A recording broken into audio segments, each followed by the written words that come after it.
Jesselyn to the center table. Jesselyn to the center table.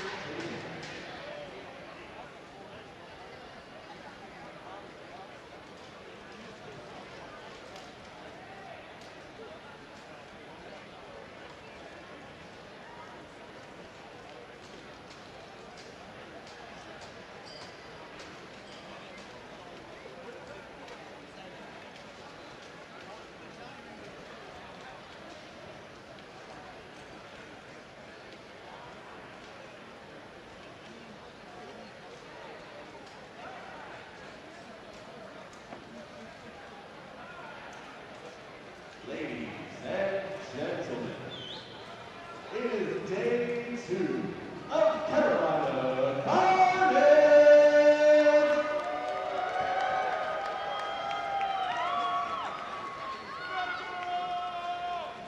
Thank you for joining us so early. It is an exciting day. Today is centered all around 5v5 melee.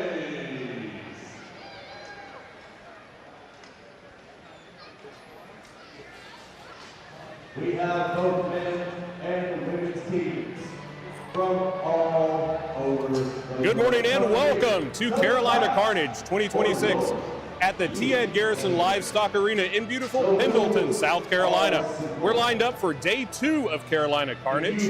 Today is going to be the 5 versus 5 tournament, the ladies and the men's 5 versus 5. Yesterday, we had the duels tournament and the outrance fights. We'll be getting you those results in just a bit. But we'd like to welcome you here this morning. I am Sim, the Witch Doctor Holloway, and I'm here with my broadcast partner, the fabulous Evan Ringo. Good morning, Evan. How are you today? I'm doing great. Oh God, I've dropped my mic. I'm doing great, Sam. How are you? Doing great. It's wonderful to be back. This is the 9th Carolina Carnage. How many have you been to now? This will be my fifth. This will be my 5th. This is the second one I've come where I did not fight. So. Yes, and I have to say that I sat out the tournament yesterday due to work, but this is going to be a great event. I believe we have around 500 fighters registered. We've got teams from all over the country. We've got some international teams here again this year, and the weather has cooperated finally in the southeast for this, so we're really excited to be here today. Yeah, I'm very glad we missed your once a decade snowstorm or whatever it is. that we had 2 weekends in a row. It was crazy around here. Speaking of international teams, I believe that is the Crimson Tulips from Canada against the Matagots up first. Outstanding. Oh, no, I may have misidentified those tabards. Do we have a... It is. Okay, great. We do have a nice little graphic. So for our first bout of the day, you'll see on the left side of the blue and red list, the Crimson Tulips, women's 5 versus 5 team. On the right side of your screen, mainly white and black trimmed in red, that's going to be the Matagots. And those beautiful individuals in yellow and black, those are our marshals, safety and rule enforcers in the ring, making sure that everybody's safe and that the regulations are followed. Running this list today will be Joe Cadeau as the overall Knight Marshal. He's wearing that nice hat and the gold necklace around it. And then Chris, the tall man in pure yellow, should be the in-list head marshal for most of the bouts in this list today. Outstanding. So if you're watching us on YouTube, you know that this is the blue and red list. We have a second channel operating today. On the far side of the screen, you're going to see the yellow and purple list. That will have its own channel through Palmetto Knight's YouTube page. We'll have the link in the description if it's not there already. Take a moment and let us know where you're watching from. We want to be interacting with you on the live stream as we go today. So let us know who you're cheering for. Let us know where you're cheering from. And let us know how we're doing today. Thanks, guys.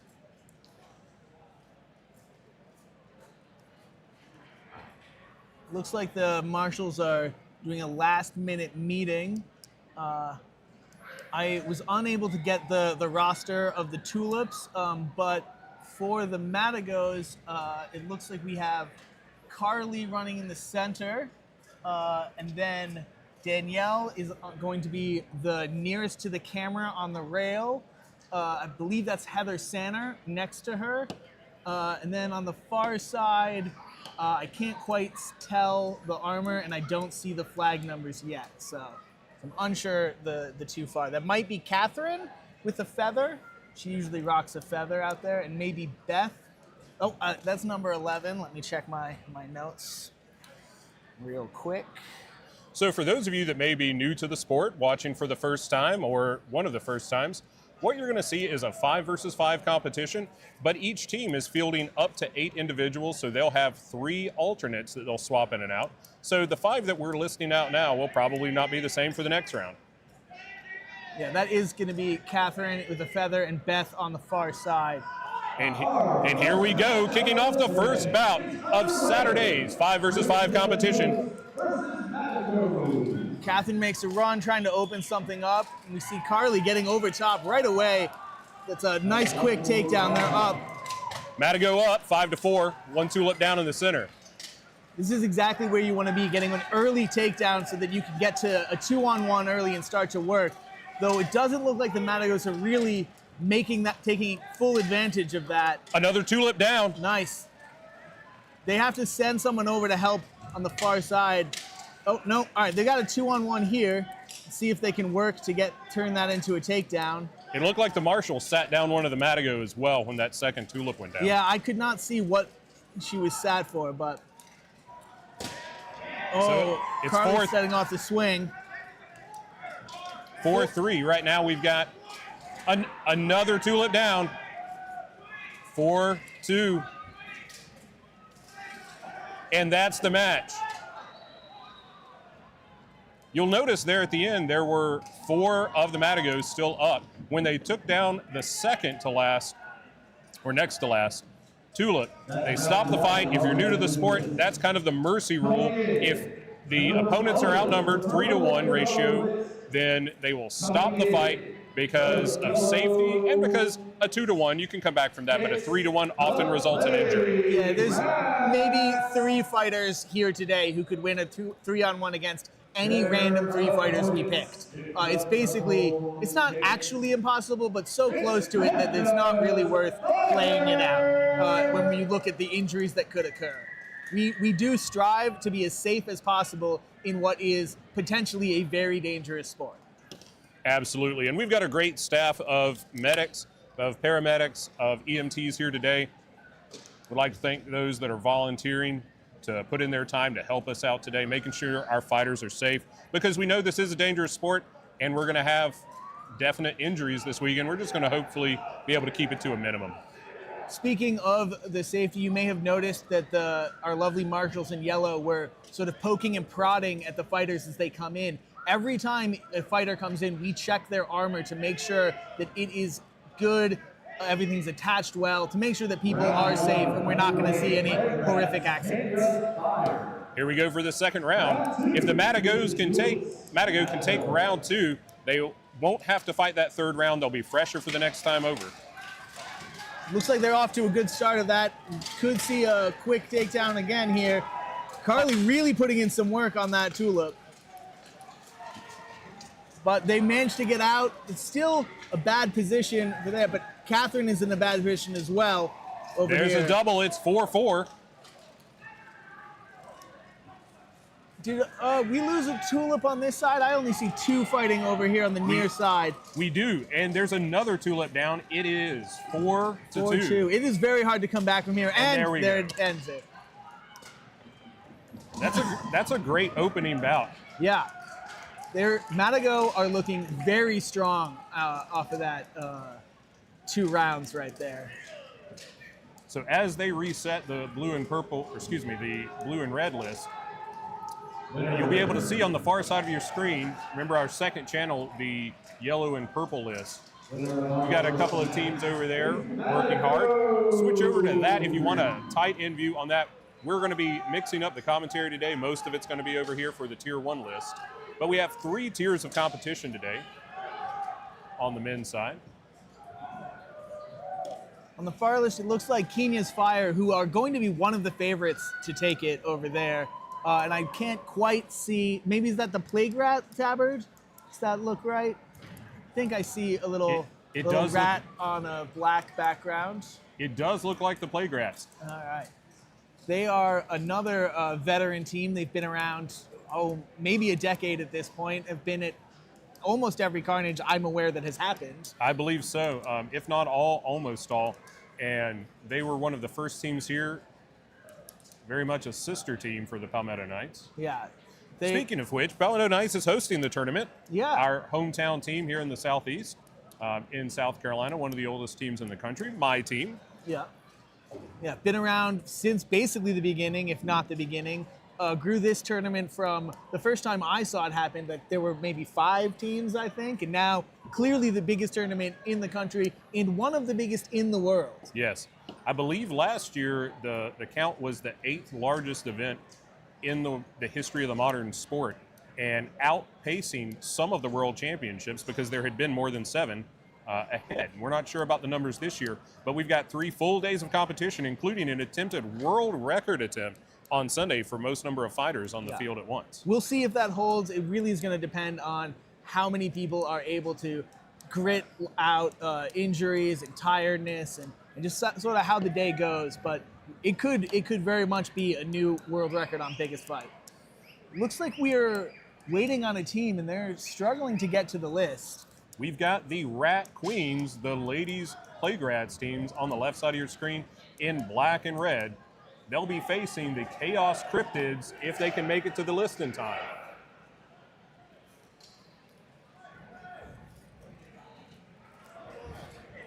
Round 2 underway. As you can see on the graphic at the top of your screen, this is the second of 70 matches today. We've got a full day for you. And that's second of 70 just in this list.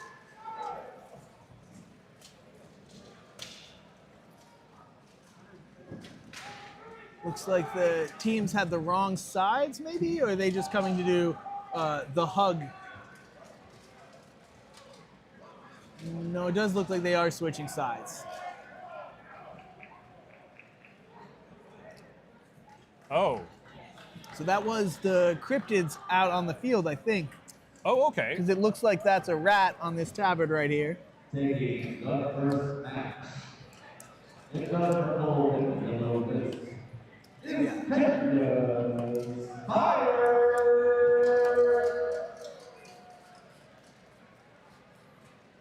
The Chaos Cryptids are a relatively new team. I'm not sure if they started this year or last year, somewhere around there. They are currently the home team of the MCU, the organization that is running the overall league that we're fighting. Okay. The president of the MCU, Elise Ellington, is on that team. And I believe also the Palmetto Knights buckler fighter, Christine, I believe she's also on that team. Yes, so she's also a vet, been in it a decade, I think, if not longer.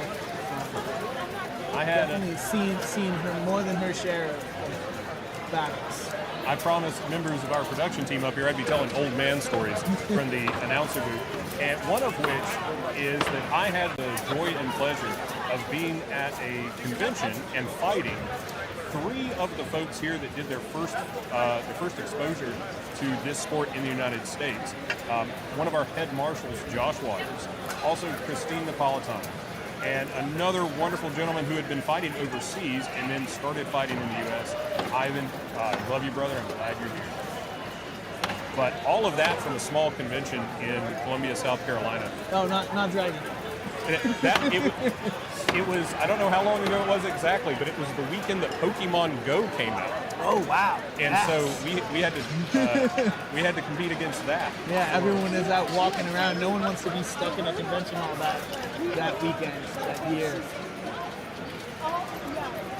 But a short story about that and Ivan. He and I did a pro fight there, and like I said, he had fought overseas and then came here, started punching him in the head, and he had a brand new Frisian helmet. And like the common injury with that is the inner edge of the helmet, until you get it dialed in, can sometimes cut the eyebrow. And I hit him and something splashed out, and I thought it was sweat, and eventually we learned that it wasn't. And we have got a beautiful picture of the aftermath of that. But here we go, getting ready for our second match of the day. The Rat Queens on your left in the black tabards with red rats. Across from them are the Chaos Cryptids in quartered black and red. A little bit more hesitance in this initial engagement. Here we go.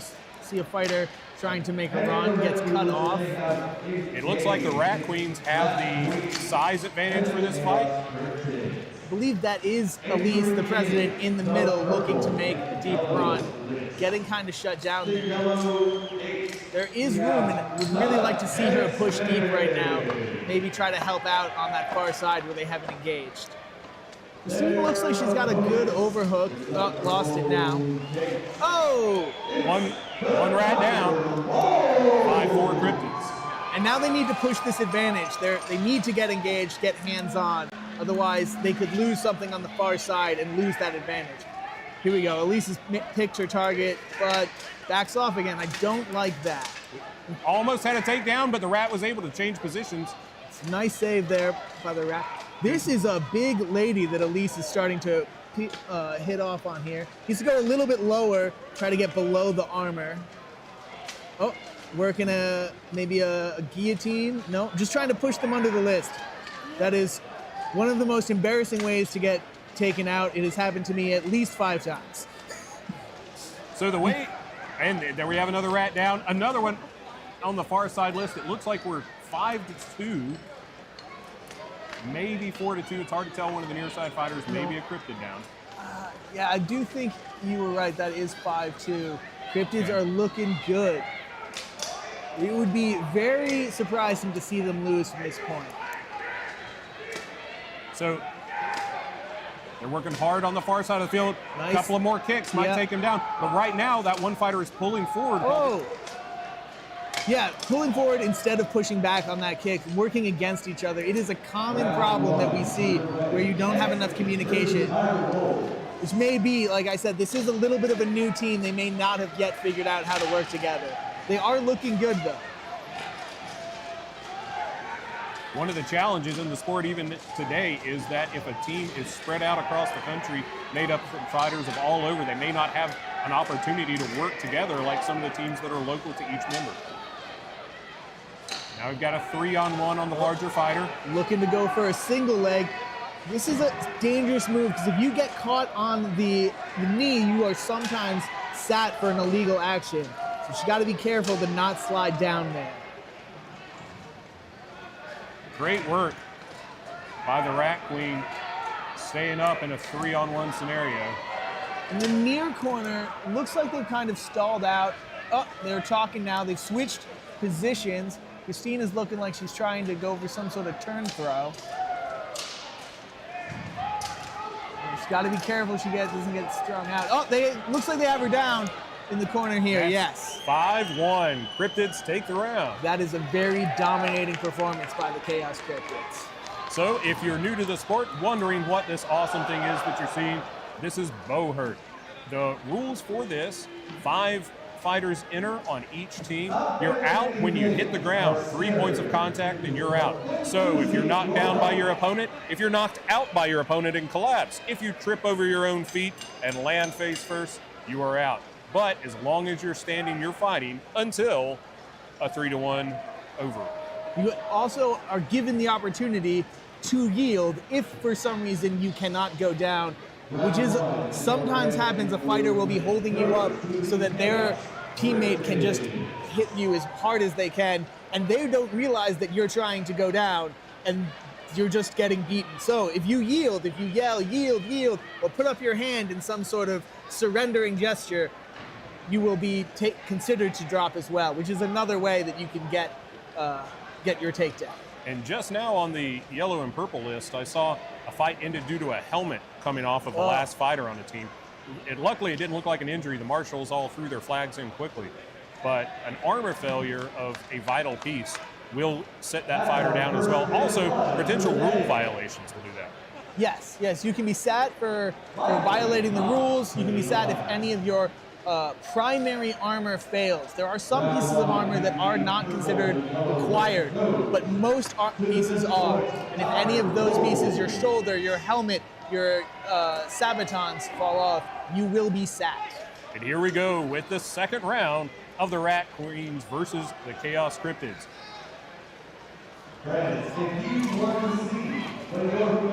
Looks like similar to what they had before. Speaking of armor failure, one has been pointed out by the Cryptids, and right off the bat, that fighter was sad. It probably should have been caught a little earlier. Really shouldn't be starting the fight with a piece of armor down. It looks like the right knee strap may have come loose. And we're already done that fast. Wow. Chaos Cryptids are also, both them and the Matagots are look very strong starts from those two teams. This is a great way to start the action at Carolina Carnage 2026. I'd like to take a moment and thank our sponsors for today's events. We'd like to give a big shout out to Sparta Training Equipment, Soft Kit, helping folks get ready for the field, Go Herd, wonderful equipment sponsoring again this year. We'd like to thank them. A big thanks to Age of Craft. I have several pieces of Age of Craft armor myself and speak to their quality. Appreciate their support year after year, as well as American Bowherd. I believe American Bowherd, this may be the first year sponsoring us, so we're glad to have you. American Bowherd is a little bit of a new armor on the scene. I think they've been around maybe 4 or 5 years at this point. Can speak to their quality. They make great weapons. I don't actually know if they are or not. Their weapon quality is very good. That's all I know of people who've bought off of them. But they produce a lot of good stuff, and if you like American-made quality, that's an option for you. If you tune into our other stream right now, you will be able to see a one-on-one fight between, looks like Detroit Fight Club and the Headsman out of New England. All down to this on that side. While on this near side, we have, looks like the Dallas Mythics coming in, and maybe the Tulips. No, there was one walking in, but then she walked out.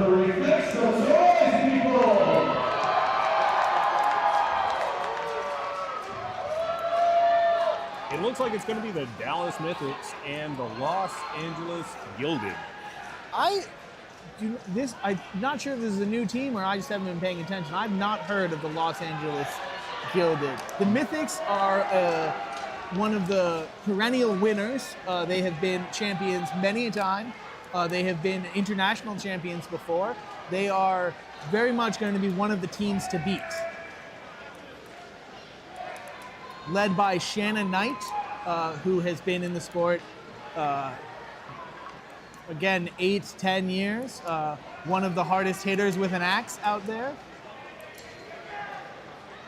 Los Angeles is going to be led by Mariam Stephanie, number 1. I don't know if she's taken the field. If you notice on the far side, one of the marshals was just checking the foot of the bottoms of the soles of one of the fighters. It is required that you fight in medieval shoes with basically flat leather soles, which makes it incredibly easy to slip and fall down, which is yet another challenge to this sport. Fighting your own equipment is the first battle you have to learn when you come into this. You could be a great martial artist, but until you learn how to move in your armor, how to walk in the shoes, it will not transfer over. And luckily here, we're fighting indoors again. We are fighting indoors today. There will be some outdoor battles under a covered environment for the mass battles tomorrow. However, in here, we've got some soft ground. It's fairly manicured as dirt can be. And luckily, we're not having to worry about wet grass, clumps, sticks. Sometimes it happen at outdoor tournaments and more wilderness environments. But this ground gives a much better landing mat.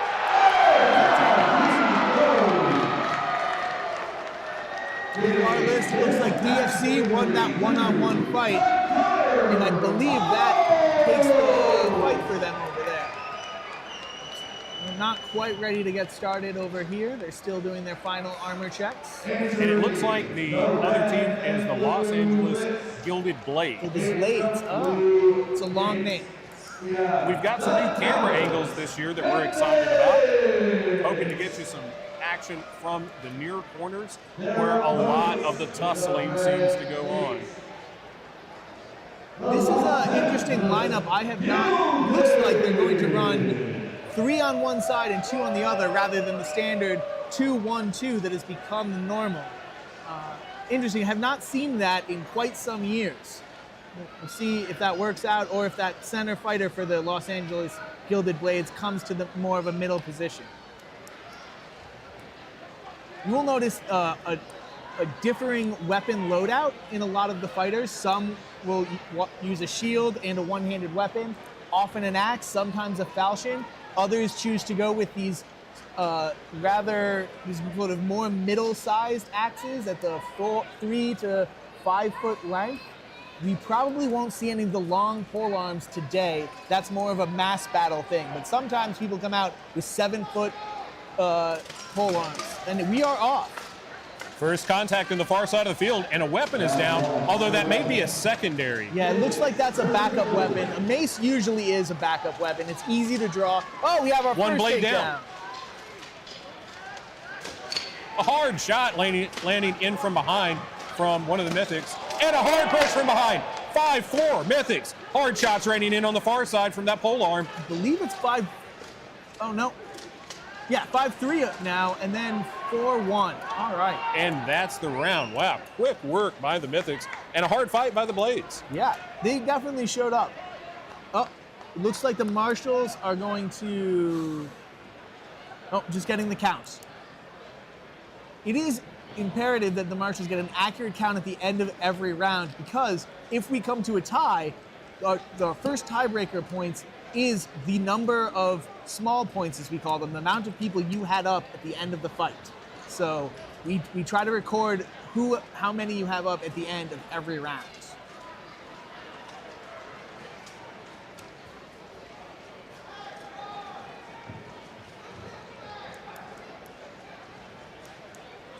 All right, we're seeing 1 sub from each side.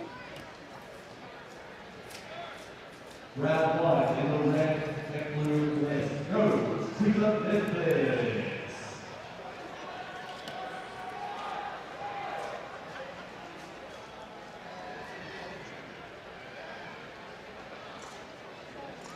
In the yellow and purple list, coming in to the yellow. If you look on the on our left side, the woman waving a fan, fanning her team is Anna, and that is Brett Skinner, their captain, yelling at them today. Anna is actually one of their best fighters, so her not being in armor today and them still dominating as they did is very impressive. That's right. Taking a look at the chat, I'd like to thank y'all for FedEx. Thanks for cheering on from Argentina. We're glad to have you. You see, Marshals don't seem to be too happy with the helmets of the Los Angeles Gilded Blades right now. Not sure why. They do seem to be staying on their heads when they pull. Maybe just last-minute conversations. Looks like we're good to go. And we've got folks in the chat cheering on the Blades. I'm sure they appreciate your support. And here we go, round 2. The Dallas Mythics on your left. Los Angeles Gilded Blades in black on the right. See, they did go to that 2-1-2 this time. Got to be careful turning your back to the field by that Los Angeles Blade. Good movements. The Blades look like they're... Oh, no, we've got some friendly fire here on the near side. Shanna going for a head rip. Didn't quite get the back. But you really need to get a good head rip. Coming from the side makes it a little bit harder to get that takedown. Good position over here in the corner. They should be able to get her out with just pushing a little bit further, and they do. So it's 5-4, Mythics up. Another mace down, as you can see on the far side. Someone has dropped their mace for the second time. And that is a much more classic head rip that you saw there by the Mythic fighter. I can't see the number or the helmet to know Another who it blade was. down on the far side middle. It's 2-5 again? And now that's the last one, I believe. Marshals, I believe, should be stepping in to stop this. Oh. There we go. The 5-0 match, which is rare, but occasionally you'll see it where the Marshals are doing their last count, or you get your 2 takedowns simultaneously. It's well done by the Mythics right there. We've got folks asking about a fight schedule. At the moment, I have not found one. If it's going to be posted publicly, the first place it will be posted, I believe, is going to be on the Palmetto Knights website under the Carnage link. There's a general schedule for the fighting, but for individual bouts, I don't think that's public at the moment.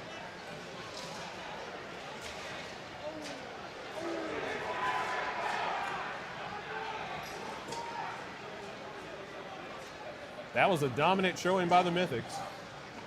It was. We seem to have 3 teams sort of stepping out as the leaders in this first 3 events: Matagots, Mythics, and Cryptids. But it's still anyone's game. It's very early. Often teams get off to a slow start. Putting on armor can make it hard to get a good warm-up in. So your first fight sometimes is your warm-up. So we may just be seeing people shaking off the rust, getting into the feel of things so far.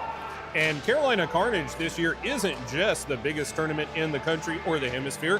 This is the conference qualifier for the World Championships for the U.S. teams, I believe. I don't believe the conference qualifiers. Maybe there is no BI World Cup this year, No. so they will not be going to. This will not give you a ranking for that. But how you win here will help determine where you get to fight for qualifiers next year. We've already picked our teams for the BI Invitational, which I believe for the women is the Mythics, and for the men, I believe the U.S. is sending 3 teams actually: the Knyaz Fire, the Dallas Dragoons, previously known as the Warlords, and Pale Horse. The company of the Pale Horse managed to secure the wild card seed. So 3 to the Invitational, which, if you have been in the sport for a while, this is sort of the BI's equivalent to the old Prime that used to happen. But I don't believe there is, that this will get anyone a position for qualifiers. I could be wrong though, because I have not kept up with the MCU's requirements now that I no longer am going to be represented. Taking the field now on the left side of the screen in green, we have the River Sirens, and they'll be facing on the right side of your screen in teal and gold, Athena's Wrath. The River Sirens.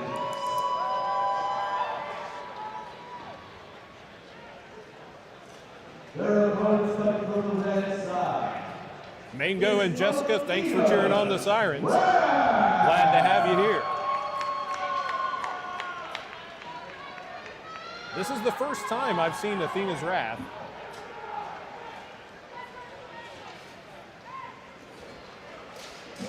And here we go. It looks like the Sirens are going to be guarding the walls on the near and far side. First contact happening on the far side. Everyone else is a little bit more hesitant to get engaged. See those axes starting to swing. Oh, that sounded bad. Yes, that fighter. Down, that's fighter's down. Oh, yeah, the marshals are calling it. I believe there was a hand down after that axe shot. It looked like it landed on the inside of the thigh.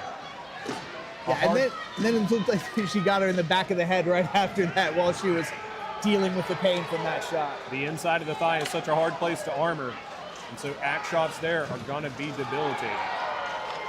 A good breakaway by the Siren. Oh, another. Is she going to get another axe takedown here?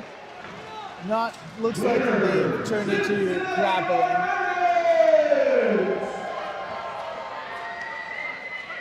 Athena's Wrath up 5-4.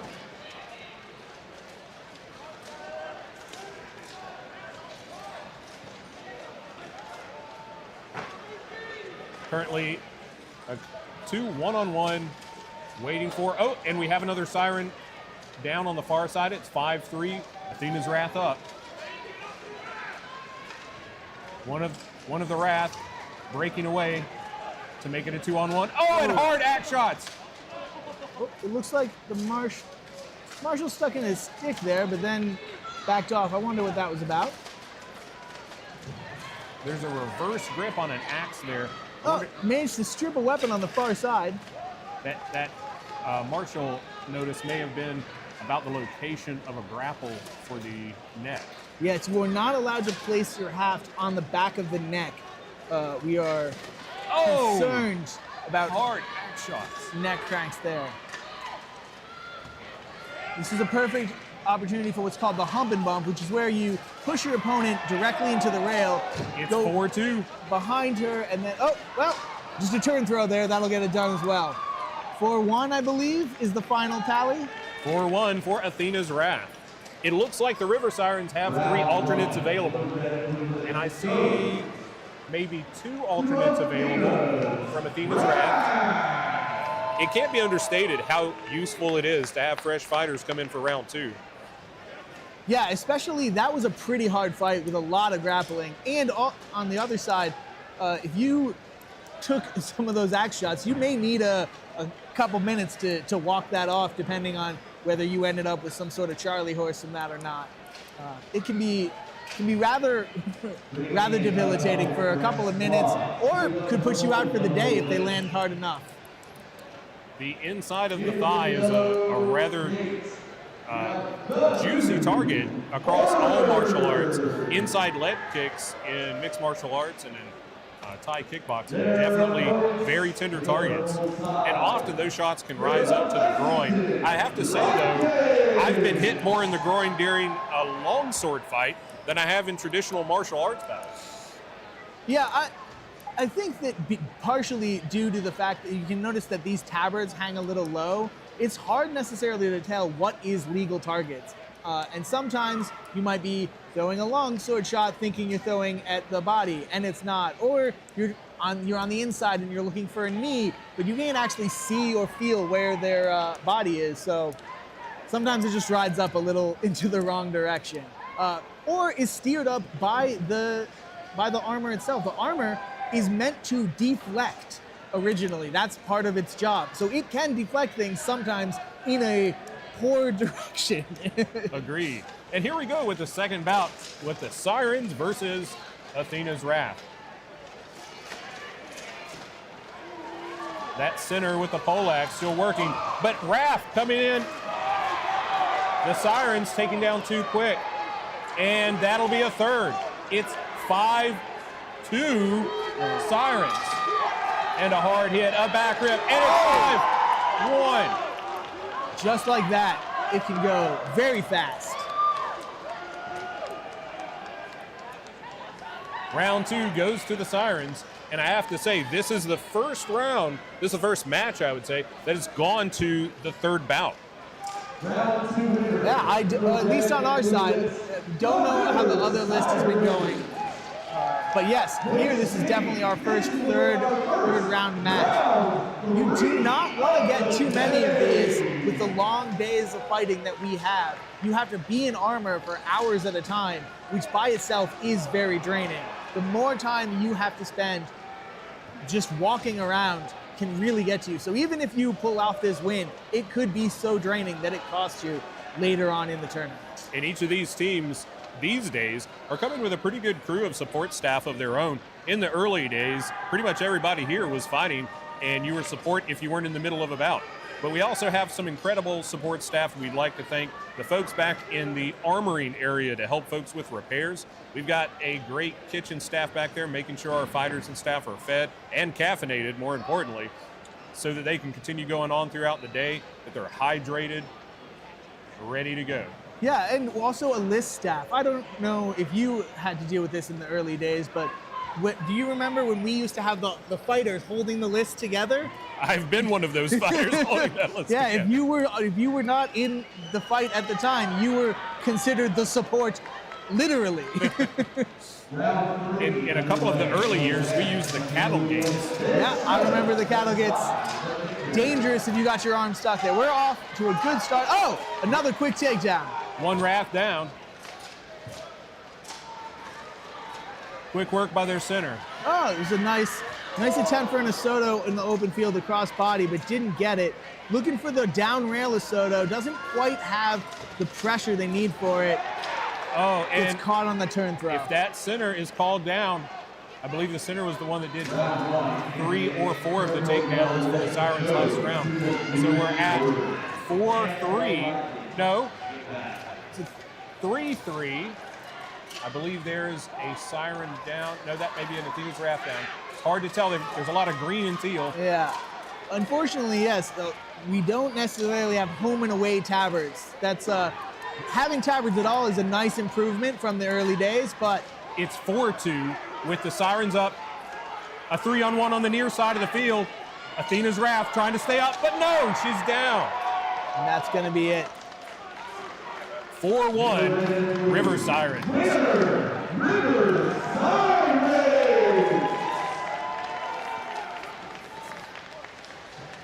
Round 2 underway. A hard-fought round. The River Sirens are another rather new team. They started 2 years ago. Jordan Shelton and Sandy Offerman and Nicole Gooden put it together. This is their second Carnage that they've been at, and they're off to a good start. As the next teams come up, we're going to give you a little bit of a rundown of yesterday's winners in the duels. So for the men's shield, first place, gold, went to Dakota Walker. Second place, silver, went to Sam Trunjian. Third place, bronze, went to Christopher Sanner. For the men's buckler, gold was Darian Dukes. Silver, Stephen Galligan. Bronze, Dakota Walker. Men's longsword, gold went to Sam McQueen. Sam, a great fighter. My first competitive bout outside of Dragon Con was against him at the International Tournament of Chivalry in a horse staging area in Illinois. Yeah, ITAC, good old ITAC. Missed those days. It would be nice to see that come back, but don't know if it ever will.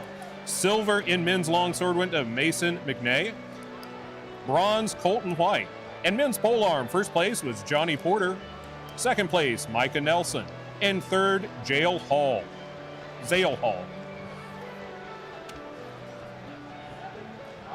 On the women's side, for women's buckler, first place went to Elise Ellington. Second to Heather Sanner. And third, Christine Napolitano. In the women's open buckler, gold was Carissa Walraith. Silver, Sandy Alterman. And third, Luciana Stroll. Women's shield, first place was Marianne Safati. Second place, Katie Bowman. And third, Heather Sanner. In open buckler, gold went to Luciana Stroll. Silver to Chelsea O'Donnell. And bronze to Sandy Offerman. Women's longsword gold was Beth Hammer. Silver, Katie Bowman. And third, Eliza Barton. Women's pole was, first place was Kat McQueen. Second, Rachel Shea. And third, Spencer Sybeck. Two couples pulling gold for both sides of the family, it sounds like. Chris and Heather Sanner, or medals, sorry. Chris and Heather Sanner both walking away with medals. Sam and Catherine McQueen both walking away with golds. Catherine also the captain of Matagots, who we saw. Heather, I believe, is also on the Matagots. So regardless, today the Matagots are going to walk away with some medals. So we've got the Giga Bruce asking which list the Possums are going to be on. I believe they're fighting in Tier 3. I'm not sure which list they're going to be on, but we will get you an update on that as soon as we can. Tier 3 is going to be the far list, if that is where they are. Ringo, you're getting a shout out in the chat. All right, hi, person. I can't see you, but thanks. All right, we're off to a good start right now. Tulips versus Mythics. We've got the Crimson Tulips in the white tabards, off way. One down, and it's 5-4. Mythics up, 5-3. Nice save over there. That was a really nice play. We saw that fighter I think that was Kenzie, get it's called the hump and bump I was talking about earlier. And then as the other fighter got the takedown, she reached in and stabilized her own fighter, which is a key technique for the top levels where you're not just trying to get takedowns, you're watching to make sure your team doesn't go down. That is so huge. Another Tulip down. It's 5-4 Mythics up. No, 5-2 Mythics up. 5-2 Mythics up. They really need to, open up that fighter and let her swing. Those are hard shots raining in. Yep. Looks like the fighter's trying to go down, and that's it. That's the round. 5-1 Dallas Mythics taking the first bout. Those shots are so hard. She didn't actually get full connection on those. Those went through the block. Admittedly, it was a block with a weapon, which isn't that strong, but still, that pulls something off of it, and she was still able to get the takedown with the axe. She is swinging hard today. So Carolina Carnage Fest is also evolving. Other than just on the fighting field, we've added more activities for folks that are joining us here in the arena today. And each year the attendance keeps going up and up. We've got great vendors around for food, for crafts, for clothing. We've got axe throwing. I believe last year one of our fighters went up there as a target for the axe throwing to receive a few shots. Hopefully those were some blunted axes for that. Yeah. Well, if you're showing up with full plate, you're probably all right. I don't want to cut my tabard. Yeah. Well, the blunted blades do a pretty good job of cutting those too. While our weapons are required to have a bluntness, I believe, of 3 millimeters, it still can cut. It'll cut your tabard, and if it lands on your skin, you can get what's called a pressure cut, where your skin will just split open. It is very gross. I do not suggest you try it. And here we go for the second round. Mythics making first contact on the far side. And a Tulip down early. Oh, this is going to be another takedown. And it's 5-3. This is going to be a head rip. I think she's got her. Not quite on the near side. It's going to see another hump and bump on the far side. Another Tulip down. It's 5-2. And then hard hit. What a play right there. The check to the head rip. I do think that's Mackenzie. She is an incredible fighter. Don't have the roster 2 numbers for the Mythics, unfortunately, so I can't quite give you everyone's name. Callum, thanks for cheering on the Mythics from the UK. We're happy to have our international viewers here as always. Give us a shout where you're watching from and who you're cheering on. I'd like to give a big thanks to our production staff up here for the live stream. Joel, the mastermind behind it all, and Greg, many, many years of dedicated and incredible service, giving you the camera angles, giving you the visuals to make this happen. Yeah, this is one of the best streamed events that's put on, up there with many of the World Championships, better than some of the World Championships out there. This is truly a next level production for the little budget that we have. And we're happy to be back here again. Carnage has always been featured here at the T.Ed Garrison Arena through the tough years where we weren't allowed to have spectators. Yep. From the early years when we barely had many fighters. Yeah, it has grown into quite a big thing. We're still seeing the stands fill up, but I would expect to see them pretty close to full by the end of the day. It's still early on. Absolutely. There are regulars that the only part of the sport they know is Carnage, that are locals that come here and they see us every year at Carnage. And we've tried to recruit them into other events, but the fact that we've got a dedicated fan base here in the upstate of South Carolina is wonderful. The Iron Bailey, thanks for cheering on from Utah. Thanks for cheering on Athena's Wrath. And here we go for getting ready for the second bout between the Mythics and the, wait, no, that went in 2. So now we're getting ready for the Rat Queens versus Athena's Wrath. The Rat Queens in the black tabards with red rats holding axes. And Athena's Wrath in that kind of teal and gold.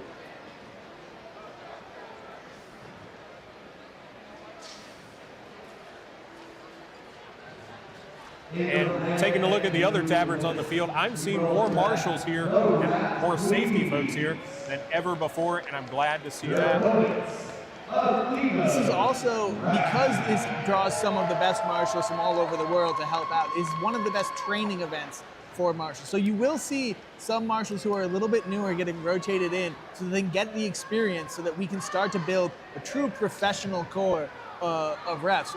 BI has done a great job of creating new certifications, different levels of what you're allowed to do. The rules are across multiple different things, multiple different documents, easy to reference, really step it up their game on that level.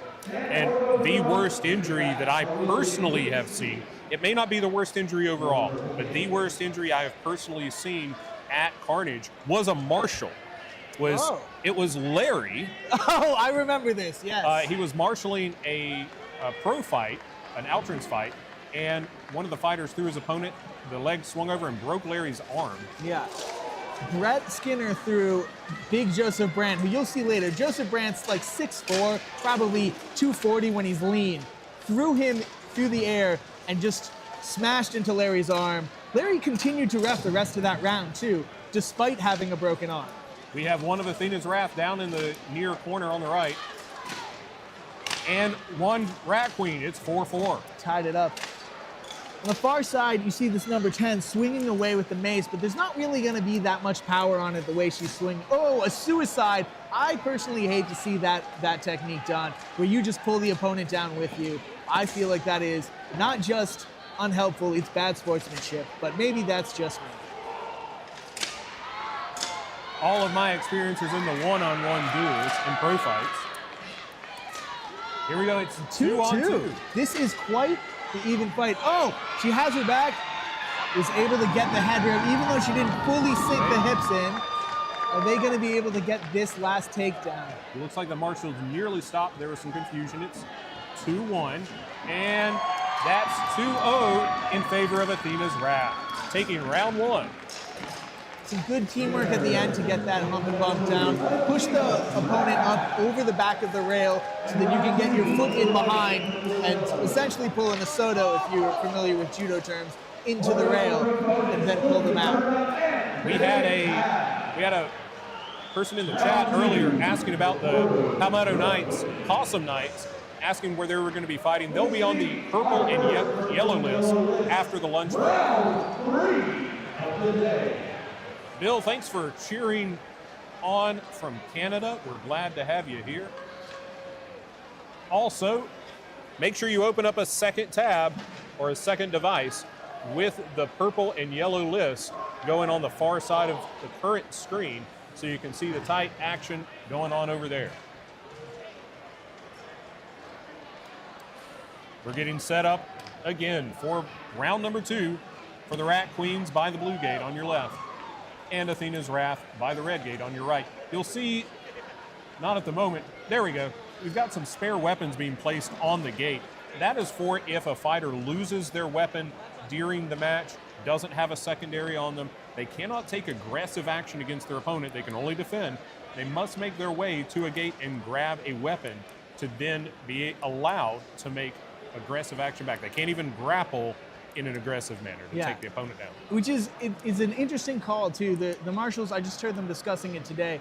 You are normally even not allowed to push your opponent out of the way, except in the condition where you are fully surrounded and that's the only way you could make your way back. So it is a very subjective call there. It's a terrible position to be in, which is why you will see so many fighters fighting with a backup weapon, something like a mace on their belt, though I don't see any on this lineup. That might be because both of these teams are a little new, and so maybe they have yet to really realize the true value of having the backup weapon. And as I'm seeing now, I only see one shield on Athena's Wrath side. They're running full axes. I believe you're correct. That is 4 axe women. This could be a very violent round. First contact on the near side list. Pushing back into the backfield of Athena's Wrath. A head rip broken away. Another one pulled up. 2-on-2. Quick moving in the middle. An axe pull. A breakaway by Rat Queen and a hit from behind. Oh! Did not quite get the check off there. Could have been a great position. A lot of field movement from these two teams. So you see on the far side, this sort of conga line of reaching. Oh, broke free now. it's a problem that will often happen where you look to get there's another version of it now. You look to get your opponent's head, but they have your teammate's head. And if you don't free your teammate just like that, they will go down with your takedown. Not the worst move, but generally not that effective because you need your teammates up in order to win. Another double, it's 3-3. All right. And 3-2, Athena's Wrath took down a rat queen on the near side. That was Eliza Barton, number 38, who I believe you said did all of the work in that round that they won in their last fight. You should try to keep an eye on her. She seems to be one of their better fighters. On the far side, there's a great chance for a turn throw or too late now. But head rip is available. Did not get her feet in. You need to kick the other direction though. So you can start kicking the feet forward. That rat queen was able to break away from that takedown, working from behind. This is what I'm talking about, though, about saving your team. Number 4 on Athena's Wrath is doing a good job of trying to free her fighter, I believe that was Eliza, to get her free so that she can work, and they can really take advantage of their numbers. Let's see if she does it again. Yeah. We'll see. It looks like a rat queen is taking down Athena's Wrath. It's 2-2. It's too late on that save. It's going to be tough now. That is quite the size disadvantage that she's at. It does not mean you can't win it, but it does make it a lot harder. It looks like the pairings here, each one-on-one has a size advantage to the opposite team. Yeah. Working on a takedown against the rail. I do think it's slightly in favor size-wise to the Rat Queens, but Kyla, the smaller Athena's Wrath, has been fighting for quite some time, has a lot of experience, and used to fight with some of the men. So she has been fighting against bigger fighters for a long time. So she might be in where she likes to be. That's the thing about shorter fighters. They hit you from funny angles. Yeah, you get used to fighting under people when you're short. It's and Athena's Wrath pushed under the rail. It's 2-1 for the Rat Queens. This is going to be tough to come back from, especially she's already in a bit of a compromised position. This has been a long fight. Oh, almost got that down rail. Didn't quite have enough push on it. Working hard on the head rip. Really, hard shots coming in for the thigh. To get free from there. I personally would try to get out of the corner if I were here right now. I don't feel, some fighters think that the rail in the corner is your best friend when you're down. Personally, I would try to get movement so that I could more easily fight one of the fighters one-on-one.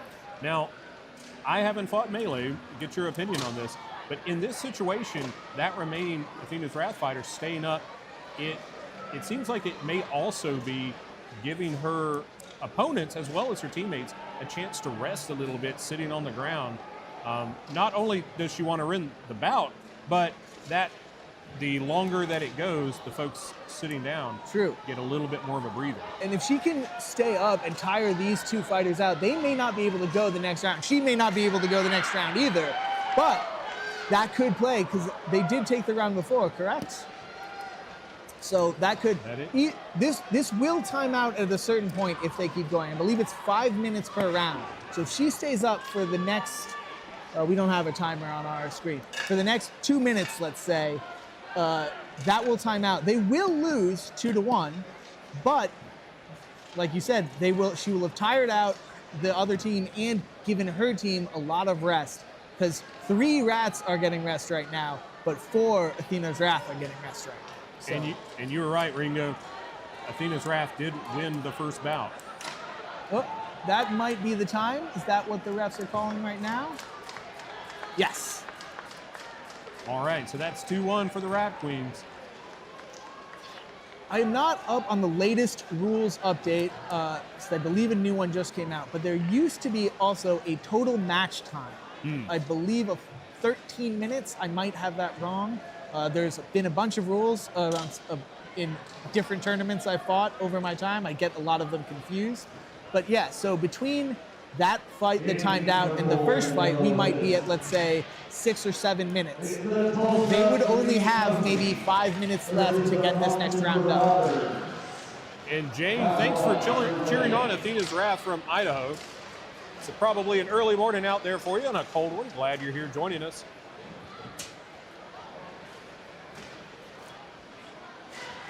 Fights are also, until you time out, fights are done, matches are done until the first team wins 2 rounds. So if they tied this next match, they would have to fight a 4th round, assuming there is time left in the match, which I have seen and have fought, and it is terrible. We had some really great action yesterday in the duels and the outrants. The outrants were exhibition fights rather than a tournament. There were so many fighters. We finished the last fight and had about 10 minutes to push everyone out of the building before the building closed for the night. So many competitors. But there were some really great fights last night. Go ahead. I missed most of the outrants. I had to leave a little bit early, but I did get to see Boris versus Alex King, which was an incredible fight. A lot of great takedowns and some good groundwork, some good stand-up work. And one of the coolest throws I've seen, Alex's feet were pointed full skyward. You do not rarely see that in armor. And here we go for the 3rd bout. Rat Queens in black. On your left, Athena's Wrath in teal and gold. Initial contact in the center, no one breaking away. A weapon down. Rat going back to retrieve the second. Athena's Wrath. Oh, they're sitting her. I don't know why. Did you see why? I think someone handed her the weapon. It has to be laying on the rail to be picked up. I believe one of the marshals are having a contact over there now. I believe someone handed her the weapon. She sat down. That is a bad outnumbering. Now it is 5-3 for Athena's Wrath, I believe. Head Marshal Chris is still having a conversation here, not letting the fighters stood this fighter back up. Not quite sure why. 3-2. We had some fighters down in the corner. I believe we're down 1-1.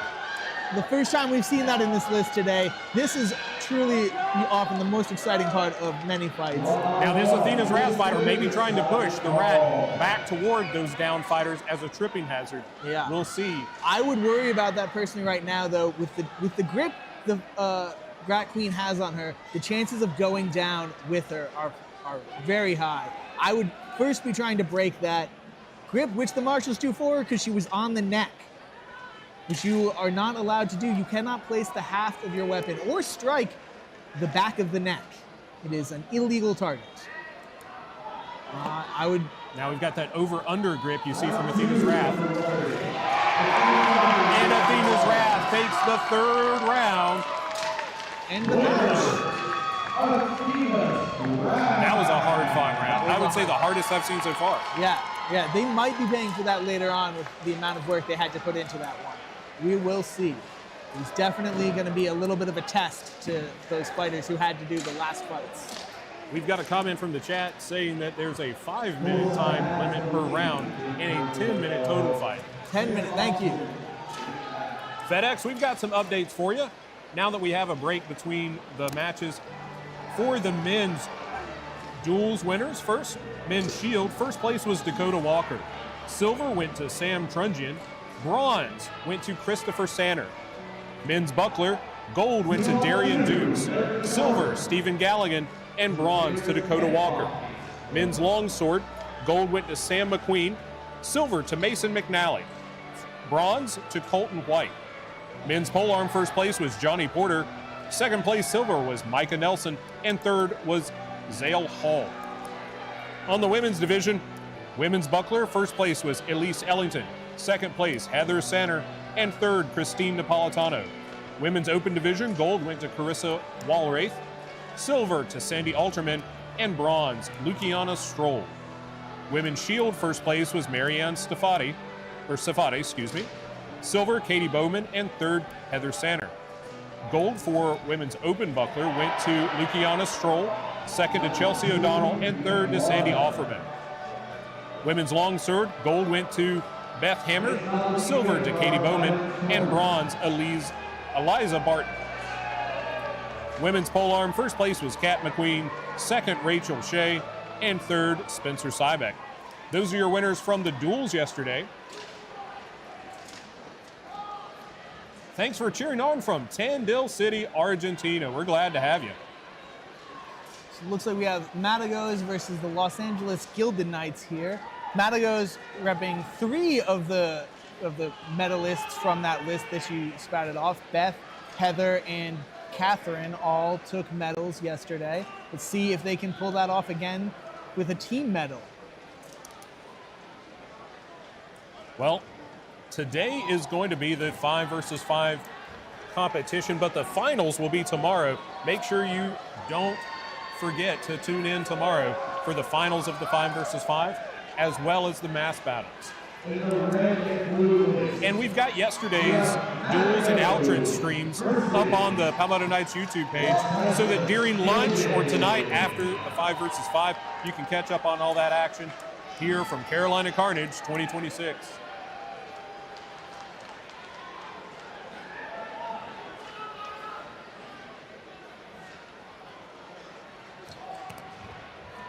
Marshall's doing their final checks, having to talk. It looks like maybe the scorekeeper over there.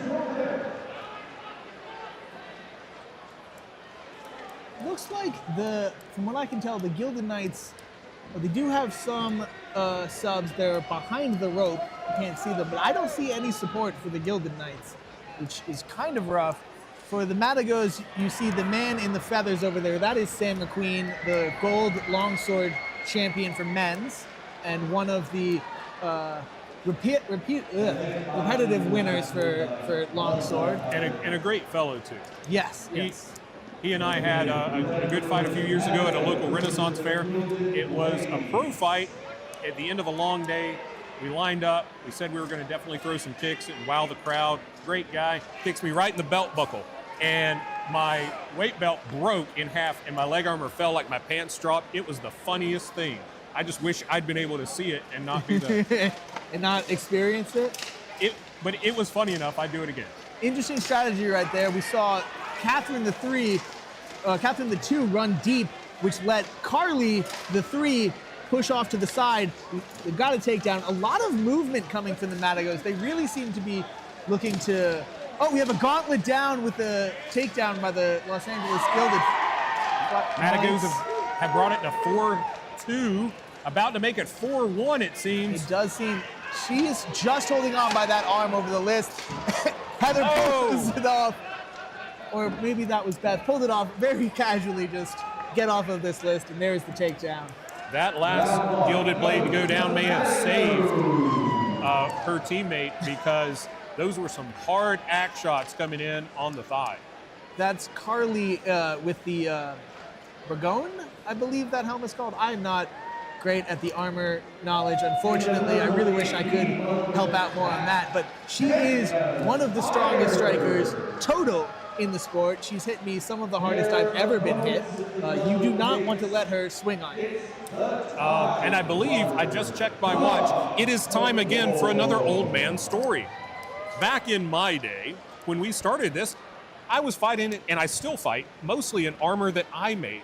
Now, I'm an okay armorer, but I was an armorer by necessity, not just by interest, though I have interest in it. Now we have actual armorers here today selling stuff. We have Age of Craft, we have Go Hurt, we have Sparta equipment, and we also have American Bow Hurt here, and that's great. In the early days, you knew your armor because you made it yourself or you borrowed it from other people. Yeah. And now we have such a variety because we have such a higher amount of skilled craftsmen supplying the sport. Yes, many of which are Ukrainians, Slava Ukraine, who are out there, will be out on the front lines and then come back and then deliver us our armor. We mentioned the International Tournament of Chivalry earlier. There was a year that I bought a bunch of used armor that the Knyaz team was wearing. They were selling the used armor so that they could make some money and empty their suitcases to fill with souvenirs and things to take back. And I still fight in those case greaves today. Knyaz is a sort of one of the few franchise teams. They have a UK team, they have 2 US teams here today, and of course, the home team in Ukraine. Here we go for round 1 for the Matagots versus, no, round 2, my bad. Between Matagot and the Gilded Blades. Slightly slower start. The double check there. The rail kind of saved her. Oh, nice takedown by Carly right there. 1 blade down, 5-4 Matagot. Oh, I believe that is Carissa Rath with the feather, with the red feather. So think about it, they have 4 medalists on the Matagot team. 2 more blades down. It is 5-2. 5-2 for the Matagot. Hard fought in the corner. A couple double team with the center, and there's the match. 5-1 for the Matagot, taking the bout and the match. They have looked very strong in their matches so far today.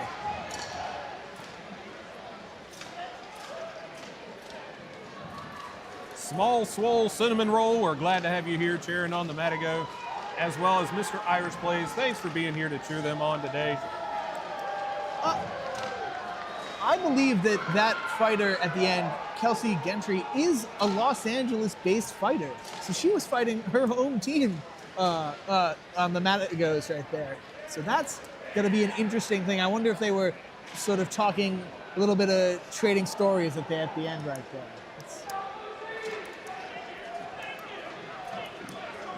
In the recent days, when I started, I believe when you started as well, Palmetto was all Palmetto fighters. My team, New England, was all New England fighters.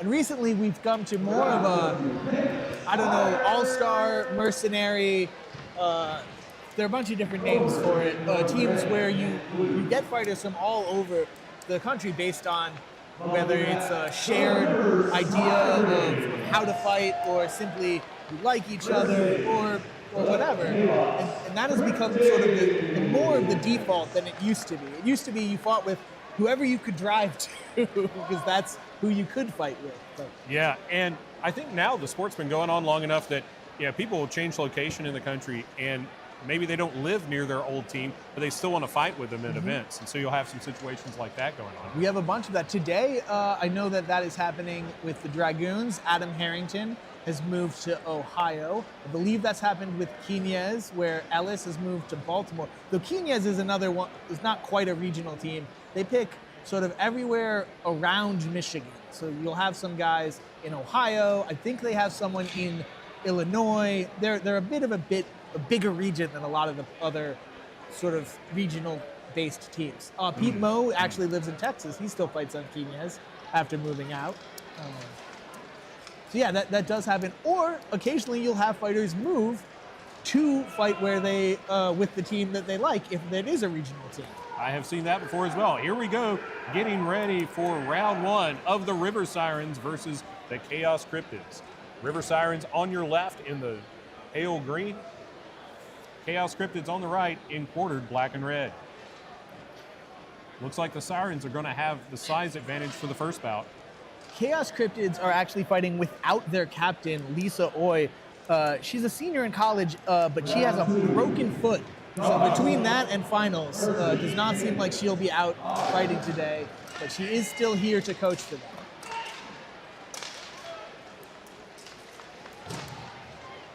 Slow start, feeling each other out. Neither team wants to go deep. Cryptids seem very content to let them come deep into their backfields. Well, one of the benefits of fighting close to your own line is if you have fighters that lose. Oh, what a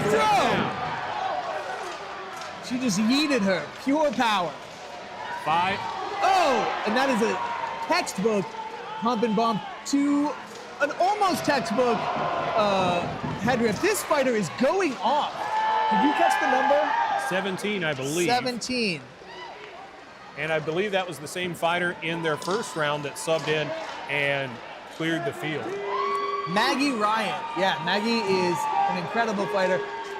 Fights and works for Armored MMA, which is an organization that is friendly, allied with BI, but not quite part of it. But it only focuses on those Outrounds pro fights. Similar rule set, slightly different, run by Mickey Gallus and Kelsey Sorry, Kelsey, I'm blanking on your last name right now. The two of them have put on quite a show at BI and MCU, far more focused on the melee and the dueling. Outrance is sort of newer for them. They're still building their Outrance program. They've changed the rules last year, and then they re-changed them this year. They're really trying to figure it out and sort of dial in on that. Versus AMA, Armored MMA, that's all they do. Maggie is one of their better fighters. And Maggie just standing there in the center like Jason Voorhees with an axe, walked back to her line and just stood there. Says, bring it on. I'll take all comers.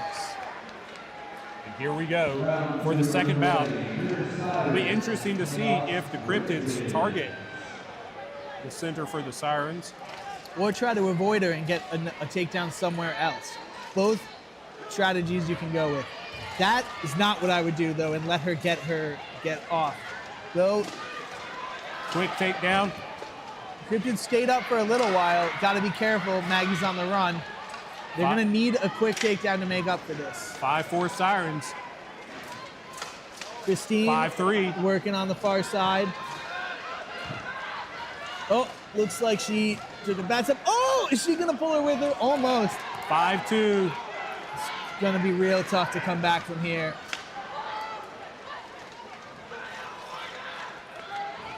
And the Cryptids holding on.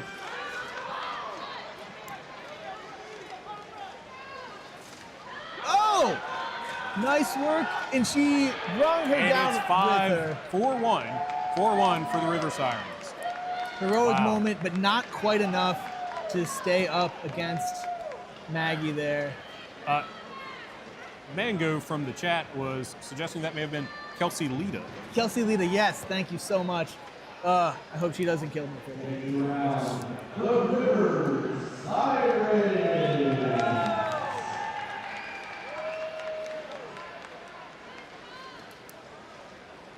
Dakota, we'll try to get you an answer on the Vagabonds here in just a bit.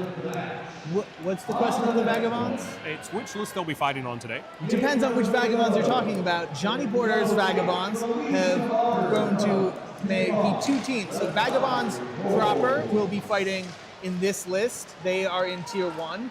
And Vagabonds Errant will be fighting in the far list. I do not know if they are Tier 2 or Tier 3.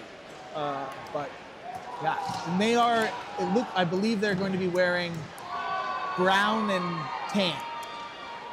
And if you're looking for the detailed schedules, they've been added to the chat and the description.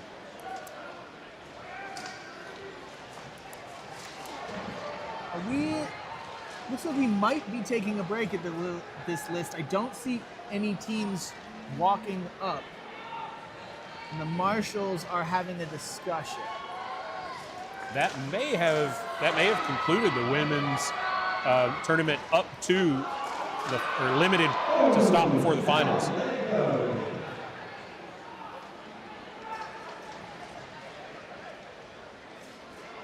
All right, it looks like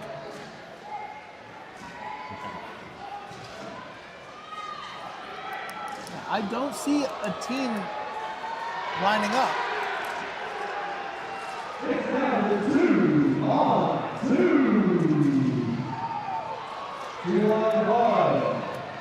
We do have another stream where on our far list, which is showing our Tier 2 and Tier 3. It seems like they're having quite a match right now with PFC and I believe the Barbarians down to 1-on-1.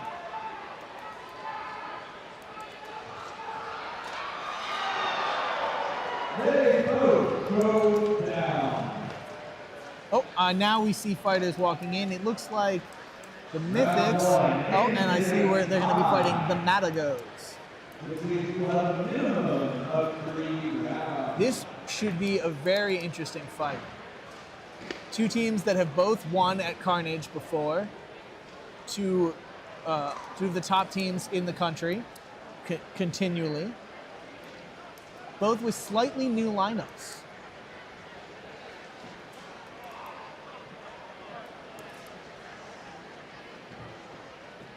Matagots not visible yet. There they are. They're entering from the blue side. All right. Before there were graphics on the screen in previous generations of the live stream, the teams would just switch sides willy-nilly, whatever was convenient for them. And it was especially tough to keep track of who was who when there were not established teams yet. Yeah, especially established tabards. In the recent years, there have been a bunch of tabard makers who used to mostly be homemade tabards, if you had them at all. Sometimes they would be the same color, and sometimes they would not. And you had to walk uphill in the snow to get to Carnage. Also, one of the improvements we've made in identifying, I believe this came about 4 or 5 years ago, belt flags are required. So we do not have numbers on the back of our tabards like a sport, like a modern sport. But if you look at the belts, you should be able to see on some of the fighters numbers. They are not always easy and to be visible, but they're there, I promise you.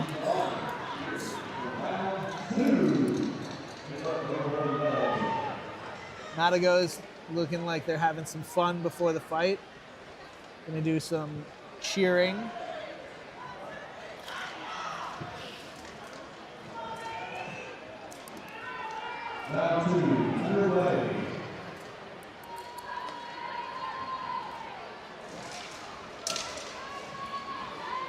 Here we go, getting ready for the Mythics versus the Matagots. Matagot offer an interesting strategy. They're the only team so far I've seen that sort of gives up space on the rail. Every other team, you'll notice, pushes someone as close to the rail as possible on both sides. And then they do a lot of running. See if that works for them. No clear advantage yet. Carly has a good position. Oh! What a reversal!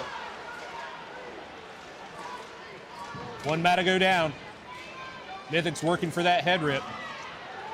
She's got great position. It looks like a couple more Matagot and one Mythic down in the near side. A trade and a 3-1 win for the Dallas Mythics. Round 2 goes to the Dire Wolves.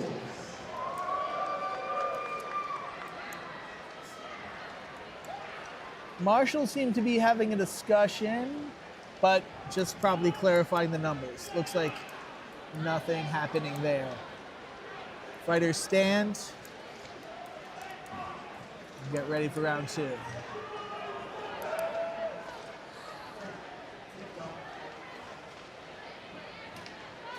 Mythics seem to be happy with their line. Not seeing, oh, one sub coming in. And it looks like the Matagot, the Crimson Tulips, and the Los Angeles Gilded Blades and the Dallas Mythics are fighting in the women's fives. In the women's opens 5 are the Chaos Cryptids, Rat Queens, River Sirens, and Athena's Wrath. Then we'll have the men's tier 1 coming up after the women's and the women's open. And then it looks like we'll be doing the tier 3 finals in the blue and red list today. And then the women's 12s at the end of the day. Well, there are 12s. On the schedule currently, we have 3 teams signed up for women's 12s at the end of the day today. I thought we were just doing mass battles, but I guess the women's get to have the 12s. All right. Again, you see, they give up the rail side and go for some more running. They've fully abandoned the near side rail. Did not work out for them. One Matagot down, 5-4 Mythics. Hard shots from the Matagot.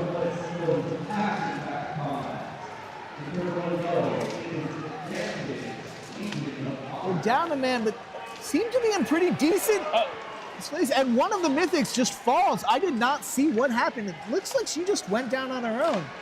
Oh, and another one. A nice reversal by Beth Hammer there. Oh!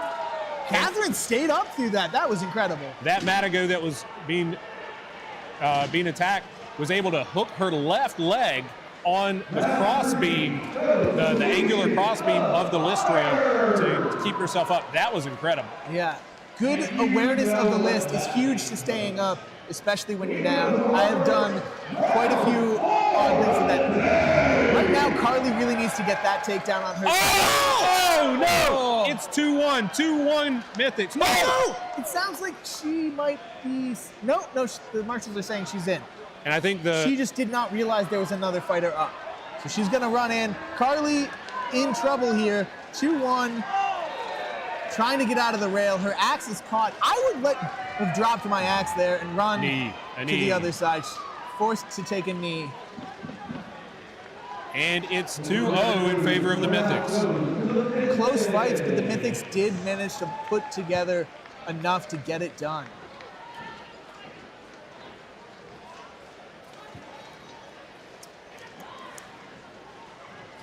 After this round, we will have Athena's Wrath and the Chaos Cryptids in the women's opens 5s.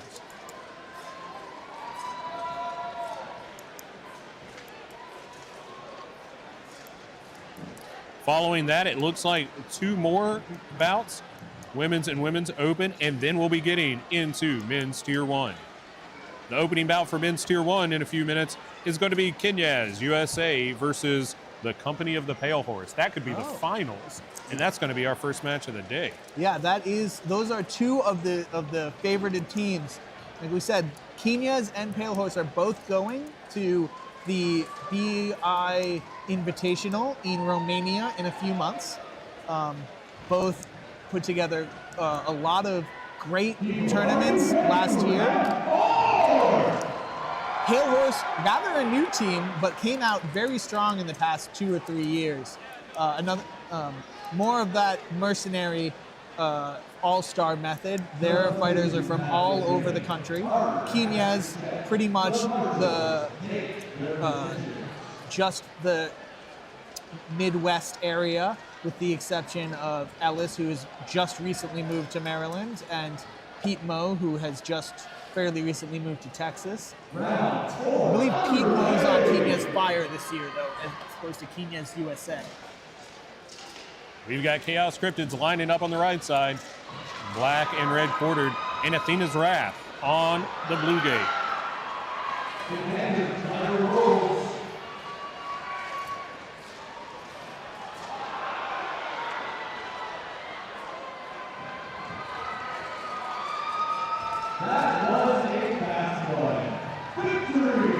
So, Ringo, if I can get your opinion on this, there is sometimes some support and sometimes some disagreement with the tiered system as far as fighting.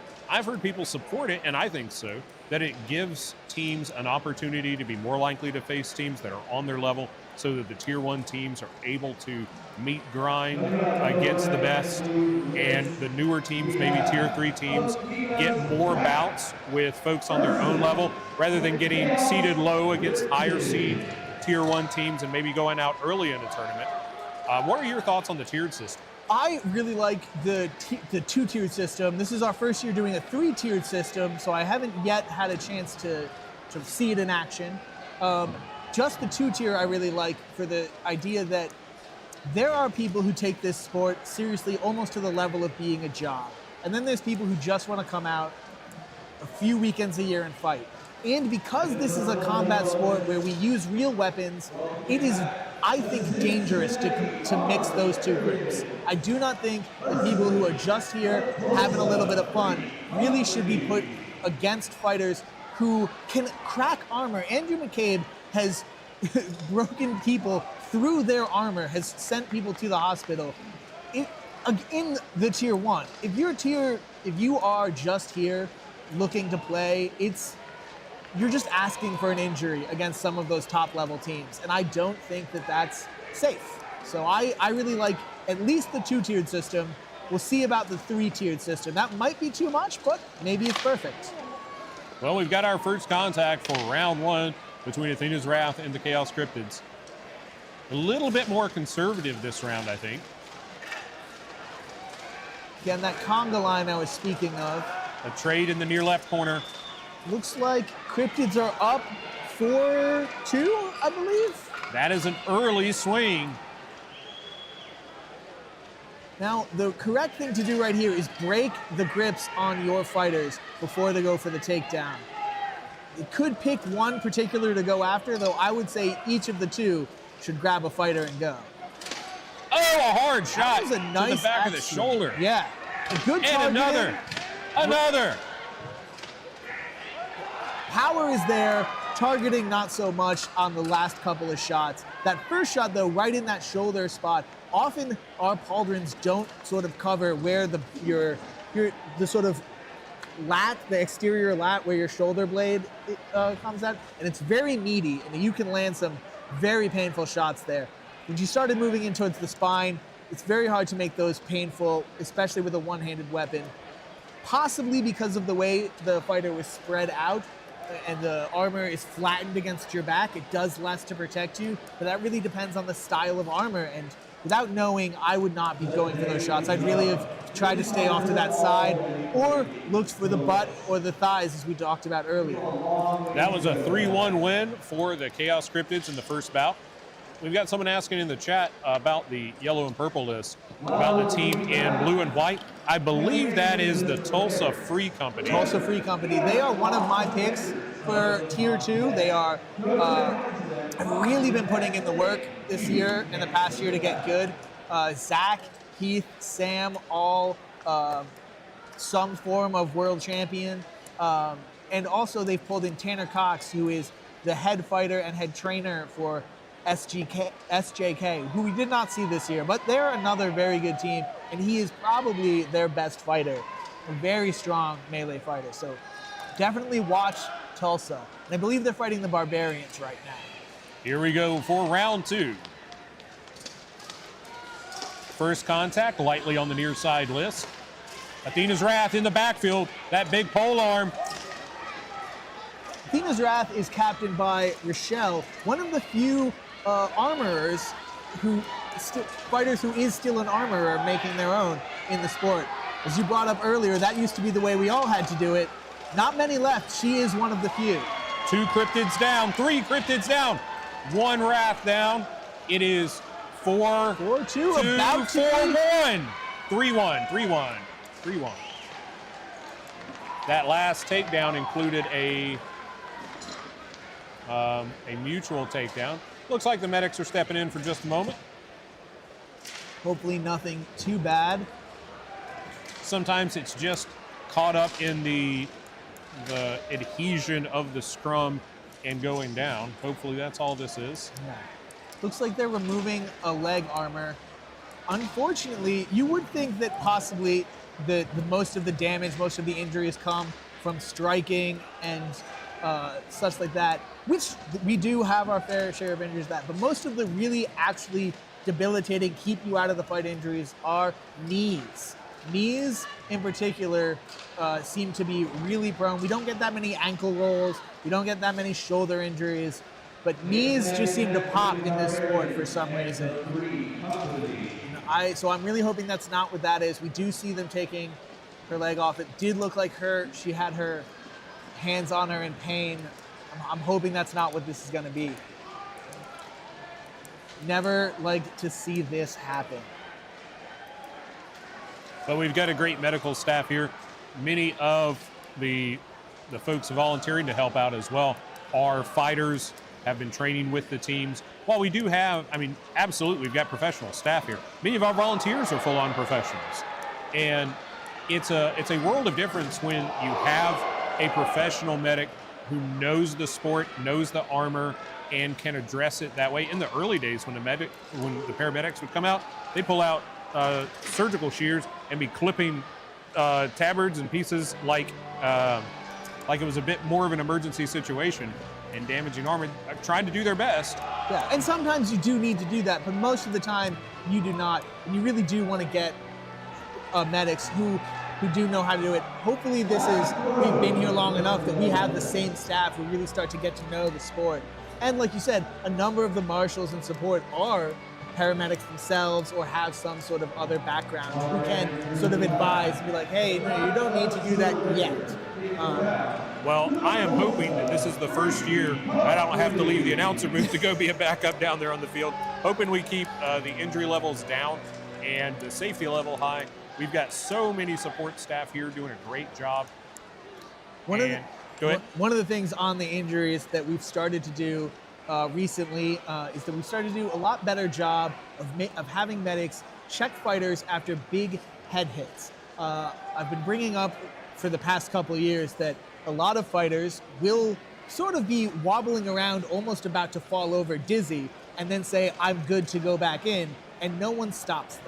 And of course the fighter wants to, I want to, and I have had more than my fair share of concussions. No one wants to stop fighting. We're all a little stupid. But you need to have someone there to be the responsible adult to say, I'm sorry, we can't let you do that. And so we've started to do that a lot better. We have people who know the concussion protocol who can say, no, I'm sorry. If a medic says you can, but until that, you're out. And the concussions and the other injuries above the shoulders are kind of hard to see sometimes. You know, a concussion is not going to show obvious bruising all the time. And the fighter will very often just repeat whatever they would have said prior to the concussion. Yeah, I'm good to go. Yeah, I'm good to go.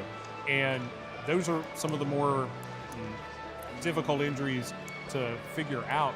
But when it comes to the armor, our heaviest piece of armor is almost always the helmet. Personally, fighting the duels, my helmet is only about 18 pounds. Still the heaviest piece of equipment that I have, but I know fighters with helmets in the 25 and upper pound range as a mass to have to be moved to then move the skull and damage the brain. It's like having a Fiat against the Suburban built in the 1970s. The mass is going to protect whatever is inside the helmet. And that's one of the reasons we don't have lightweight metal options like titanium for helmets, even for duels, because you need that mass protecting the brain. TI also slightly more brittle. It is stronger, but it is more likely to catastrophically fail. And you do not want your helmet to be shattering. If you'd much rather have your helmet dent. In fact, there are people who go by the theory that if you get a mild helm, our helms most people go with what's called a hardened helm. I don't know the exact, you might know, you built some armor, you might know the process of it. So lots of folks are using like a 4130 chromoly spring steel for their armor. Some are using a similar version for their helmets. My helmet is stainless steel. I made it 20 years ago. It's older than some of our fighters. But it's still holding up. But titanium is, an interesting thing about the titanium armor is that a person can be injured through the armor because the titanium will flex, but then the titanium returns to its normal shape and you won't see the leftover dent because it sprung back, even though it didn't protect the fighter as much. That said, I have titanium arms for the duels. Yeah, I mean, my kit, I switched to an almost all TI kit for my last fights, including I rocked. Many people who do both melee and singles will try to do multiple kits. I did not have the money for that, so I just had a slightly heavier TI kit for my duels, and then it was a little light for melee, depending, and a little heavy for duels. That's where I went. There are people out there who are running incredibly light TI though, even in the melee, based on they think that they don't get hit enough, or they're just like, I'm just gonna take it. That's a choice that they get to make. I prefer my armor to be more substantial than just virtue and hope. Yes. But I have some virtue and hope as well. You have to have some if you're gonna do this sport. But yeah, there's also a debate on whether to go with modern padding underneath or where you sort of pad specific areas with like maybe you wear a motorcycle jacket or you get some sort of foam and you put it in at the specific spots. A lot of people do that for their shins. They just sort of put strips of foam down the inside of their greaves. Or you go with sort of a more, not quite historical, but more historical-ish padded, quilted option for your padding underneath. I prefer that because that way every part of me has a little bit of protection, including all the gaps. Others think that that's just going to be a little bit too heavy, doesn't breathe well. Because heat management is another huge issue. Not so much today, it's a little chilly today. We probably won't see anyone overheat here, but you never know. You can still even overheat in the cold. And in a hot, sunny day, that is another one that takes fighters out all the time. Well, in colder environments where you may not be sweating as much as you would outside in the summer, and in these lower humidity times, it's really easy to get dehydrated and not think, well, I'm not sweating, I don't need to drink water, even though it's just evaporating so quickly. Yeah. Again, that's sort of a vet thing you have to learn, is that you are losing water the whole time. In armor, you are working. No matter what you're doing, if you're wearing armor, you're working, you're carrying this extra weight. And so even if you don't feel the exhaustion, you don't feel the thirst, you have to train yourself to have a little bit of water. And on long days like this, have a little bit of food. You do have a lunch break often, but you may not want to eat a whole sandwich or whatever in that lunch if you're going to go fight now. So a lot of the fighters, if they've been doing it for a while, will have like the goo packs runners have, or small bits of meat, and you just sort of have to eat that throughout the day, little bits of food to keep your caloric take up. Yeah, that's sort of the... You were referring to the modern versus more accurate style padding, and I can say over the years, when I switched from a modern padding inside my helmet to a quilted liner with just a little bit of modern concussion padding in there, I felt less impact and ended up being safer with a quilted liner. And for the areas that I want some extra padding on, rather than go with modern stuff, other than the required concussion padding in the helmet, which I agree with, I prefer more of the quilted style because it stays in place. People may say it's not breathable, but if you're using cotton, no, it's not super breathable. If you're using linen and wool, it is very breathable, especially infinitely more breathable than the latex foams and the neoprene foams that are absolutely not breathable at all. Right. Yeah, for the helmet in particular, definitely I believe in at least a 2-type system. I went with 3. So I also had the period liner, and then I had what we call concussion foam. It's debatable whether that is a good term for it, but it's these modern foams. It's the foams that you'll get in football helmets or in motorcycle helmets. And it does help reduce the impact, but it will not prevent concussions. There's some debate about whether we should call it that, because you can still get a concussion. I think that's a little pedantic, but I do think we should bring it up at the very least. Anyway, there's that, and then I went with a softer foam on top of that to sort of frame my helmet so that it sat the way I wanted to sit, and then the modern under that. And that was the best work for me. Yes, you feel a lot fewer of the hits. You can keep your helmet exactly where you want on your head so it doesn't rotate or sort of swing in, which is the other problem with if you have too thick of a liner, of a medieval liner. As you sweat, it will compress a little bit, and then it doesn't sit on your head necessarily the way you want it to. So, which is, same with the mass. The mass will help reduce the impact, and keeping your helmet from moving will with the impact, which is sort of an ancillary benefit of what we call the Simon strap, these secondary restringent straps, which hold the back of your helmet on. Some people even have one in the front, so the helmet can't move without your head moving. And that will help reduce a little bit of the, without your whole body moving, obviously, reduce a little bit of the rocking of your brain inside. Well, one of the more modern pieces that I highly recommend, I recommend this to all the fighters that show up at Tupelo Nights on state practice. It looks like that fighter that went down from the Chaos Cryptids She's standing. Looks like a knee injury, and they've got her walking off. She is... Looks like they applied a temporary brace. So we're going to get her taken care of and back to action here in a bit. Can't tell how bad it is, but the fact that she's not going off in a stretcher is a good thing. And the fact she is limping, but she is able to put some weight on it. So yeah, she may be able to come back to action. We will hope for that, but we don't have her all the way out of armor either. Again, another good sign. Hopefully she is not too badly hurt. Well, we were discussing the modern and medieval options. As great as a COD piece may be, I've got to say, I recommend to every male fighter to get a nutty buddy for protection. That may be silly, but I have done martial arts of all sorts and been kicked, kneed, hit with weapons of all sorts, and the best protection by far is that Nutty Buddy.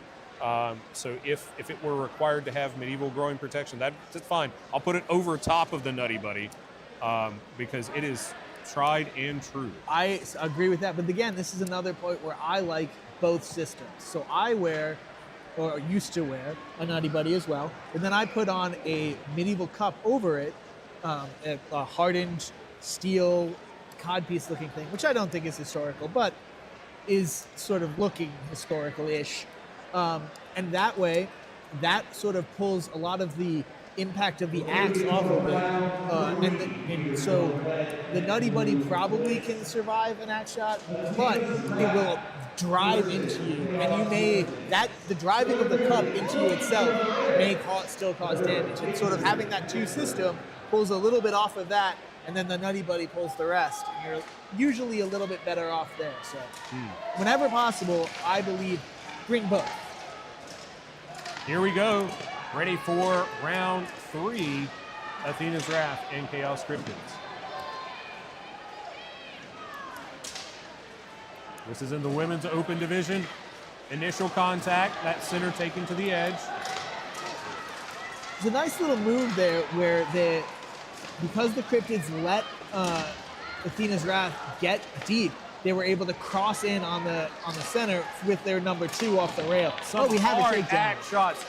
Hard axe shots happening on the near side list. And then a far side takedown against the Chaos Cryptids. Athena's Wrath slightly up, haven't yet been able to take advantage of it. They need to put hands on, that's Elise over there. Number 11 on Athena's Wrath, looking to where she can get involved again. Elise putting up a good showing fighting 2. If she can keep this up long enough for one of her side to get a takedown, they'll be all right. Elise, I don't know what she fought in duels yesterday. She had a gorgeous set of 15th century Gothic armor she was doing duels in for a while.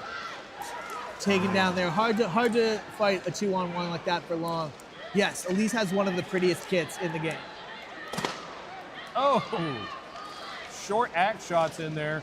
Transitioning to a leg sweep. Yeah. This is what we colloquially call the hump and bump I've been talking about. She wasn't able to quite get it. Oh, that. 4-2. Athena's Wrath is up. Looking for the head rip. She needs to get farther behind her. I would let go of this. I don't really think she has much with that position. And she's kind of preventing her teammate from working. Oh, on the other side, there's the takedown though. That's 4-1 for Athena's Wrath. That was a hard-fought round for both teams. Taylor, I don't think that there's a publicly available roster for the teams. If you are a member of BI International, you can go look at the team's official rosters. However, they are not necessarily up to date for every tournament because you are allowed to make subs, and I don't think that gets updated every day. So some subs, I believe, have been made that will be updated eventually, but I don't think that that's currently the full thing. Also, the rosters on the BI website, Booherd International, do not show the belt flag numbers. So you can try going and looking at the fighters' pages, if you're a member, I believe, and see their armor and try to figure it out from there. I tried that and struggled. Up next, we have the Crimson Tulips versus the Los Angeles Gilded Blades in the women's 5 versus 5 division. There'll be one more bout after this before men's Tier 1. That bout will be the River Sirens versus the Rat Queens. Take a moment to let us know who you're cheering for in this round and for the overall tournament and where you're cheering from. So far, we've had folks across the United States all the way out from Idaho, south into South America in Argentina. Folks cheering from the UK, let us know where you're cheering from. Have we had any Canada all-outs today? Because we do have a number of Canadian teams fighting with us today. I saw someone cheering on a Canadian team. I'm not sure if they said they were from Canada. We have the Tulips are sort of, I believe they're sort of a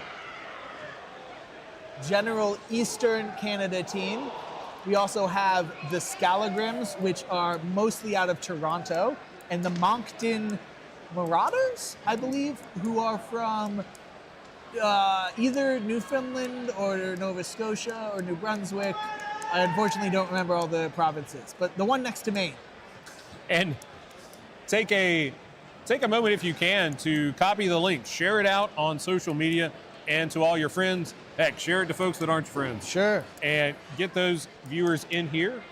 Also do the like and the subscribe and all of that goodness.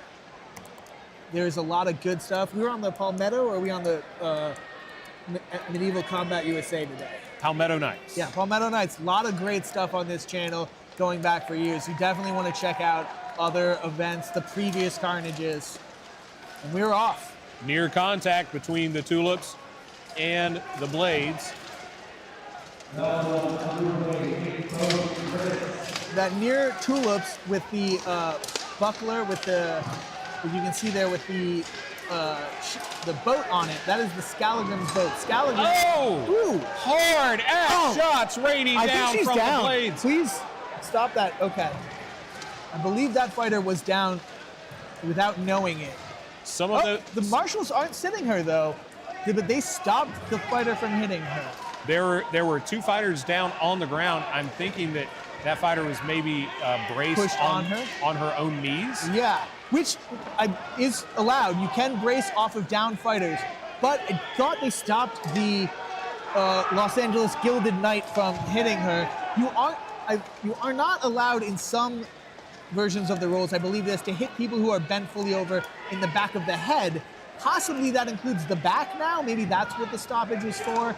I'm not 100% sure on all of the details. I am not, unfortunately, a marshal. It is 4-4 now 3-3 with a trade-off on the near side. So 3-3, neither team with the advantage at the moment. No. Far side looking for, I don't know what, some calf kicks there. The near side, that over-under, does that elbow look like it's coming off to you on that near fighter? It does. It absolutely does. There's a bunch of marshals looking at it. I can't tell if they, looks like they're not sure either. It looks like the elbow cop itself is coming off, but it looks like the elbow is currently covered. Yeah, which I guess is good enough. Like we said, you have to have the elbow covered, but you don't need all of the armor pieces. If that's, ooh, that was a good strike. Axe turned around in her hand though. Gotta be careful. Those are landing near the neck. She might get sat for that. No, I question now whether that elbow is actually covering. I don't see any other protection around it. I think it's reasonable to check it. Yeah, but the marshals are right there. Chris, I know, is a very experienced marshal. I can't tell who the other three marshals are here, but I think I've seen them before. They have a lot. Oh, and they've caught it now. Yeah, they have decided. It's 3-2 with the Tulips up. I would not go for this head rip yet. Clear your own fighter first, but it made it work anyway. You can see almost took her own fighter down with that on that pull. And that's the round, but 3-1. It did work. They were able to get the victory there. Honor Arms HMB Club, thanks for cheering on from Manchester, UK. HMB, one of the names of the sport, historical medieval battle. Also, this is known as medieval combat, also known as Boomers.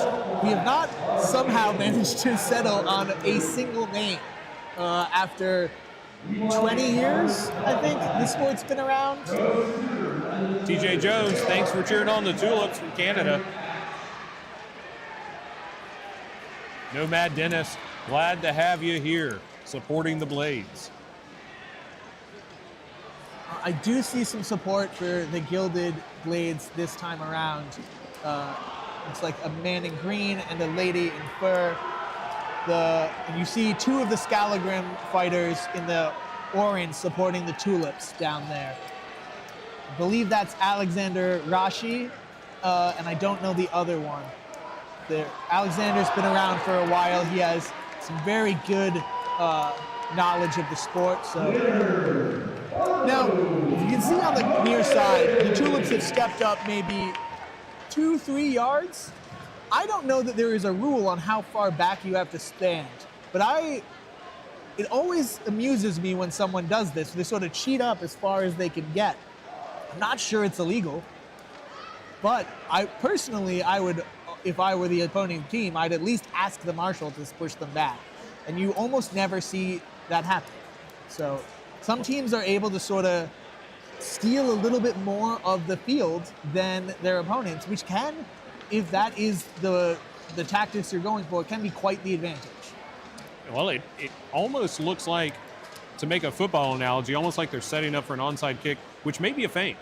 Yeah. To draw folks to that side of the list, but maybe that's where they stood up and didn't want to walk the extra 10 steps either way. It could just be that's where they are. There may be no tactics to it, or maybe they're pushing something. I really like trying to push one side deeper than the other and trying to catch the middle out. Looks like that's not what they're going here. Gotta be careful in that deep run, but she's there. She can get a good strike, yeah.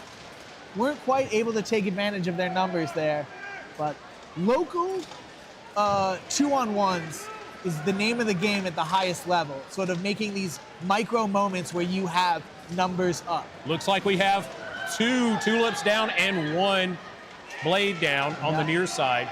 It's 4-3 for the Blades. Again, that Congo line problem of where you're holding your opponent, but your opponent is holding your teammate.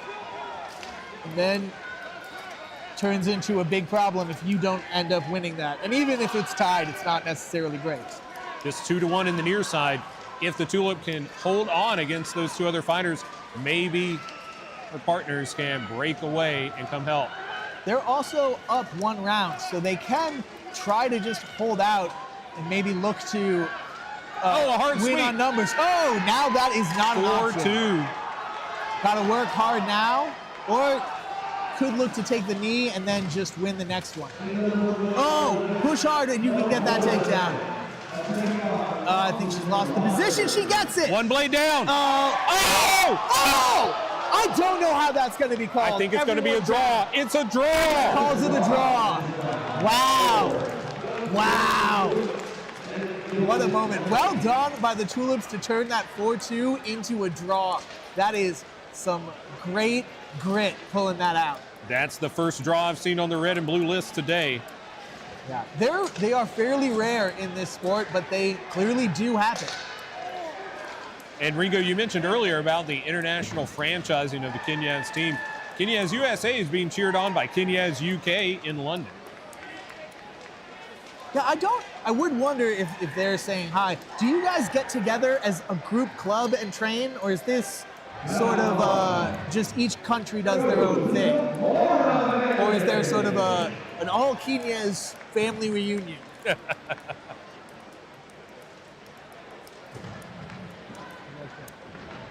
Knyaz, one of the biggest clubs in the U.S. nowadays. They have 2 full teams, and I've heard that some of their other members have merged out to another team, that's being able to field over 16 fighters is so rare. Most clubs don't even have 16 fighters, including their support. I guess that wouldn't be fighters at that point. So true. We're going to take just a moment to thank our sponsors this year: Sparta Training Equipment, Go Hurt, Age of Craft, and American Bowhurt. We're happy to have them supporting this year's event, as always. I'd also like to thank Tidewater Dogs of War for bringing their list, the purple and yellow list, so that we're able to run such a big tournament. Yeah. Also, thanks to the whole list crew, I believe run by Trey Sutter over, That's right. Who puts in so much work to make this thing happen. Big shout out to all of the support, especially the list crew. And here we go for the next round between the Tulips and the Blades. So you see on this near side, they're holding the rail as hard as they can, but not sticking together. It's really important that you work together with your guard or your number 2, depending on your Name it. One tulip down. But their center, or number 3, was able to pull that off. Great takedown there. Got to get back in before before they turns it back. 4-4. The Blades teeing off with that axe. The center for the Tulips not having any of it. Looks like she's just trying to protect her teammate in the corner now. Oh, interesting strategy. Lets the axe woman go so she can get her own 2-on-1 in the corner. This axe, number 12, needs to start teeing off. Make that axe sing. That's one down. Are they going to call? I think she's up. I think she's up. No, Chris disagrees. Okay. Knee down. It looks like we're at 2-2. It was a trade in the near left corner, so it's a 2-2 fight. Could this go to a draw again? On that fighter who is sat, you are allowed to put your hands on the ground as part of a throw, and you're allowed to support your weight on the fighter, I believe even with one knee, but if your knee touches the ground, you're out. Knee on fighter might also not be allowed, but and if your body touches, you're out. There's a limited amount you can push off the ground. Chris said that was too much. Oh, a hard shot. That was close to the back of the head. Another tulip down. It's 2-1 for the Blades. Almost picture perfect head rip right there by that Blade fighter. Love that technique. So right now, it's really kind of difficult to get a takedown if you're just pushing your opponent directly into the corner. You either want to pull them out, or if you do know, it's called the double hump and bump, where each fighter, oh! It's 1-1! Now that down fighter, there it goes, needs to let go of the Tulip's leg, but here we are. And that is why I don't like a suicide, in addition to thinking it's unsportsmanlike. You can just lose. You can think, I'm gonna pull this fighter down, and then they stand out, especially with that wide brace stance. Nice grappling exchange here. She's gotten on. Oh! What a foot sweep! That was perfect timing. Perfect timing. Yeah. On that foot sweep. Way to pull that out, Crimson Tulips. That was a very exciting match. That might be one of my favorite we've seen so far. That was great. And Tulips taking the match. Hard fought. Well, the marshals are talking. I really hope this isn't an injury. Maybe they're just talking to her. Yeah, it looks like they were just talking to her while she's getting her way up. But not an injury. Good to know. And Ringo, it looks like Knyaz is commenting in the chat that they are planning a big reunion, and that the Knyaz UK women's team has 15 women 15 on it. women! Oh my God. That is insane. I have never seen a women's team field a second team in my whole time watching. That's incredible. Great work to Knyaz UK. And up next, we have the River Sirens taking on the Rat Queens.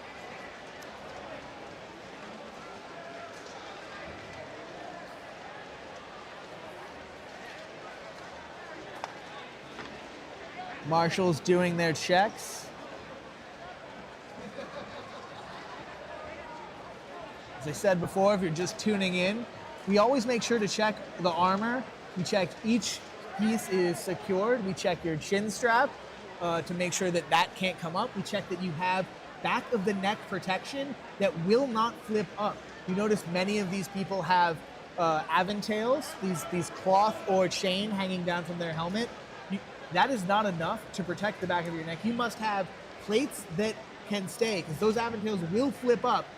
Whether you secure that aventail down and that's where your plates are, or you wear some sort of gorget underneath, it is required protection.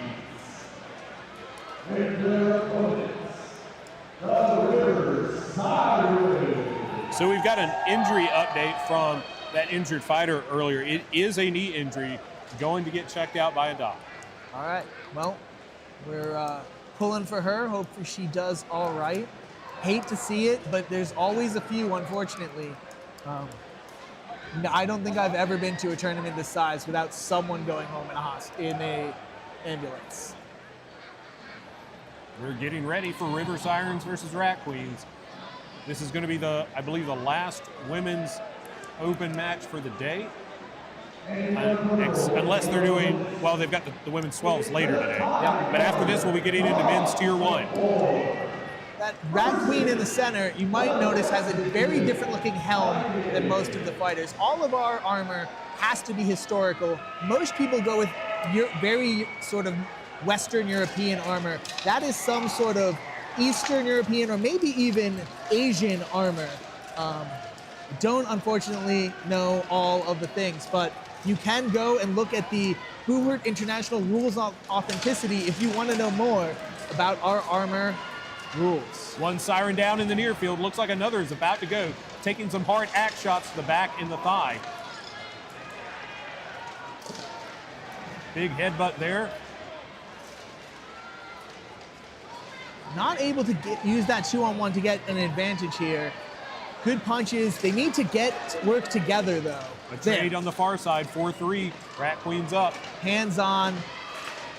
I'd like to see more kicks from the Rat Queens, working the lower legs in this 2-on-1 here. Another trade, 3-2, still Rat Queen's advantage. Hard right-handed shots coming into the ribs of that siren. And that siren barely managing to stay up, but still up. Can she break free? Can her partner break free and come out? A hard push back. Pushing over the bodies. We haven't seen much of that so far, but that is one of the best techniques you can use to get a takedown. Reverses it, and she's able to use the bodies. The Rat Queen. That's 3-1. That's the round for the Rat Queens. That was incredible field awareness to feel the bodies behind her, rotate her opponent, and then push her over the bodies. Very, very smart play by that lady. What a hard-fought first bout between these two teams. Yeah. You'll also notice some of these fighters are wearing white belts. While it is not an official item, a common thing done by many of the teams is that when you go and fight overseas, sometimes they say only a world championship, sometimes they say overseas, depends on who you ask, you are inducted into an order of knights, quote unquote, called the Knights of the Drawn Sword, and you get to wear a white belt. So this may be someone who has represented the U.S. In an international championship. And I do have to say, my competition has only been in the United States. I would love to be part of that order one day, but right now, it's a select group that's able to travel overseas and compete. Yeah, you have to have the money to make it to all the tournaments that qualify, the skill to qualify, and then the money to go overseas, which is a lot of things to put together. Oh, and the time to train to get the skill, and then the time to go overseas. We've got at least one fighter down on the near side. That looks like a Rat Queen. It is. They have gone down early. It almost looked like a friendly fire by the lady with the face mask. Another Rat down. A trade on each side, it looks like. 3-2. 3-2 with the Sirens up. The Sirens came back from a first round loss earlier today to take the match. Let's see what happens now. And that's a Rat down. 3-1 Sirens taking round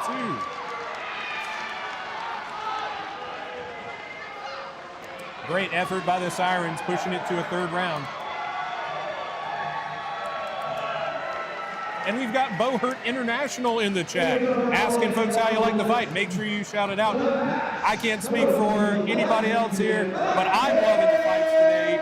Ringo, what do you think? Yeah, so far, very high quality in this list. I haven't been able to see much of the far list, but what I have seen was good. I heard some axe shots that sounded like a gun, so that's pretty impressive. Definitely be sure to check out our other stream for the far list. But yeah, overall, the quality is very impressive across the board in this list. In particular, in past years, the women's fights have definitely seemed to be 4 or 5 years behind the men. At this point, the top women's, I'm not sure, are anywhere behind the men. And even at sort of the rest, are only maybe 2 years behind the men in skill and performance. We're seeing a lot of good acts. We're seeing a lot of the top level meta techniques. It's really coming together. I'm very impressed with what we've seen so far. I think this is going to be a hard round. Both teams fielding their best fighters. I'm seeing some ones that have scored plenty of takedowns today. We're going to see how it goes for round 3. Looks like they're squaring up in the center. So you see on the far side, the Rat Queens have their rail a little bit forward of their slightly inside men, and the River Sirens, both sides are doing that. Oh, now both sides are on the Rat Queens. That's sort of the meta, what we consider the best play. Oh, broken up into a scrum now. Oh! The Siren go Singer was down? able to break away and take the Rat Queen down. Yep, she's down. That's 5-4 for the River Sirens. But it looks like the Rat Queen Center Might get the take. Oh! What a reversal! Oh, she's stuck on her helmet. She's able to get free, though. And then we had a trade on the near side. That's 3-2, Sirens up. I think Sirens have not only the numerical advantage, but the number of and there it is, 3-1. Nice takedown there. A nice, smart play to free her teammate before going for the takedown. I will continue to hound that, as that is the smart play always. Save your team first so that you have numbers. And that wraps up the 5 versus 5 women's and women's open tournament, except for the finals. The finals will be tomorrow. And then we have women's 12s later tonight. That's right. In just a moment, we'll be starting well, actually they may be going to a lunch break. We'll see. This is about the time of day where they usually break for lunch. I'll take the moment to shout out the PalmadoKnights.com website for the Carnage links for the overall schedule. While we have a moment, I'd like to thank again our sponsors, Sparta Training Equipment, GoHurt, Age of Craft, and American Bowhurt. I'd like to thank our support staff here today, making sure our fighters are fed, watered, taken care of. All our scorekeepers, timers, and marshals, and our live stream staff up here bringing you a great show, we hope. I hope you enjoy it. It looks like they're starting to muster, so I don't think they're going to take a break. And I see what looks like Knyaz moving into position. And Company of the Pale Horse also in position. This train isn't slowing down, my friend. No, it is not.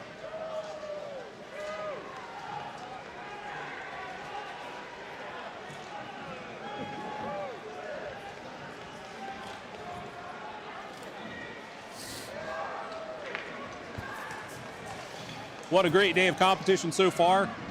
For those of you that may be new to the sport, the men's 5 versus 5 it's kind of the premier attraction, and this is Tier 1. Currently at Carnage, we have a 3-tier system for experienced fighters. The Tier 1 are the top-end teams. These folks coming in have the majority of the experience on the field, lots of power, lots of backing, even from international teams in training. You'll see Knyaz USA in the black tabards with the red sun, the American flag sleeves. Opposite them in black and gray in just a moment will be the Company of the Pale Horse.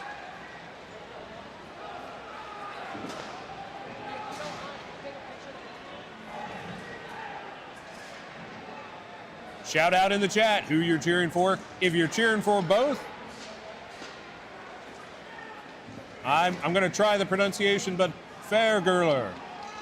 Thanks for cheering on both teams and for being here. The great thing about this sport is, despite the high level of aggressive competition and swinging axes at one another, I can't think of another sport where you're allowed to do that. The friendship and camaraderie between the teams is very, very high. In many of the amateur sports around the country, they have difficulty getting referees, getting umpires to compete or to come out for competitions.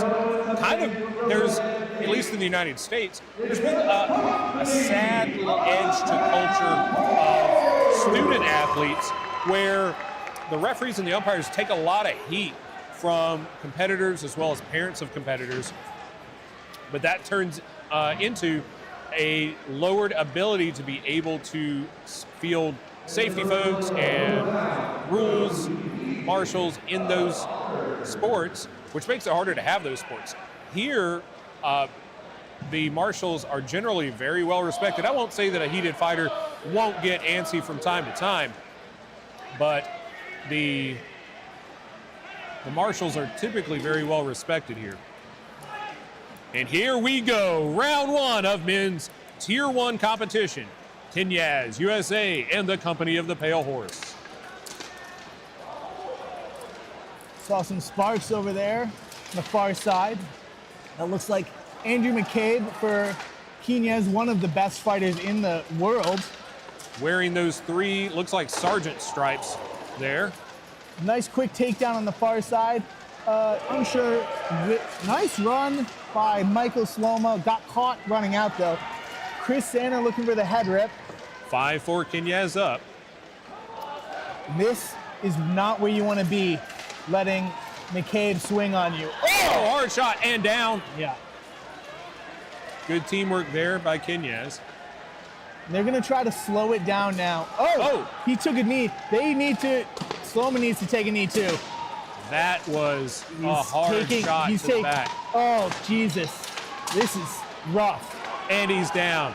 5-1 in favor of Knyaz USA. So what we saw there, Chris Sanner, the fighter who took a knee, recognized that 5-3 against one of the best teams as they're about to start swinging is a bad place to be. They're probably going to do better to take the knee, reset, and try for the next round. Unfortunately, his teammate did not catch the notice and took the beating. So an almost heads-up play by Chris, but it turned out to work against them there. Do you know where Pale Horse is fighting out of? Pale Horse is out of everywhere. So their captain right there in the middle, Xander's from Rhode Island. Chris, a lot of them are on the East Coast, but Blade in the black, who just walked out, is from Texas. Dylan Sweeney, who I don't think is here actually this weekend, though, is from California. Chris Sanner, again, on the far side, is from Pennsylvania, Pittsburgh, I believe. Jordan Rank is from Ohio, the guy who just walked into the middle. On the near side with the Scalagram's buckler, that long boat, the Viking longship right there, that is Michael Sloma. He's out of Rochester. I think that's Killian on his shoulder, out of Boston. All right, and they're off. Fast movement to the middle. Fresh fighters in. Looks like they put in Mickey in the middle for Knyaz, the head of Armored MMA. He is also one of the best fighters, again, in the country and the world. Also one of the best pro fighters, and also one of the best duelists. All around triple threat. Good contact, both teams still up. Yeah, doing better from Pale Horse this time. They have not left a man down. Oh, Chris needs to save his man. And there's knee armor, looked like it came loose there as well, possibly. Yeah. So 5-4 Knyaz, 5-3 Knyaz. It's going to be rough now. Knyaz, one of the Knyaz fighters dropped a weapon, went back to retreat one. Oh, 4-3. That's the first Knyaz fighters down I've seen so far. Yeah. Chris needs to get out from there, look for that head rip on this far side. Couldn't get it. Another Pale Horse down. It's 4-2. 4-2. Gonna be hard to pull this back from now. Knyaz is a great teamwork team. You can see on the far corner here, the near corner here, they were going for the double hump and bump. Killian able to survive that though. Great work. Oh, what's happening? The marshals are stopping, making him grab. Oh, that's 4-1. 4-1. There was a takedown by the fighter that the marshal was not communicating with. Yeah, what I believe happened over here is that fighter, that Knyaz fighter, dropped his axe and then went and grabbed, his falchion, and went and grabbed his backup weapon, but just held it. The old rules where you were allowed to not draw the weapon, as long as you had your hand on it in the belt, you could punch, grapple, whatever. They have since decided that's kind of cheesy. You have to draw your weapon. You have to be armed and ready to fight in order to continue fighting. We don't want people just going out and boxing with 2 shields or with no weapons. We really want this to be as close to medieval tournament fighting as possible. Obviously, we can't allow thrusts because it would kill people. We can't allow edged weapons. There's a lot that we can't allow, but we would still like to get as close as possible. Well, based on the 14th century book of the tournament by Count Rene d'Anjou, I believe, their rules required wooden weapons a lot of times, no thrusting. So it does align with medieval rules because thrusting, even with broken wooden weapons, would result in so many deaths. Yeah. And they didn't want deaths in training, which is basically what tournaments were for. Yeah. There's a wonderful illustration of an octagonal club, and they glued parchment to it and rubbed it with lead to make it look like a weapon, which glued parchment made to look silver colored. Sounds a lot like duct tape. Yeah. So, looks like they were into the LARPs back in the old days as well. Which makes sense. If you know anything about medieval tournament history, many of the old tournaments were done as reenactments of Greek battles or of Arthurian legends, which is not too far off of what you might see going to your local LARP. So here in the blue and red list, we have the Twin City Wyverns fighting out of the blue gate in green and black. Across from them, Bastion, another one of the South Carolina teams, fighting in blue and gold. This is the first time either of these teams has been in Tier 1, I believe, of the 3 years that we've been doing it. Congrats on both teams to getting in. They've both been stepping up a lot recently. Bastion actually beat Pale Horse at their last tournament. Wow. Which, that was an interesting move. Runs out, stops, and his whole line just stayed behind him. Good attempt to grab the axe. I really like the movement this fighter's doing. What number is that? 17? And a takedown. That's 5. Wow. Oh, and a hard shot. It made him drop his weapon. The marshals missed that. He let go of his weapon and it touched the ground, but it didn't fall. I don't know what the call is on that. If it doesn't, you are allowed to touch the ground with your weapon, but if you drop, almost takes himself out there. You got to be careful on those hard checks. We have seen that before. Fighters just running into other fighters or the list and falling down. Looking for a leg pinch there. Nice work by those two Wyvern fighters to work together to get that takedown. Another Bastion down, 5-3 Wyverns. I think this fighter who's been involved in both the takedowns is Alex King, who was involved in that great pro fight, the Outrounds fight with Boris yesterday. Saw one of those large Bastion fighters kicking out to block an axe shot on his partner, and that's the round. No, there's still, you're right. You're right. Corner. 5-2, and a hit from behind. Oh! Could they come back? It is now 4-2. And these are two of Bastion's best. I've seen them both do some heroic things in the past. Well, if he can get that Wyvern back and tripped. He does! Oh! Almost. That's 3-1. Almost pulled it off, but looked like his elbow was stuck in the Wyvern's gauntlet. I agree. And was able to pull him down with him.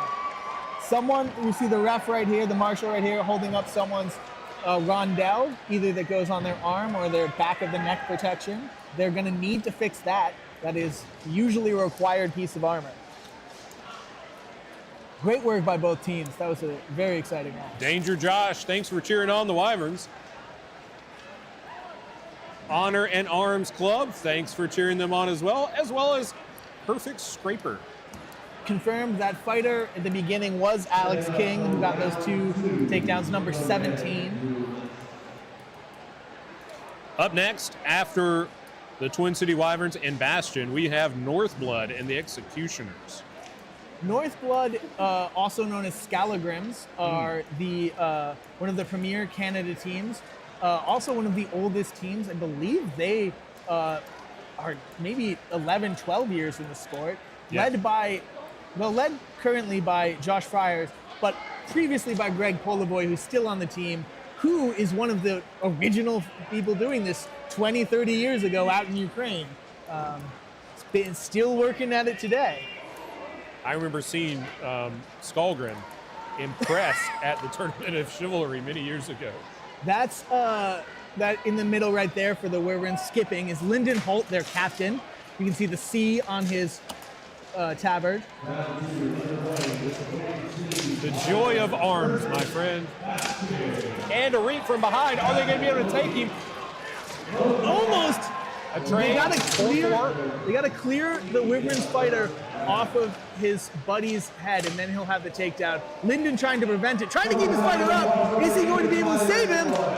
He's not. That's a Wyvern down. It's 4-3. That's 4-3.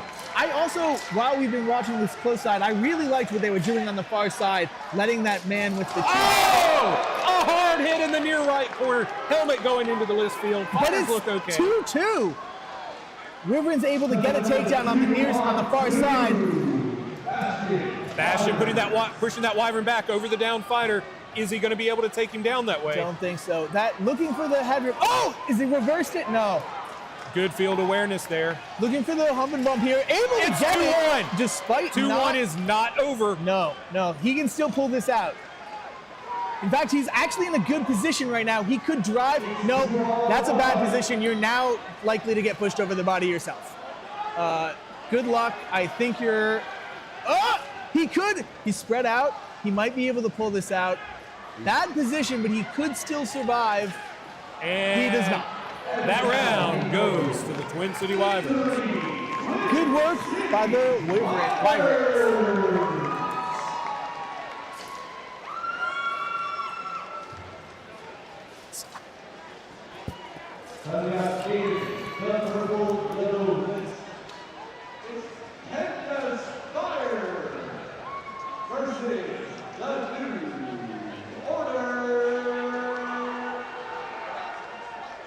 Still pretty vets.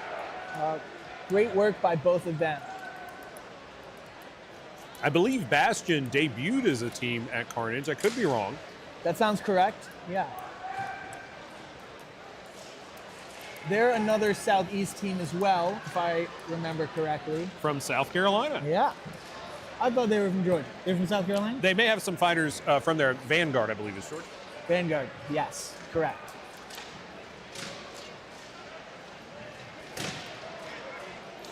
Well, up next, we have Northblood and the Executioners.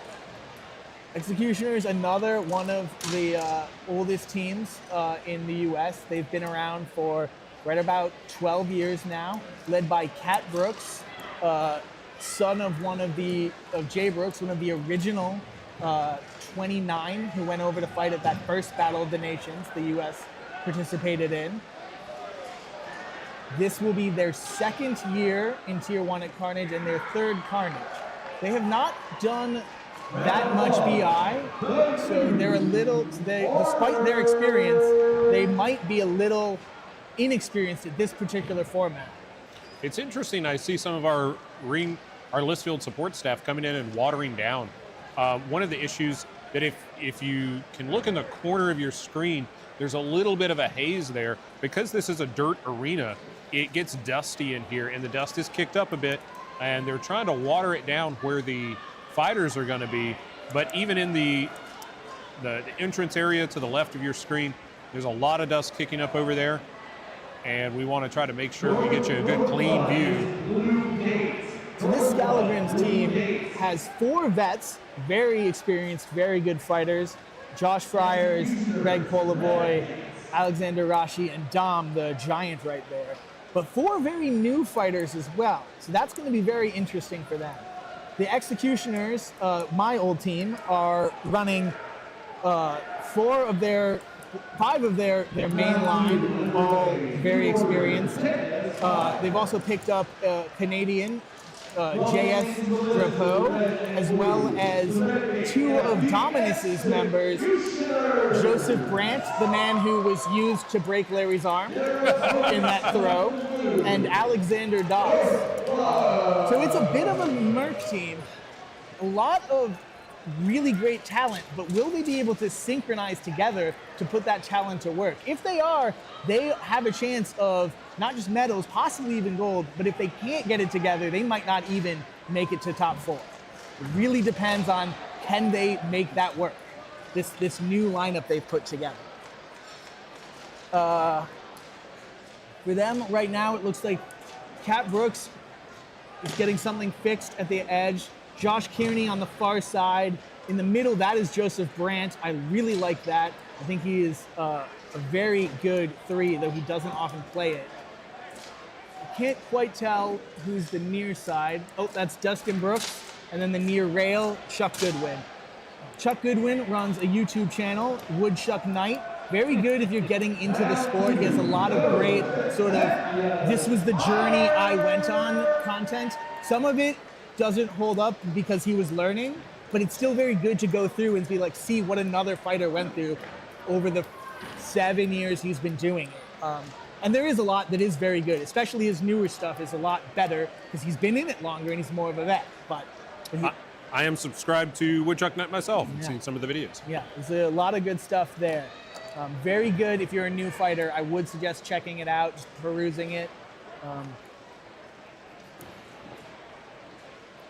What a great day of fighting so far at Carolina Carnage 2026. This is our 9th year of hosting Carnage, each year at the T. Ed Garrison Livestock Arena in Pendleton, South Carolina, just down the road from Clemson University and the Clemson Tigers. These two teams also have quite a history of fighting each other. We're a little bit of an unfriendly rivalry for a couple of years that has since turned into a much more friendly rivalry, which is we love to see. We don't like beef between teams. We much prefer to hit our friends than hit our enemies. In addition to being here all these years, we like to thank the college for their support, as well as Anderson County. Anderson County, we're just across the line here in the Tri-County region into Anderson, and they are supporting our events, making sure that the folks of Anderson have great entertainment, great sports to view here and helping making this happen. We appreciate you very much. All right, looks like we're about to get started. Chris, the marshal, sets us off. Both teams pretty fast walking up the field, but then hesitant to get to that initial engagement. Joseph says, no, let's go. And Alex says, nah, I'm going into your field. And these teams have been watching fighting all morning, waiting for their time to come in. First bout for both teams. Let's see what they can do. Josh and Alex trading grappling in the far corner by themselves. Josh able to get the first takedown, and they're up. Can they take advantage of this, though? They need to put hands on opponents and get some 2-on-1s going, which they are not doing. Executioners kind of wasting their advantage right now. Oh. And that's another Northblood down. Two, I believe. 2. Yeah, it's 5-2. This is a bad place to be. Josh, no, yeah, 5-2. Josh and Greg, I believe, are the 2 up. Josh, another fighter wearing an Eastern kit. We don't see many of those nowadays. And in the corner, that's Greg Bolivar. We got a nice view with some of our newer camera equipment of a close-up of that carnage happening in the corner. You've got a better view right now than we do. In the corner, I don't know if you can see it from the way the camera's set. Joseph is pushing Greg, Joseph in the blue and yellow coif, pushing Greg into the corner, was throwing these heavy knees. Very few people can make knees work through armor. Joseph is one of them who you do not want to let pull that off. There were some hard axe shots coming in from the side. And that's it, 5-1. An incredible effort by those last 2 Northblood there, keeping the fight standing as long as possible. It's an interesting first round from the Executioners. Executioners, historically, very slow to get moving. And I really like that placement of Joe in the middle, where he just said, no, let's get started. And I think that brought the rest of the team up. So I think that's a really good pickup by them. Young Gun, thanks for cheering on Northblood. We're glad to have you here. We're at 100 and... We see one of the Northblood Scalagrims limping off, not being attended by medics, though, so hopefully he'll be okay later. But he does not seem to be okay now. I think that is Alexander Rashi. We're up to 197 viewers here, it looks like. If you would, send it out to a few folks. Let's get that tipped over 200. Yeah.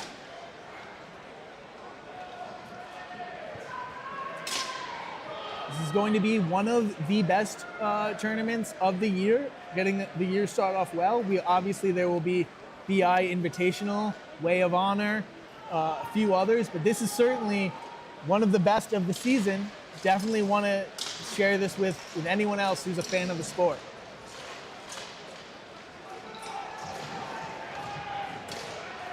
So we had subs on both sides, I believe.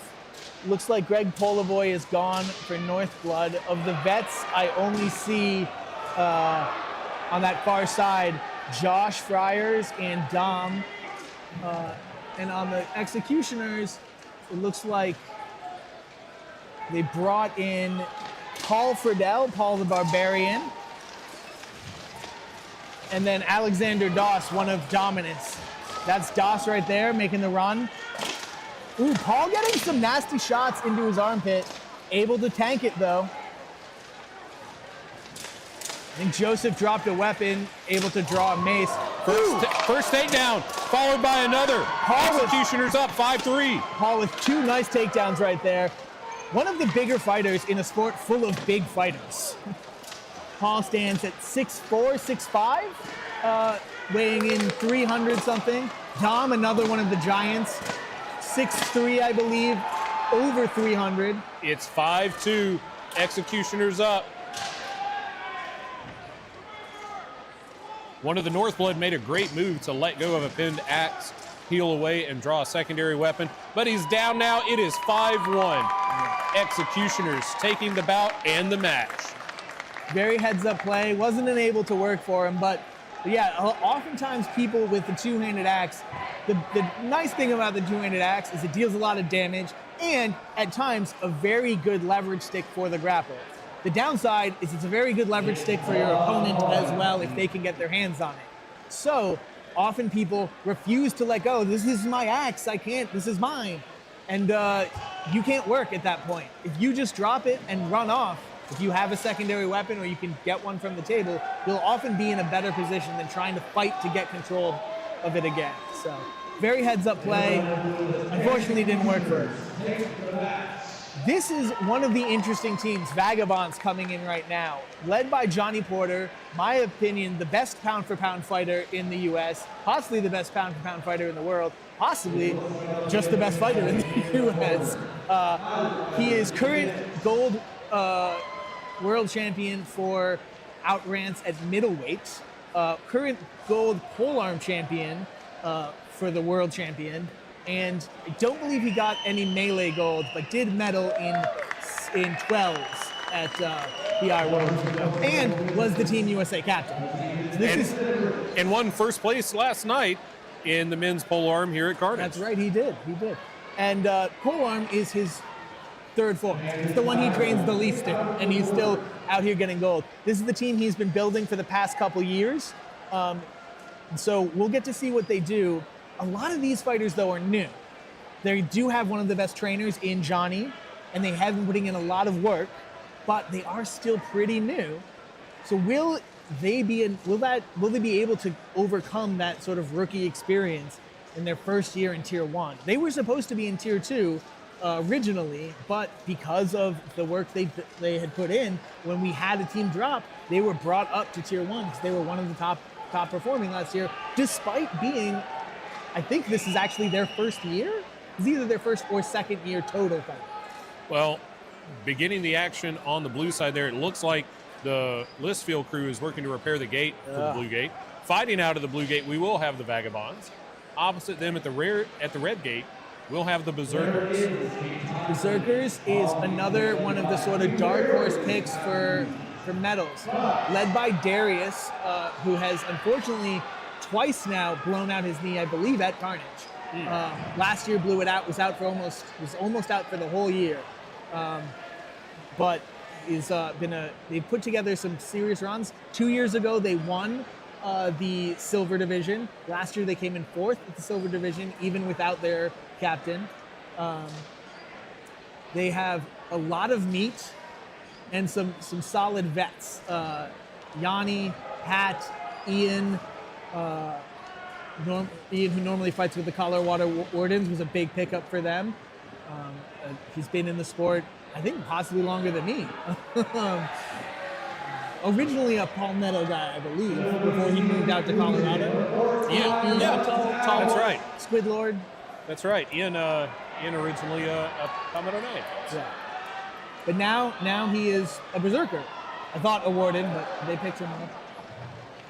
We'll see if if they will be able to put together a good win here against this rookie team. There's a lot actually more total experience on the Berserker side, but Johnny is the most experienced fighter.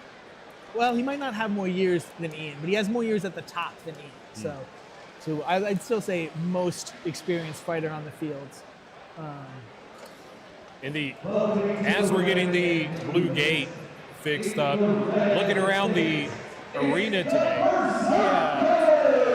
several hundred folks here, still early in the day of fighting at Carnage. You can see the far side; those stands aren't quite as full. Here on the near side, with the larger red and blue list for Tier 1, these stands are more full up than the other side, spreading out all the way out into the concrete seats. On our left, in the tan and other tan, the Vagabonds, the captain, Johnny, wearing that blue coif for when he fielded with Dominus, the best US team we've ever put together. Another one of those all-star teams. And then the Berserkers, looks like, I think that's Darius, the captain in the middle, Patrick on the far rail, Tanner Cox, who I thought was fighting with TFC, but looks like he's fighting with the Berserkers. He's the captain of SJK. I can't see who's on the near side quite well. Maybe Kano and someone behind whoever this giant is. Miss Brent, thanks for cheering on the Vagabonds. Suzanne, glad to have you here for the Berserkers.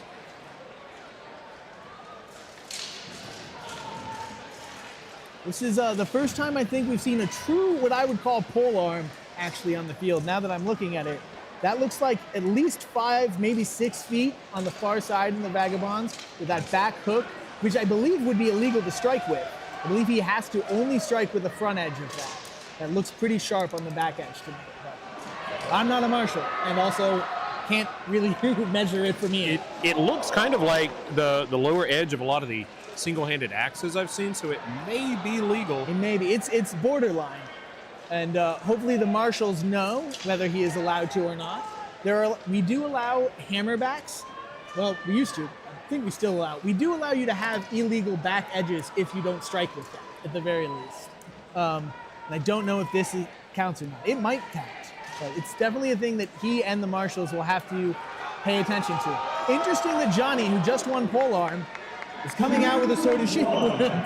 You might think that he would take the weapon that he just won gold in. Here we go, round 1 between the Vagabonds and the Berserkers. Interesting matchup with Johnny versus Darius there. Johnny is maybe 190 weighing in today. Darius has got to be 320.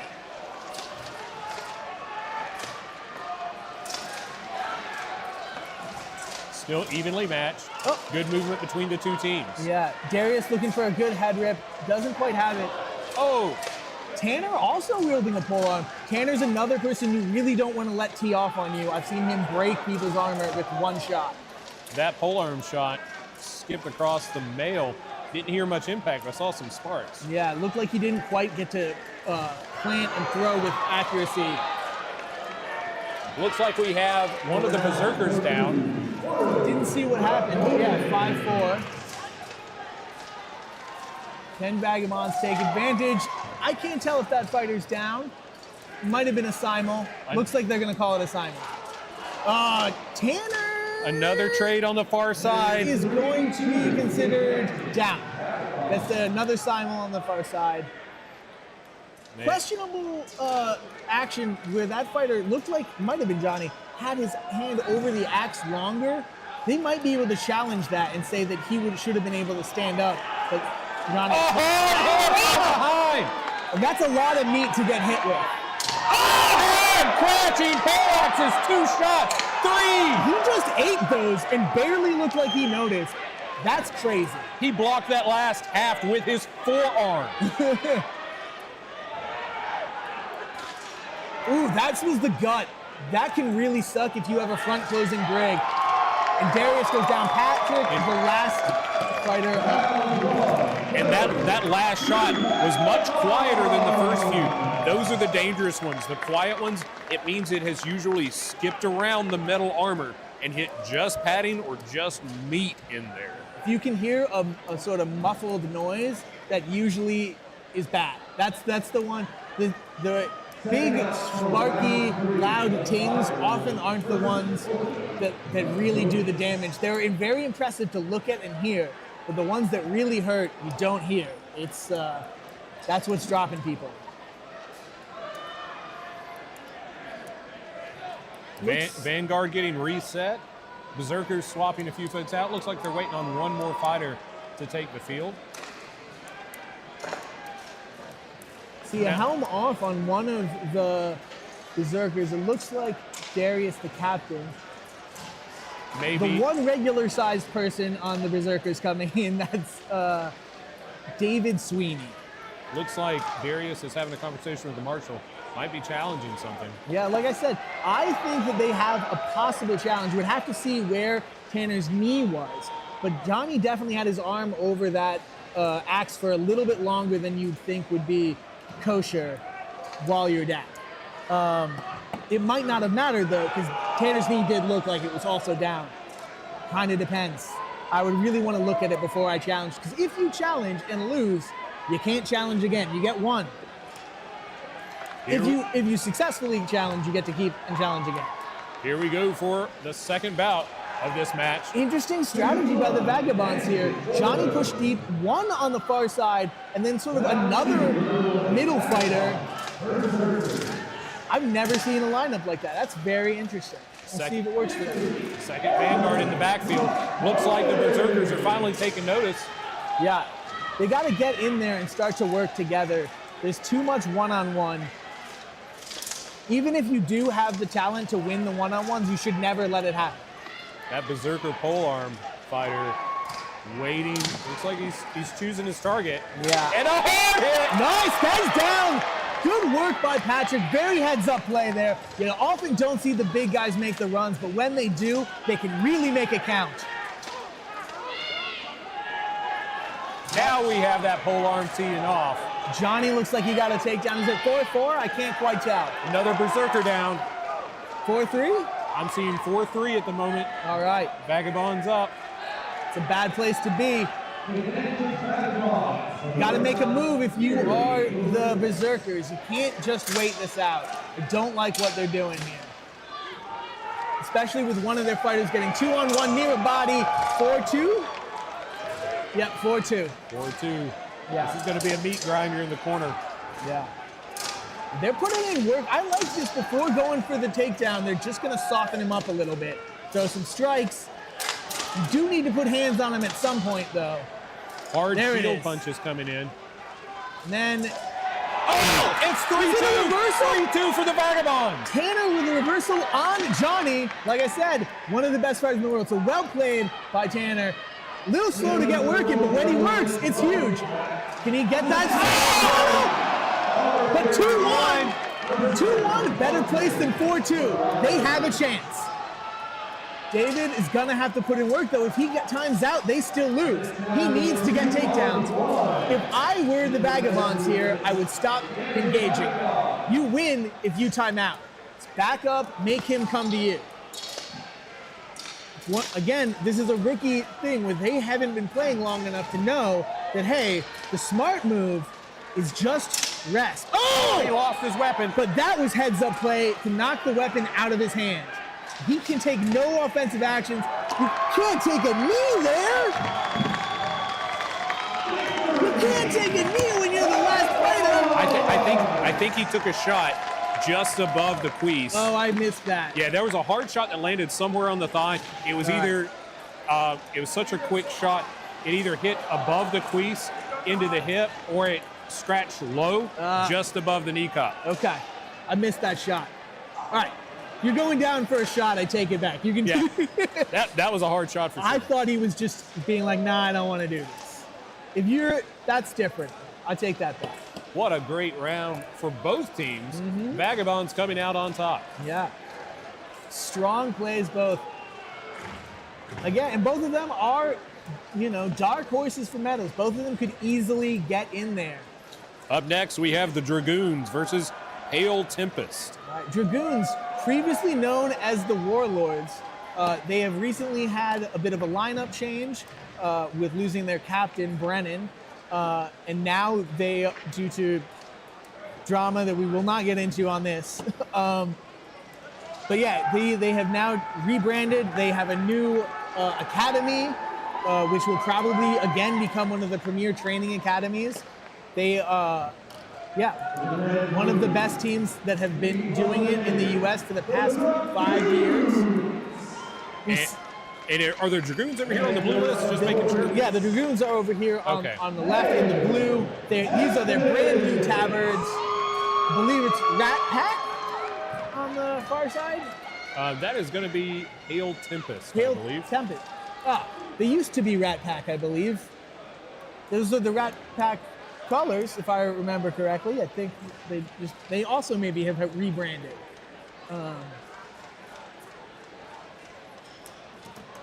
One of the teams out of the Northwest, I believe the Idaho, Utah, Montana, just a bunch of guys who came together because they couldn't find truly local teams. I have to drive like 10 hours to train together. And they came out of nowhere 2 Carnages ago and smoked almost everyone in the Tier 2 list. And this is their second year in Tier 1.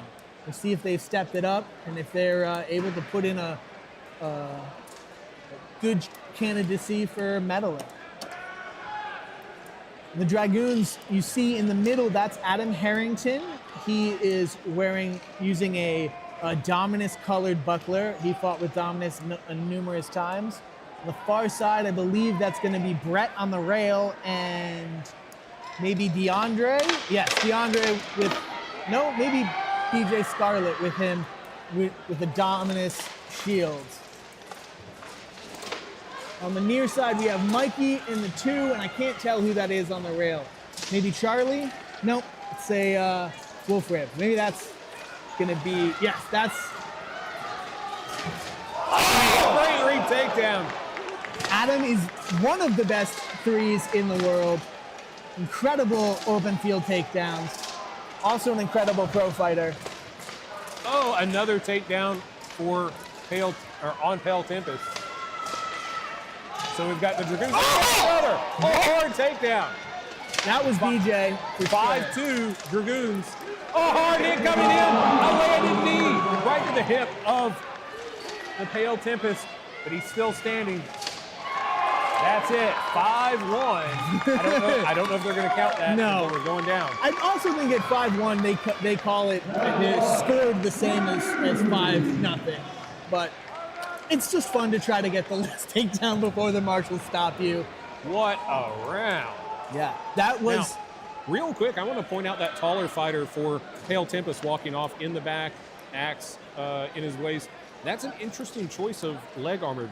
It looks like it's a floating articulation between the crease and the knee with no other lanes. Lots of movement, but I'm looking at that going, I don't see enough protection to make me feel comfortable to wear that on the field. It is legal. I'm not questioning that at all, but there looks like some gapping on the sides. That is legal, but makes me glad that I have articulation for my knees. Yeah, I switched from articulated recently to floating. But my floating knees do not gap. They're tied up high enough that there's basically no. If I am fully bent over, like in a squat, there's a little bit of a gap, which isn't great. But like you have to really get there. If you can see the gap walking. Yeah, that's a little sketchy. Yeah, I noticed that before they started, and I'm like, ooh, I hope a polearm does not find that gap. This is in the late 15th, 16th century helm in the middle there. That's Sean for the Dragoons. That is a beautiful Sparrow's knee. A hard hit, contact in the middle. One Pale Tempest down, one Dragoon down, another Dragoon down. A missing gauntlet. Pale Tempest down from an armor failure. It is 4-3-2. 2-2, hard hits in the corner, quick action. What a chaotic action. We saw One of the Pale Tempest lost a gauntlet going down there. We saw one of the Dragoons get sat on the near side. Oh, and he's down. It's 2-1. 2-1 for Pale Tempest. This could be a huge upset. 1-1! BJ fighting for the Dragoons is one of their newest fighters and one of the most athletic fighters in the sport. I don't know who we have on Pale Tempest, but he is putting out quite some work. Unfortunate choice of weapon for this type of grapple, though. And it's down. He's unarmed. He's got to draw his weapon quick. He has. Honestly, better play here. You can't grab the hat. You can't grab the blade of your two-handed weapon. So now he has a weapon he can put in two hands to grapple. BJ really riding the back here. He has a great position. If he can just get his hips in. Oh, what a turnout! No work on that head rip right there. BJ slowed down a little bit. He put in a lot of heavy work. He might be too tired to finish this off now. That is the challenge in this high level of competition. It's often easier to just survive an onslaught than it is to put one on. The Pale Tempest might be in a better cardio position right now. He's not in a great grappling position, but not terrible either. BJ hasn't locked up his hands. The Marshals eyeing the competition closely. They both have over-under right now. BJ, now he's got a good head control. He's got control on his own axe head. Yeah. We'll see if he can push out. He's got to watch. Now it's on the back of the neck. Yeah, he's got to watch that. They might break that up. They're going to. Yeah. They warned him. They warned him. He's trying to adjust. And it's a trade. We have a draw. A draw for this round. Oh my goodness. Wow. What a crazy, chaotic round that was. And even at a tie, that is a bit of an upset. Last year, the Pale Tempest, I believe, got one or two wins in Tier 1. And Dragoons are one of the favorites to win the whole thing. So tying around against them is huge. We'll see if that gives them the confidence to come in and take the next one, which would bring us to a round 4. I tell you, that had some of the quickest action and quickest takedowns and fast-changing advantage that I've seen so far. That was a great round. Interesting thing that you're going to see this year, in the past, maces were basically never used by the highest level fighters. After a certain point, you start to realize, because of the rules on maces, you couldn't deliver that much power. An axe was just better if you could learn edge striking. They have recently changed the rules on maces so that they can be longer and heavier. And now we see Brett Skinner, the head coach of the Dragoons, wielding one of those ball maces on the far side. I tell you, those ball maces, they hit with thunder. Yeah, the new ones may actually be the most dangerous weapons on the field because you can swing them a lot quicker than those two-handed axes, and they can deliver possibly almost as much damage. We'll see how that plays out over the next couple of years if they really become the move. But well, going from fighting with rounded weapons in other sports to coming to fighting with edged weapons here, one of the things that I discovered was that the edged weapons, though they're metal, we thought they were going to hit harder, and they don't. Because of that edge, it causes a deflection laterally or axially along that weapon, and that ball mace does not. So I think the deflection of the leverage from that blade sticking out from the center axis of the haft changes it greatly, and having a ball mace perfectly balanced like that. And it gets back to the reason that maces were used in combat in the Middle Ages and on, that they are devastating. Yeah, and I mean, if you can land perfect edge alignment, it will hit harder because it's a thinner, a smaller impact. But perfect edge alignment is very hard because your opponent's not going to stand still for you. Your target moves, and armor is meant to deflect, as I brought up earlier. It's designed to make that not happen. So if you can get that perfect shot, it is better with the edge weapon, but it's a lot harder to do. And even at that top level, it's hard to do. And now if you can get the same power, the same sort of the mass movement at a rounded weapon, that might be the move. We'll see. Here we go for round 3. This may not be the deciding round again, because last round had a draw. Yeah. Oh, Adam with his classic disarm maneuver goes for the head rip.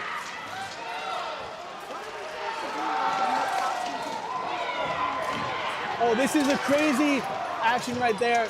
No one down yet, but that was a nice side head rip attempt. Oh, a trade on the near side. Adam's got to get to work. Mikey's in trouble if Adam doesn't get to work here. Oh, but they're up 4-3. Slow walk by the Dragoons. I don't like this slow walk. They do like to take their time, but they did almost give up a momentary advantage. Pale Tempest not able to take advantage, and now the Dragoons have their numbers on the rails, numbers up, getting to act slow. This is where the Dragoons do their best work. You really don't want to be, this is their favorite thing to do, sort of box out the team and then let two of their guys just pick one apart. Rhett gonna start trying to work the body, Mikey with the head rip, and now they're gonna switch to the guillotine and either try to bend him under the list or just put enough pressure on his neck that he has to quit. Mikey needs to get out. One of these two, great work by Pale Tempest to box out his own guy so that he's not, the 2-on-1 can't work. A good breakaway, hard axe shots coming in from Dragoons. Another one. And he tossed him off balance. Sean is a decent axe striker. You don't want to get hit with him, but that's his real bread and butter, is making you run in too close, and then he'll do that nice little that foot sweep, using the axe as leverage to speed you up beyond what you thought you were running at. That is his best move. That was a beautiful takedown by him. And Dragoons taking the round and the match. Ringo, you're getting props in the chat over here for your commentary.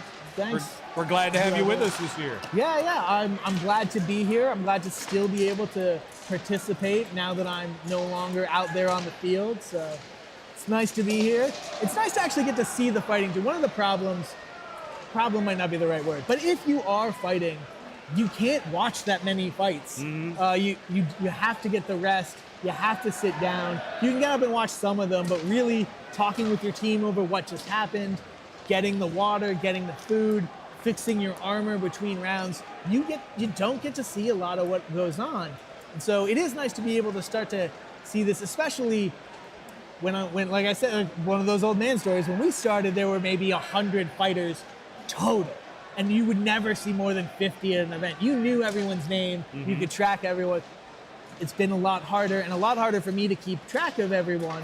So this is getting me a lot better chance to view it, sort of see who's where the teams are. So being a duels competitor myself, I was able to compete on Friday and then watch and announce the rest of the weekend. So, but most of my experiences here, I don't travel for as many tournaments as you do. So it's always great to see the high level of competition here. But yeah, if you're vital for me today. If you're not going to travel, this is the tournament to be able to get to. Right? Yeah. Well, to be part of Palmetto Nights, it's a bit spoiling for not traveling as much. Yeah. Because we have the Dragons Cup tournament, which is the largest tournament in the world by spectator attendance. Sure. And one of the most fun. If you haven't made it out to that and you like performing for audience, try to get on that. It is a great time. They take great care of you. The people love we're off to, so I gotta stop talking while we actually announce the fight. And here we go. Twin City Wyverns in black and green. This is gonna be Knyaz USA. These fighters, both Midwest teams, they've seen each other a lot, but it's gonna be an uphill battle for the Wyverns. They're not out of it. They have paths to victory, but one of the keys is not letting Andrew start to tee off. One Wyvern down. And not letting their rails just out manhandle you. Knyaz has this really, like, almost unbeatable thing where Andrew in the middle is a guy you can't. Oh, what a takedown. You can't run at Andrew. He has some of the best takedowns if you're approaching him fast. He also gets to hit. If you let him hit you, he'll drop you just like that. That sounded like that was plate armor he hit and still dropped the man. So the first shot came in, hit plate, and then I saw that Wyvern fighter on the far side actually pushed his empty hand, just gauntleted back, almost like he was trying to intercept the blow. Very, very dangerous. Yeah, don't. That's the dumbest thing you can do. I broke my hand at the last big event I was at because of that. It's a rookie move. You think I want to put something in the way, and you can if you close your hand, your gauntleted hand, put that there. You still might break your hand though. Gauntlets are good. They're not that good. I would rather block my hand with my leg than my leg with my hand. Yeah, even in the best gauntlets, it's a really dangerous thing. And if you go open hand like that, you're almost. When I got hit with it, it wasn't even the blade. I caught the haft and broke my hand. Oh my goodness. So with someone like Andrew swinging at you, who has not only incredible power, but incredible targeting, he's very good.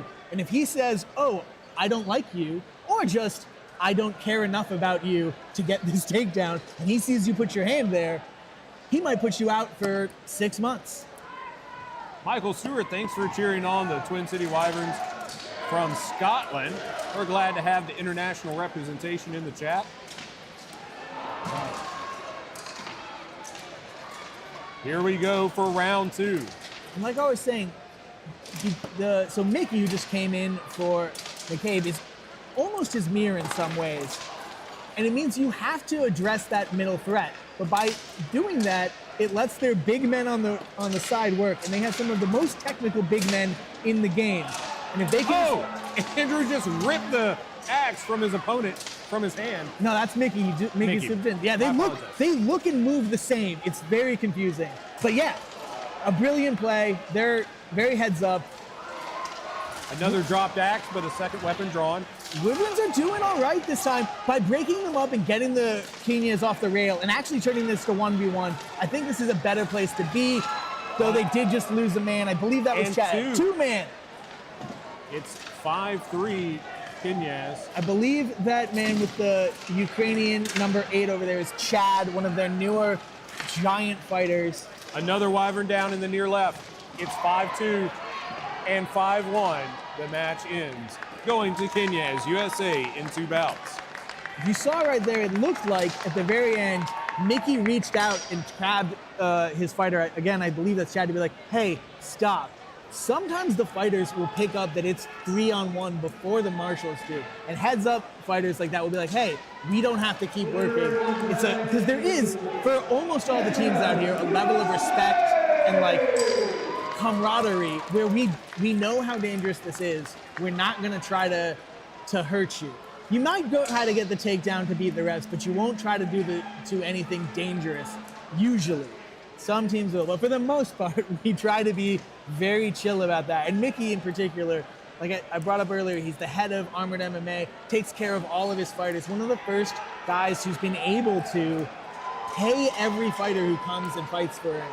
He has a pro level that pays a little bit higher, but even his sort of exhibition, you're a new fighter, he's just putting you on the card. He'll give you a little bit of cash to come out to pay for gas. It probably won't cover your whole trip, but hey, any money. Most of us lose so much money doing this fight, doing this sport. The armor costs, the repair armor costs, the travel, carrying your armor, carrying your weapons. It really adds up. Training, going out to training multiple times a month, multiple times a week some places. It can be really, really draining on your bank account. Up next, we have the Berserkers fighting out of the blue gate and Pale Tempest fighting out of the red. This will be a very interesting fight. I don't know who to pick, but I would have thought Berserkers going into this blind, but after that performance by Pale Tempest, I'm going to edge Pale Tempest here. Very interesting fight coming up. With the size of the Berserkers, it really just sort of changes a lot of people's games.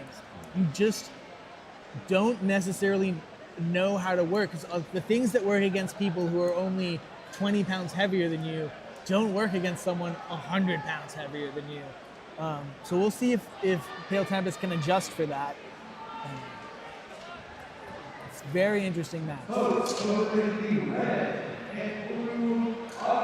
Well, this has been a great day of fighting so far on day 2 of Carolina Carnage 2026. There's so much more to go today and then again tomorrow for the finals of the 5 versus 5 and the mass battles. It's going to be a lot of fun. One of the interesting things about this being the second day is the number of fighters who do duels. Some people, focus and will either do melee or just duels. But then you have, studs like Johnny who do 3 or 4 categories. Which means, though, that he's coming into today more tired than most of the other people, more beat up than most of the other people. It can be a thing where if you like duels or if you like melee, at a tournament like this, you have to pick. If you want to perform at the highest level, a lot of people really just have to pick which one they're going to do. Or you be like me and you don't do that, and then you end up kind of just mid-tabling everything. Well, you got to have fun. You gotta have fun. The sport is very serious for some people, but it's also fun.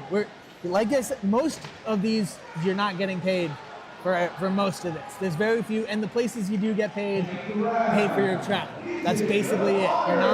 No one's making a lot of money off of this, including our event organizers, the Palmetto Knights, who pocket a little bit off of this, but no individual is gonna make a lot. That's right. Larry does, I don't know, 1,000 hours of work, 100 hours of work. Who knows? 100 isn't even the beginning planning stages for Larry. But yeah, you put together the whole team that you guys are putting into this. It's, they're putting in a full business, multiple man weeks of effort go into putting this together.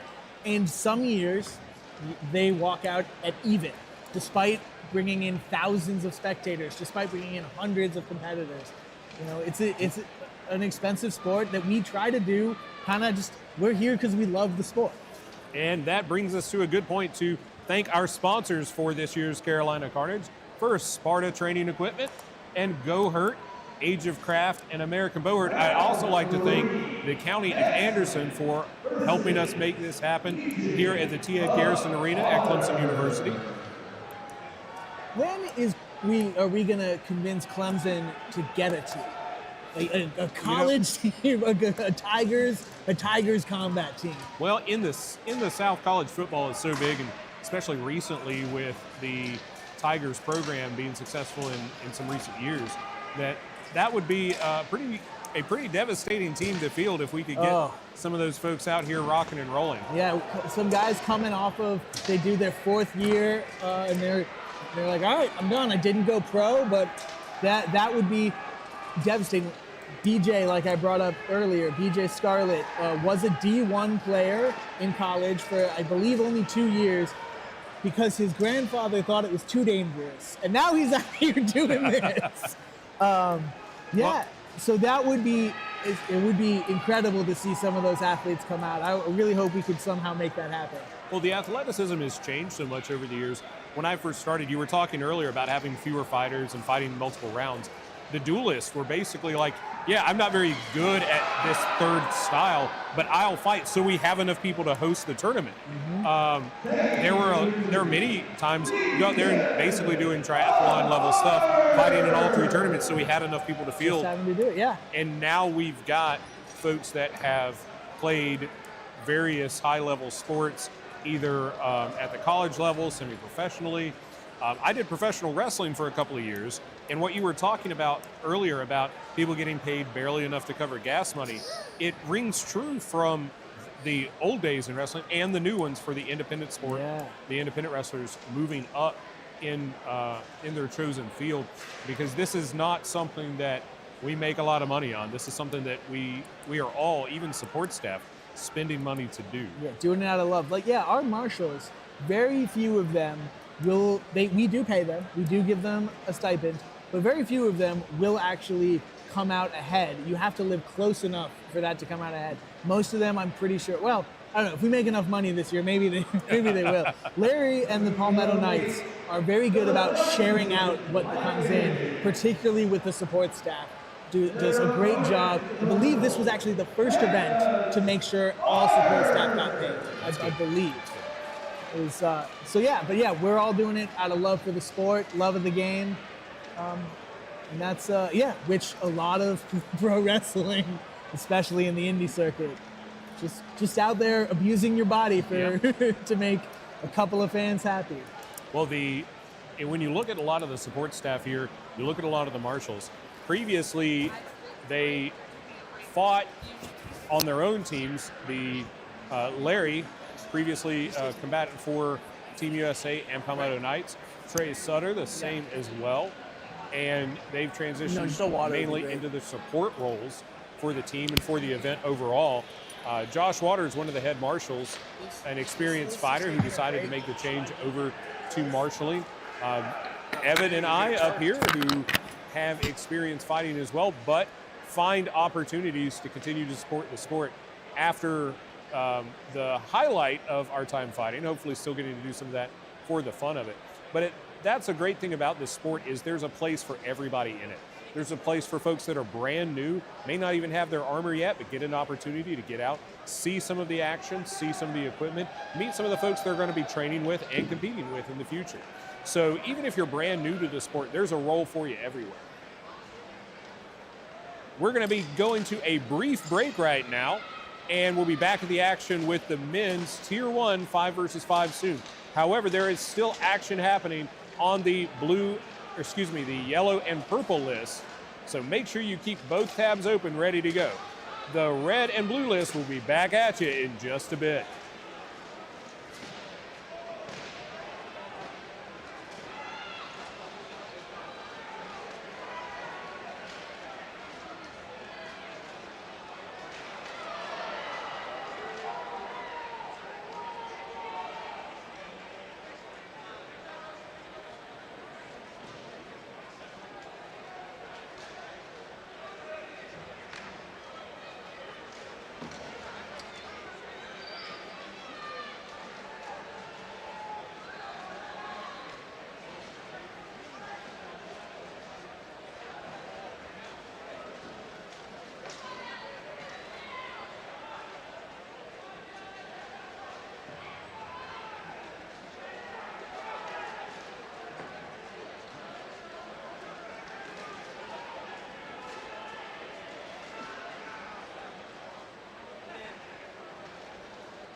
Once again, we are doing a costume contest at 1:30.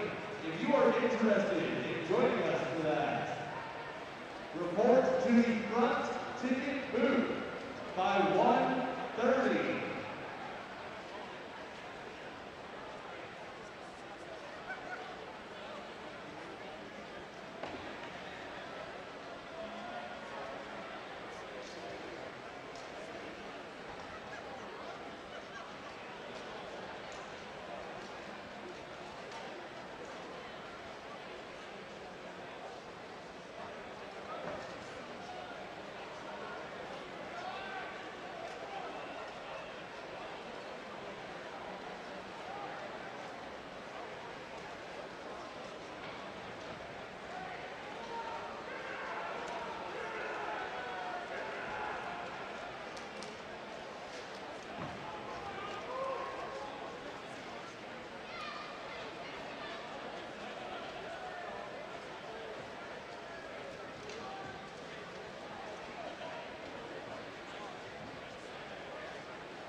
Round one underway for the Desert and the new orders.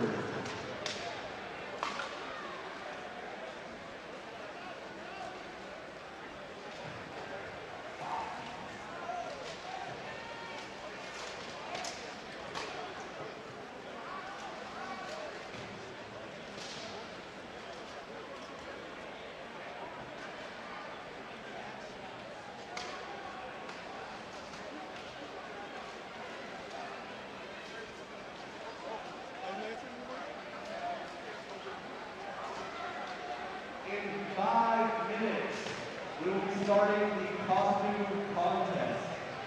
If you are interested in entering the costume contest, please report to the front ticket booth.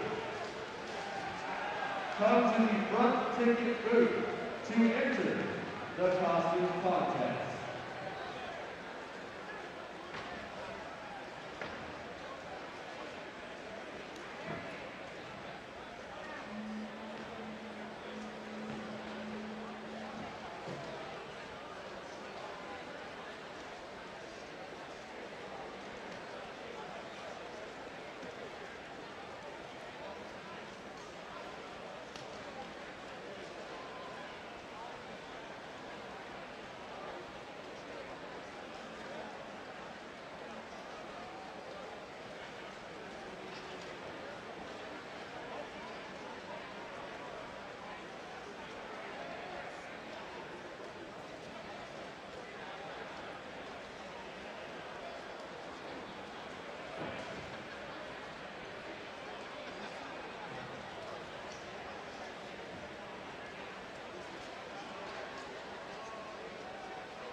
Last call for costume contest.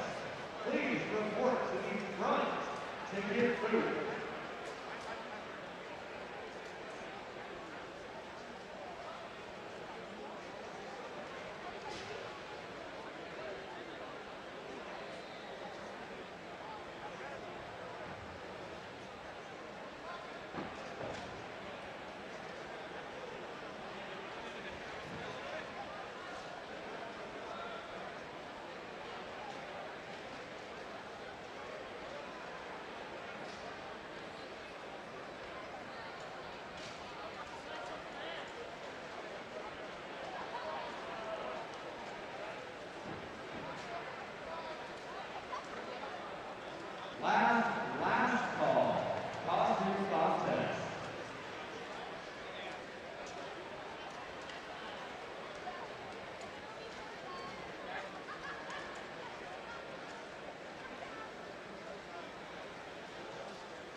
Contestant number 1.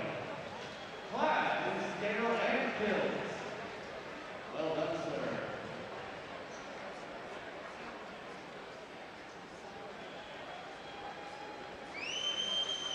Marvelous.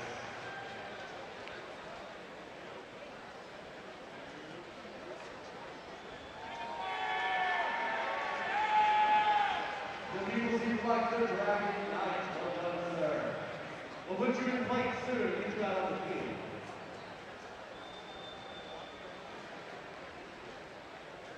I don't know, she looked like a shady character to me. Very good, Chloe. Well done.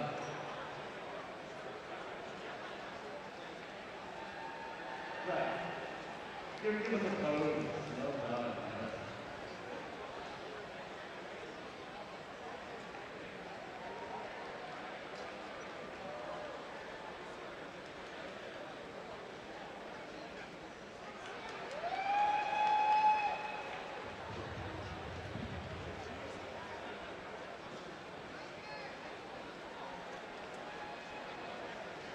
Now we're running Pirates into House full of Knights.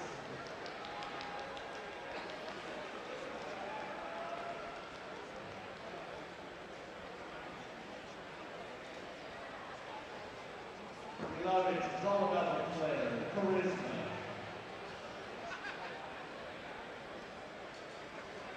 And now the most important part of our costume contest. It's time.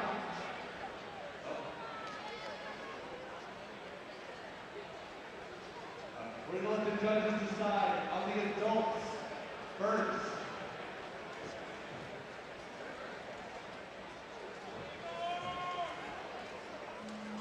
Judges, what say you?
two base categories were Best Overall Dress and Craftsmanship Skill.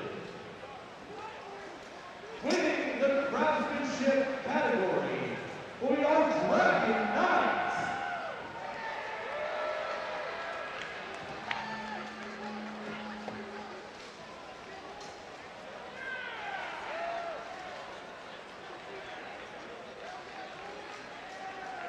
And by judge degree, our best dressed contestants in the black and white fur make his own gold chain and everything. He knows he's fantastic. Congratulations, sir. You are our champion.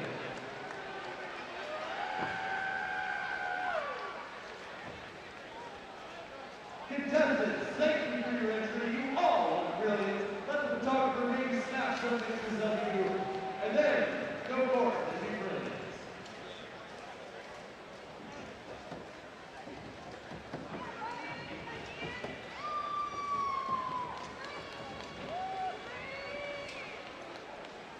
And now, the most important part of the day.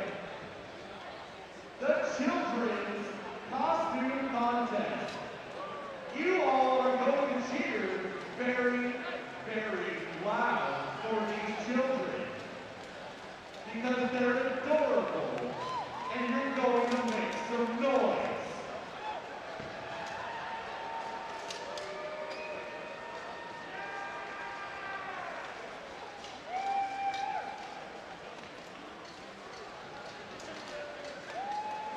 Our first contestant is Harrigan, the Princess Knight!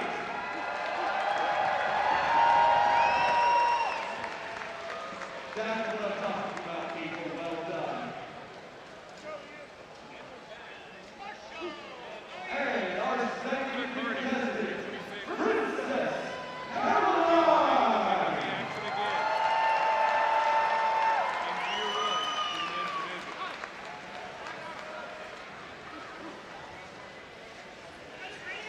They're both so fantastic,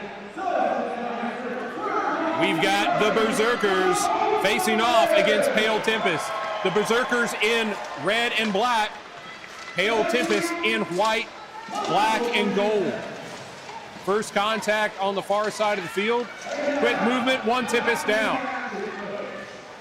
Berserkers moving for a 2-on-1 against the red side rail.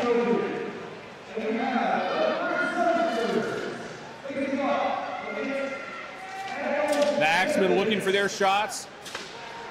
Teeing off on the taller Berserker in the near side. A breakaway. Good axe shots. One fighter lost. One of the Berserkers lost an axe, going back to retrieve another. A hard hit from behind. Now it's 3-2. Correction, 3-3. Fast action, getting back to it. Oh, a hard shot with that falchion. A good push from the side. Pale Tempest able to recover, but a trade-off from a push behind. 2-2. Quick movement.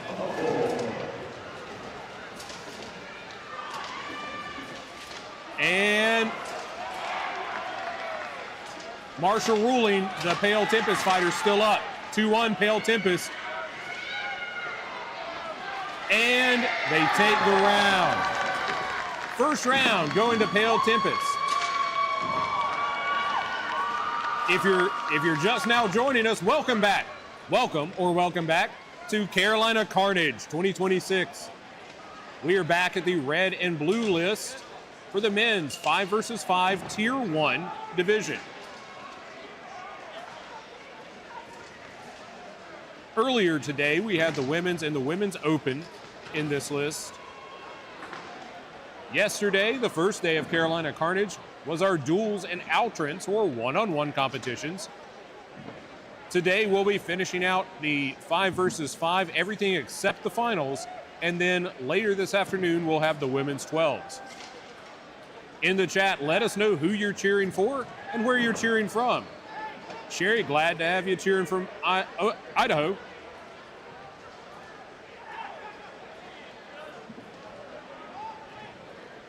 There's also a link to the yellow and purple list, which is currently hosting the Tier 2 side of things. Great action happening over there as well. I recommend you have both tabs open.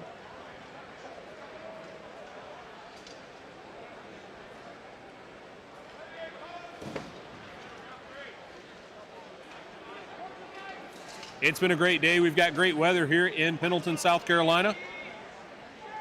The Southeast has been fighting some pretty rough weather, but thankfully it cleared up in time to get all of our athletes into town.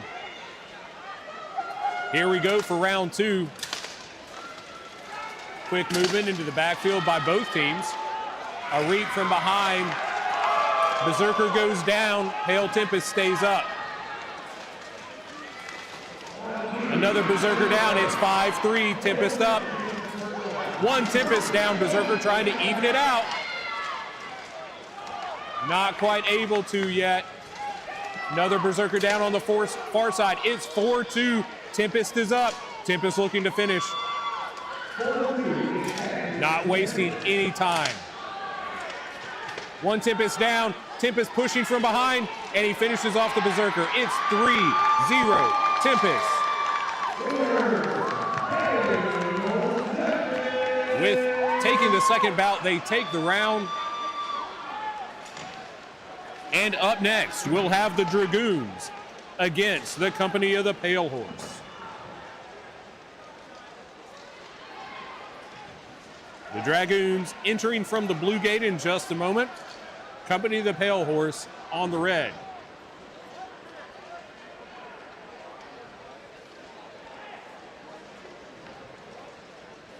Thanks for you guys cheering from Ukraine, cheering on Knyaz USA. Glad to see Montana in the chat, cheering for Tempest.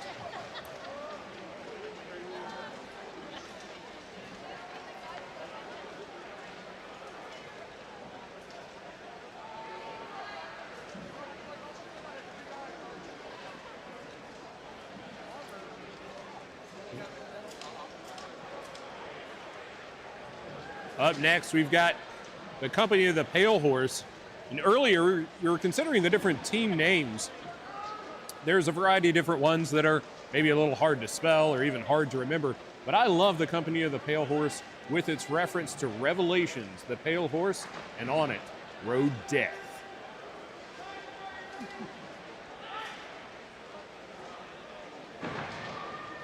We're glad to have you back with us today for day 2 of Carolina Carnage 2026. We are so happy to be back here at the T. Ed Garrison Arena.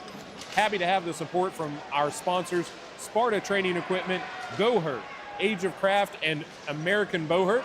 Also happy to have the support of the college for having us here, Clemson University, as well as Anderson County supporting our events. We're happy to have international competition. We've got fighters in from all across Canada joining us here for the largest event in North America, largest in the Western Hemisphere, and even outpacing some of the previous World Championships hosted for our sport.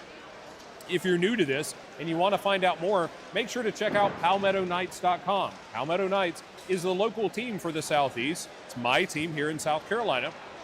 And you can find links not only to us, but to other teams in your area. BowhurtInternational.com can also help you find out more information about the sport, finding local teams as well as the rules, the regulations, and things you need to know to be a good and informed fan or to join us in. By the way, we are recruiting. Just about everybody out here on the field has been a fan at one point, and those of us that once we stop fighting will become fans again. This is a great sport to be involved in. We've got a great crowd here at the arena today. Several hundred people filling up the stands and more coming in. Make sure to share the live stream link out on your social media and out to the folks that you know that would be interested. We've got a couple of new camera angles here for you today. We've got corner cameras to try to get a closer look at some of the action. Here you can see the corner camera on the red side. And on the blue side, to get you a great seat for the action.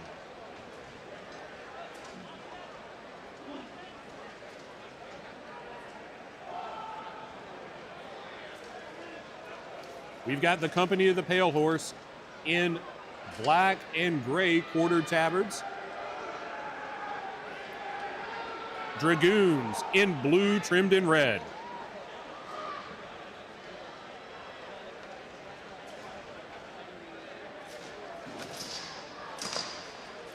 Glad to see more folks cheering on from Montana.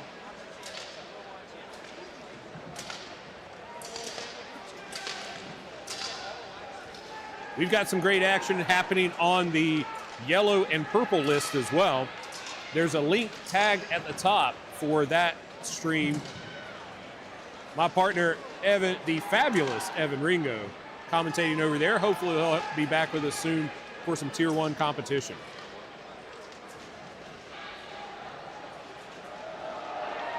Tomorrow we'll have the mass battles outside. We're trying for a world record for the number of competitors on the field at one time. We'll see how that goes.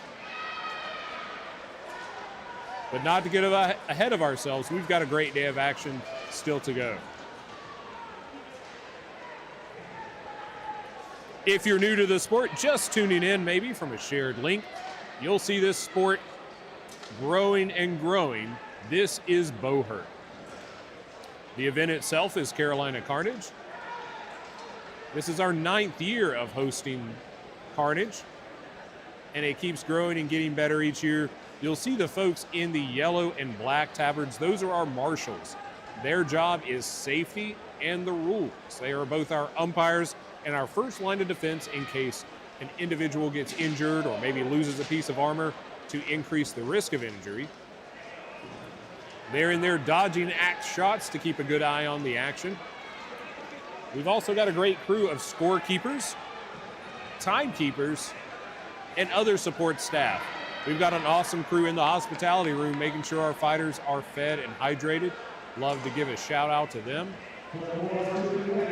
Also, a great crew up here in the live stream booth. We've got Joel and Greg back with us again this year, bringing you all the action if you can't join us in person.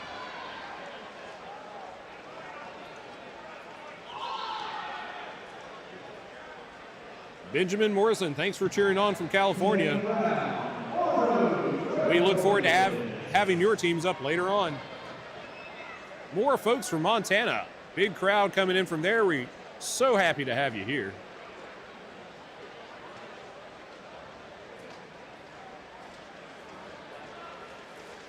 Well, Diana, thank you very much. One of the happiest parts of my year in this sport is getting to be a part of this great experience. And it's so important that you enjoy it. We're trying to make that happen for you.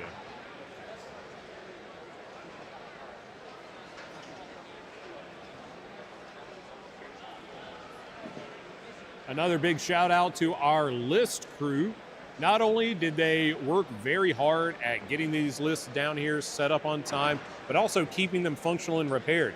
There is a mass of humanity battling out inside some splinters and wood down there, and they keep this list field in place, safe, ready for our fighters and crowd to enjoy.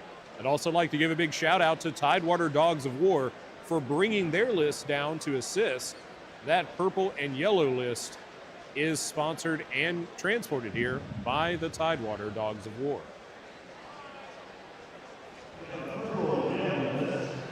We have the Legion of Honor versus for the Tulips and the Wyverns. You know, that's the Tulips. We are all whole for the Tulips.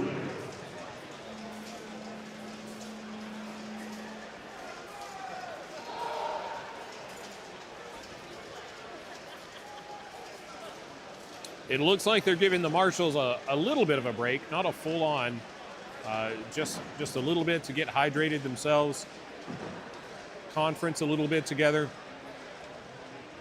For those of you that are watching from further away, maybe not able to join us, if you're close enough, by all means, please come to the arena and join us here. But we've got some interesting things happening for our in-person spectators, we have a variety of different vendors, food vendors, axe throwing activities, costume contests going on to increase the fun for folks that are here with us today. We also have some great sponsors for this year's event. Age of Craft back again to make this a great event. American Bowhurt. Looking forward to see their offerings. We have Sparta Trading Equipment, providing soft equipment to help folks get going in this sport. With our team, we spend a lot of time training in soft kit, and we're glad to have Sparta supporting us. Also, Go Hurt Medieval. So happy to have them back again this year, supporting this sport, supporting this event, and all the great equipment that they provide.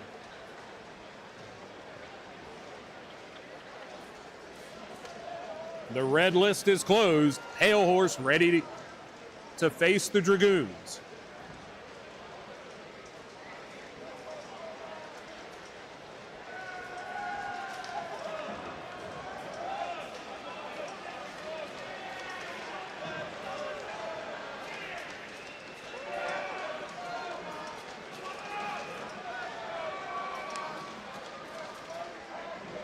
Josh, thanks for watching from Seattle and cheering on the Vagabonds. We're glad to have you here. Benjamin, I have to agree. I have several pieces of armor from Age of Craft. They keep me safe. Gauntlets and case greaves. Hard stuff to make yourself. Now we've got Company of the Pale Horse in black and gray facing the Dragoons. Fairly evenly matched so far.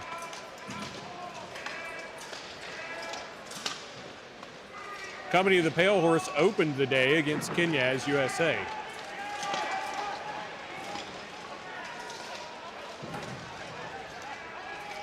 Marshall's calling something, setting the fighter down, and restarting the fight. So it's 5-4 in favor of the Dragoons at the moment.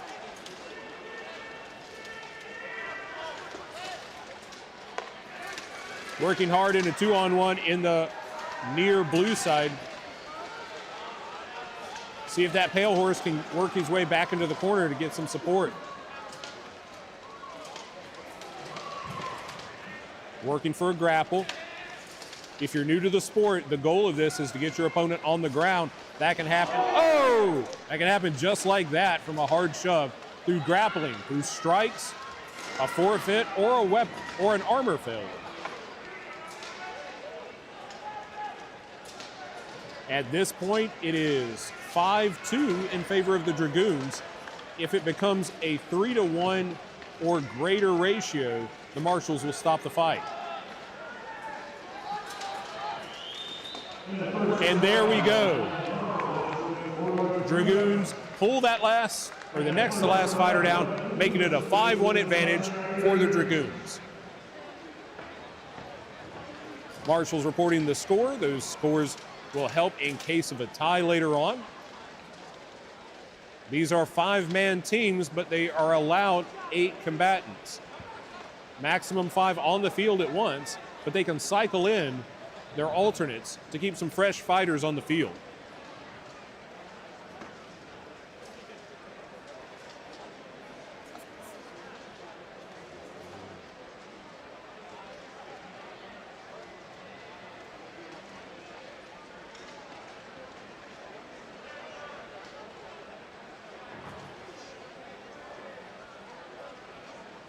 We've got our Marshals checking the weapons and the straps, especially for the new fighters coming onto the field for the first bout in this match. In the early days, helmets came off quite a bit, but more and more safety and double checking has occurred to make sure that our fighters stay safe and those helmets stay on. The gates are closed. And the Marshals are getting ready to start the action for round 2.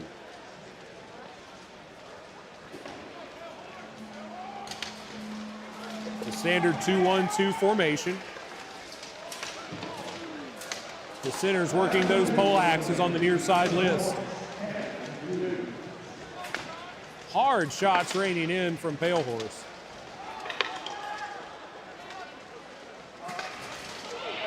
Oh, a great takedown on the near side. 5-4 in favor of Dragoons. Open field running, good hits, good deflection. It looks like there may be a second pale horse down. There is. It's 5 and another. 5-2 in favor of Dragoons, like the last round. And that's the bout. 5-1. Great round to the Dragoons. Hard fought by pale horse, of course. Well, Benjamin, for myself, I fight in the duels, not in the melees, and I prefer a sword and buckler match, but I also love sword and shield, long sword. I typically fight with an Age of Craft English arming sword or long sword. Benjamin, are you a fighter as well?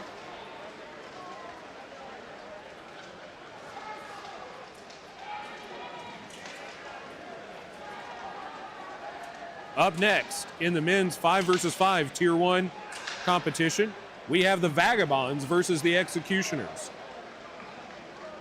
After that, Bastion returns to the ring against Northblood. Vagabonds in the tan tabards.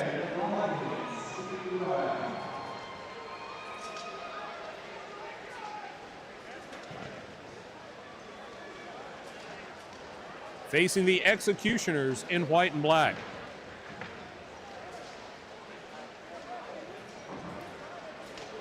Looking back, this is the Vagabonds' second fight of the day and the Executioners' second fight of the day. The Executioners defeated Northblood, and the Vagabonds defeated the Berserkers.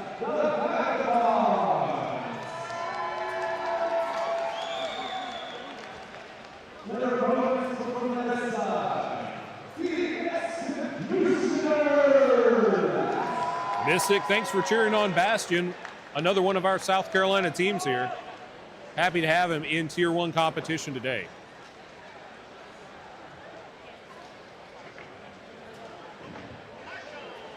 Well, Benjamin, we're glad to have you on the live stream this year, and we would love to have you here next year, competing or otherwise. Carnage is a great event, not to be missed.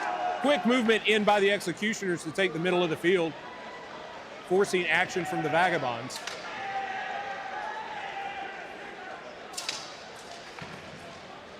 Teams feeling each other out first. Big sweep, not completely connecting. Vagabonds in the backfield.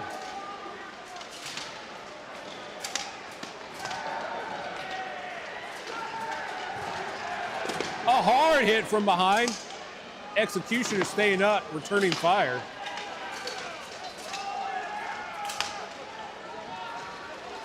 A hard axe shot coming in from an Executioner, making their name ring true. Looks like all fighters still standing for the moment. Big axe shots raging in from Vagabonds in that near blue corner. More hard hits. An Executioner down, Vagabond down, 4-4.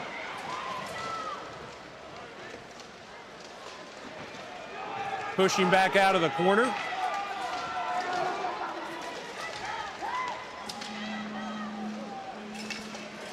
Good control on the head. And a takedown, but it's a trade, 3-3. Vagabond switching out weapons, looking to strike that. Oh, hard shot coming into the hip. And again. That weapon dropped. He's got to go back for another one. Working in from behind. Executioner seeing, though, and starting to address the threat.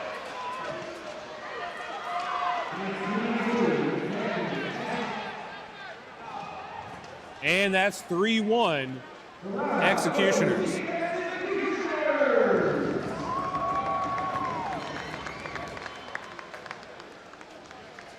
Smog, glad to have you watching from Las Vegas.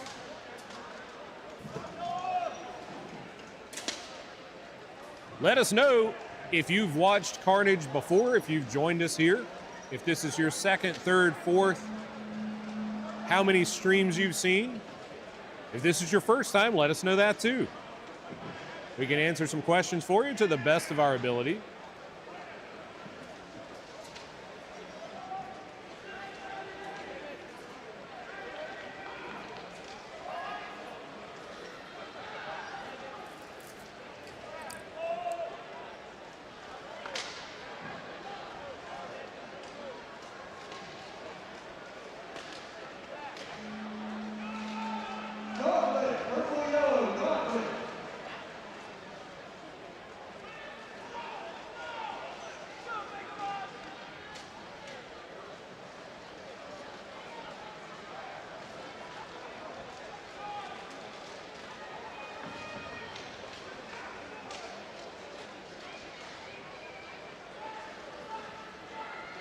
After this round, we will give you an update on the men and women's duels that occurred yesterday.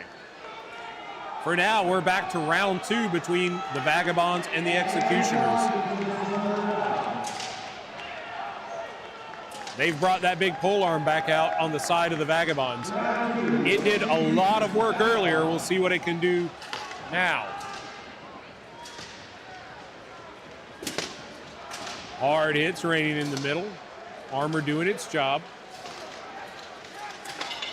Grab and pull in the middle, working the takedown. Hard axe shots. Vagabond lost his axe.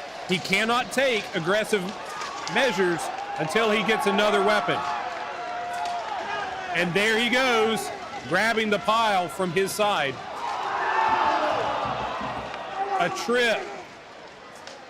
A trip coming across. Even if you lose your feet, you're out. A hard shot raining in. Executioners up. Looks like 4-3. Hard shot coming in from behind, followed up with a punch. Axe shots into the arm there, trying to rip the weapon out. Another Vagabond down. It's 4-2. This is a bad spot to be in. That's 4, now down to 3-1. 3-1 in favor of the Executioners.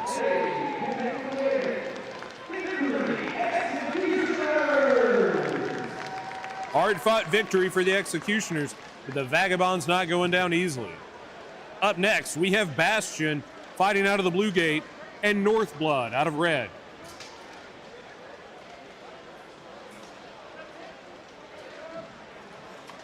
Danielle, thanks for cheering us from Germany.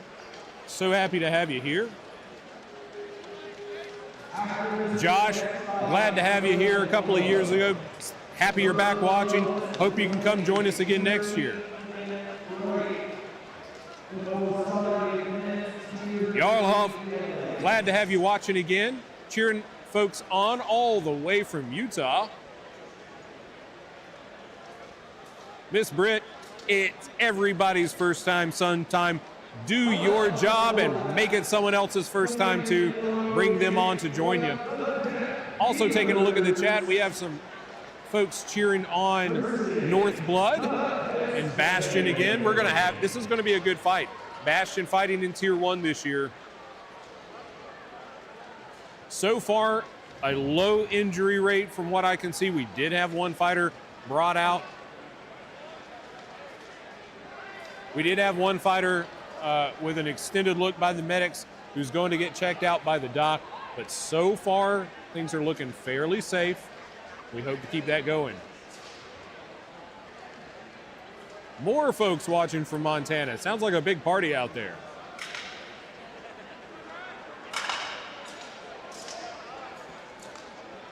Make sure you have a second tab open for the purple and yellow list to watch the Tier 2 action happening over there.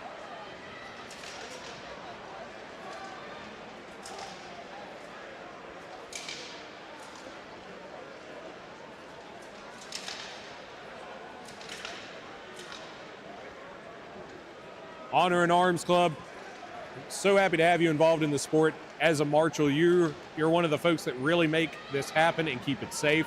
I've done a little bit of marshaling in the past. I know it's not an easy job. It takes a lot of work, a lot of expertise, and we're so happy that you're a part of that.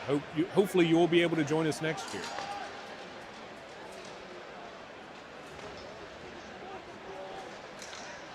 Dolce, thanks for cheering on Northblood. And Cody, thanks for being here to support the Vagabonds. We've got 500 or so fighters registered this year for all the competition happening this weekend. Tomorrow we're going to attempt to set a world record for the number of armored combatants taking the field at once. We'll see how that goes.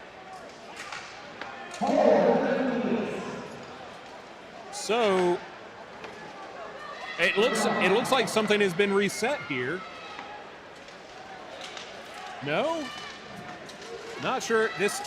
There may have been a challenge earlier. I believe there was, between the Berserkers and,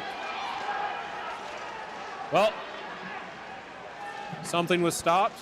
We're going to try to get an answer on the restart of this action.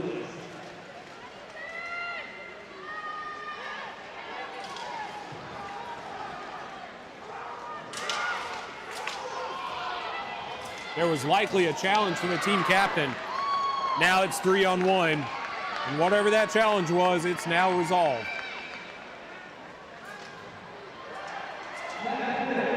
Pale Horse taking the win over Berserkers.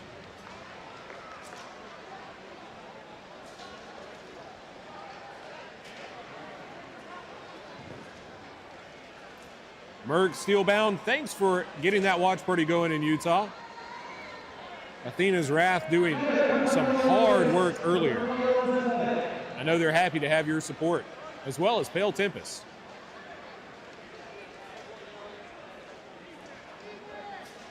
Looks like the medics are checking out one of the Berserkers that went down.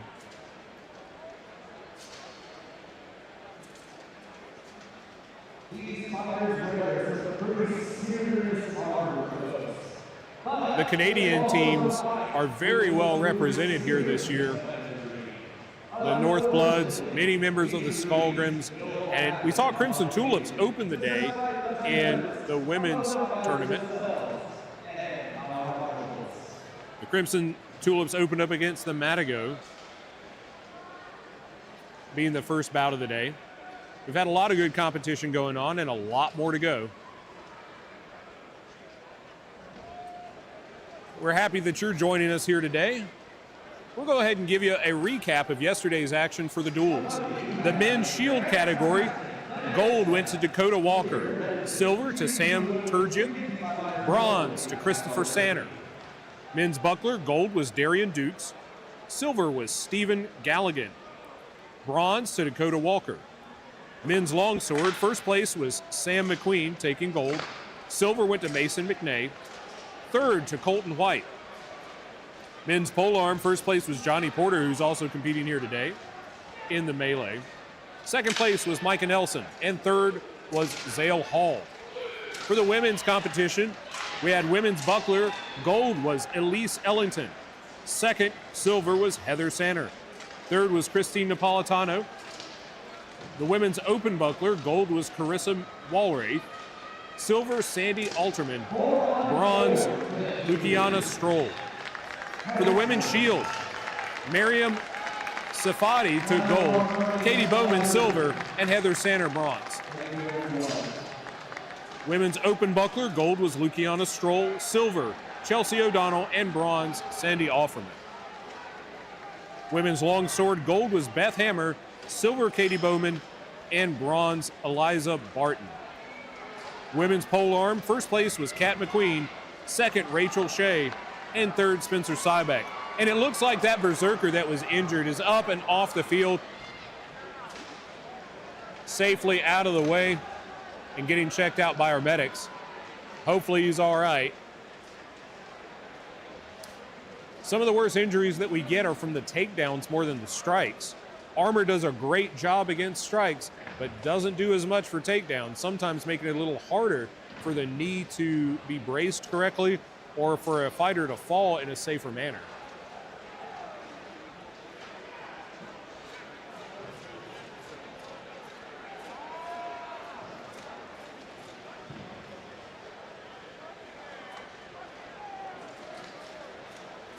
The Tier 2 teams over there competing in the yellow and purple list today. Seen lots of great competition going on over there. The list field being rocked half sideways a few times. Those teams working very hard.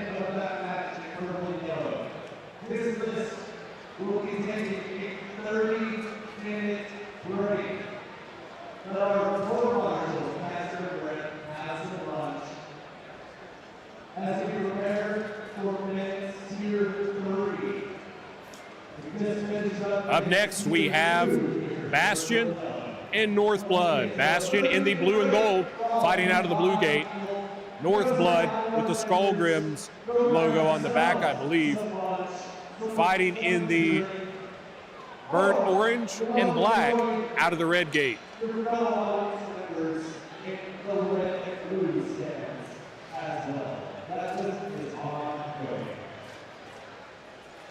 Marshals have completed their final checks. Once everyone's clear, they'll start the bout.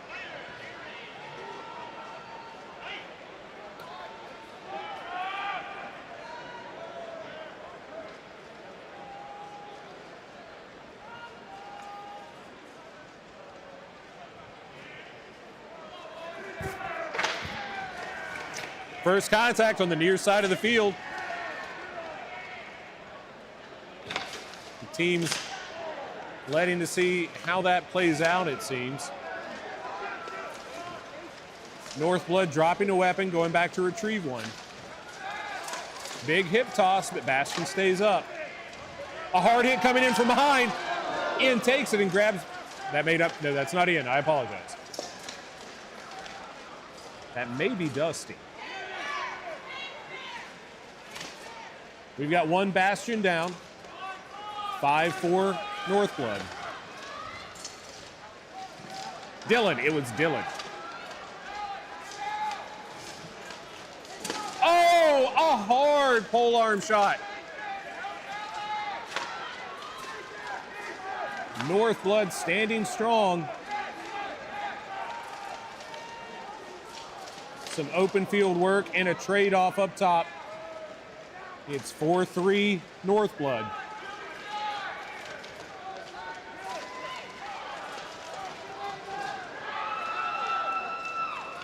Another Bastion down. It's 4-2. 4-2 Northblood. And that's the round. 4-1. Round one going to Northblood.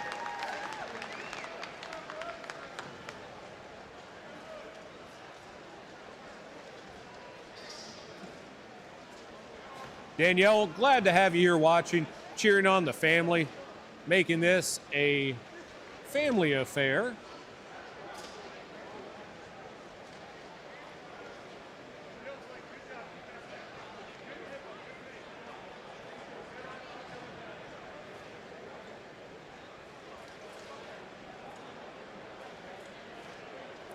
They'll take a moment, cycle out some folks.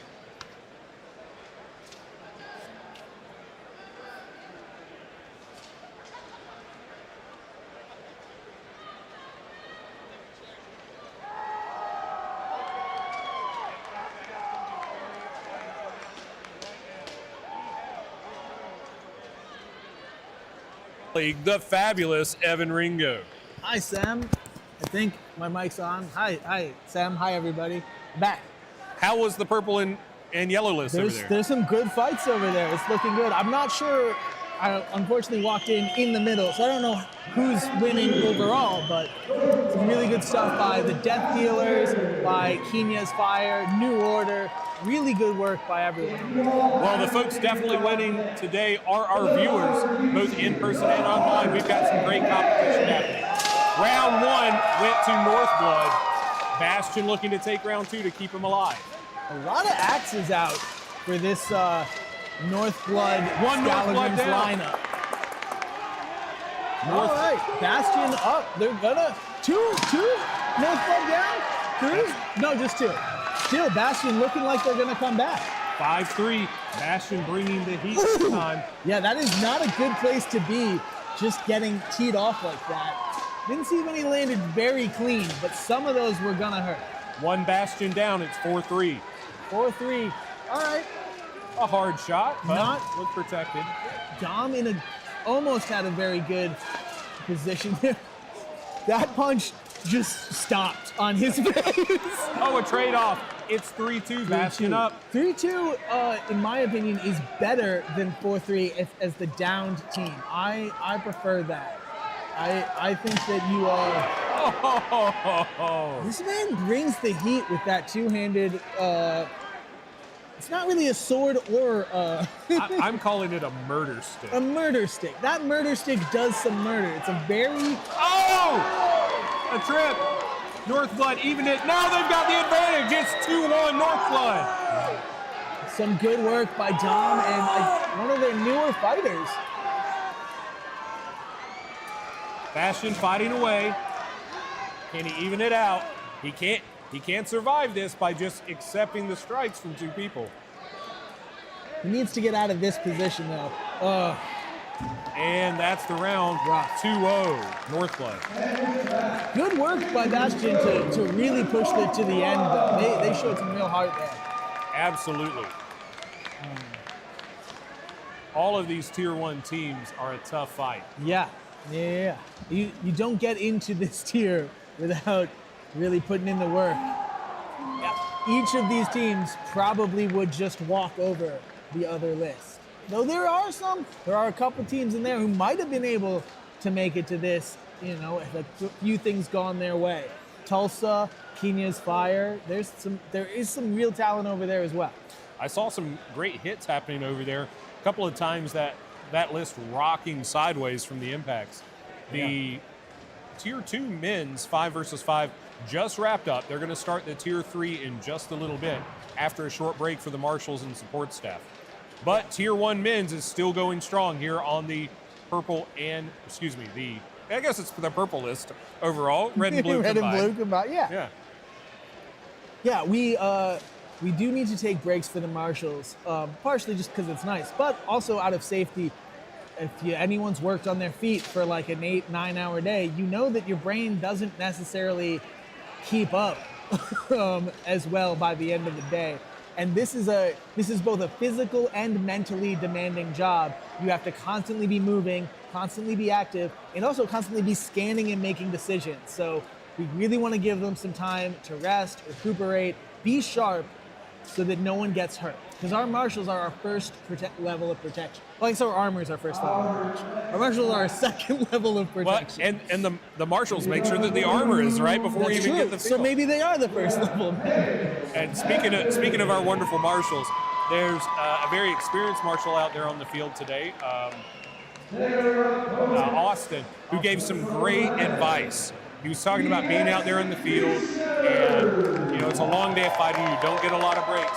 What do you do if you have to go to the bathroom? And if you can't get a break, and his advice was, go a little bit, let it dry. Go a little bit, let it dry. That's how you know this man used to be a fighter. Because you learn that in armor, because it's hard to get the armor off sometimes to get up to go there. So you're like, and then sometimes you have it gone in a couple hours and you get that nice teep and you just sort of lose a little bit of bladder control. Most fighters will not admit it, but most fighters repeat themselves a little bit. What I will say is, as a duels competitor, I've never had trouble getting to the bathroom. Quick movement there in the middle. Luckily, that was a nice, he lost his gauntlet. It was almost a really nice play by Josh to get that takedown. Unfortunately, lost the gauntlet with it, and now we're 4-4. But we have almost a good head rip. Cat not able to convert. Taking a look at your screen, we have Hail Tempest in the black and white with gold trim, and the Executioners in black and white have. You just saw over there on the far side right now, getting 2-on-1. Oh! Are they going to get Joseph down? Almost. That was a really, really nice work by that Pale Tempest. They weren't able to get it. Joseph is one of the best athletes on the field. I've seen him do some freaky things to get out of throws, like that right there. Very, very good player. It looks pretty even. Yeah, 4-4.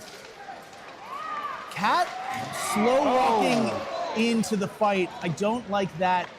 He is there now, but you really don't want to give 4-3. The Tempest down. Joseph and Dawes. Joseph and Dawes are both founding members of the something Soldados out of California. They train together all the time. They're a very powerful team where their combined work together is better than either of them separate, and they're both very good separate fighters. Looking for the down rail by Alex.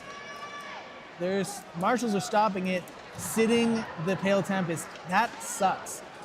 And another Tempest down. I think that's 4-1. Yeah, I think they should stop the fight right now. It's hard to tell. No, there's 2 Executioners still up.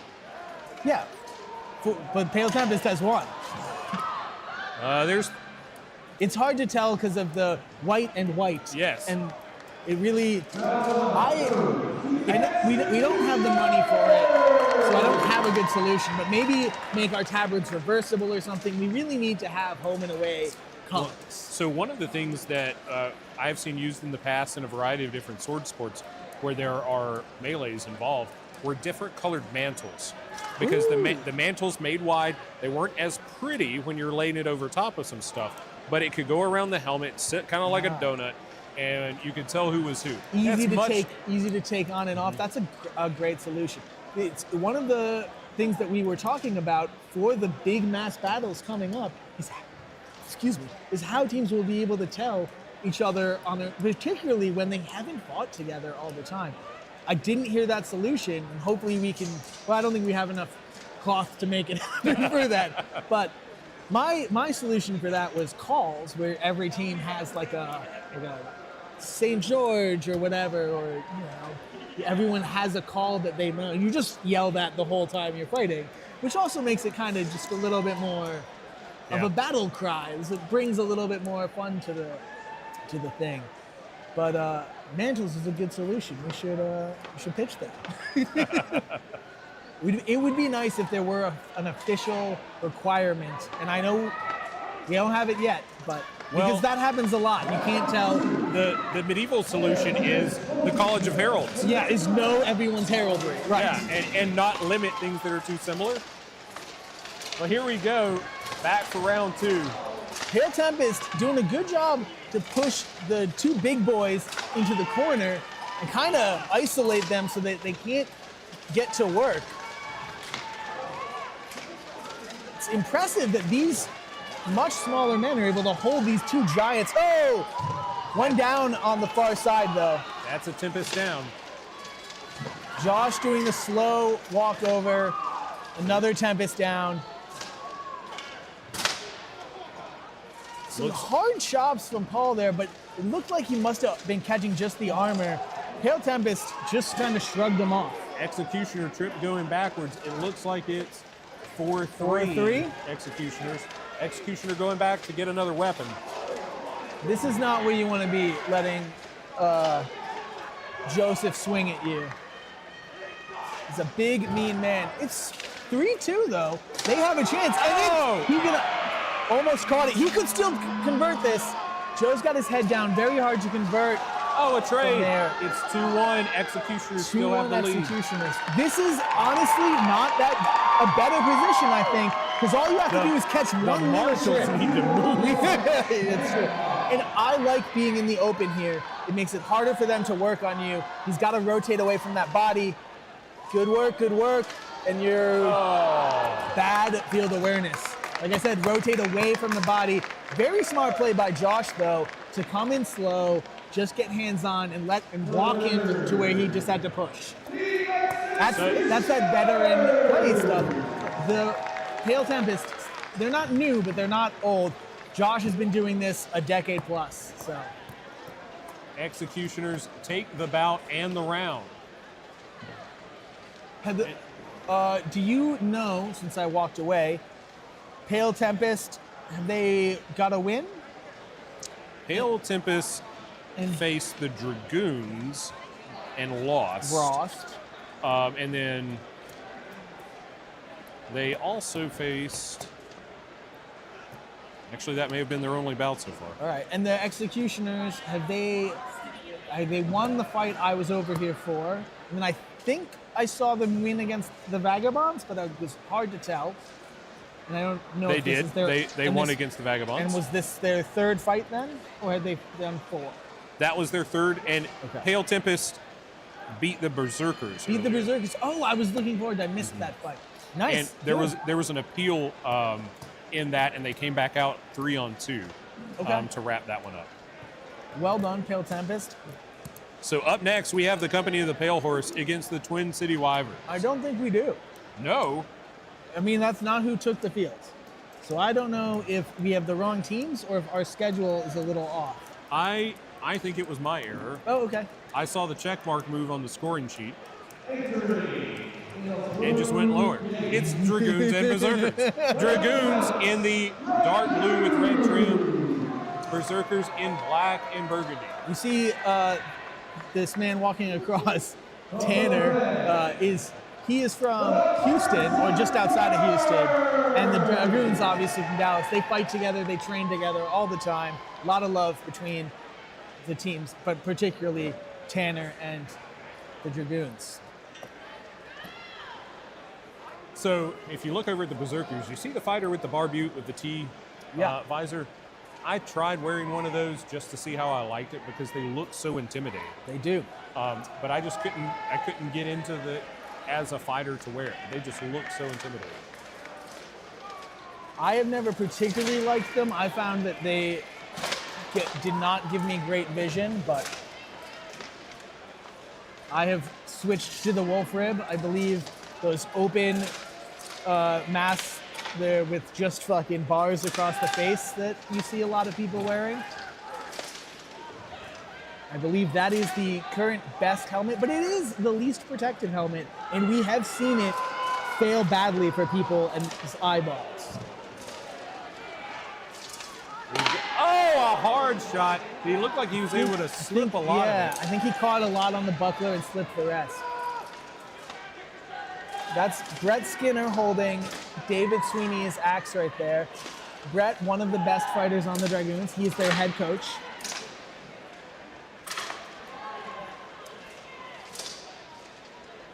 Barboot fighter on the Berserkers, tied up with BJ. Has great head control right there. See if he can get something with it. Looking for, I'm not really sure what he's looking for there. Don't think it's gonna work without getting a little bit better control. This is a nice stall out. Oh! That is what Brett does better than anyone else in the sport. Waits. Oh, BJ dropped a weapon. Is he gonna be, he's not able to grab it. His team needs to get a weapon on the board for him to grab. He's able to. All right, he's back in the fight. It looks like there may have been an axe broken down there somewhere. It does look like that, yeah. Oh! Adam is so good at stripping weapons. That is one of his signatures. Oh! I think that was a liver shot that dropped him. You rarely see that, but you can put enough power through the weapons into someone's liver. You see him rotating the weapon out there. Again, takes the man's weapon. Adam is a freak with that. Working the body again, looking for another liver takedown. And again, the Dragoons trying to dissect this is where they like to be. They try to push people in the rail, slowly grind and beat them down. That's their favorite way to win. They like slow rail play. And if they can get it, they usually win. There's a Berserker down. I believe that's 5-2. This is going to be, I think, another one. There it is. There it is, 5-1 for Dragoons. BJ and Cyrus putting the one down over here, and Brett and Adam putting the one down over there. Benjamin, I gotta agree with you. I fight in a clap visor myself, and that's what I've gotten so used to. I like that the visor can skip off some punches when it comes to a pro fight. There's also a good thought about what is for duels versus singles, where as long as you can see out of the holes in your down, you still have good downward vision. Yes. You may lose some side vision, but you don't need it in duels. In melee, you really need that side vision. You don't need the down vision as much. You do have to play with the feet, but a lot of the time, you're doing that by feel. You don't want to look down. You don't want to risk that. In duels, however, well, not in duels, but in pro fights, you got to be aware of kicks. Right. You got to. We do see people throwing some kicks here, but usually it's once you've already gotten into a compromised position, you're not going to check that kick. You're not going to step out of the way. In the chat, Gallo Glass is mentioning that he likes kettle helms, and I can definitely see that for melees. On the downside of that, fighting as a duelist, every sword I have broken on the rim of a kettle. The same kettle, as a matter of fact, not the same person wearing it each time, but loaning the helmet out. That edge of that kettle just eats my swords. The problem with kettle in duels is that extra brim is still a target. I get extra space to hit you, right? Those count. Those are points. You want to have as narrow a helm as possible so that if you do some head movement, it'll slide off. And I don't know if it's still legal, but I think you can still steer someone by it in melee. So it's bad because your helm turns into a steering wheel. So kettle helm's great in real combat where people are shooting arrows at you. Not great in boo-hurt combat. Well, luckily here indoors, we can all fight in the shade.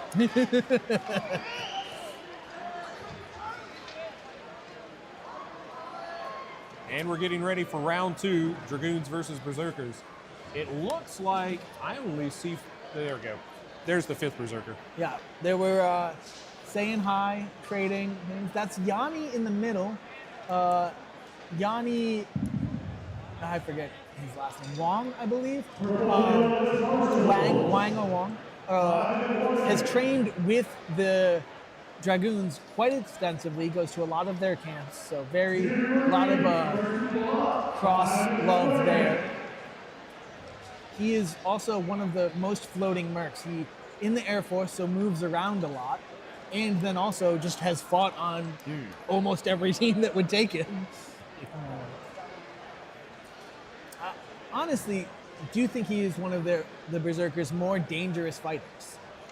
Though one of their smaller, at only 230 or 240. Well, it looks like the Dragoons have their final substitution in there. There's that Sparrow Beak helmet coming back out, the Armée. Yeah, Sean Hansen, one of the prettiest looking fighters. Very few people running those late period kits. Yeah, they are expensive and have to be fitted very, very well. Yeah. And, also it is hard to get the vision right in those. Oh. Almost got a nice little quick cheeky trip there. Well done by Yanni to stay up. Gonna get some movement going. Changing dance partners. Ian has good head control here. He could maybe turn that into something. Great head control, actually. I think he's gonna get it if Brett doesn't save his buddy. The Berserker's teeing off here. Nope, he's got his frame back. Ian needs to. A hit coming from behind. Hard check. Adam, if you're gonna be one of those strikers, you gotta keep your head on a swivel. Ian's got to transition to something else. He's got great head control, but he doesn't have a way to move it, and he lost his control there. Again, I think that was against Vince, the captain of the Dragoons. 5-4 Dragoons. I didn't recognize. I'm pretty sure that's now illegal. Ian might get sat for that. No, the marshal's arguing back with that fighter about it. They did make it illegal for a little while. Oh, Adam with the single leg. Oh, Yanni, take down. It's 3-2. Can Yanni turn it around, or David? One of the two of them needs to get a takedown if they want to stay in this. 3-2 on the rail against the Dragoons is not where you want to be. Oh, nice plant with the axe there to stay up. Great work by David. What a save. That's exactly what Brett caught him with last time too. That just sort of pause and then heavy, very heavy Asoda. I don't think that's going to do anything against Sean's armor. He's not putting enough stank on it to get through the armor. He's got to find a gap. Sean, also not enough stank on that, but he does look like he's finding gaps. It's interesting. Yanni is about to get, that was a bad one. That was right in the armpit. Enough to distract me for the takedown. Like I was saying, Brett 3-1. is the master at that, at just sort of waiting, getting you to a false sense of security, and then when he feels you just sort of let your guard down, very explosive throws. Yeah. Great way to pull it back for the Berserkers, and then way to finish it off despite that by the Dragoons. Very good round for both teams. And you were mentioning Ian out there. You kept saying Ian. I'm like, where's the Great Helm? Where's the Great Helm? Yes, no, the Squid Lord is no longer rocking his very, very visible Great Helm that made him such a easily detectable presence. Now we have the previously mentioned company of the Pale Horse and Twin City Wyverns coming in. All right. Twin City Wyverns. Twin Cities. I was specifically, it says city, but one of their captain, I believe. Oh, it's plural, isn't it? Their captain walked up and said, "Don't you do that," to me earlier. So, because there's two of them, but I don't know why that's such a big deal. But apparently it is, and no offense to our viewers in the Twin Cities if you're there. I always thought it was Twin City. And some of your merch says that, so it's on you. TC Dubs. TC Dubs. Yeah. This will be an interesting fight as well. I'm looking forward to that. You know, we were talking about the tiered system earlier, and nothing against any team on the field, but there were times where we go, oh, okay, it's Dominus against the Mercs or whoever that didn't know each other before the weekend. Yeah. And you're looking at it going, oh, this is kind of going to be a throwaway fight. Or yeah, or even like, hey, this is a team that trains together, but everyone's a year in, right? I don't think it's fun for anyone to watch. It's fun to watch once. Yeah. But very quickly it gets old. And it's not fun to fight. You know, it is nice to get to go against the top teams somewhat, to try, but not all of them. It's very much like the booking of the Outrance fights, where you're dealing with weight classes. Or if you're talking about mixed martial arts or boxing fights, even if you're in the same weight class, making sure you're pairing up people that they're going to create a good match. Yes. Here we have the opportunity for brackets or sometimes round robin. Last night's men's polearm became a round robin last minute. And so those are great for us duelists that love to get fighting across the board. That way you get a chance. You know you're going to get a chance to fight the new guy and give him a good fight, or maybe the experienced guy and get yourself some experience in there. So I like the tiered system for this. I also think that while there were a few duelists who truly have run away with it, Shoshana for Women's Sword and Shield, Nick Homa, Greg Fisher for Sword and Shield Men's, Sam McQueen for Longsword. For the most part, there's only one or two if there's any, right? So that you're not just getting smashed by 12 people, right? Even if you're new, there's usually someone you can compete with. Well, here we go. Quick, the Twin Cities Wyverns.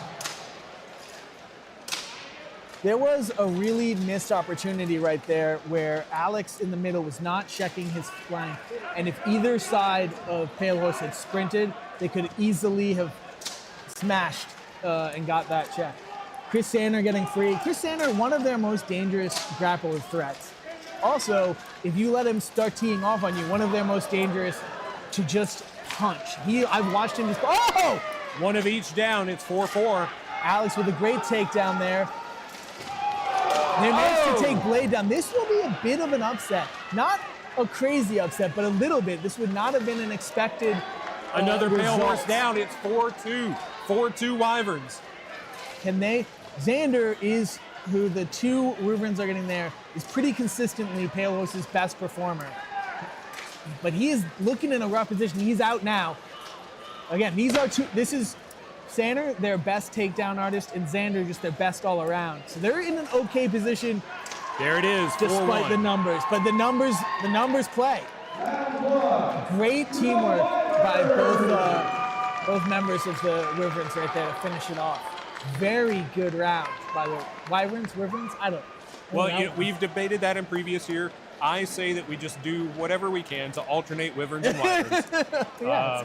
That way we'll so make equal people unhappy. We offend everybody. Yes. The only person that I would maybe consider a definitive source for that would be Anne McCaffrey to tell us. Well, but- and if you're watching, is Anne McCaffrey still alive? I hope so. I hope so.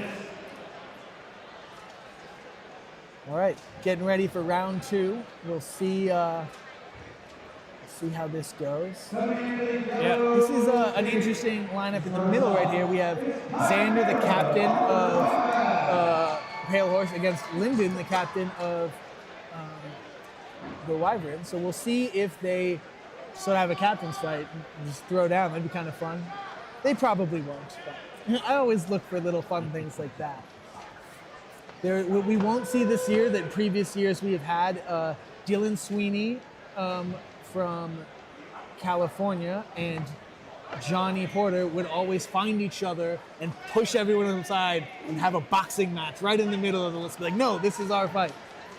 But Dylan could not come this year, so we won't get to see that traditional fight. Hopefully he'll be back with us next year. Hopefully.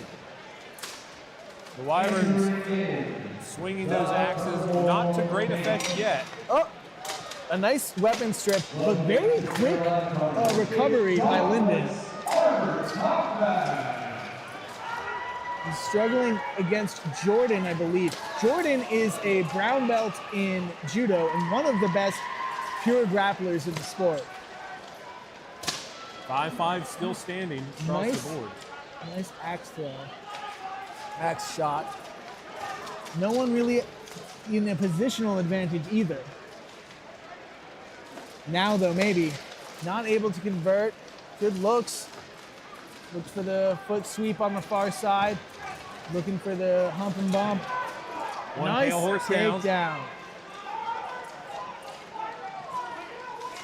He's trying to muscle Blade. Blade's one of the strongest fighters. Not a great muscle target. Really want to look for a better technique throw. You're in a bad position. Okay, good. Another horse down, another horse down. This is is 5-2. Bad. This is, I don't think they can come back from this. I will be blown away.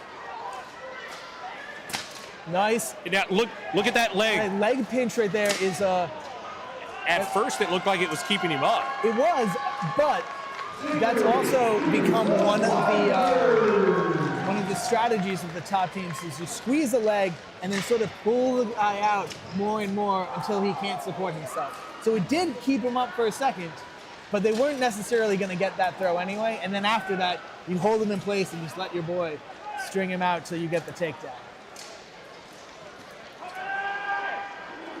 We've got up next. Oh, this is going to be a hard fight. Northblood versus Knyaz USA. All right. So we were talking about pronunciation a little bit earlier. Yeah.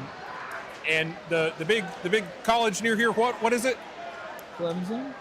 So if you'll hear, that is the corporate answer. So if you hear ESPN, the great announcers of the world talking about it, they'll say Clemson, not locals. Okay. Right? I grew up around here, and there's, you know how there's a silent P in pterodactyl? Yeah. There's an invisible P in Clemson. I remember feeling the first time I came here, hearing everyone say that, and then seeing it and be like, I must be hearing things now that you've look, yeah. Yeah, Clemson, yeah. So the P in pterodactyl isn't silent. It's just said. Yeah, there's in New England, there's a theory of equivalence of ours. You know, like in how Newton says mass can't be destroyed or created. Ours cannot be destroyed or created in New England speech. We just drop them from some words like park, and then we add them to other words like idea. So, you know, same thing here. Yeah, I actually heard the other day that certain colors can open up the doors of your vehicle, Okay. particularly khaki. Exactly. Yeah, you could fit in right up there. That was good. That was good. It's a bit early in the weekend to break into dad jokes. Usually I'm resorting to those on Sunday, but couldn't pass up the opportunity. Gotta take it when it's there.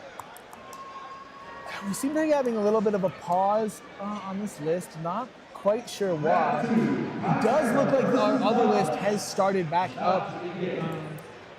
Might pop over there if this list stays. This pause stays longer. It may be because they're working on the gate, because I see Knyaz USA lined up in front of red, but the list crew working on that gate. Oh yeah, that's Trey there, right?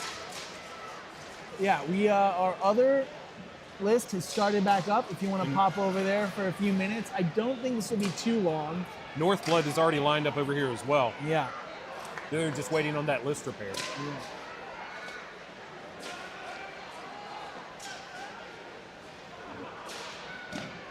So far, it seemed like a pretty good year for injuries. I saw one on the far list when I was over there, but he looked pretty okay, just sort of walked off on his own. And over here, we've only seen one that had the medics unless another one had. There was a second, but he was able to leave the field under his own power, so he may have even come back into fight because I think he had his helmet back on. Yeah.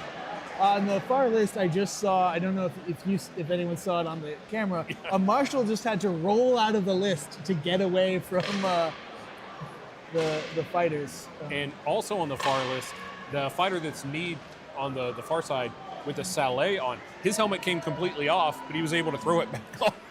I mean, he's on the ground. He was already on the ground. But he threw it back on, and they're over there probably having a chat right now. Yeah. Speaking of old man stories, if you go watch the old Battle of Nation YouTube videos, you'll start to see there were a couple of fighters who used to rock these bever helms where they weren't connected. Right. And their face was just out and open, and then someone would swing and they'd duck. And you had to have a bever that protected you here. And that was... I remember seeing kettles with bevers. Yeah, it was very crazy. I'm glad that's not allowed anymore. But yes. It was a different breed back then. Christian, we're glad to have you here. Even if you're joining us a little late, know right now on the near side list on this stream, on the blue and red list, we are in the men's tier 1 5 versus 5 division. In the yellow and purple list, they're in the men's tier 3 5 versus 5. Later today in this list, the blue and red, we're going to have the women's 12s. And then I don't believe that the men's 12s is scheduled to occur right now in favor of the mass battles tomorrow. We're still waiting to see how many people we have available for everything. Right. It's always kind of up in the air to see what happens after the 5s because there's just a lot of attrition. And so we'll see how many people manage to show up for the mass battles, and they'll figure it out then. Looks like we're about to get started. Chris says fight. Here we go, Northblood on the left in that burnt orange against Knyaz USA. In the middle, you have McCabe there with the 3 stripes. Again, one of the best fighters. Josh on the far side for Scalagrim's Northblood. He's their trainer.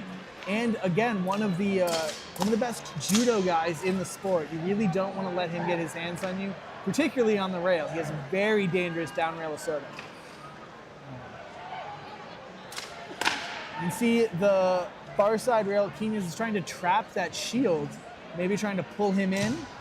Unclear what they're looking for. That was some good teamwork up there by Knyaz. The fighter behind with the small left-handed buckler reaching in to block those axe shots on his partner. Not that one. No. But he looks like he's aware of it now. Yeah, Knyaz really likes to stack them as much as possible.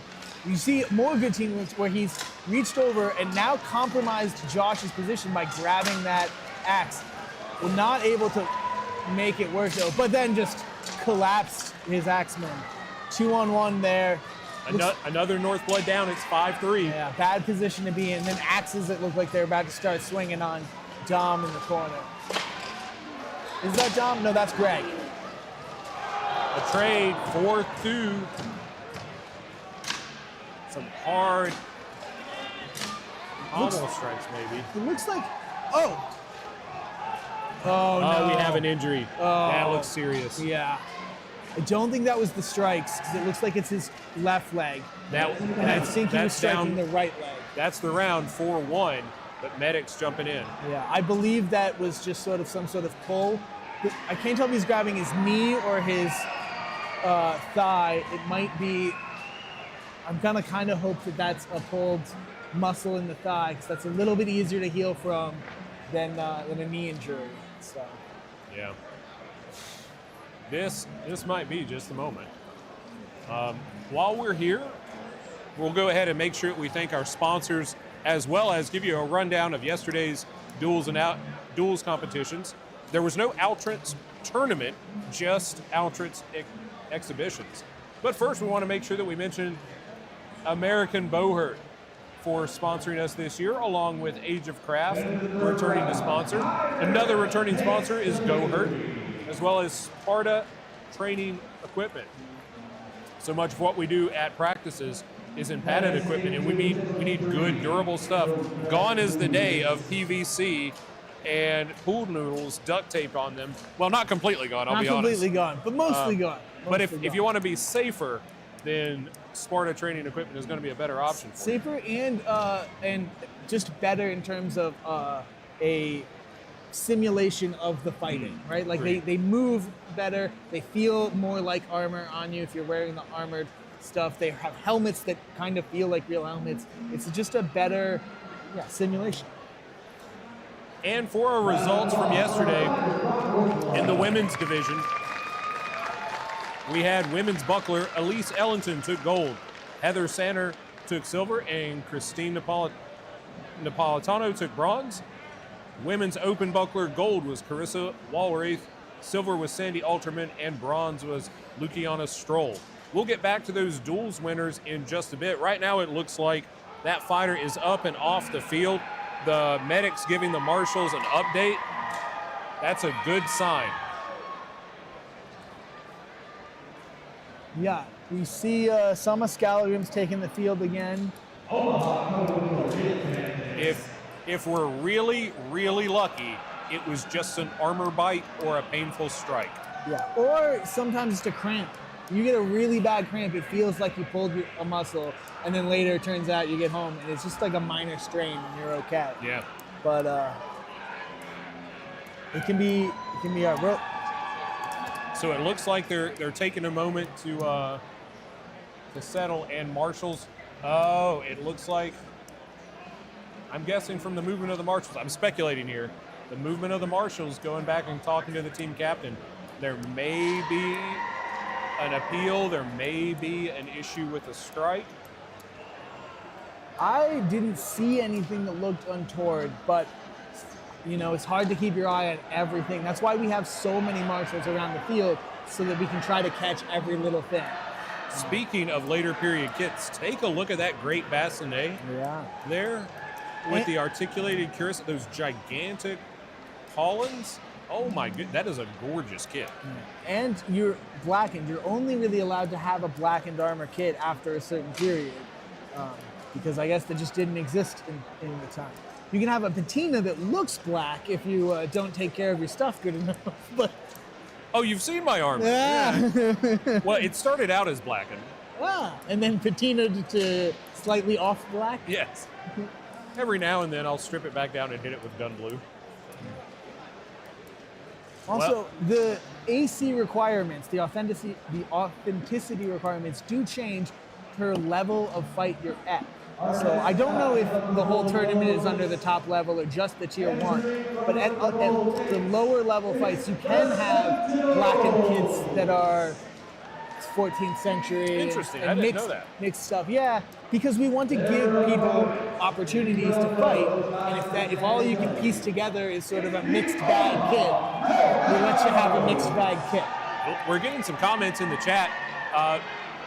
Honor and Armor Club saying a calf shot to an open greave. That's legal if that was. Maybe ankle shots, back of thigh shot, then deflected down. Ankle shot, not necessarily legal. That's a kind of an interpretation call. We'll see what the marshals come up with, but yeah, back of the calf, very painful, but legal. But legal. It is a very dangerous shot to throw, though, because if you come up, you get the knee. If you come down, you get the ankle and foot. And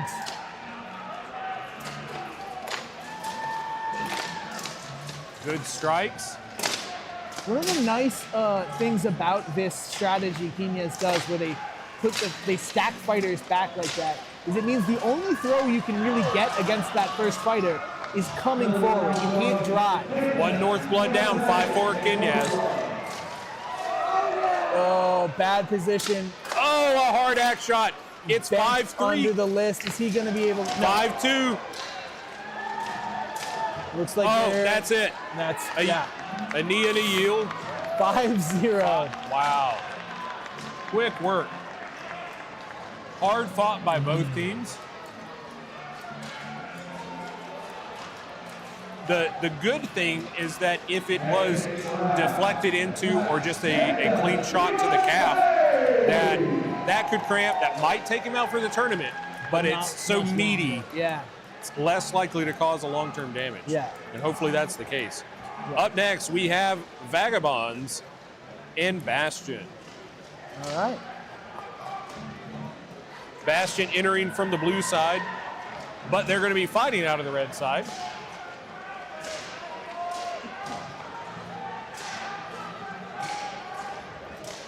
If you hear that repetitive, loud sound, that's the Tier 3 group over there going to town on one another. So one of the things you were asking about my opinions on the tiered groups, one of the things that I'm worried about with Tier 3 is I've seen a lot of vets on the lineups I've seen in Tier 3. Andrew Barron, he's got 10 years, started the same time I was a fairly high-level fighter. Trevor Hutton, captain of a fairly high-level team that I think originally qualified for the Tier 1.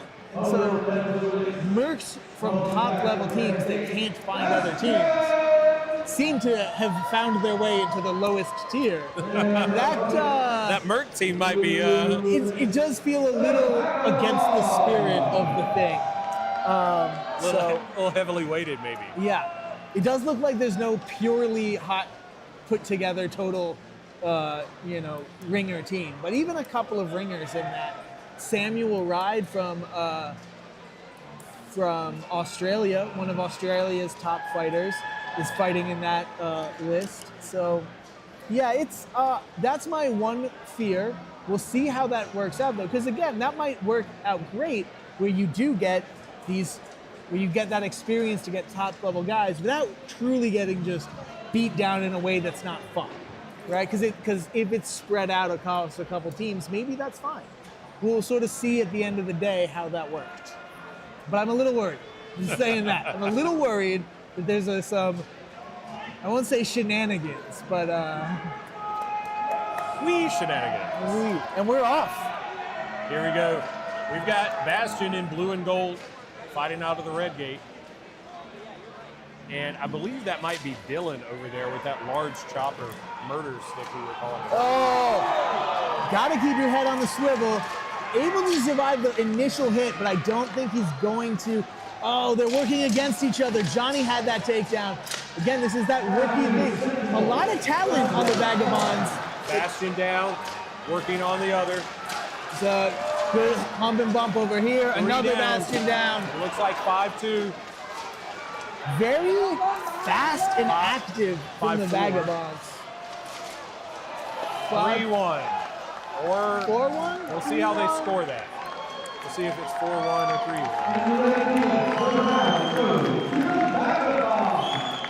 3-1. 4-1. They're scoring at 4-1. Regardless of how Vagabonds end on the table today, they are definitely one of the teams to watch for in the next coming months and years. They are very impressive for a first true showing at Carnage. Up next, we'll have the Company of the Pale Horse and the Berserkers. These two teams have fought each other. Oh, we still have another round of this. But yes.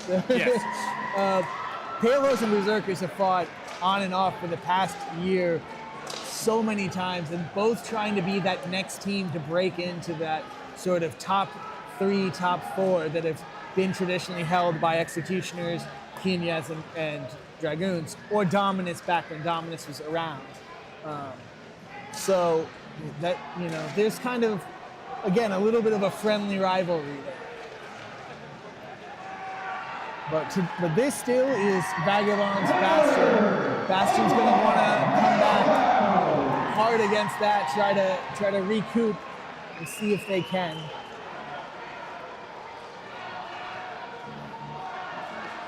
After that match, I would, if I were Bastion, not take any steps forward. The Vagabonds really seem to like this cross-running option. I would just take that away. Be like, no, let's see how we can do just standing and banging and standing and grappling.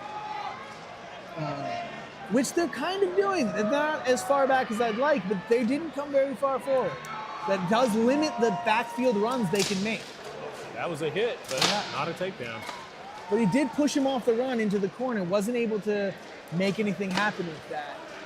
It's an interesting tactic I've seen the Vagabonds use a couple of times.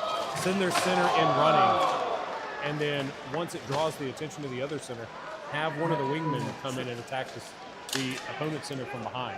Looks like we have a 4v4. You can't quite get a good count. I believe so.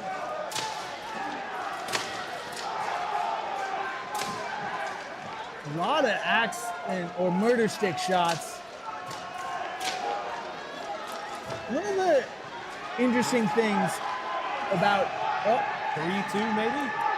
the scrum is really hard to tell what's going on there. 3-3.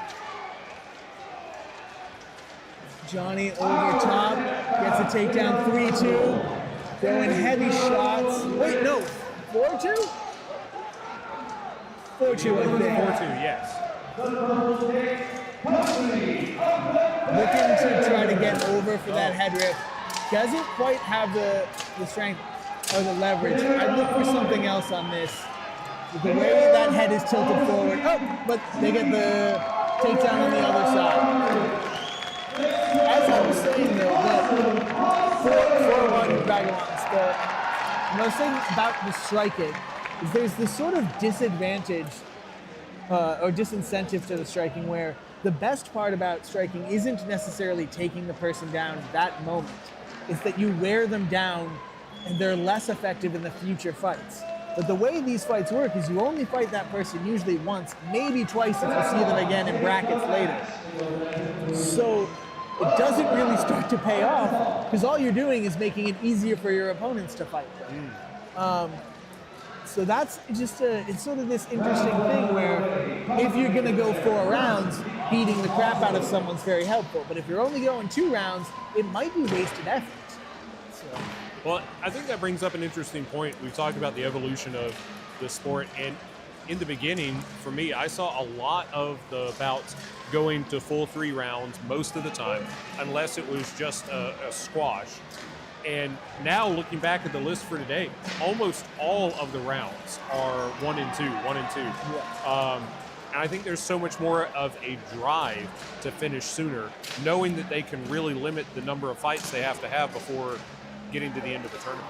I think there's also what started to happen is because of the way it's stratified, is everyone kind of knows where they're supposed to fight, how they're supposed to line up with most fights.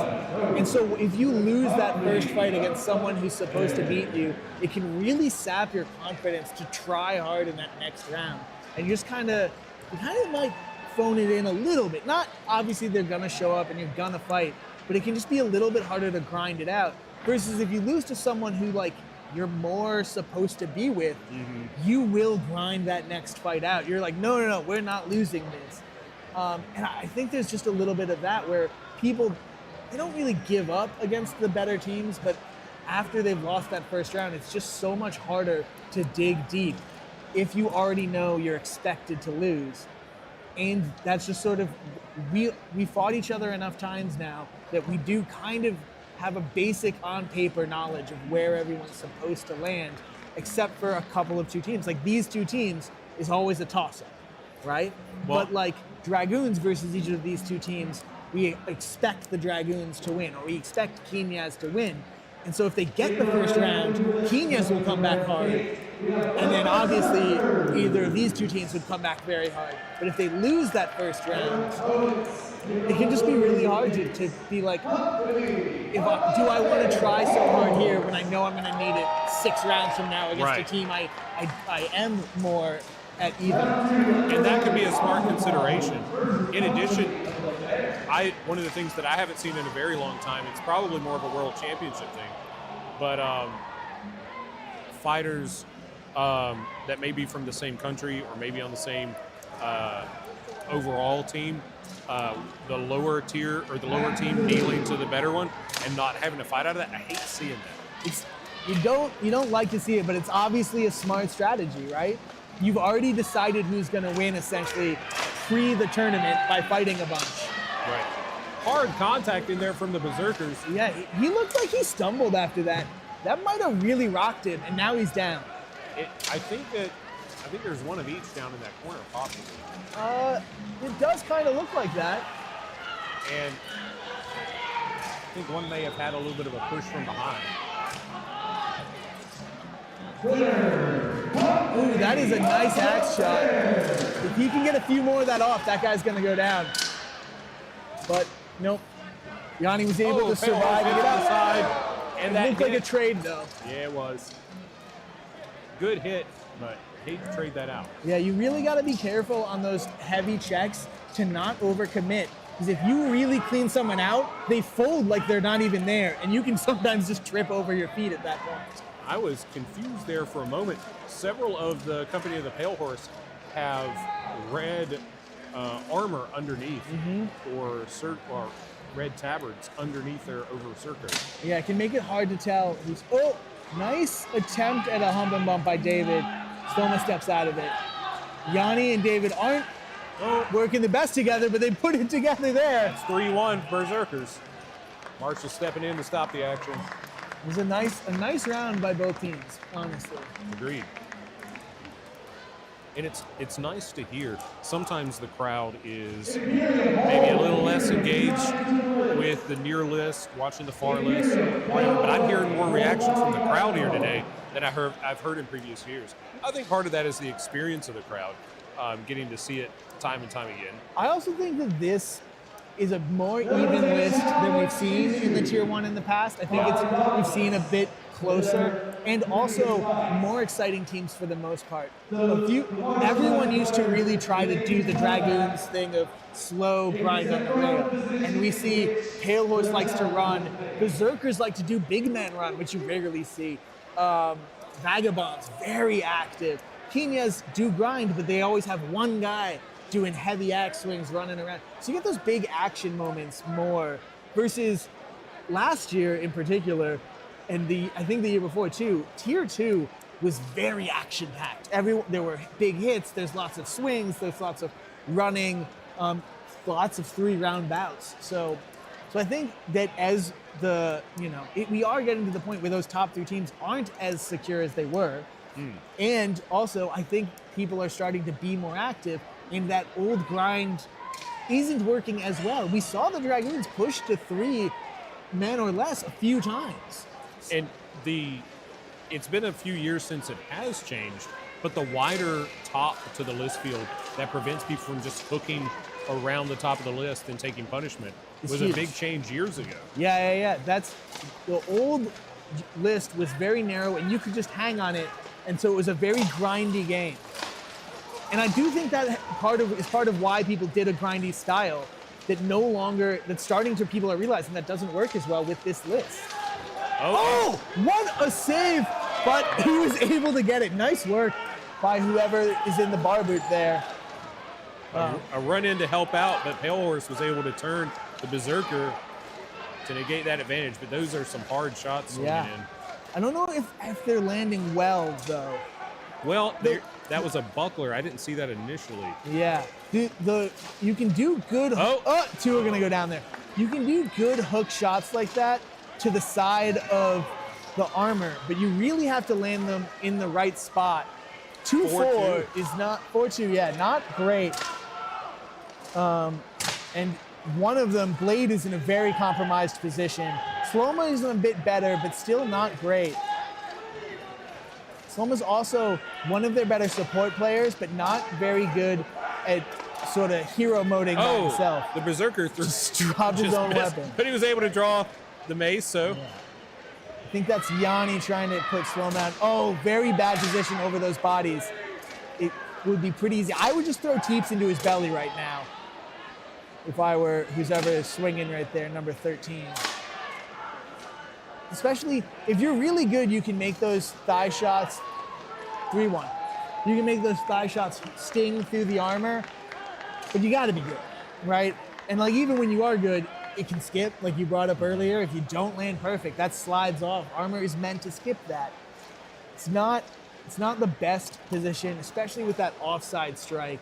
It lands a little bit more at that angle and is more likely to slide. I would have liked to see kicks. It worked out. They got the takedown on the other side, but little things. These are the little things that separate those top level teams from this level. These guys are putting together some things looking good, but those couple of little mistakes are really what sort of are going to cost them if they're fighting a Knyaz or whoever. Agreed. Let's see. Are they all trying to exit the same side? What's going on right now? I don't know.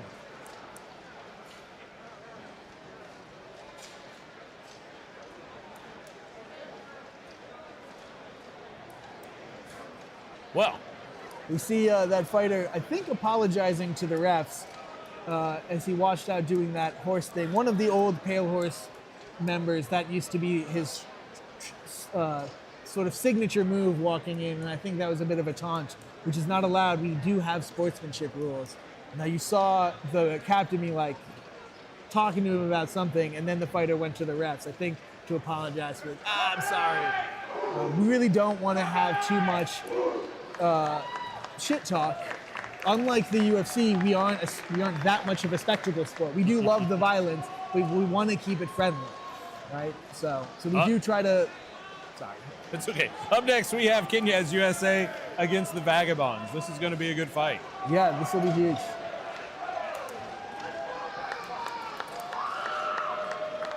I'm very looking forward to this. Oh my God, has that guy fought with that two-handed longsword? I mean, greatsword. I don't know. It's kind of Zweihander-y Von Berge thing over there. I have not seen that come out yet. So it's an interesting choice. On the plus side, your opponents can't grab your blade, so you get to throw, and like you can't. You don't have the disadvantage of with the axe; they can just easily grab a hold of it. Right. On the downside, it doesn't hit as hard. You don't have the leverage, and you can't grab your blade either, so you can't really rotate it. And those are expensive. Yeah, breaking that is going to cost you a lot more than if you break your axe. As a duelist, there are times I wish they allowed axe and buckler or axe and shield. Not because I want to get hit with an axe, but because axes are so much easier to replace than when a sword breaks. Yeah, there's a couple of really, really high-level sword makers trying to sell their gear here in the U.S. I keep being like, the problem is your stuff's too good. Because, like, it will break, and I'm not going to replace a $400 sword. Right. I need stuff a little bit cheaper, because these are disposable, right? Every gear we have is not meant to last. It can last for 5, 10 years, but counting on it is a poor choice. Well, we do have somebody in the chat saying that the longsword was used last round. All right, interesting. There were back in the old HMB days, there was another fighter who used to fight like that, and used to claim that he could get better blocks with it, better angles than you could with an axe, and that because you could target better with it because you don't have just that small axe head, and again, you can't grab it. It never got picked up, so I don't know if he was just wrong or just no one picked him up on it, but it's a very interesting choice. Again, this very loose line by Vagabonds to not sort of do that traditional rail fighting. We'll see if that works out. Oh! A quick takedown on McCabe, I believe. He must have lost his footing. I'm nothing to take it away from Vagabonds, but it looked like... Oh, but Knyaz has brought one back. Well, they lost one too. Is it 4-3? 4-3. They are in a great position. Are we going to see a heavy upset? Oh! 4-2. Down. 4-2. What a fight. Let us go. And this is what I'm talking about, where you're starting to see that top level get challenged. We'll see. Oh, That was a very dangerous moment.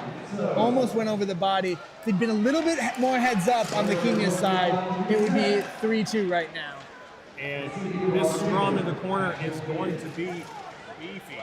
Yeah. Honestly, I think this plays to Knyaz. I think they're a little bigger. And I think they have more time doing the rail wrestling.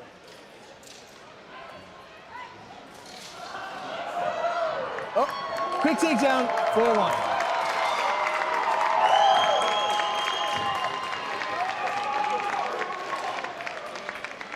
All right, let's see what changes Knyaz makes here.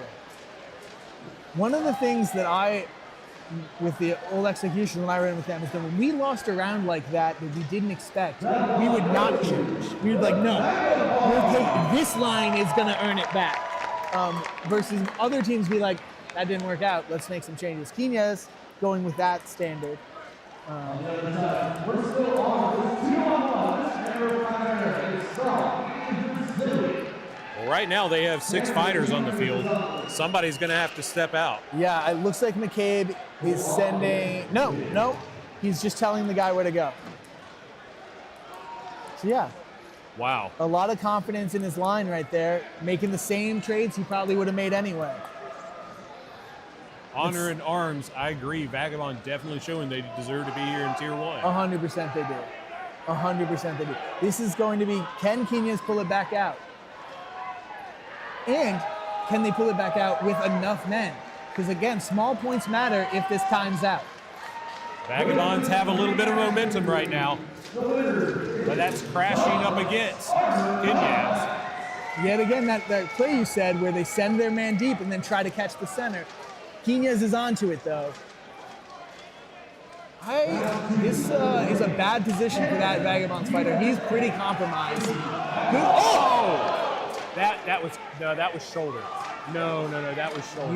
He's sitting him anyway. They can challenge afterwards if they want, but Chris is saying no.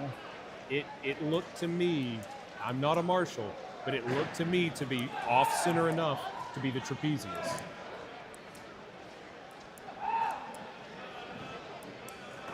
We'll see. We'll see. One of the things too is that it could have hit the trapezius and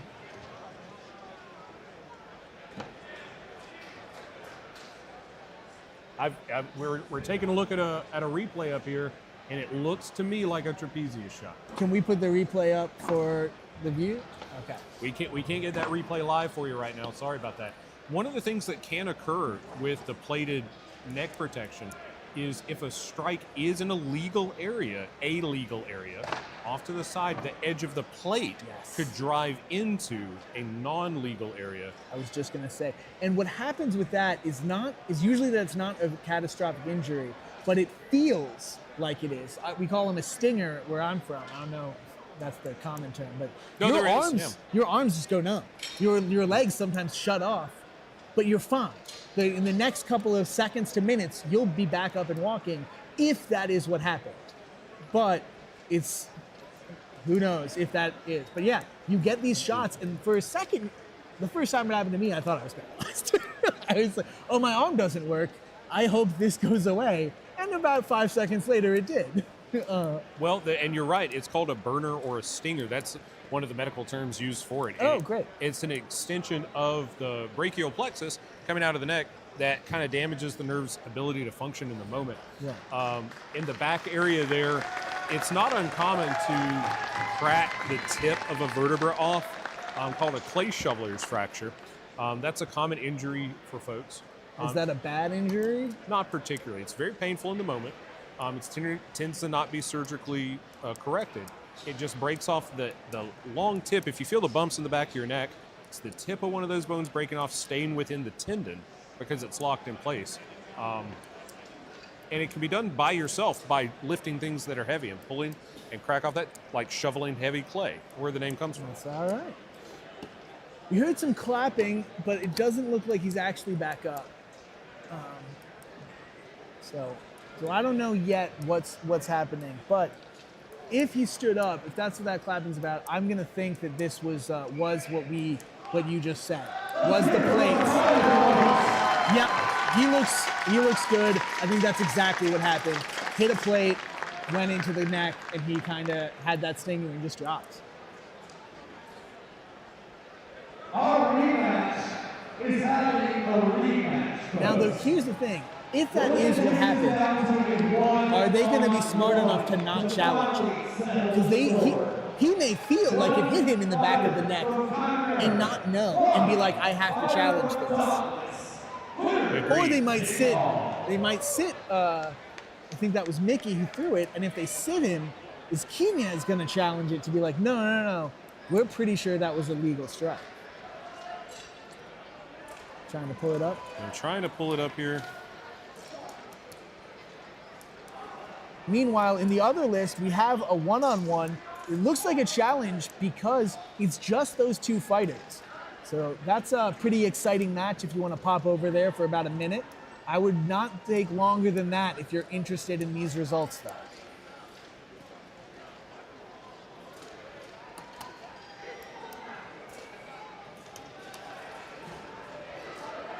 Chris is talking to the captain, McCabe.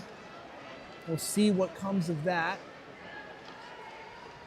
It does look like they sat the fighter and stood Johnny back up. So here we go. I got to pull back up. That's the fighter about to take the shot.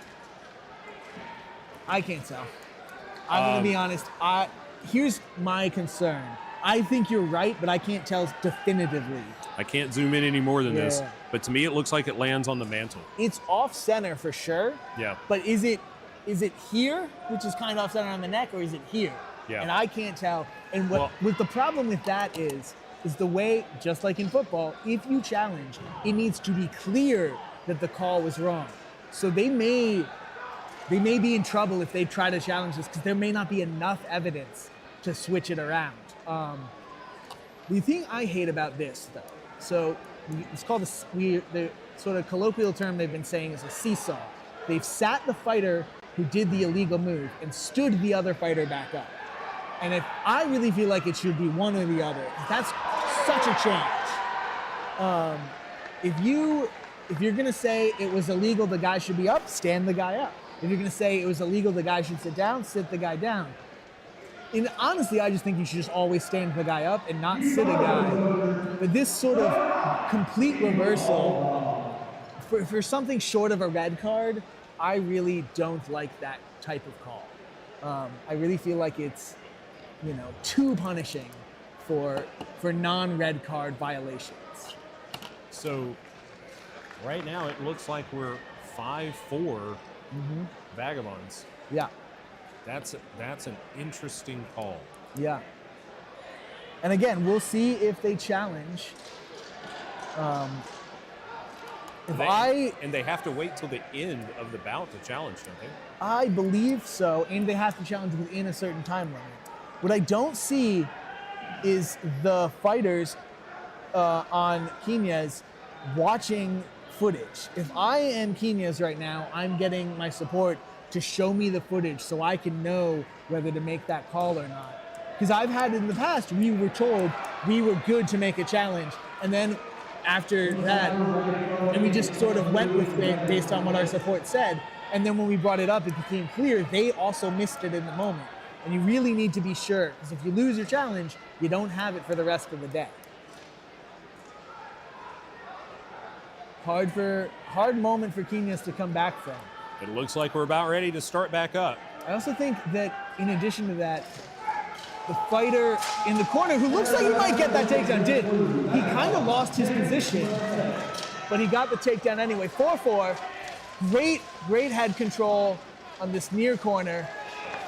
No one else has 4-3. Oh, I missed that. Nice. Good head rip looking. 4-2. What a turnaround by Knyaz.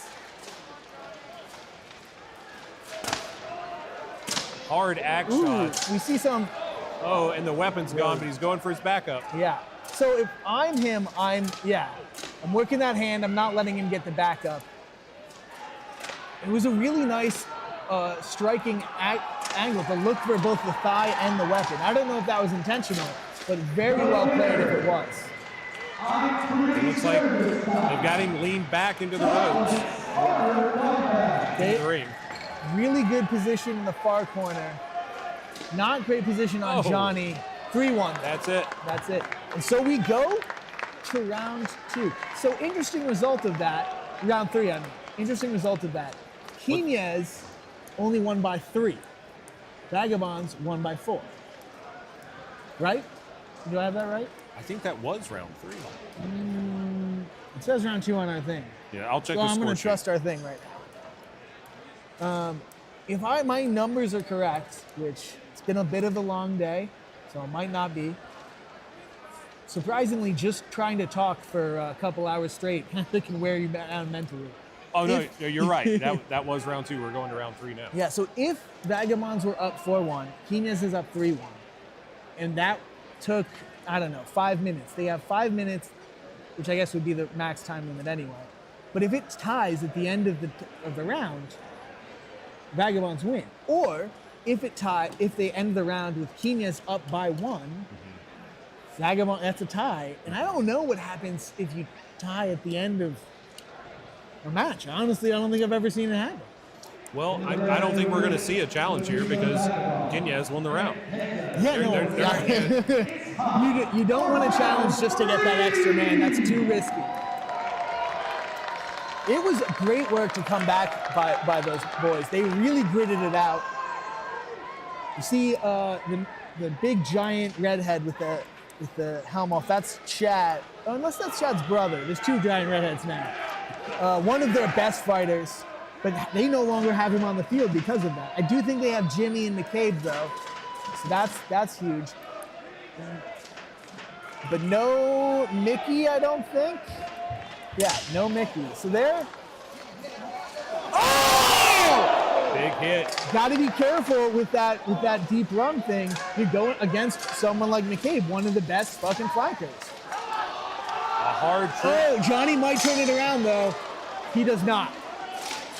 Still 5-4 Knyaz. One of the Knyaz fighters looking kind of lost. A trade in the right corner. Vanguard breaking away to get another weapon. Vagabonds 3-4. Vagabond. He ran to the wrong side. You got a list though. Nice. Oh, a hard hit. Great survival by him though. Shaking it off, getting right back to it. Oh, and that's it. 2 more down. That's 3-1. Marshall's 4-1. They got to stop. Oh no! It looks like that fight is up. No, it looks like it's 4-2. That Vagabond fighter. And there it is. 3-1. 3-0. 4. I can't tell. What a round. What a match. My goodness. Up What a next, match. we have Northblood and the Twin Cities Wyverns. So yeah, this is the thing I'm talking about. Where Knyaz did pull it out. It is the respective vote, but it was close the whole time. Things are really starting to shake it up, which they haven't for the past 4 years almost. It's almost sort of been that way for that long. There hasn't been a new challenger, and Knyaz was the last top challenger to come up. Absolutely. Once they started taking rounds off the Dragoons. Well, it's going to be interesting to see how the schedule goes today. Usually, I mean, this is a great run event, always is, right? And it's going 2 bouts most of the time, but we're only like halfway through for the day. And I mean, we are at bout number 30, and we have 57 to get to the end of men's tier 1. All right. And then a few more for the finals of tier 3, and then a few more for the women's 12s. Talking about a full day of fighting. Yeah. Right? Yeah. And so that is going to be an interesting thing is which teams last longer best, right? And you do generally think that's going to be the vets. They have experience being in armor. They have experience lasting that amount of time. But sometimes also as a vet, you're a little bit older. When you're a little bit older, you don't quite recover as well as you did. I have no idea what you're talking about. None at all. I'm in my prime. I'm not. I'm well past it, but it hits different people at different times, I guess. I'm just quoting Doc Holliday from Tombstone. Not actually attesting to my own. He was, despite being a lunger and coughing it out. One of the best movies, possibly the best Western movie of all time, Tombstone. Speaking of best Westerns, that's where the team's staying in town. They're doing a great job taking care of us today. As they have for the past couple years at least, ever since I've been coming. Yeah, we love them there. They take great care of us. They let us get just rowdy enough. Probably not going to see too much of that tonight. They generally, you don't see the partying when people have to go fight finals the next day. Right. I believe White Company has a particular rule about that. I was informed of years ago that they don't allow their competitors to drink alcohol before they're out of the tournament. It's very interesting, this run that Alex from the Wyverns is doing, where he comes out like that, because he always stops short. I feel like he needs to mix it up sometimes so people don't just predict that he's going to stop. Right. Well, next time he may just spear the guy. That's what I'm saying. Just every once in a while, throw something a little different. Throw a flying knee, something. Oh, the Northblood lost his weapon, but he's standing like those Northblood assistants need to let go of that weapon. Yeah. Alex doing a great job at just sort of putting too much attacks on him for him to really respond. Though he did get out now. Looks like he drew his back up. Alex looking for kind of a head rip. It's a bad position for it. And he's honestly a little compromised. He might get taken down. There's a trade, 4-4. While looking to get taken down. Quick movement by the Marshals. It is very demanding. Is that up or not? I don't. That's down. 3-3. Very close match right now. No positional advantage. Oh, Josh looking for the down rail of Soto. His own teammates in the way. You see that leg pinch I'm talking about? The Wyverns fighter has Josh's leg there. Wasn't able to do anything with it, and now Josh has him bent over. If he can just keep that rotation going. It looks like a piece of armor maybe falling down on one of the Wyverns, the one in the middle there. We had him bent over. It looked like a weight belt or maybe a tassel was coming down. It does seem like his legs are sitting a little low. What a move! Oh, I think he might get stood. Doesn't look like it. He did look like he'd held that arm just a half a second longer than I would think. He was leaned over pretty far there. He was, it's true. We don't, as far as I know, there's no hard rule on sort of when you have to let go and sort of roll with them. In general, the way I always played it is I will try to stay on them while I'm moving. And as soon as I have settled, I try to let go, break contact. And that looked like he had settled. But again, I don't think that's a hard rule. I think that's just my interpretation of what you're supposed to do. But if I'm Northblood, I'm challenging this if we lose. Let's see right now. Their larger fighter is literally on top. 2-2. Oh, and they're in a bad position with the body right there. Josh trying to get out of the way. I would not want to have an exposed gluteal region to that mass of humanity right there. No, kind of tucked. I might just get on my hands and knees and crawl out. You can see how he's sitting though. He's trying to protect, his legs are kind of not too crossed, trying to protect himself so that it curled up a little bit. So that if they land, he's not gonna get hurt. Because we do see that happen when you land in a pile. Sometimes that's the problem. Agreed. You see Greg coming over trying to get stuff. The veteran from truly old days. Oh! And it's 1-1.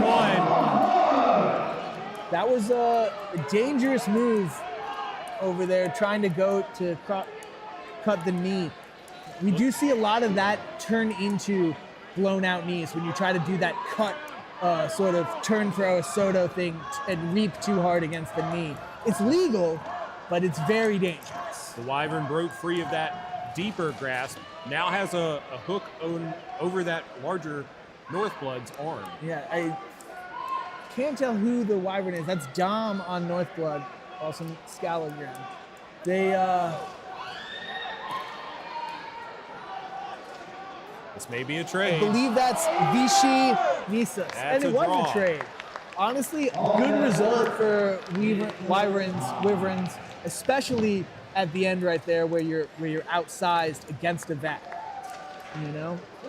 Dom is particularly hard to take down. He's a giant. He's a lot of years in the sport, very solid base. I'll take that trade any day of the week if I'm the Wyverns. Lots of good fighting. Lots of good fighting happening today.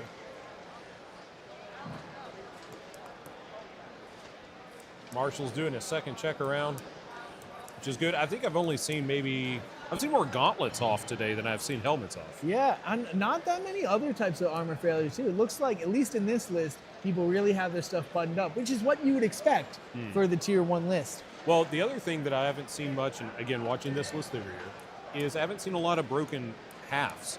And there's an interesting bit of technology that folks are using, that the kind of fiberglass wrapping tape to keep them together. I think that's making a big difference. There's that, as well as Brett Skinner has sort of created this new, I don't know if you want to say new technology or what, but it's a composite of wood and other materials and glues that creates a much hardier, kind of bendy, almost like a rattan stick, but a little bit sturdier than a rattan, not quite as bendy.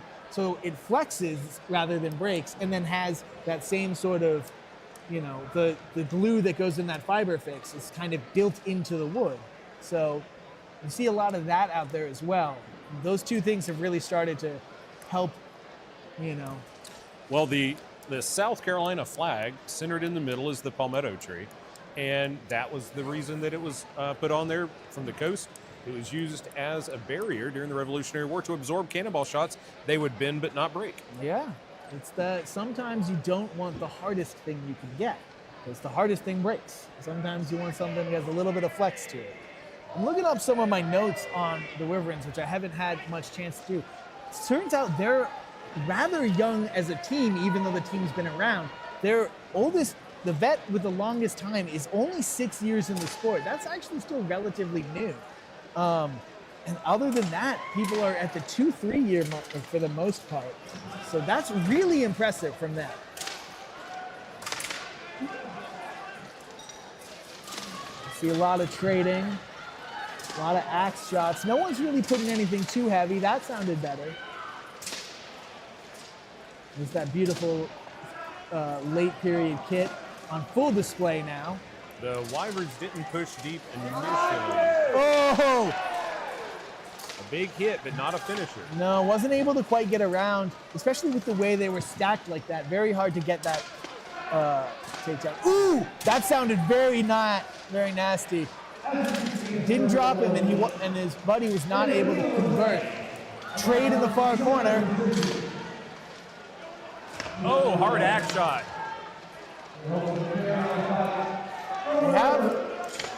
Wyverns have that fighter crushed pretty hard. Able to roll out of it, though. That was an interesting target choice by that Wyvern coming over. Yes. Kind of ran to the middle. 4-4, another trade, 3-3. We got 2 2-on-1s, too. So we'll see whose teamwork is better.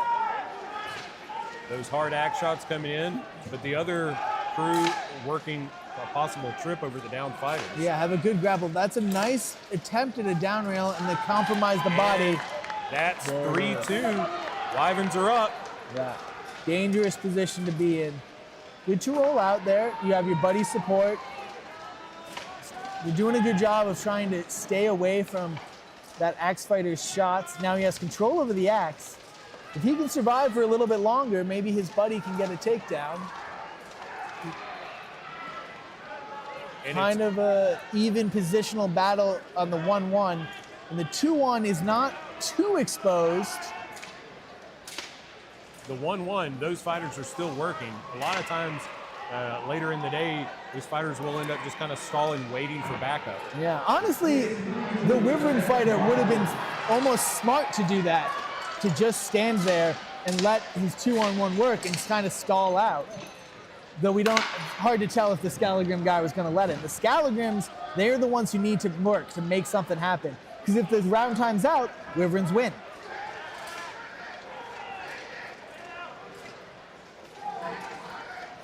This is honestly kind of dangerous for the Wyverns, getting too close to those bodies with their backs to the bodies. Oh! That's 3-1.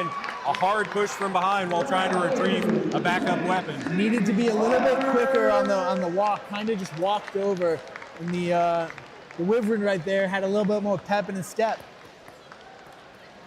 I've made that mistake as well. You get tired. It's at the end of a long round, and you're like, everyone seems like they're walking everywhere. You kind of just stroll.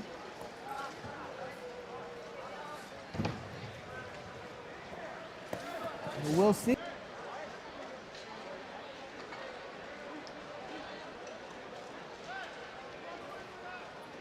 Wyverns up 1-0, but there is a draw, so we are going to go to one more round.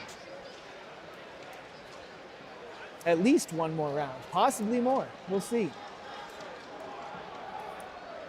Looks like the Northblood Scalagrims are having some trouble figuring out who they want to put out right now. Hard time getting their lineup. Josh sitting himself, sending out only 4? I only see 4 fighters. Oh, no, here's that fighter with the late period kit coming in. Beautiful blackened armor. Surprised to see Josh sitting. Probably their strongest grappling threat. And taking a seat when they're still very in this fight. Looks like there's only 6 total Northblood Scalagrims now.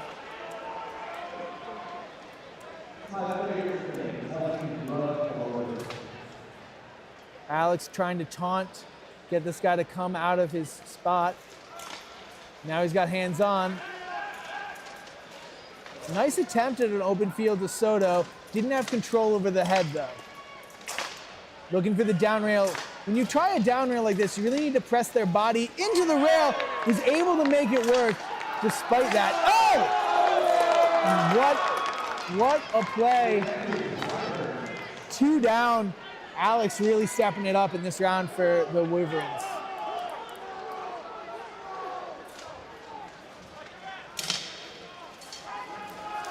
Up 5-3. They can take their time if they want.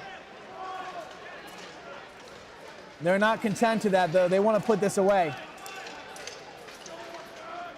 We have a 2-on-1 in the near corner, a 2-on-1 against the far rail. Not much heat on that punch. Ooh. He was all right on that axe hit. Don't think it was really going to be enough to drop anyone, though.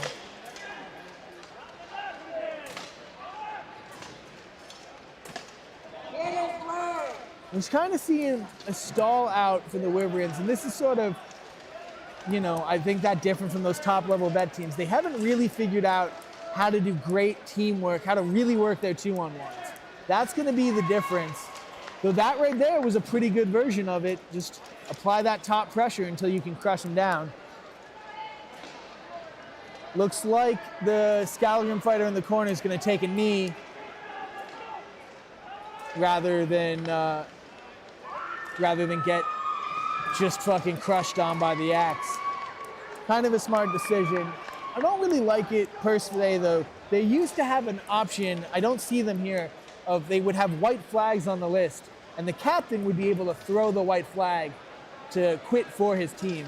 Personally, I'm a bigger believer of that, so that no individual fighter gets in the habit of quitting, and the captain can make the choice for you. Because every time you quit, you kind of build that neural pathway in. You start to be a little bit more of a quitter. And that's not to say you shouldn't. There's certainly times where it just is dumb. It's not going to help your team. It's just going to get you hurt, get you more tired for later rounds. But you're not in a good position to make that evaluation a lot of the time versus the person outside of the list is. If all you have to think about is, I need to survive, you're just building that grit and that pathway. So I'd much rather have seen the captain throw the white flag there, but I don't see white flag options on the list, so kind of understandable. Looks like we have coming in now, I see Bastion. I don't see who's coming in on the red gate. Oh, there it is. Pale Riders coming in from the blue gate, going to the red gate. Hopefully we'll get the graphic updated in a second. And then Bastion on this left side by the blue gate. Bastion in the yellow and blue. And Pale Riders in the yellow and white and black.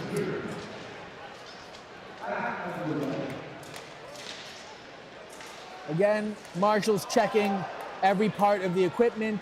You have to verify the weapons have been checked. We have a very rigorous weapon check at the beginning of the day.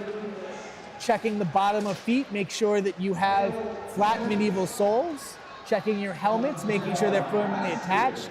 Checking all your straps, making sure you're all buckled in well. Checking the back of the neck protection so we don't have anyone paralyzed.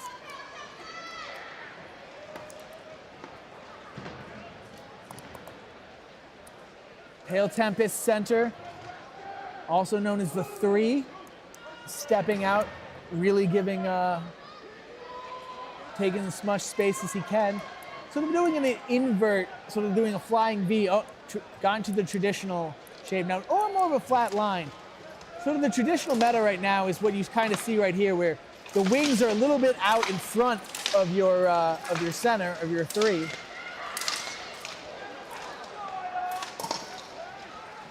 Trade of positions by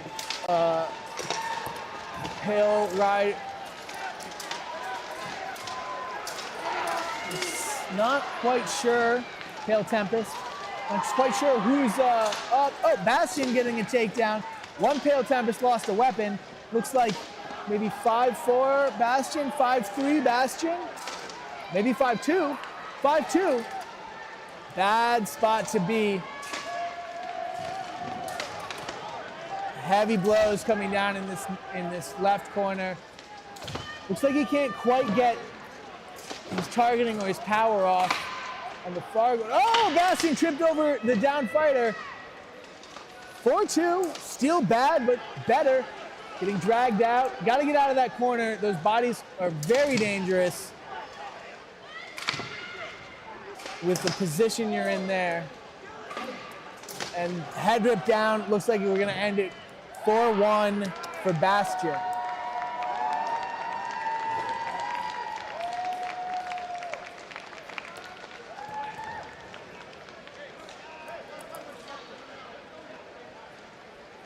Very strike-heavy fight.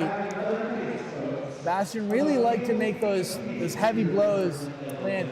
Though I haven't seen them get any pure striking takedowns, they do wear on you, and they do make the throw takedowns easy. So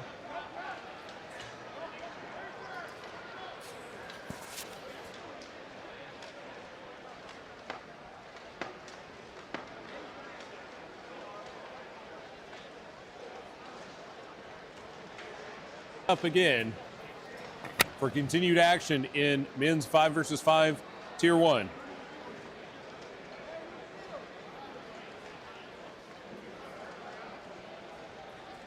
We've got Bastion and I believe Pale Tempest.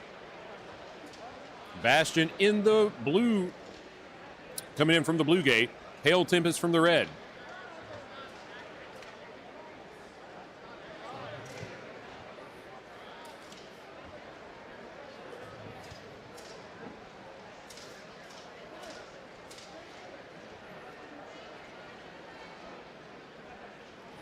What a great day of action here at Carolina Carnage 2026. Our 9th time hosting the event. Every time here at the T. Ed Garrison Livestock Arena in beautiful Pendleton, South Carolina. I'd like to give a big thanks to the County of Anderson, where we're at, for helping make these great events happen. Also a big thanks to Sparta Training Equipment, Go Hurt, Age of Craft, and American Bowhurt. Great vendors, great suppliers for the equipment needed for this sport. If you're interested in getting involved, you can go to the BI website, Bowherd International, Medieval Combat USA, or PalmettoKnights.com to help find the local team for you and to find local events for you to go check out. We'd love to have you. We've got folks returning year after year here to Carnage in person. Some folks were talking about viewing for the past 5 or 6 years with us.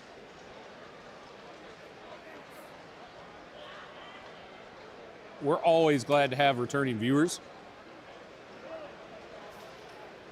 Give us a shout out where you're watching from if you haven't already. We had a watch party going on out of Utah earlier, several folks from Montana. From Europe, I saw the UK and Scotland. I saw Argentina. Saw several folks watching from Canada.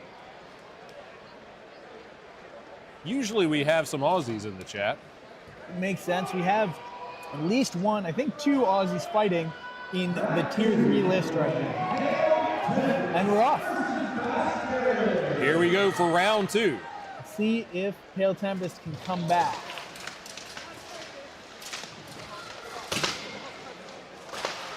Some Very active striking on the far list and some heavy blows, it sounded like on the close side.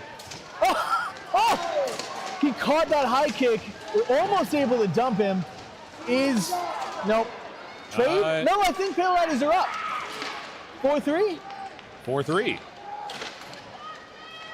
4-3 still. Oh! A great, near sweep there. Yeah, great Someone's low stepping calf in. kick. The marshals are stopping something. Yeah. I don't like the way that Helmet is sitting on the pointed Eastern kit. That looks, it's kind of sitting a little high, a little off center, but if he's happy with it.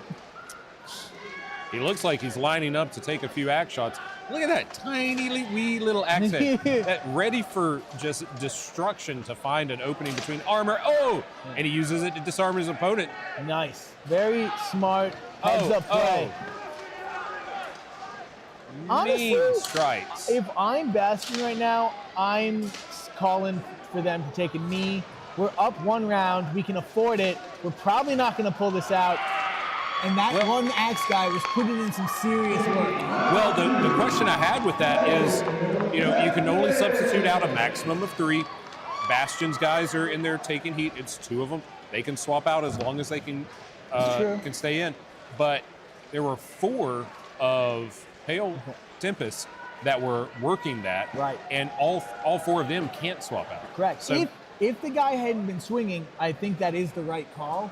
But once that guy starts swinging, you kind of, it's a risk roll of the dice. Most of the time it's going to come up okay. You'll get some hits, it'll hurt, you'll be fine. But if he gets, especially with that tiny little axe head, if he lands in a good gap, you might be out for the next round, the rest of the tournament. It's a bit of a risk.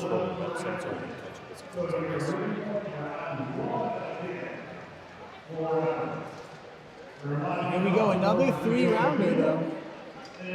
Looks like we've got folks cheering on from Denmark as well. Oh.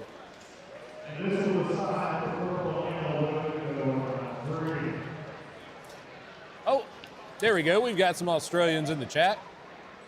Folks from Southern South Carolina cheering on Bastion. New Jersey in the house. Glad to have you. Poland, thanks for speaking up. We've got Oregon in here cheering on the Bears. Folks from California, Albania, glad to have you. Do Albania have a team? I don't think I've seen an Albanian team. It'd be interesting, it'd be nice to see. Well, they've got at least one awesome fan joining us here.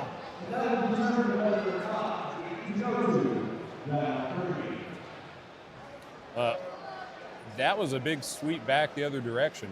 So they're pushing it to that 3rd round.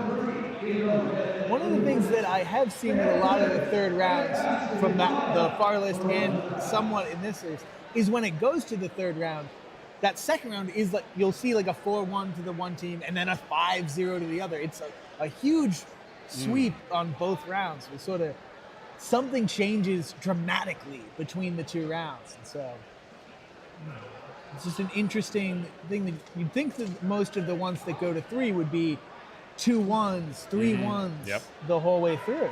But not the case what I've seen today. Brianna, thanks for cheering from Burlington, North Carolina. And more folks back with us from Idaho. So glad you're here. We're going into round 3 between these 2 great teams. We're going to see who. There we go. Big breakaway hit. 2 Bastion down quick. Nice drag out, too. This is a really rough position for Bastion. That down Bastion fighter needs to turn to the side, I think. Yeah. He's in there we go. Little bit of a trouble. That's a better position to be in. Oh! I didn't hear a thing on that axe shot. Very fast movement. This guy's a little bit too quick to change targets, though. I'd like him to see work a little bit, 1 or 2 seconds, not just a single shot. Especially, another Bastion down. I think that's 4-2. 5-1. I think that's. Is it? 4-5. You're right. No, I think they sat this fighter for something. He's just so tall on his knees. It's that point on the helmet gives him an extra 2 inches, that's right. too. We've got Myrtle Beach cheering on. Oh, at Toronto, Ontario by way of Myrtle Beach. Glad to have you down here. Augusta, Georgia in the house. California cheering on. And one of the greatest parts about the sport is, it focuses heavily on Europe's historical fighting. But this is spread across the globe. We've had teams at the World Championships from Japan, from all over South America as well. And the competitors that come here, the competitors that bring their own culture into the sport, which is really, really great. But it's also an international community because of this sport.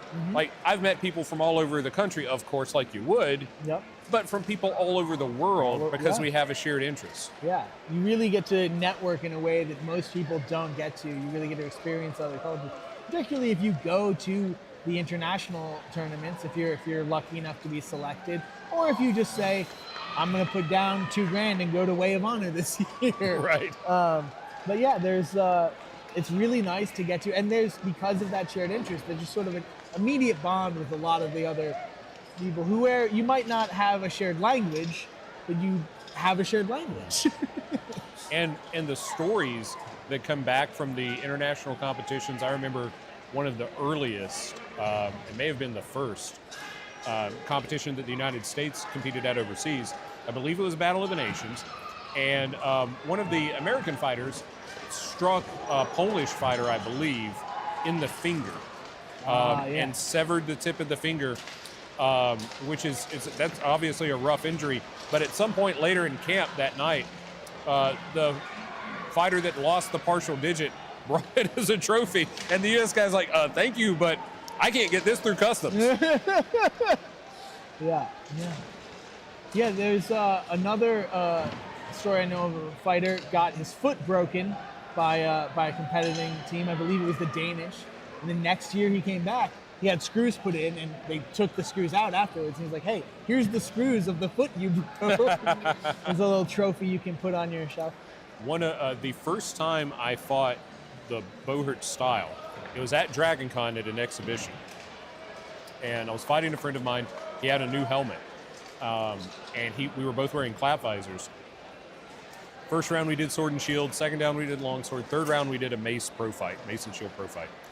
I got him in the eye slot, and this new helmet hadn't really been tested much. The temper there was not great. So he was okay, but a piece about the size of your thumbnail went flying off into the crowd. And back at DragonCon at the time, our list field was yellow marine rope held up by broomsticks in what basically accounts to an ashtray bucket. There was no barrier. It was just a, hey, don't walk in the middle of the guys fighting. And that piece of helmet flew out and landed in a pregnant lady's lap. I wanted to keep it, but they let her keep it. Yeah. I shouldn't be selfish, but I did want a little trophy. That's mine. But that might be a nice keepsake for the child. Right.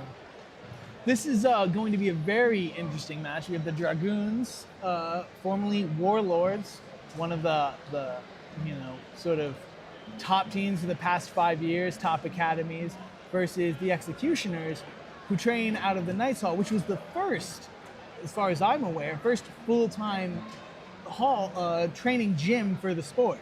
So, and then the Warlords were sort of the next giant big, and now the space to be. So, some history there, and we'll see how this goes. Looks like the two at the top and two at the bottom rail, the Shieldmen teaming up to protect their guy. Yeah. You see in a very organized fashion. Both centers making a run. It's Adam and Josh in the near corner. Dustin looking to... One Executioner down. Yeah. Looks like there was some conversation there. Something might have been a little weird. I think that was BJ who took down Chuck Goodwin. Yeah. Looking for a big kick. 5-4 Dragoons. Nope, 5-3. Looks like Mikey took down Cat. They're calling stop in this near corner for some reason. 5-2. Maybe an armor issue, maybe a knee. Looks like it, yeah. 5-2. Not looking good for the Executioners. They're calling the fight on. Not want to be either of these men right now. It looks like they're saying another armor failure. Yeah. Josh's knee popped open. That brings back what? Okay, there we go. 5-1 Dragoons. Fast round. Executioners are not going to be happy with that result. We'll see if they're able to sort of pull it together and make a change, or if it's just going to go the same next time around. Well, this may be about the time of day that there's starting to be some wear and tear on the armor, and some more armor failures are likely to happen. The straps, the soft attachment points, all of those things will wear as the day goes on, especially with this level of competition. Yeah, you really do need to sort of make constant maintenance as you go on the day. Check your armor before every round. And we're allowed to tape our stuff. I don't know if our viewers saw it, but one of the Rat Queens was wearing tape, holding her greave on. That was the main thing holding it. So you can just sort of pre-tape your stuff if you see a strap starting to go. And that's probably what they should have done, but weren't able to. Hate losing to an armor failure, but at that point, they were not in a good position anyway. 4-2, rough place to be. 5-2, I believe, actually. All right, let's see if they can change it. Executioners walking out, taking halfway to the list. Going hard on this kneel rail. Alex Dawes and Joseph Brandt, again, train together. They get the first takedown.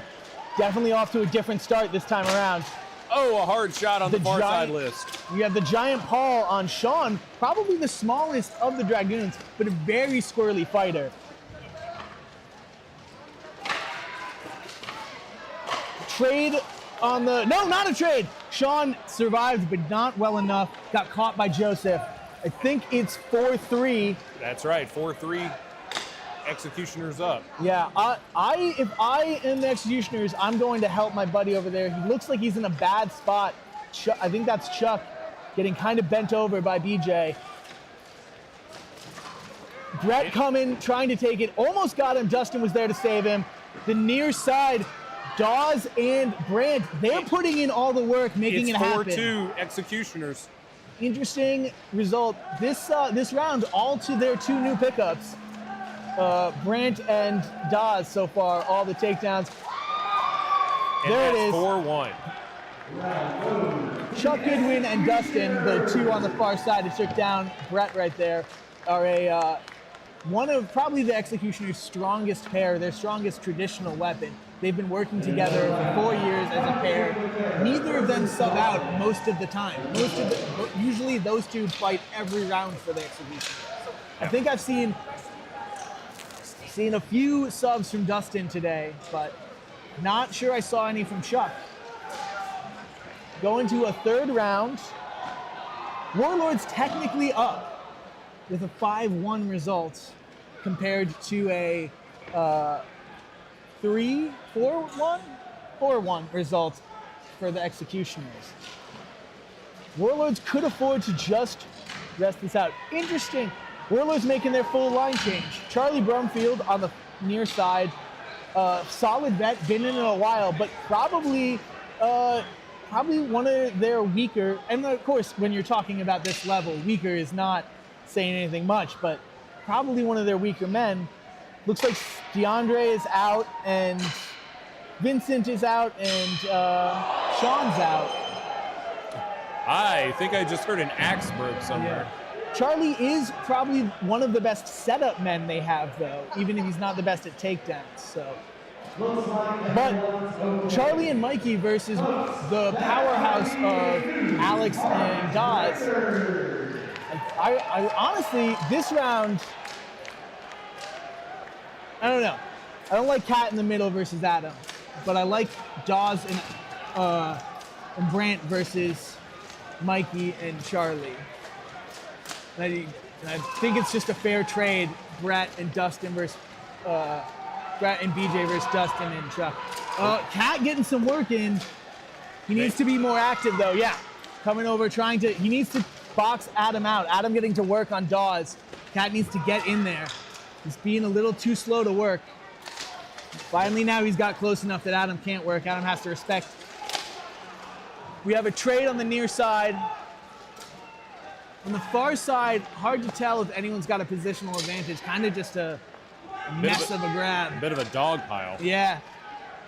Trading blows by two really good swordsmen as well. You don't see either Cat or Adam do it much anymore, but both of them are incredibly good technical duelists. Cat on Charlie Brumfield. Good punch, solid punch, but that's not going to do anything. Charlie's kit is one of the toughest in the game. He can take a lot of abuse. Hard work back. Looks like 3 fighters down. 3 down. Dangerous now. 3-2 Executioners. Yeah, Charlie and Adam, one of them's got to make it work. A nice single leg. That's on the knee, though. That might be an illegal takedown. I don't know. That was on the knee. That might get called. No, he's trying to say it wasn't. Chris is saying it was. It looked a little high to me. Oh, all right. Maybe I'm wrong. You may have had a better look at it. We're gonna see what happens. It looks like the marshal's saying sit. It looks like they're saying sit. They're having a discussion. They're sitting it. Are they gonna stand the other fighter up? Are they gonna stand Charlie up? They are. This is that seesaw I'm talking about. So Charlie is back in the fight. Charlie and Adam. Charlie, one of the oldest, probably both age-wise and in terms of like in the sport of the Dragoons, was there when the team started. It's going to be really small in the screen, but I'm going to see if I can catch it up. He seems like, now it seems like they're not sure whether they're standing him up or not. There he is. He's up. Bad position for the Dragoons, though. Charlie in the corner is good defensively, but all right, tries to push Brant over the bodies. Brant able to survive the initial push. Oh, Charlie's in a bad position now. Cat got to be careful. He can't grab his own blade. Charlie, with that lean forward, is going to survive the head rip. Cat's got to find a different takedown, and it's 2-1. Being very careful not to trip over the body. Cat's knee is floating. He's going to get sat. Yes, you're right. The marshals just noticed it. 1-1. Wow. These two fighters too used to be teammates on Dominus. Adam and Brant are two of the best previous teammates. Adam, a much more experienced sword fighter. Brant, a much more experienced kickboxer. Adam with more melee experience, but Brant with a much, obviously, bigger size. Also, Adam can afford to stall. Brant can't. Brant needs to win. If Adam stalls this out, the Warlords are still up, possibly win the fight just on that. It's interesting here that the larger fighter has his weapon in his shield hand and fighting with a free right hand. Yeah, Brant really likes to transition to that. It gives him a better grip with that hand, and also he's more of a kickboxer. than a sword fighter. So he does better work by punching, kicking, and those dangerous knees. Adam almost had him with that to side though. Adam's not a good person to press into. He really likes when people press into him. He's a counter fighter by nature. He really wants you to come to him and he'll turn you. So, which Brant likes to push in. So it's an interesting matchup. Yeah, those knees are rough. Most people's don't hurt. Brant's hurt. And those marshals need to keep their distance. Adam being very smart, staying just close enough where Brant wants to get in, but not putting hands on. Again, if this times out, I think the Dragoons win. If not, they're still up. It's a bad place to be, tied up in the open field with the taller fighter. It is. Let's see what he does with it. Especially now, Brant isn't pushing forward. He's being a lot more cautious, looking for his opportunity. I could see this ending in a trade. Yeah. Oh, he's got good position now. Adam's in some real trouble. I can't tell if he's got connection around the head, but if he does, Adam's going to be in some real trouble. Big knees coming in. He's lined up to throw another. Now he looks like he has connection. Yeah. Brant does some really good work here. He can go for a throw. He can bend him over, look for knees to drop him. Brant's knees can drop you. You can just knock the wind right out of you. You can get a liver shot. That's a powerful clinch. Mm-hmm. And now he's got a great position to look for the down rail. Adam almost turned it, though. He might have it here. He's braced. These guys are top of the game when it comes to grappling in this sport. There is a really, he lost it. Brant had a really good opportunity to try to pull Adam's left leg out and start to walk him in with some sort of Kauchi type thing. Now he really needs to look for a turn throw or an Asoto, but his leg is stuck. Adam doing the knee pinch and looking for the trade, which is a good result for the Dragoons. The Executioners need to go up by 1 and stay up by 1 or win this round before the timeout happens, which, as we learned earlier today, is 10 minutes total. I don't know how long those 3 rounds lasted, but is this our first 4th? No, I believe we've had at least one more. It may have been while you were on the other list. All right. Still, I can take a look back at the scorecard and see.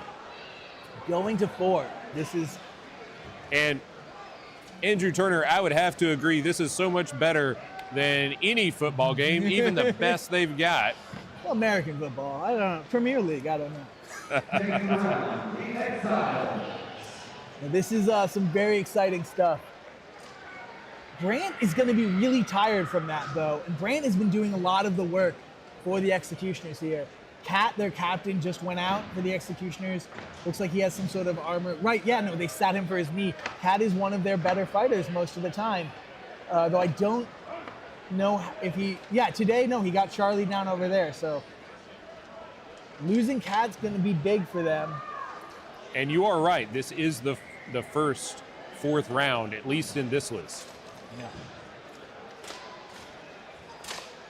Interesting, slow. Back hit to swing the 5-4 Dragoons. Yeah, Brett rarely comes off the rail like that, but that used to be his big move. He used to be a very fast flanker. What a play. Need to have your head on the swivel against all of them. They got to work hard now. Honestly, Dragoons could maybe step off because they can just hold it and they win. Alex looking for a down rail on Mikey, unable to get it. Brant in a trade in the near left. On the far side. Alex. Another trade. Oh no. It's 3-2 Dragoons. Dustin's got to get some good work here. He's got to be quick though. There's a good 2-on-1. Nope, they left it. He might be able to get the takedown. It's hard. If that throw hadn't have thrown him into the buddy, yeah.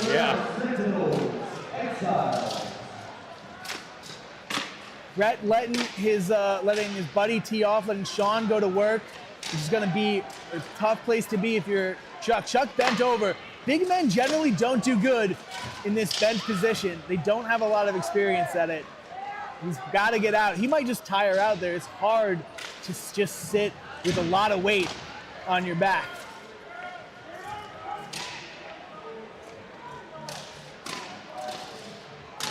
We're watching a hard-fought round 4. Brett able to stabilize his buddy there. Keep Marshall stepping in on something. Looks like they're happy now. Don't let this be a trade. It would be a very bad place to trade, especially with Chuck in that compromised position there. Chuck needs to get his head out, but I don't think he can. I don't know. It looks like he might be about to swim. BJ can just take another step. No, there it he's is. down. That's 3-1. Wow. What a great grapple in that corner. Yeah. Great match from both teams. 4 rounds. Yeah, he's that big fighter down in the corner for the executioner. He's not moving yet, but I think he's just tired. Just tired. It's hard to sit there as a big man. It's hard to sit there as a small man. It's very hard to sit there as a big man on your own. And then to carry another big man's weight with all of their armor. That's 400 pounds of meat. He's in that steady wall sit squat position. That's, meat and steel. But easy 400, maybe 500 pounds actually with those big guys. Yeah.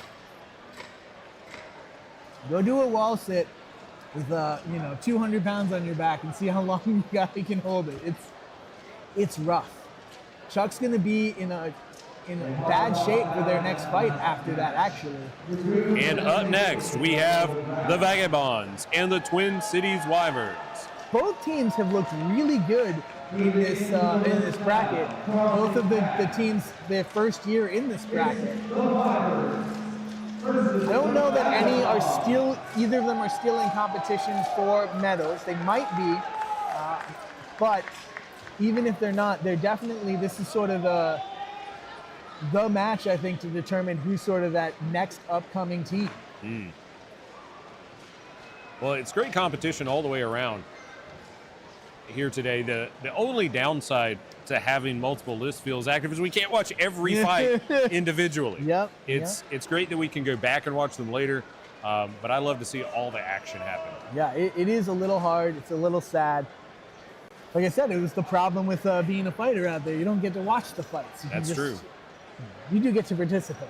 So. Well, with the growth of the sport and its continued growth going, I think we're going to continue having that really good problem of having to choose between events on weekends. For a long time, you just one event a quarter, maybe. Sure. And it was Dragon Con, iTalk, something out west, and Carnage. Yeah. And now every month there's one or more tournaments if you want to travel to get there. Yeah. A lot of teams are hitting 12 events in a year. Yeah. And that means that 1 year of 12 events is worth 4 years of experience if you're just getting 3 events. It's one of the reasons you see teams like the Vagabonds and the Wyverns, who are a little bit younger, really starting to put the pressure on these teams that have more experience. Because those first 4 or 5 years, they add up to 1 year of what these guys have got. Yeah, you can really rack up those fight numbers easier now than you could before. Yeah.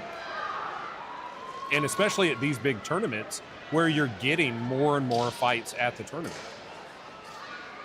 Within the pools. And higher quality fights. Everyone across the board has come up so that basically everyone's going to give you a little something and you'll get to work something a little bit harder. So it really, and particularly with this tiered system, you do get, you get to test yourself a little bit better and you really get to practice against the people you should be practicing against. Well, I'm seeing some of the tier 3 fights over there that have started just a little while ago. Those would have been slobber knocker, memorable fights in the early days compared to what they are now, which are great fights. I'm not saying they're any lower quality fights. I'm comparing those fights to the high quality fights years ago. Yeah. And it's just wonderful, the change in athleticism and competition. Yeah, it's truly, sport has definitely started to sort of hit its stride in terms of quality, athleticism. We're really starting to finally figure it out. So. Inside the List Bohurt podcast, thanks for watching from Prague. We're happy to have you here. Up this next round, we've got the Vagabonds at the Blue Gate in the khaki. Across from them, the Twin Cities Wyverns in green and black quarter. You're not going to miss out on action. Cut, stretch your legs. Go, sit on your fingers. Then you grab by the feet. Marshall's doing their final checks, making sure everything's ready. Stick left in the field. Looks like we have a change of head marshal. I'm not quite sure who this is coming in for Chris. Oh, quick movement. Let's see if he's gonna. Yet again, Alex. Oh my God. Well, 4 on 1 flank. Interesting tactic. Looks like they're trying to shut down Vagabond's running style by all just clumping on this one side, except for their one runner, who they're just letting play. Well, he's got 2 guys chasing him, so it's effectively a 4-3 fight. Yeah, and he almost caught the Vagabond slipping over there, able to stand out of it, and we're still 5-5.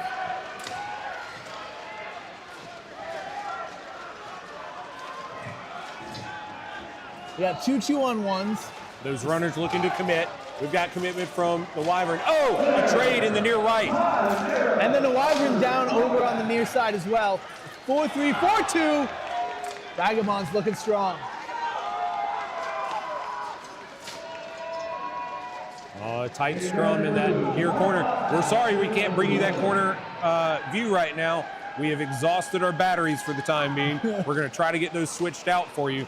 I see Joel down there working to switch one out right now. Johnny finishing it off with a nice hip rip, head rip in the corner. Hard to pull that off. There's not much space, but Johnny is one of the best to do it. So able to get his hips in despite lack of room. That was a great round. Yeah. And the Vagabonds getting some cheers from the crowd here. They're gonna be a crowd favorite probably, even if those might have been friends that they brought with them. But even if not, gonna be a crowd favorite based on that running high energy style that really plays to the crowd. They tend to really like that. And you know, there's something about seeing smaller guys smash bigger guys that gets people hyped. Right.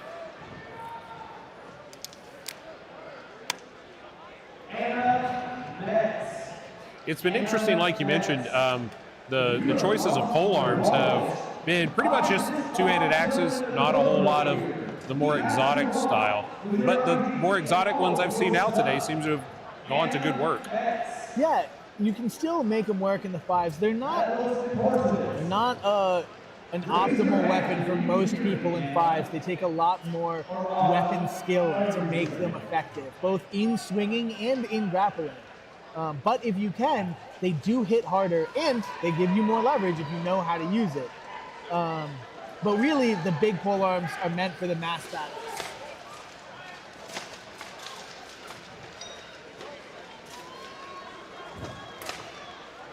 Same strategy by the Wyverns, pushing on one side. One of their fighters on the far side was just eating shots, walking his way in. Nice weapon strip by the breakaway. A hit, but not completely connecting. Yeah. Vagabond stretched out. One Wyvern down. 5-3, 5-4, 5-4. Lot of heavy movement. Oh, a trade. 4-3. And now it's slowed down and kind of scrummed out on the side here. Oh, big hits. And that's the round. 4-1. Vagabonds take the round. Incredible.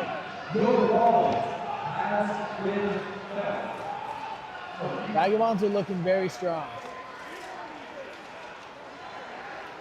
And I'll tell you, the event is just pushing and pushing and pushing today. There are so many fights, so much activity, so few delays, and so much more to go. Yeah. We're only maybe halfway through the day? Not quite. The counter is at 33 out of 70. Oh, wow. Now, I did get past a note earlier that said that the Tier 3 finals may get moved till tomorrow, which would chew down that number by a few, but not by much. Not by much at all. and that would put all the finals on the same day, which might, just be better as a viewer treat. Not sure. Looks like we have Knyaz USA versus Pale Tempest. That's what I'm seeing. Let me check the score sheet. That's right. Then up next, we'll have the Dragoons again against Bastion. I hope I don't jinx anybody by saying this, but at least for Tier 1, and I kind of expect this, also from the other side, I haven't heard about any teams dropping during the tournament.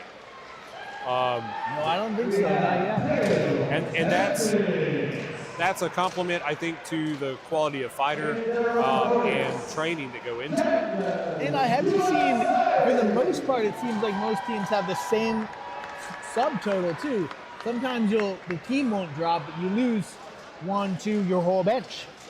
So it doesn't look like that's been happening, which is great. Also, I hope this is not a jinx as well. I don't think I've seen a card thrown at either list. Been very clean fights for the most part today. Yeah, I'm wondering if there was or would have been a challenge on that grapple earlier that might have been on the back of the knee. But yeah, probably should have, but I think it was on the back of the knee. But still, that was kind of, either a gold or a silver or a bronze match, right? Like they needed to win that to be pumped up in whatever level of medal they were in contention for. So that would have been the time to try for it, I think. But maybe they're saving it for a different match. Here we go for the first bout of this match. Pale Tempest putting some heavy swings out. This is a nice little move. Throw the axe and then throw the low kick. Didn't land, but good awareness there by the Tempest. Tempest are looking pretty strong against. Oh, and that's is a trade. You're gonna stay down. Yeah. I think though that she should have been up. If I understand it, you're allowed to touch both hands. It might only be one hand to the ground, and just the hands touched if it is part of the throw.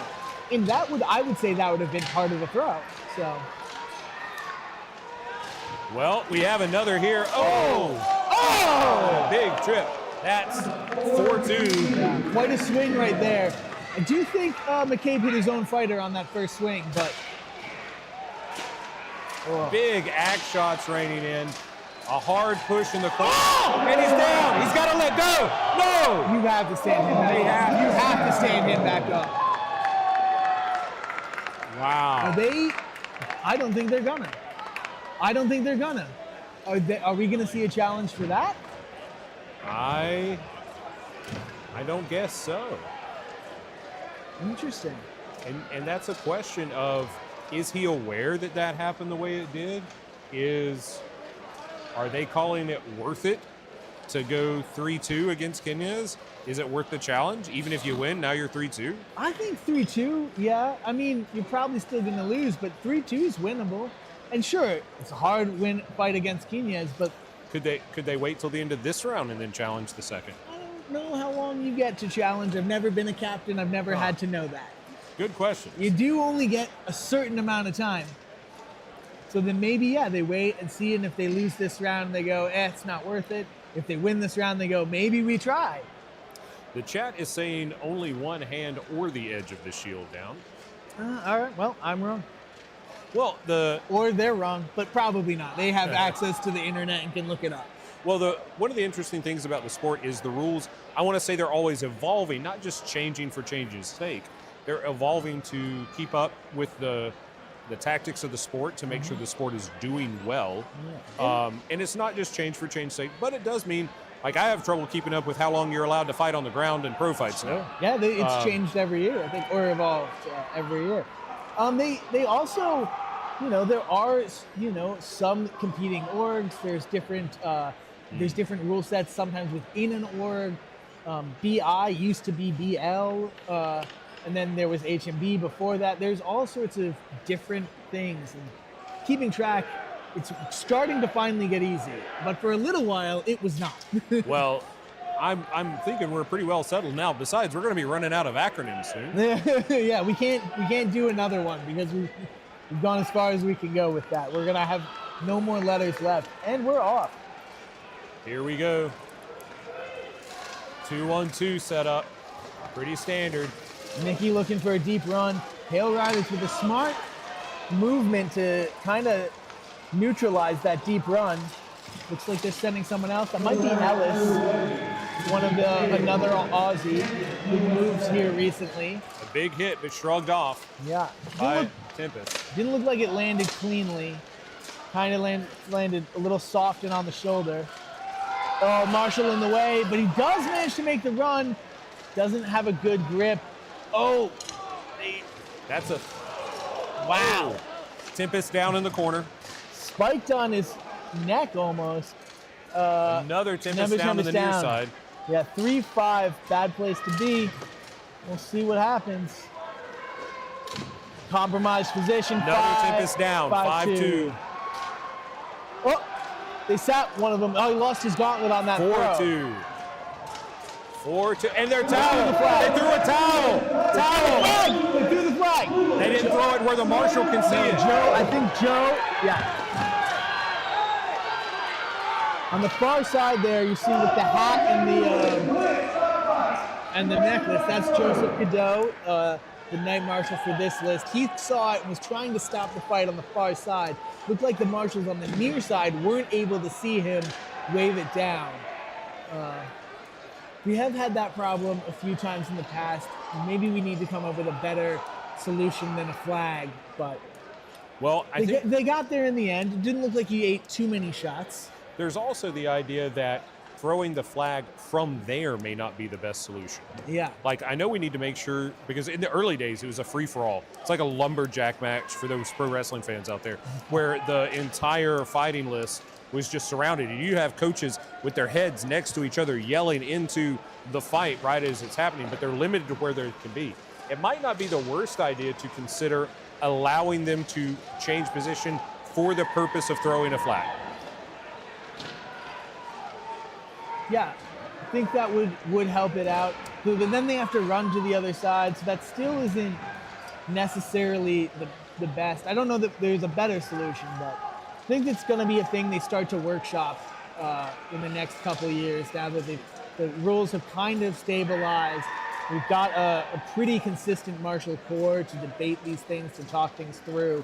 So I bet we see a better solution in the next couple of years. For now, it mostly works. They do get there in the end. Agreed.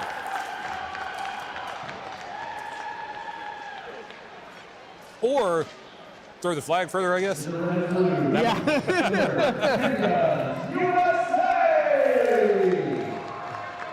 Either that, or maybe just get multiple flags. You can just keep someone started throwing in their gauntlet. I did see that. One of the things that I've talked with some of the old Polish fighters, they said they used to do back in the day, is that you would have a dedicated marshal sort of per fighter. So you have 5 fighters on the side, so you'd have 5 marshals, and each marshal picks one fighter on one team, which means that no matter what, any pairing that happens will be seen by the marshal, which we could do. And then we could also put another marshal just to watch for flags. And then what the downside is that now we have multiple eyes on multiple areas, which can be helpful. But by having one set of eyes dedicated, that might push us in the direction. Well, I'm sure they're going to talk about it. It seems like Joe's having a conversation about it right now. So I'm sure they'll put their heads together and come up with something. Well, one of the other interesting aspects to the idea of having a marshal for each pairing, right? The downside to that is if they're locked in on that one pair, the marshal could end up in a bad position and blindsided. Sure. They need to keep their head on a swivel. It's like a long time ago when they were saying, okay, marshals now have to wear helmets and gauntlets in the ring. And the marshals started getting hit because they were wearing armor. Yeah, because people look up and you see the yellow tabard looks like a tabard, and if you see a helmet, especially if you're fighting a team in yellow, yes, you're gonna swing. No, I was thinking the line marshals. So your head marshals yes. continue to do head marshal things, but we sometimes have 5 line marshals around the list. This would only work for bigger tournaments like this where we can have full 5 line marshals on the side. But it might be an option. At the very least, you could have a line marshal just looking for the flag. Kind of in the same way in soccer or football, you have the guy just looking for offsides. They have 2 refs, that's all they do. They run up and down the field and just make sure that people are in the right line. And I assume in American football, they have a million refs. I'm sure some refs would have a job that's just a specific job. Just watch that one thing happening, offsides probably as well. Or is it called offsides? There is an offsides, but it's done at the time of the snap, I think. But I would imagine that's some ref's job to make sure that the linemen don't cross whatever line they're supposed to not cross. Oh, thud. Oh, those are tier 3. A little soft noise too, which means those really landed good.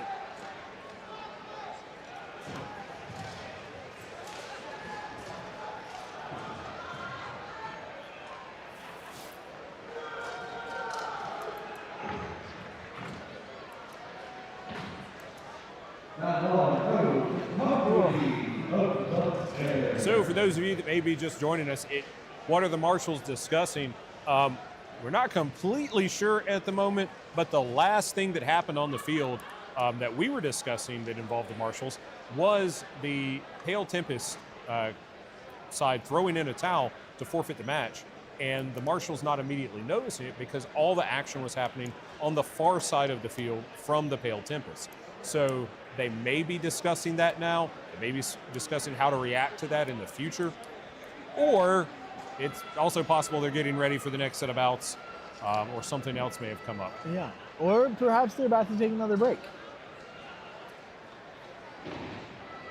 Unclear. Do we know who's up next? I see what looks to be the Executioners mustering over here on the left. I'll take a look and see, but the chat is suggesting a confetti cannon for forfeits. That would be fun. Why not a t-shirt cannon? Just shoot the marshal with. Silly string. No, terrible idea. So it looks like Dragoons and Bastion may be next. Oh, wait. What if the marshals are talking because they're going to take a break? Yeah. And that's why Dragoons and Bastion aren't lined up. That would be, and it would make sense too. The Dragoons just kind of thought, so maybe they're like, let's try to give, an extra 5 minutes or something. Oh my goodness. Oof. Paul Bunyan over there.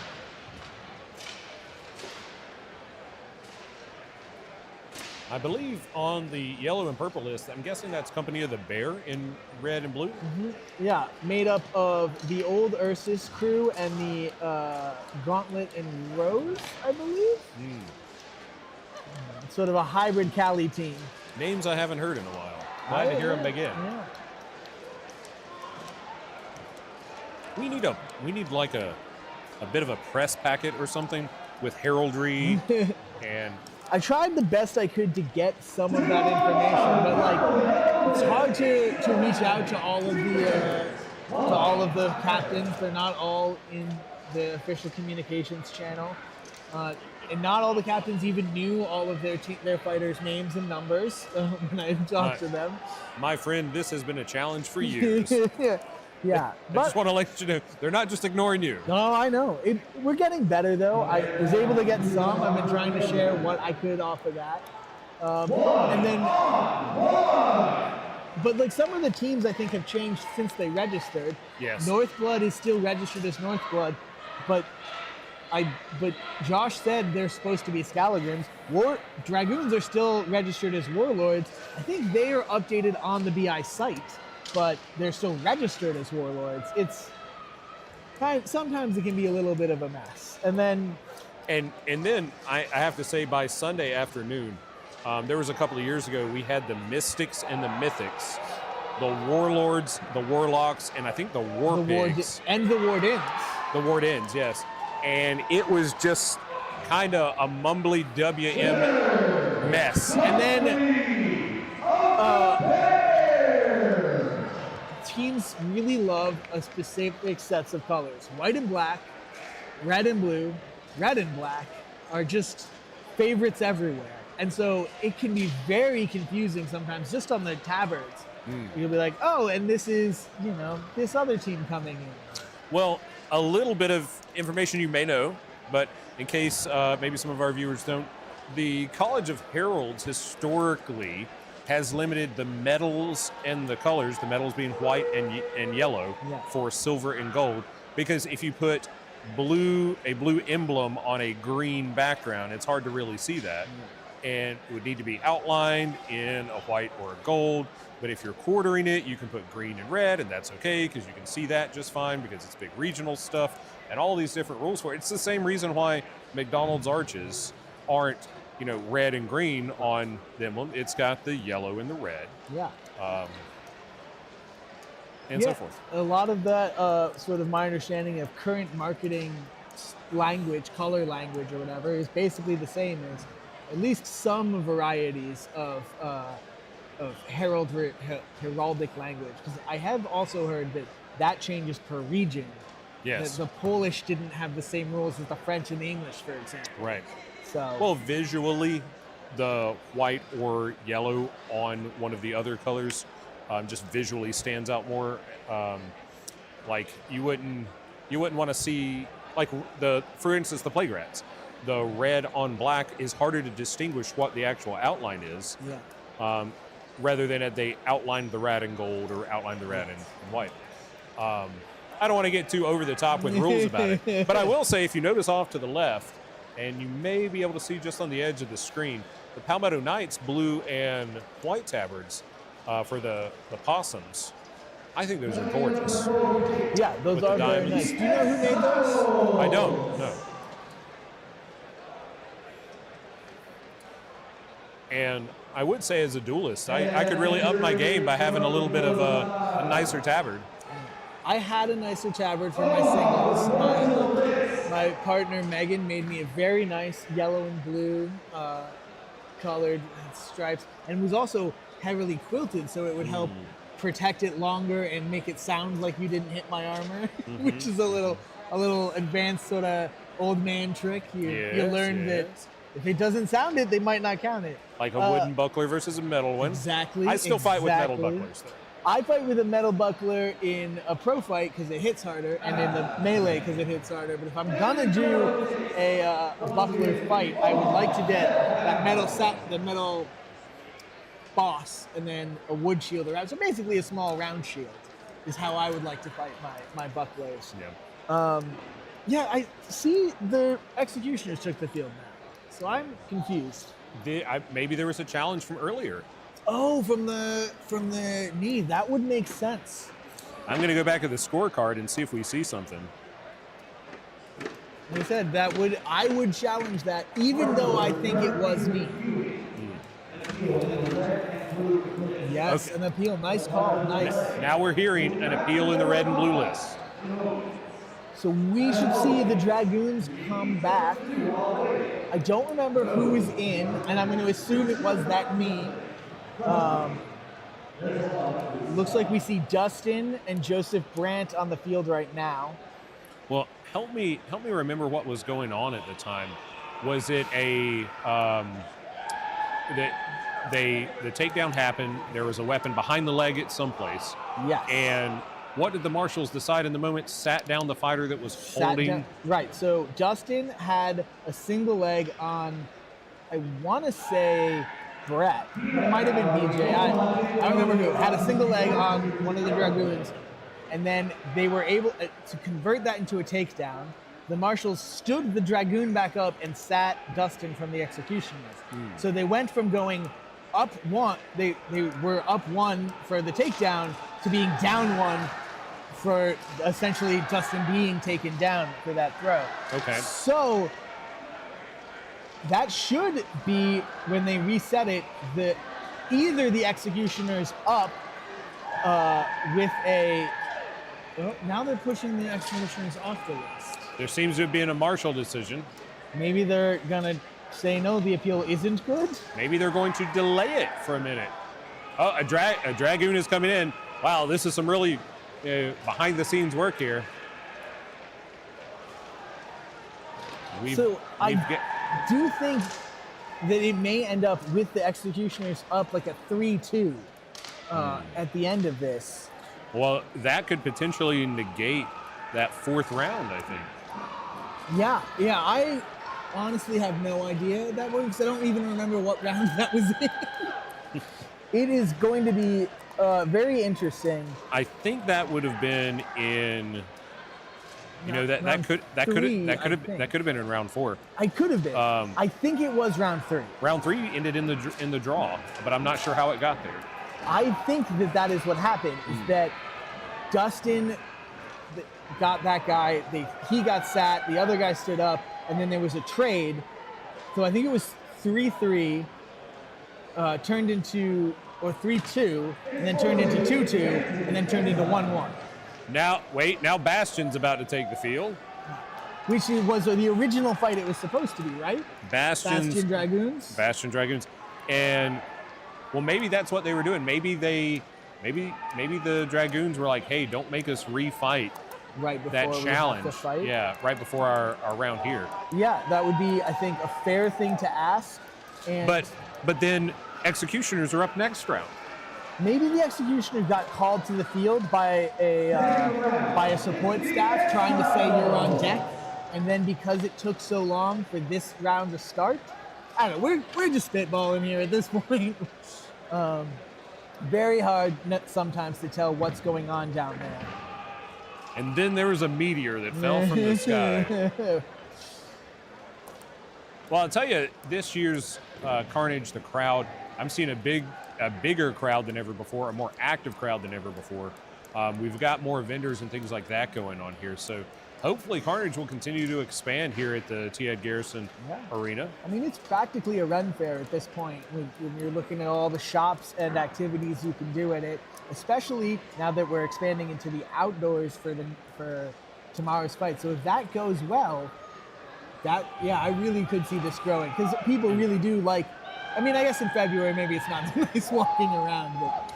Well, today it's in the mid 50s outside here today. Usually it's freezing at Carnage. Also, I've usually found it to be warmer outside than in the arena because you get the sun. And the concrete will really pull the heat out of you. When I recommend folks coming out, I always recommend they bring a seat pad and a blanket, that sort of stuff. And South Carolina is not traditionally all that cold. Anyway, here we go with the Dragoons on your left in blue and red. Opposite them is Bastion in blue and gold. Dragoons have looked pretty good all day, but they've definitely shown some weaknesses. Bastion has some paths to victory right here. A breakaway, but no advantage from it yet. Yeah, Bastion's fighter was in a bad position, positionally looking great right now. We'll see. Oh, I think we have a fighter down, a Bastion fighter down on the near side. And another on the far. It's 5-3 Dragoons. I can't tell if that's going to be a trade.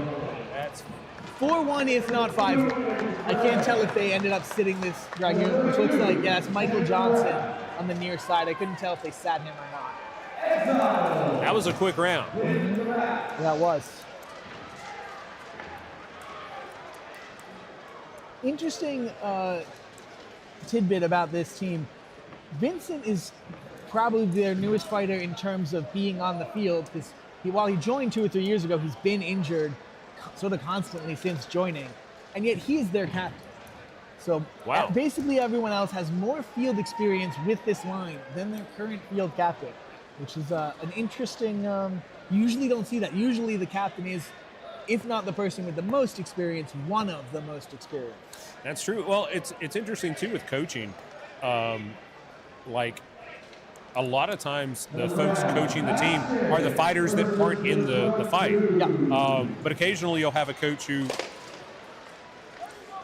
hasn't done a lot of fighting. I was coaching the upstate melee fighters at our tryouts for the overall team. And my experience of melee is watching it and marshalling a little. But hey, having a martial arts background and being in kit, that's more than a lot of people have, right? So that's A lot of pro fight stuff also translates directly. We had a trade in the corner, so it's 4-4. Yeah, and Sean is not getting over. They might be able to go up right here. They were not. Oh, that was a very nice sweep. It looked like a Sasai from Mikey. And then a heavy punch on his way in. Oh, and a big hit. Bastion fighter going down. It's 4-2. Tried to hang on there. BJ did a great job of just standing strong and waiting it out till he had to let go. He's trying to get that backup weapon out. A bad position to be, and that's the fight. I think we just saw another liver shot drop from BJ in the corner. I couldn't really tell what dropped him, but I saw a punch and then I saw him down. Could have been a trip afterwards, or it could have just been like, I don't want to get beat up. But it might have been. It's very interesting when you see the liver shot drop through armor, because that's a shot that in MMA often people aren't sure about what happened.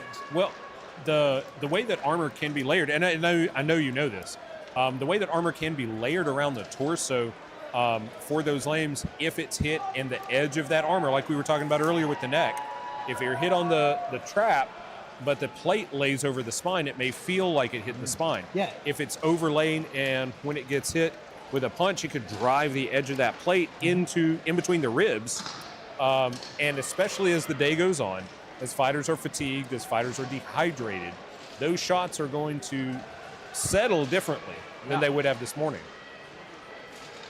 For sure. And it is one of the weird things where armor sometimes is worse to get hit with. It sometimes works against it. Not often, but every once in a while, weird, freaky things happen like that. Well, I love armor. I've loved armor since before this sport when I was doing other sports. And one of the things that always intrigued me was the metallurgical abilities compared to the armor available. Ancient Rome had the Lorca segmentata, these big plates, because they had foundries that could make big plates. But as you go further on, after the Dark Ages, you're getting these little, even during the Dark Ages, you're getting these little plates because it was made by blacksmiths, not by foundries. And as we're making armor now, if you make a gorgeous coat of plates out of smaller lames, that will give you some more mobility, give you some more overlap, but it also allows for those plates to turn in more. It doesn't actually distribute as well as the heavy plates, as the bigger plates. It's also often a little bit heavier too. Yep. And especially in the early days, the common way for people to make armor if they didn't have a lot of experience was to splint it with leather instead of fabric.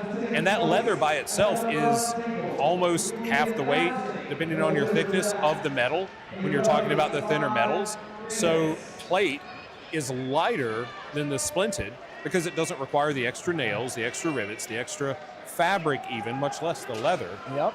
And it distributes the stripes better, plate does generally than splinted.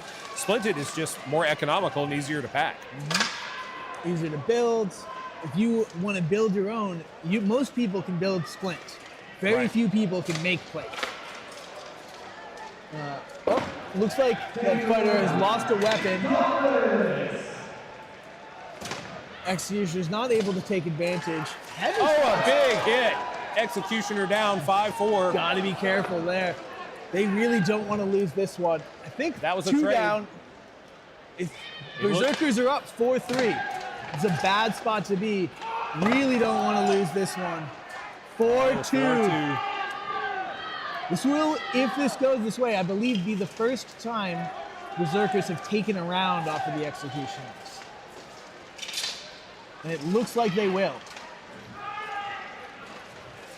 There's 4 strong fighters up for the Berserkers. Lining up those axe shots, right above the knee, right on the shoulder. And it looked like that he actually got his own guy's shoulder shield in the way. Josh going hard. Survived a really nice foot sweep from Tanner there. A trade, that's 3-1. 3-1, that's the round.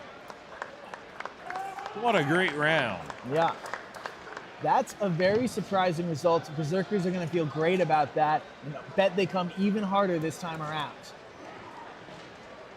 I don't know who got cleaned out first on the Executioners. Looks like Dustin. You got to keep your head on a swivel like that. He did not.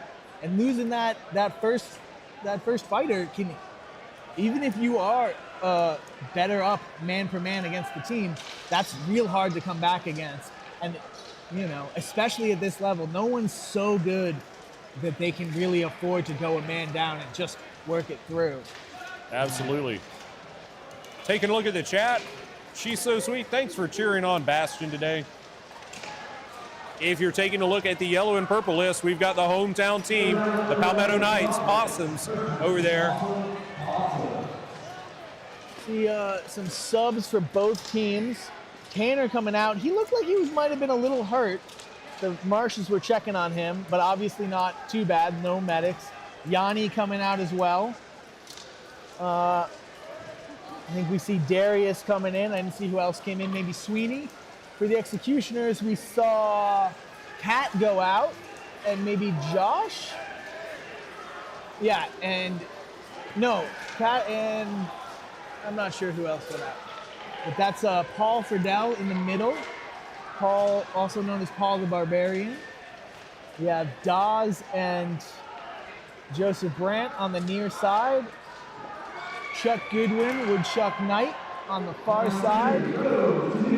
Can't tell if that's Dustin, his normal buddy with him or not. Executioners are going to be mad about that. Bet they are going to come back and try to put some hurt on them. But, you know, confidence is going to be in the Berserkers' favor for this.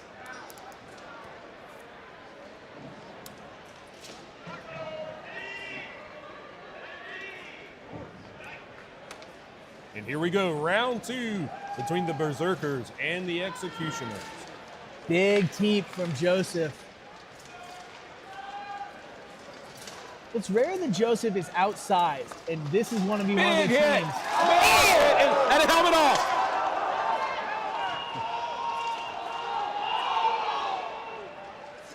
They're going to clear him out probably. Big Paul Friedel. A hit so hard, a helmet went flying. Yeah. He turned just in time to see the death will come before him, and then down. Oh, Justin's got to watch his back. He's in a bad spot. He's got to get away from there. Oh. Survives it. Great athletic movement to survive that. But they need to get working, or they're just steamrolling this round. This is one of the things that really works for the Berserkers. They have so much mass and they can all move hard. Getting hit by 2 giant men, it's really hard to do anything about that. You gotta keep your head on the swivel. You gotta have near a rail that you can grab, and even sometimes that's not enough. I don't think the Executioners are gonna pull this out. That was a juggernaut hit. Yeah, they really need to get something quick. They're in some very bad spots. Oh, we got one down. 3-4, 4-3. If that, Dustin is working in the middle. If he can keep that from being a trade. That's gonna be, nope, that's gonna be a trade. Dawes. Still 3-2. 3-2, and it looks like Dawes and Brandt, the team 2 out of Cali, a good 2 to have if you gotta have 2 up. They're a great team. Dawes is going to go down on that. 3-1. Berserkers take the round. What an upset. What an upset. They're going to feel great about that. That was a big hit to open that round.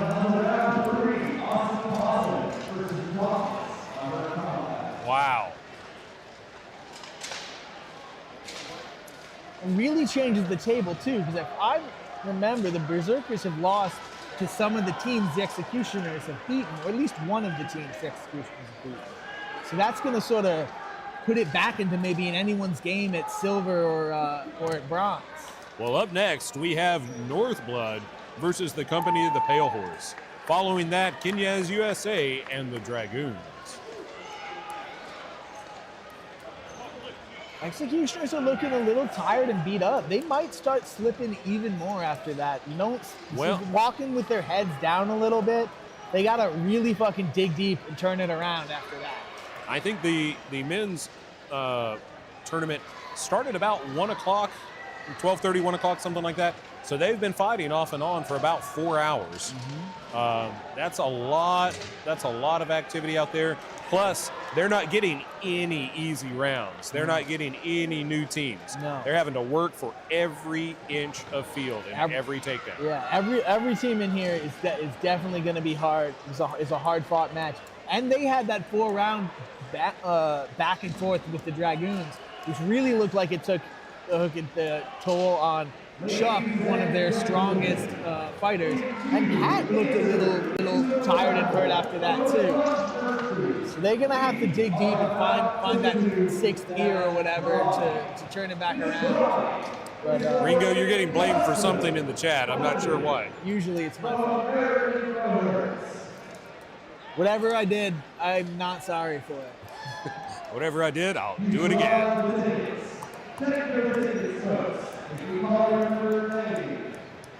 We've got Company of the Pale Horse entering at the red gate, and Northblood or Skullgrim, whichever, entering from the blue side. It is hard. Executioners were my team. It's hard to watch them fight like this and sort of sit on the side and be like, but I could. But, you know, sometimes it's like that. The first Carnage we ever came to, I was injured too, so I had to watch the same thing as our first time fighting against Ordo Draconis and Iron Phoenix, who we'd been sort of back and forth about for years. And just watching them beat my boys up was heartbreaking. I think you and I were able to get some duels round in at one of the Carnages. Maybe, but not that one. Not that, that one. No. I was injured. Well, it's interesting, the rematches, the team shuffling, and all the other things that can change within a year. To come back in and see who you're going to compete against, maybe people you've been training with for years. They usually do hold together pretty well, though. Yeah. Sometimes it's also just the weekend, right? Any given Sunday is a real thing here, too. You just sometimes don't show up at your hottest. You got a flu, travel is hard. The Executioners, most of them drove down in an RV with most of the headsmen. So that's like a 20-hour drive with 11 people packed into a car. Maybe that took a little bit of a toll. Lots of things can go right or go wrong for you. Some days you just pop off, you're untouchable, and other days you're very touchable.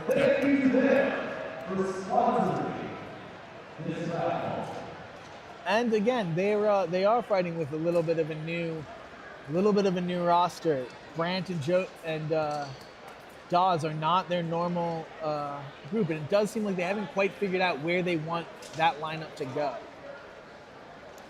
But right now we have Pale Horse and Northblood or Scalagrim. See Xander taking half the field, the center for. A little bit of fencing there for the moment. Pale Horse and Scalagrim fought together at the TENS event War in the North this October.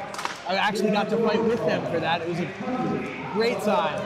So these guys are good buds, training partners, teammates. Sloma actually drives up to train with the Scalagrims every couple weeks. We got some fast moving in the middle of the field, looking to take somebody, surprise them from behind. Good field awareness, big hit, but not a finisher. No, looks like they're gonna survive this in the corner. Looks like here. we have a Pale Horse down, and is it a trade or is he? I think they're gonna sit him. It looks like he's gonna sit him. There he goes. Yeah, I think in this 4-4. near corner, everyone's fine. Another Pale Horse down in the far side. That's Josh Friars, the head coach for the Scalagrims, team captain as well. 4-3, slow to get involved. Again, I really don't like when people walk across the fields. Not that I didn't do it plenty in my time, but it's a bad move. You got to be quicker to take advantage of your numbers. Didn't cost him this time, but. A big scrum down there in the corner. You see those yellow. Justin, I was at your last practice. How you been doing, man? You see those yellow and black bucklers that the Scalagrim are all wielding with the longboat on them, their signature logo, very recognizable. And then there's one floating out there that is not a Scalagrim one, because Sloma, as I said earlier, who trains with them, uses one. can't really tell what's going on in the scrum. I think it might be 4-2. That's what I'm counting here. 2 fighters holding each of the pale horse that are left, and that one axeman on the outside trying to disarm or get an axe shot in there somewhere. Now, I have seen Blade and Xander come back from 4-2 before, but it's a hard ask to pull it off. So we'll see if they can do it. They're in a good position right now with where the bodies are. If either of them can kind of push, they can drive a quick takedown just like that. And now it's 3-2. 3-2, much better position. They're gonna be tired though. And that was almost a sweep.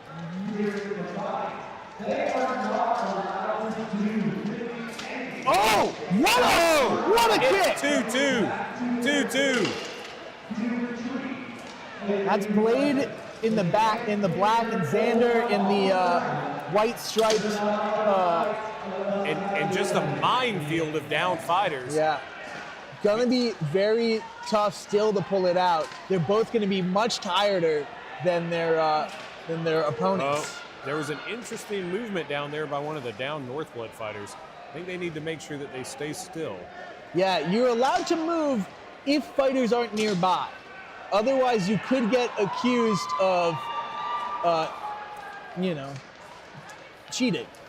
Whether you actually did try to knock someone over or not. Joseph Cadeau is coming in right now, the head marshal, trying to tell Chris something about what's happening. Pushes Chris in, trying to get him to see something that Chris isn't seeing, or just trying to position them better so they have better angles. Oh! It's 2-1. 2-1. And he's stepping back. Like I said, they had... What?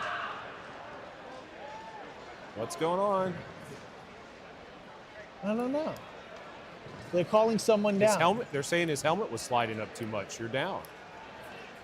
Like your chin strap maybe is broken. All right. Well, he's calling him down. Yeah, he's not getting down. He's not. Interesting. Yeah. From what I could see, it looked like the marshal was indicating the head movement that the helmet had slid up. Maybe it slid up too far to be safe, and therefore, even though it's come back down, like you can't just put your helmet back on if it comes off. Maybe that's where the ruling was coming from. Though it's hard to say. There is some sort of rule about pushing up on your opponent's helmet. I think you do have to be under the edge for it to be illegal. So maybe you can just put face pressure up. I don't know. That's a very interesting call. Yeah, and I do think that the pale horse fighter had an open palm on the grill. I do think grill is legal and edge is illegal, but I'm not going to be married to either of those statements. But like I said, I've seen them come back from 4-2, and they just did it. Wow. Those two in particular can really pull off some hero moments. They're also, unfortunately, some of their easiest to just like make a dumb mistake and go down. But when the chips are down, if I had to pick two for that team, that would be the two I'd pick. And it looks like the marshals are having a brief conference over there. Head marshal discussing with the rest about what they're referring to as far as the chin strap, what they're referring to, maybe about positioning, as we saw them adjust a little bit earlier. Yeah. A rare moment when the fighters seem to be ready to go before the marshals. Before the marshals, yeah. They're definitely not sure about something, and they're trying to figure out, maybe just passing on some information. Joseph is not just the night marshal for this list. He is, I think he still is. He used to be the head marshal for all of the U.S. I think he still is the head marshal for all of the U.S. And one of the, leading international marshals. Let's see. The chat seems to be helping out a little bit. What am I correct about? Whoever said I'm correct. I'm sure I am. I'm never wrong.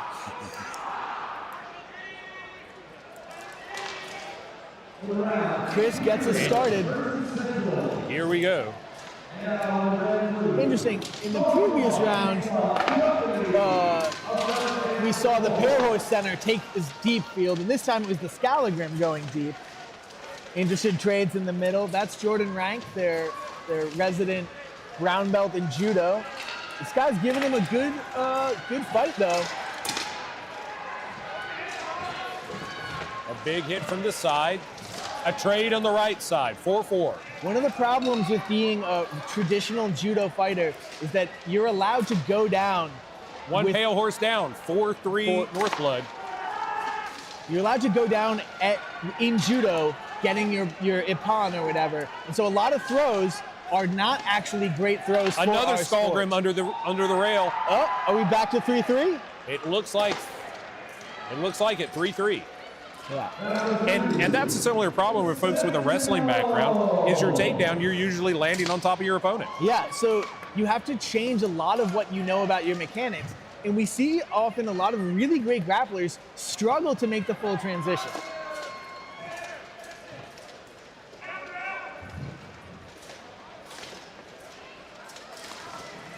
Switching dance partners for a moment. Yeah. Oh, a big shield punch. Yeah. Taking down Northblood. That's Chris Sanner, who I believe took silver in Sword and Shields this yesterday. Maybe bronze. He throws heavy punches, not super heavy, but heavy enough. But he can also do it basically without stopping. Whoa, whoa. They're sitting. Oh, you can see his shoulders shoulder. busted. 3-1. That's going to be Pale Horse. That. We see one of those side marshals. I think that's supposed to be an advisor saying something to Chris, but it does look like they're going to call the round. Yeah, that, I think with setting him down, they were just reminding him it was 3-1. Okay.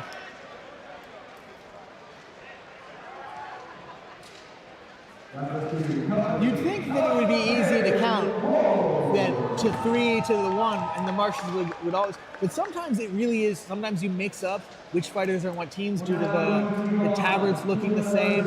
Other times you looked over and there was a guy up over there and you look back and he's not, and so you're just expecting that fight to go on, which is why we have so many marshals trying to make the call for 3-1.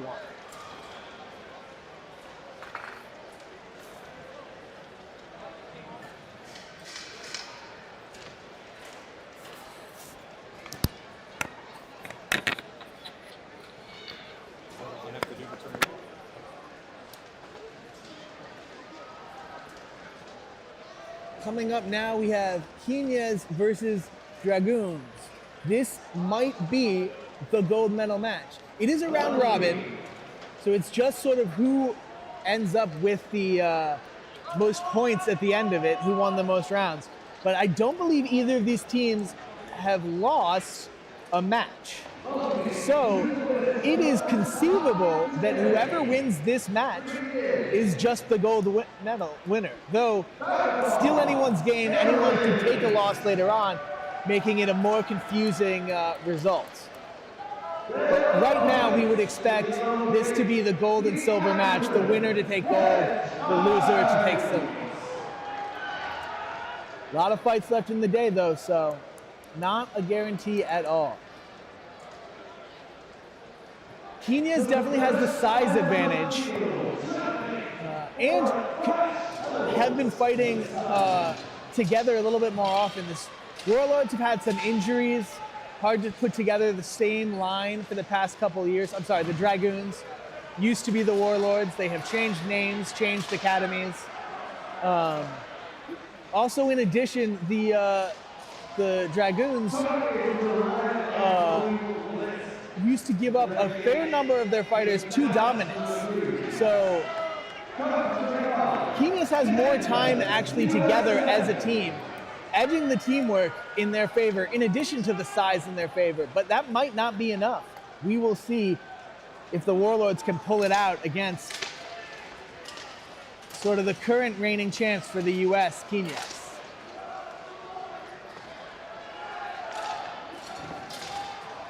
You see Sean in the middle there throwing at the weapon, trying to strip the weapon out of the Knyaz fighter.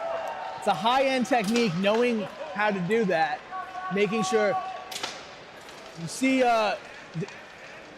You see DeAndre on the far side trying to pull their fighter as deep as they can. Brett has stepped back, leaving BJ on his own, looking to see if he can make a run. And the Knyaz fighters are just letting BJ sit there. No one yet with a numbers game. Oh, there's the strip by Sean trying to step in. Oh! But something happened and Mikey went down. I think Sean might have accidentally taken down his own fighter. Unclear what happened, but Mikey's now on the ground. Oh, and this is it. They're on a roll right now. Knyaz is up 5-2. Throw the flag, Vince. Throw the flag. He doesn't want to. He trusts his boys. He's going to see what they can do. He's thinking about it, though. There it is.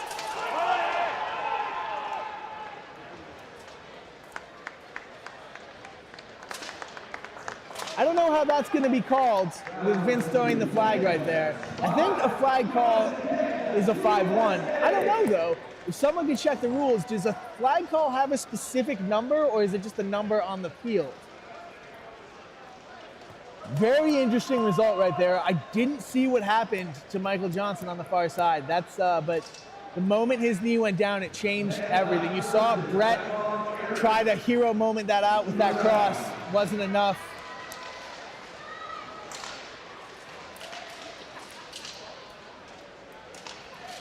You see Adam coming in for Sean. You see Mickey coming in for McCabe. I don't know the other changes. I think that might be Fabian on the far side, standing with, I think, Jimmy. I think that's Chad and Ellis on the near side. Unfortunately, I'm not sure.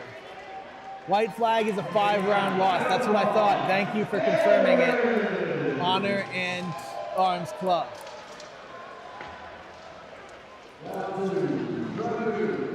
Walking forward. A little bit more aggressive this time from the Dragoons. They're going to want to try to get that back. Adam kind of trying to bait Mickey. Looking for his moment. Brett, again, coming off of BJ's shoulders. You rarely see Brett do this, walking into the middle of the field.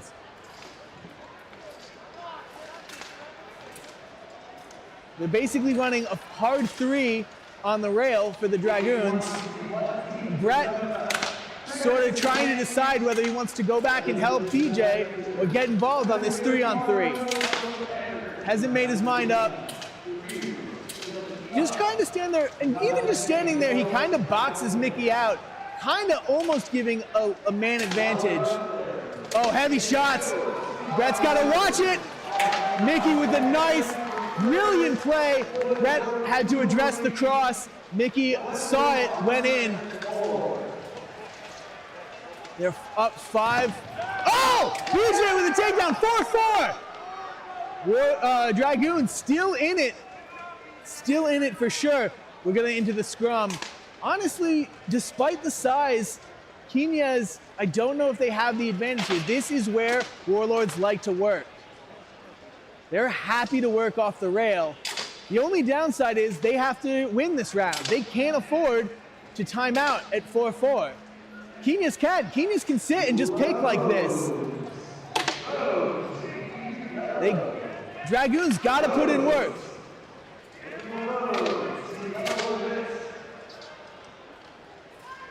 Adam kind of crushed in the corner by one of the bigger fighters on Knyaz. Ooh, a little calf stomp by who's ever there to DeAndre. Got to be careful with those. If you land that wrong, you will get sat. Back of the knee is not a legal target. A nice side kick from BJ, pushing back Mickey, not letting him swing the axe. Hard to really tell what's going on in the deep corner. Mikey's just trying to keep hands on Chad or whoever that is, prevent him from imposing his will on Adam. BJ trying to help out. BJ might want to just turn and address the guy who's got hands on him right now. Looks like he's getting a superior position. He's coming out. Nice step out from that trip. And Adam's out from the corner. Dragoons in an even better position now. They're still down though. They need to make the work come. Knyaz can just afford to sit and pick apart. But the Dragoons love this on the rail. Oh! BJ's got to get back quick. Nice survival. Cheeky little, oh! Not good teamwork to yell and make sure the Knyaz fighter saw Adam coming. But Adam's got good head position. He might get the takedown. Oh, a trade, 3-3. What a reversal. Wasn't able to fully finish the throw. 3-3. BJ trying to impose his will and his size on Mickey. Mickey says no. Oh, and now Mickey has an opening to start swinging on DeAndre. Chooses Mikey said, Mikey's so close to getting a trade. Another 2-2. trade, 2-2. Mikey gonna look for the head rip. Doesn't have it. Trying to keep back. DeAndre up. DeAndre, heavy pressure in the corner. I don't know if they're gonna be able to use the bodies the way they're pushing on them. Mikey has a decent position on Mickey. Not anymore. Looks like he's swimming out. Yeah, there he does. If he can get, oh, but he lost his weapon. He's got to go all the way back. If they can try to make this work, Mikey's free. Didn't get time to work though. He's gonna just start swinging, trying to pick off. If he can knock that weapon out of Chad's hand, doesn't, steps up. Oh, DeAndre's got to be careful. He's in a bad spot. He's in a very bad spot. He's trying to work his way back to the corner. Think he's gonna do it. I think he's gonna be okay. Oh! Mikey with a huge takedown! Now they can afford to take their time, which is what they love to do. If this times out, as it does, they take the round. And even though they're down in points, we do go to round 3. You can see how tired Mikey and DeAndre are. Look at them just leaning hard on that rail. That was a hard-fought round. Those boys might need subs. Woo! What a round. DeAndre, a great fighter. He's usually at Dragon Con with us. Usually putting on a good show. He and I had probably the most legendary thumb wrestling match. I flipped during the match. Oh! Yeah. It was wonderful. Fantastic. Always a pleasure. DeAndre, sometimes known as Boohurt Obama, one of the older long-term fighters on the Dragoons, ex-warlords. Very well educated on a variety of different historical fighting styles. Also a scholar and a gentleman. Founder of the Knights of Wakanda, a team celebrating African history in the sport. We might see them for the mass battles later. They generally field the team for the mass battles. I saw one of the tabards earlier being worn. He, I believe, when he was fighting in duels, was wearing his tabard as well, his Wakanda tabard. Looks like he subbed out. Mikey stayed in, despite being very, very tired. Adam, BJ, and Brett stayed in. In comes Charlie Brumfield.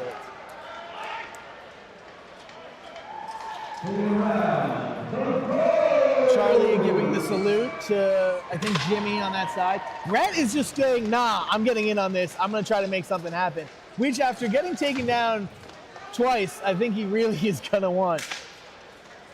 He's looking for some sort of turn throw. He's got a deep underhook there. Far side, not much happening. I think Mikey managed to strip a weapon, trying to switch around his falchion. Adam and McCabe playing in the middle. Nothing happened. Oh, they're calling it. Was that time? No, Joe wants to talk to the marshals about something. Oh no. Checking a knee. Oh no. Oh no. What a terrible time to go down for armor failure.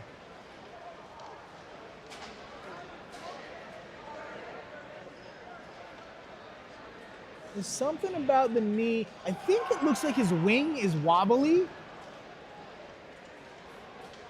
they're pulling on it. I think they're gonna say, oh no! That sucks.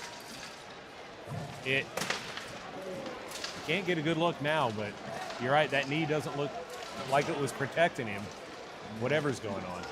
Yeah, I think the wing got blown off, which sucks. That's not a repair. Yeah, you can see the wing dangling. That's not a repair you can really fix. Oh, a Dragoon down in the far right. Down. 3-5. This is going to be real hard to pull. Someone's got to be a hero for the Dragoons right now if they want to win. Step up and get something big. I don't like how that axe was pushing on that bar grill. It was horizontal, right in that gap. I did not like that at all.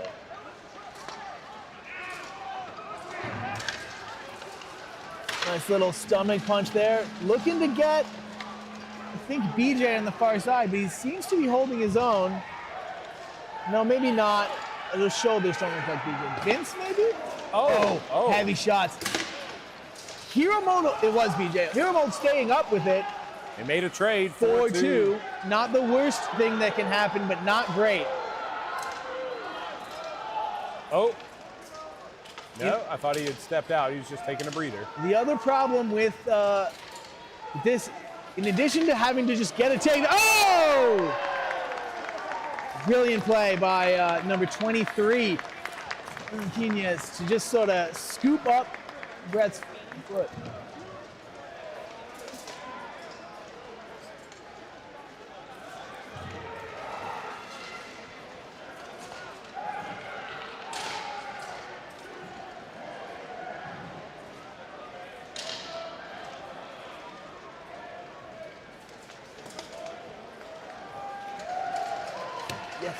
Yes, please. Hard-fought victory for Knyaz USA. Had two very hard fights. So that might cost them against a team that normally they would be able to beat. We'll see how that. We saw the executions looked very tired after that. Yes. And then the Dragoons just had this. Are they going to be paying the price for that a little bit later? And I don't think we've seen the executioners versus Knyaz. Are Knyaz going to be fresh when they come back to fight the executioners? Well, they have about 9 fights. All right, that's a between good, now and then. Good time to. Do they have another fight between them? Yes, they do. Oh. They have the Berserkers. Berserkers who took out the executioners. Maybe they'll be able to do the same and put themselves in competition for silver or even gold. Up now, we have Bastion against the Berserkers. Yeah. First, they got to win this stuff. Bastion's not going to make it easy for him. You see some friendly hugging in the middle of the fields.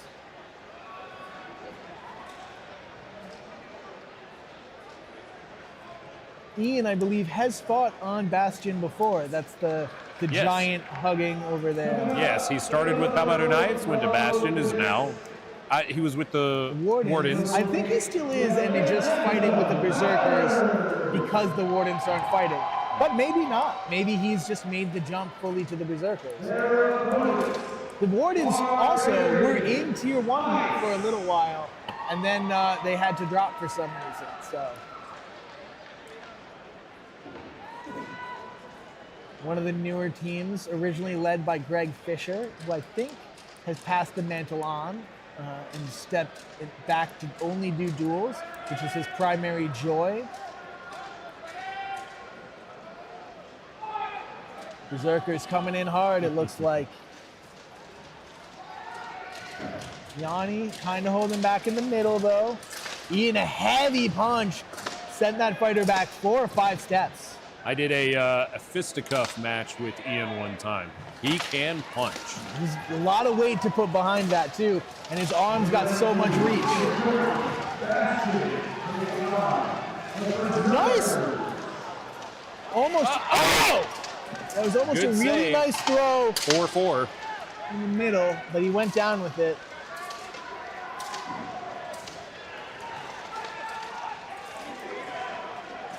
4-4, kind of a scrum over here. We have Tanner and not sure who. Tanner's got to watch out. He's not going fast. He might could get easily hit get from caught. Yep, he did. That was an interesting choice to grab, but it worked for him. He's down. They might stand him back up. That was Why? Under the chin. Under the chin. Yes. Good I don't call. honestly know that it was though, because of the way that Drake sits. It's hard to tell where the chin is. It didn't start under the chin. I think It slipped afterwards. Well, no, I think when he turned to, and they're sitting him down. Yeah, this is that. Wait, flippy- no, what did they do? Okay. I think what happened is he was around the side of his neck, but as Tanner turned his head, the slipped under. half rotated under, yeah. And again, because of that drape, it is very hard to tell where the neck is. He could have actually been clean and just looked like it's coming in under. Very, very hard to tell. Tanner lucky though. It was a very dangerous position he put himself in. Interesting that time they didn't do the flip that they have been doing earlier, where you sit the fighter who does the illegal move, and Tanner now with the catching the fighter. Oh, big! What a pickup by that fighter on the Berserker to see the run coming in and just one quick check. Wow. And against beef like that, you got to be really careful making those crossing runs, because a step from him is going to be like getting hit from someone at a full run. What a great round. I haven't seen a bad match today. No. I don't think I've seen a bad round today. No, they've all been incredibly good. Skill level just keeps getting better, keeps getting more exciting. I'm wondering what the plan is to wrap out the tournament. We've got, let's see, we're on fight 39, and just to finish with men's tier 1, we've got 57, so 20 more fights, or half again what we've done today. I don't know what the schedule is going to hold. We may have to bleed this over into tomorrow, and that's not even counting the finals. Yeah, I mean, we went pretty late last night, so maybe we're just going right to pack down again. Maybe.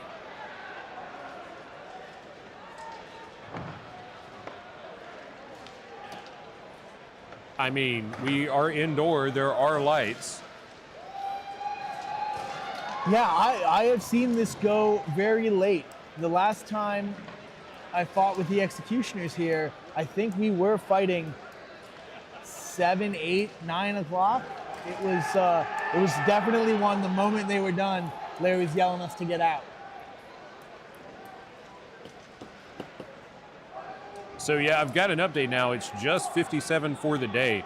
That the 70 total, that includes the tier 3 finals that will be tomorrow and the women's 12s that will be tomorrow. The list that I'm looking at is the red and blue list of fights, not just today's fights. Okay. Women's 12 is pushed to tomorrow. All right. But we still have 18 more rounds, 18 more fights after this. And 2 to 3, or in some cases we've seen 4. Yeah. We'll see where it goes. And we did hear them say there was a challenge. We didn't see what came of it. I don't know if that disappeared or if we're going to see that challenge fight come back or not. Whether that was actually the Executioners or a different team, it was announced. Maybe it's happening, maybe it's not. We'll see. Well, we're so glad to have you with us here on the Palmetto Knights YouTube channel for Carnage 2026.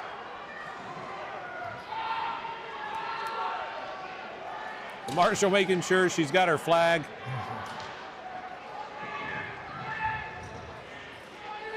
Another head marshal change out in the middle.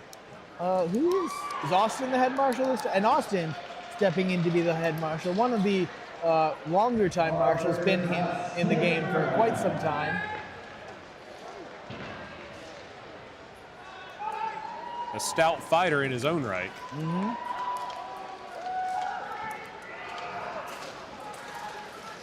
Movement into the backfield by Bastion. Bastion looking to be a little bit more active this time around. Oh, A big hit coming. No, Will it connect? he was able to get over Here the we go. rail to Oh. survive. Berserker is in a compromised position, but I don't think the Bastion fighter is going to be able to turn it over on this. Oh, I might be wrong. We might have 4 down. Yeah. Or One not. Bastion. Oh, 1 Bastion down. All right. And another. It's 5-3. Berserker's up. Just a yeet of a throw there. All strength. Just Oh, no. turned in. Another Bastion down. It is 5-2. Oh, and his arms are up. That's a. If that was land in the armpit, that's a bad place to be. Oh. He felt that one. You could see him start to walk it and sort of. I'm not sure he knows how outnumbered he really is right now. And that's it. 5-1 for the Berserkers. And an axe is stuck in Yanni's helm right there. Berserkers are looking strong. And that did not take a lot of their energy. So if they're fighting Knyaz coming up, and Knyaz is still recovering. Well, up next, we have the Company of the Pale Horse versus the Executioners. All right.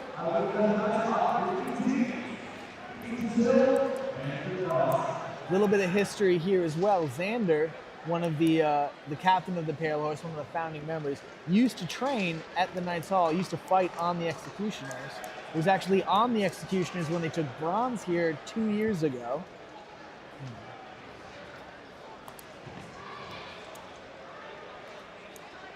Coming up next, in the yellow and purple Mythics.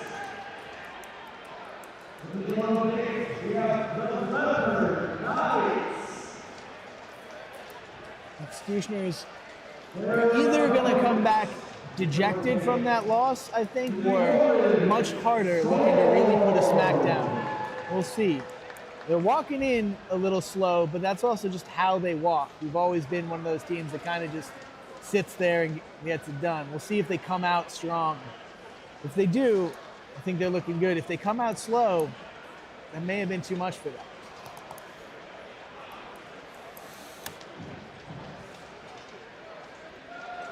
Pale Horse, still getting their helms on, it looks like. The back over there. I don't know how long they have to get to the list. It is a limited amount of time. It looks as though the Marshals are also taking a look at a knee cop possibly for an Executioner. Yeah. So that could maybe buy them some time. Definitely. Josh, who I believe already had an armor failure. Kat, they're checking his knees too. He also already had an armor failure of the knees. Looks like we have Dawes playing the middle this time. I don't think we've seen that from the Executioners yet. I don't see any urgency from the Marshals at the moment on time, although there may be a little bit now. Yeah. Also, I don't know that the Marshals were going to. Oh, here we They're calling for it. I see one fighter coming. I see 4 or 5 in helms, so I think they'll be able to make it. I don't think they're going to get disqualified, which would be such a sad way to lose a fight, not being ready. Yeah, we see them here now. They're going to make it.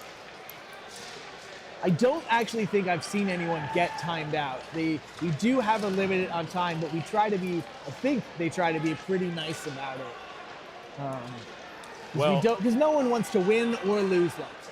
Having participated in many tournaments run by Larry, he has been very strict and cooperative with time over the years, but he's also come with a lot of strategies to make sure that people are ready. Yeah. And it's no more of this we didn't know we were up next kind of thing. Yeah. Like the schedule could be posted days in advance. So you got no excuses knowing that you're going to be up after that other team. They have wranglers walking around. They have refs talking it. There's a screen over there with the schedule. There's a screen over there with the schedule.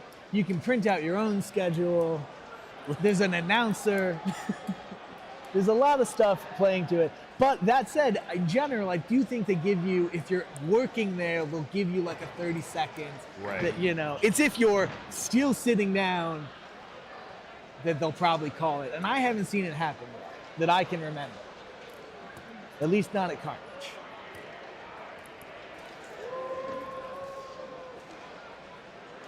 Looks like one of the fighters over here has a piece of ribbon tied around his arm. I'm not sure if that's decorative or supportive.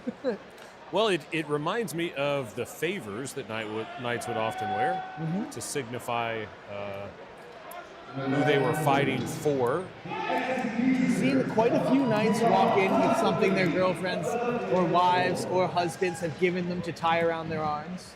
Perhaps that's what this is.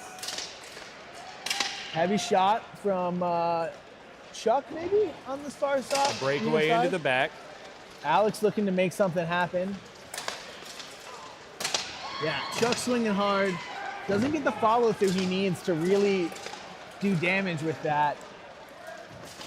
Open field fights between Dustin and that. Pale horse down. A very dangerous attempt on that, I don't know, Kouchi outside trip. It works. Oh! Cat down, I believe? Yeah, Cat just tossed by Blade. 4-4. 4-4. Not great. Oh, a jumping kick. Yeah. You definitely see the urgency from these four fighters. Are they gonna... Josh has great position on this. I think he's gonna finish it. He does. Two more, Pale Horse down. An Executioner down. It's 3-2. 3-2. Nice work by the Pale Horse on the far side, but also nice teamwork by Executioners here with that double hump and bump. Double a Soto takedown. Pale Horse trying to stay defensive against the list. I don't know that I like that, but again, Blade is one of the guys that you want out there if you're gonna turn it around. If I'm Executioners, I'm picking Brandon, trying to get the takedown there. Oh, that's a now it's a trade, 2-1. Brandon doesn't have a weapon though. He's in trouble. Josh should get there to help. And doesn't matter. Dustin takes him down. it looked like he maybe caught him mid-step and lost his support. Yeah, I think that was just sort of a bad step while with weight on you. It's hard sometimes. You'll see very weird moments where people fall down for what looks like nothing because your center of balance is not where you think it is when you're wearing armor. And dirt also has little bumps in it. That's true. Well, making their substitutions. Yeah. Looks like some more beef coming onto the field on the Executioner side. Yeah. See Hall coming in. Joseph looks like he's going to stay out. JS taking the far side. JS to pro. And maybe it's me, but the Executioner, or excuse me, the Pale Horse on the far side in the blackened helm, I don't recall seeing that helm earlier today. No, he's been here. He was one of the two. He was one of the two that turned that 4v2 around. That's Blade. Okay. Blade Poole, real name, fighting out of Texas, member of the Rust Knights as well. That's his local team that he helps train and fight.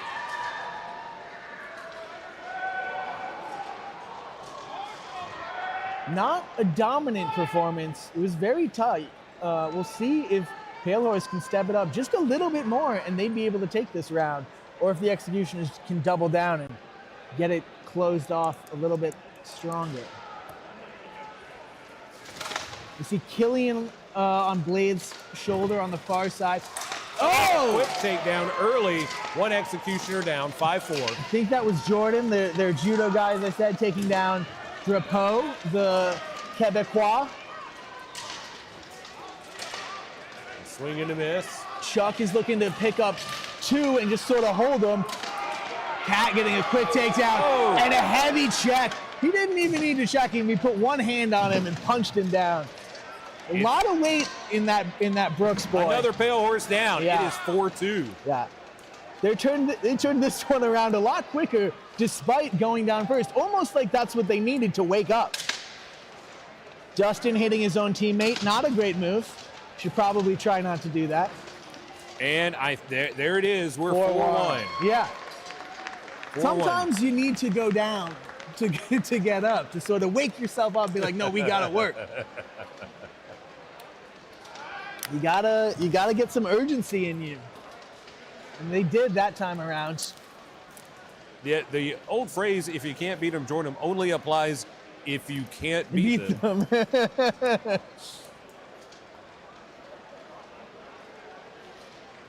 But in this sport, you can beat them and join them, apparently. You can do both, yeah. There is a lot of, passing around on teams. I do think it's going to start settling down more. But yeah, the past couple years, we've seen a lot of people bounce back and forth. Here we go with the next round. Pale Tempest, it looks like, versus Northblood or Scalagrims. Northblood, yeah. Yeah. Wait, no. Northblood should be up next. This should be Twin Cities Wyverns and Pale Tempest. They're also, Twin Cities took the field, so I think you have it right, and the Northblood read it wrong. And maybe Northblood is just going to that side to be ready, taking the shortcut across the field. Maybe we're going to have a triple threat match. 5-on-5-on-5. That would be crazy. I have not seen that.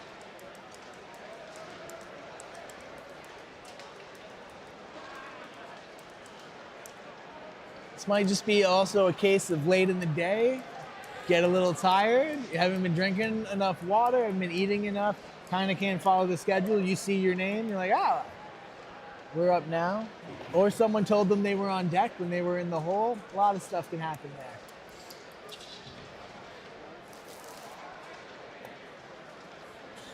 Another two of the teams that are, will be interesting, which is going to be sort of the up-and-comers. 2 years ago, the Pale Tempest, at the time known as the Rat Pack, was everyone's pick. Looks like they kind of stalled out a little bit. They are still very good, but haven't really put too much of a challenge against the other top teams. The Knyaz's and the like.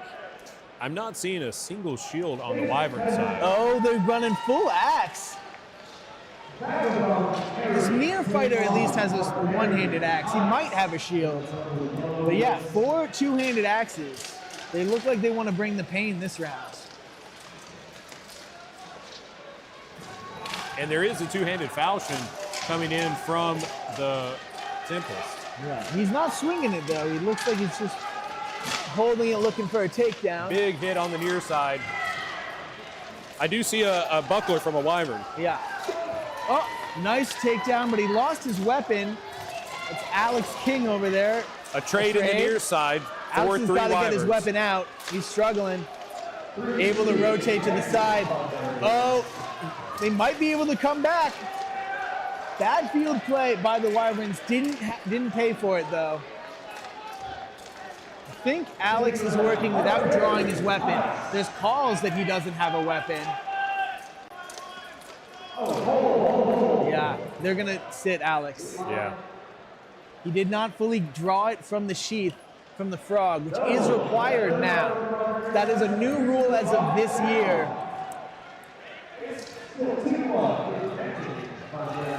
That's 3-3. 3-3. Hard to tell exactly what's happening on this near side.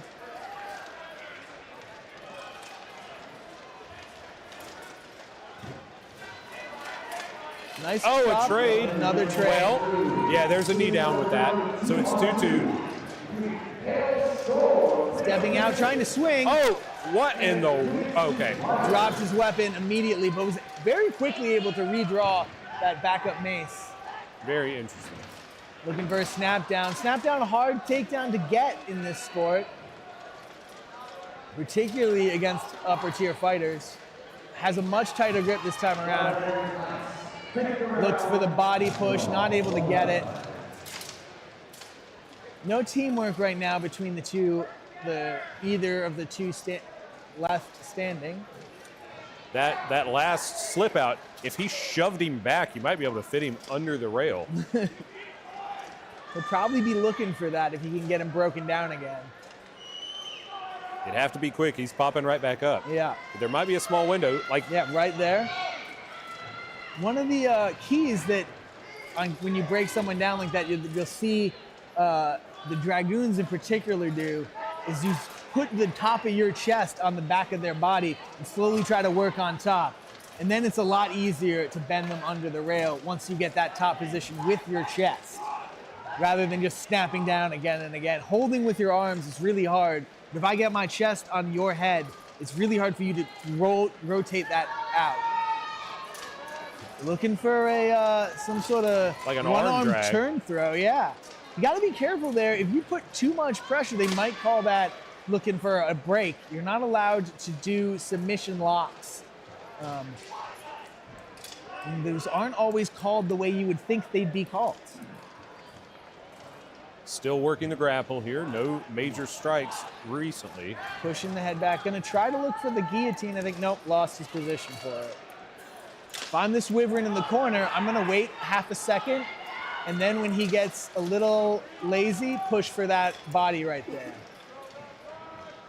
The Brett special. Right about now, I would look for a down rail. Yeah, you see him go for it.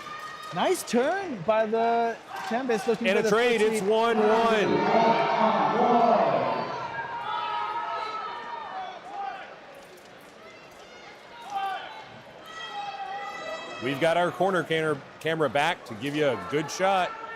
Best seats in the house. Got head control, but he's not able to really drive his opponent's body over the hips. Now the Wyvern with the head control, now the Pale Tempest with the head control also hasn't been able to do anything with it, just sort of pulling. I think sometimes if you're just able to make your opponent hold your weight up, that'll tire them out too. Yeah, it's a great play if you can just make them carry you. But the Wyvern not giving him a moment to rest. No. As soon as they break away, coming back hard. Little calf kick there. Didn't get the turnover with it. Like to see some knees from either of them. That's a dangerous throw. He was able to catch it. Wow. Both dangerous in that he didn't really have the position, and dangerous on the positioning on the knee, but was able to turn it around. Was that just one round? That was just one round. Oh my God, that felt like a whole fight. Well, I don't know how y'all are doing down there in live stream land, but we're on our feet up here in the announcer's booth. Yeah, that was quite the round. Very exciting.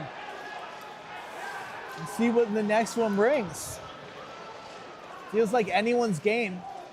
Neither team was able to really establish a strong dominance in that round. What a day of fighting. Everyone is going to be feeling it. Everyone's going to be tired, sore. This is really when it comes down to grit. Who's been training, getting their cardio in, working those road miles, etc. All that. That's where we're at that part of the day. This is who wants it more.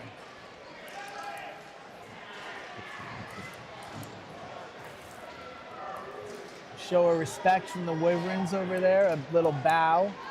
No signs of disrespect anywhere that I've seen today. I did see that there was a card yesterday for foul language, but outside of that, I think things have been pretty good. A lot of times that foul language is to one's self. Yeah. I'm honestly surprised I've never caught one of those, because I do have a bit of a potty mouth when I'm in the list. Well, the chat has called you out on a card today. Larry said I get like 3, so as long as I haven't gone over that. Oh, looks like what a teamwork takedown over there. One fighter sets it up, the other on the check, able to stay on, finish it off. Another Wyvern down, 5-3. This is quite the different round. Oh! I think he's going to be up. I think they're going to let him stay. No, they're sitting, but I don't think it's going to matter. Yeah. That's 3-1. 3-1. At the lowest, 3-1.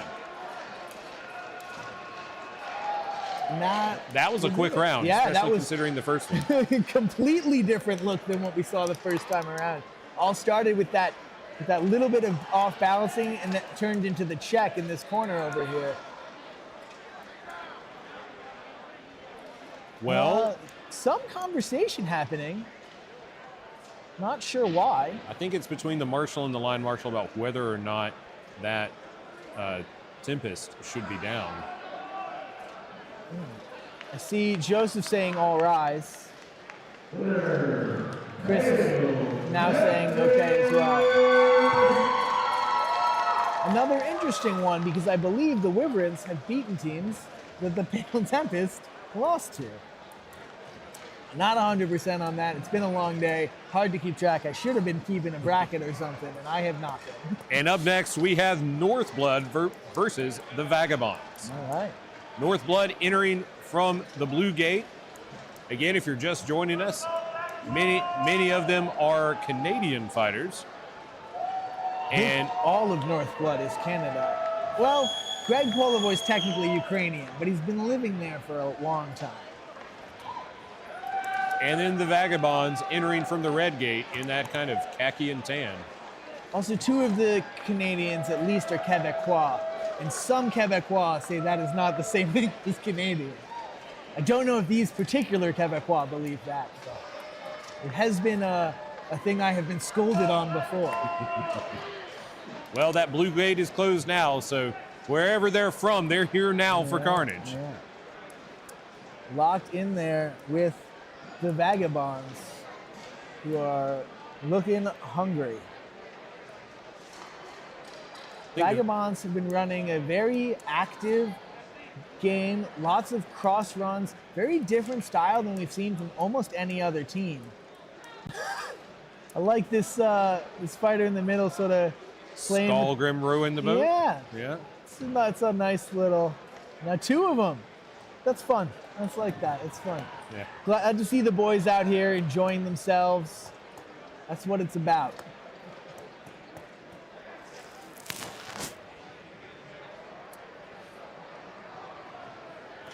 I discovered this past summer that I can kayak. Canoe? What? Oh, Jesus. That was bad. That one was bad. Marshall's having some sort of meeting again. Not sure what it's about this time.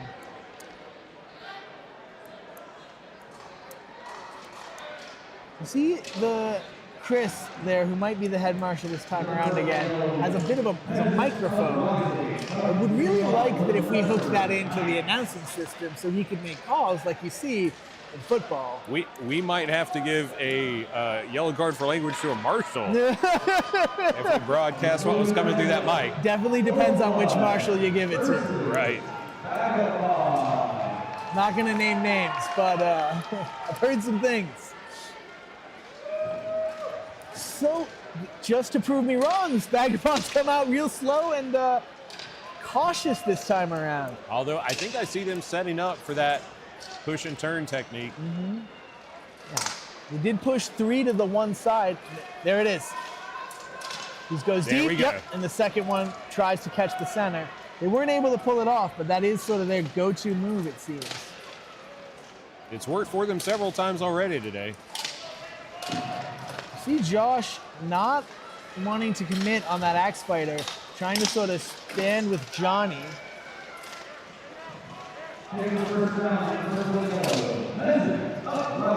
clear. There's that leg pinch I was talking about on the far side. I see that. You pull it out and try to stretch the fighter. I don't think it's going to work because of the position Johnny had, but Johnny versus, oh! Northblood down, 5-4 Vagabonds. Oh, a big shield punch. Great What combo and a leg sweep. combo. Wasting no time. That was so pretty. 5-3 Vagabonds. That, Now for the meat grinder. yeah. That's a lot of, that moment right there, that strike punch. Another Skullgrim down, and that's That's 5-4, 5-4, 5-1. Yeah, Wow.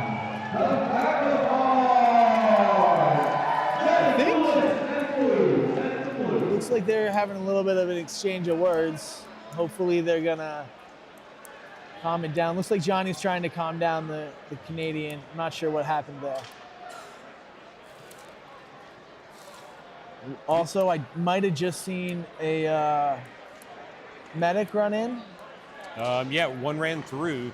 to get to the down Skullgrim fighter holding his leg. Oh, crap.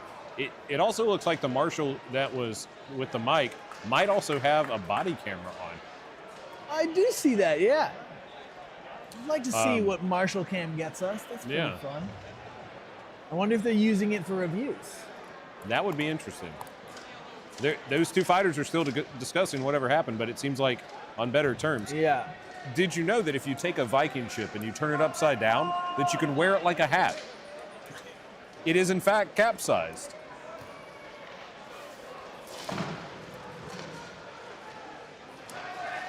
I don't have the power to take your mic privileges away, but if I did.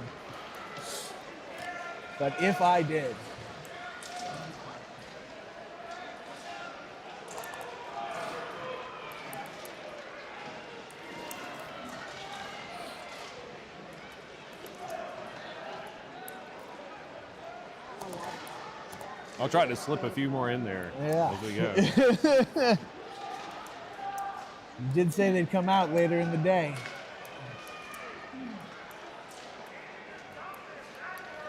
Someone in the chat saying Dom doesn't get angry easily. I don't think that was Dom. It might have been.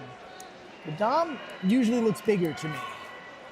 The medical staff still over there checking on the down Northblood.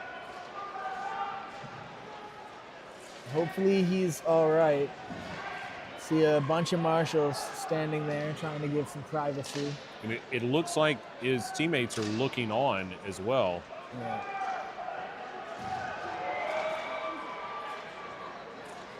This is often where we start to see more injuries as people get tired and they either get sloppier in their moves, or they just don't have, enough to really resist things the right way.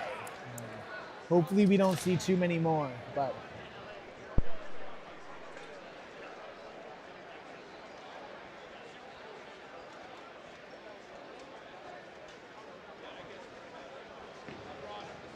winner, Peasant Uprising.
Up next in the purple and yellow list. From the purple gate, it's the Akron Hedge Knights. Their opponents, Atlanta Battlers.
Fire comes down, we have 100 failures on the lower side.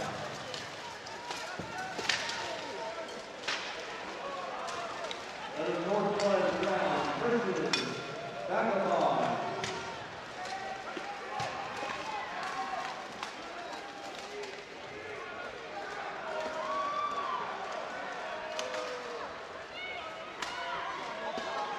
Taking the round, the Knyaz.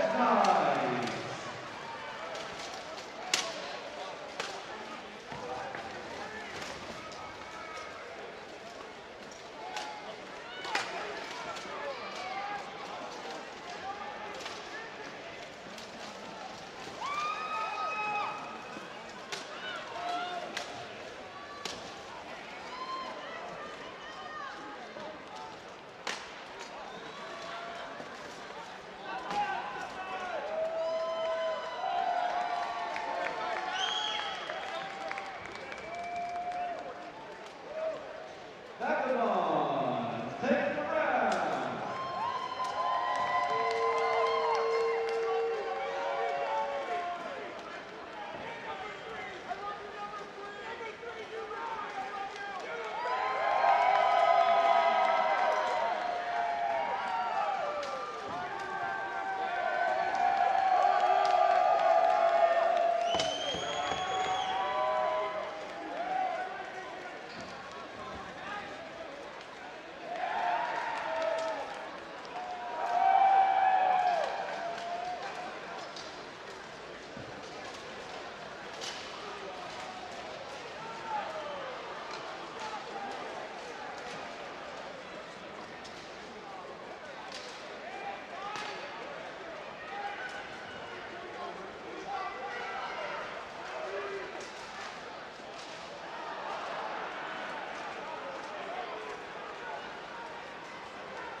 Crossing paths into the list in red and blue.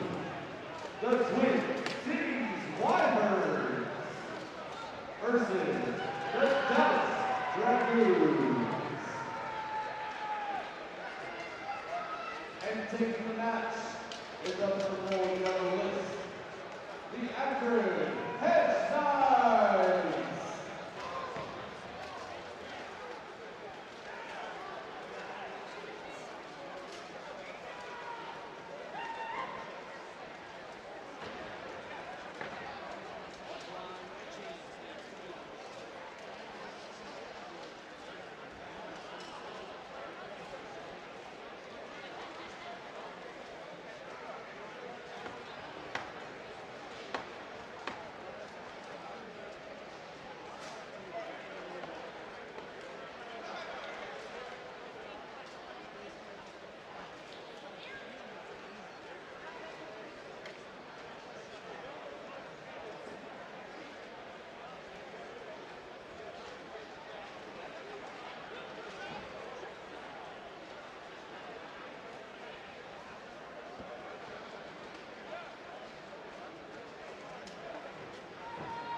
Silver if the day goes like it has been.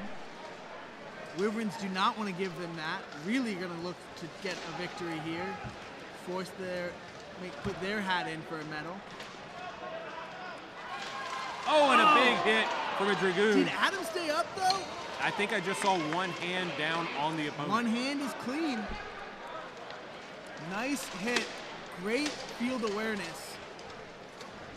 And it looks like another Wyvern down on the near side. 5-4 Dragoons. 5-3, I think. Yes, 5-3. Yeah, bad place to be. Brett throwing some heavy teeps. Brett not having his best day, but the rest of the Dragoons have really showed up. Oh, a chain of punches. Cyrus really just saying, let's throw hands. And the Wyvern says, sure, I'm in. 2 more Wyverns down. That is 5-1. Dragoons take the round. Those boys just having fun right there.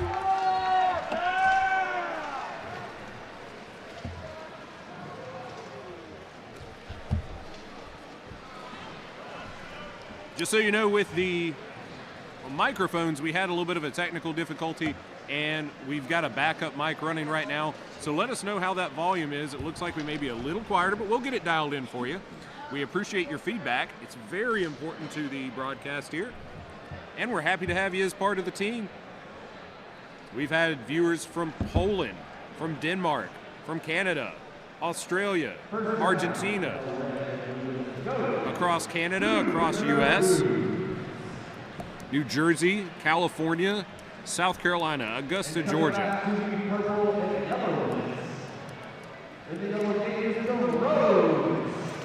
believe that was DeAndre Cyrus and Derek DeChorte. I don't know how that's pronounced. Doherty. Throwing hands in the corner there. So big shout out to them for giving us an exciting boxing match in the middle of the round. Looks like these two teams are ready for round two.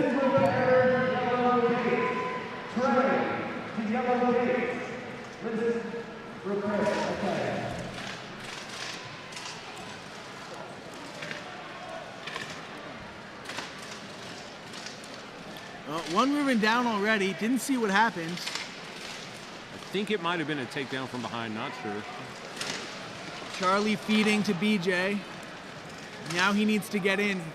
He's worried about tripping over the body. Being very cautious. Smart. Heads up play from the veteran. Oh! What work by the captain, Linden. Oh, and another Wyvern down. Yeah, but BJ able to take the advantage back. 4-3. Charlie looking for the head rip. I think he's got it. And he does. Dragoons look to take the second. Don't really have good position on this side. Oh! And they immediately get a takedown out of it. And that's the match. Dragoons ending it quick, hopefully to get some rest before the next round. Up next, we have the... Hang on. Up next, we have Knyaz USA and the Berserkers. All right. Berserkers have already taken one match off of one of the favorites to medal. They're going to be looking to do it again.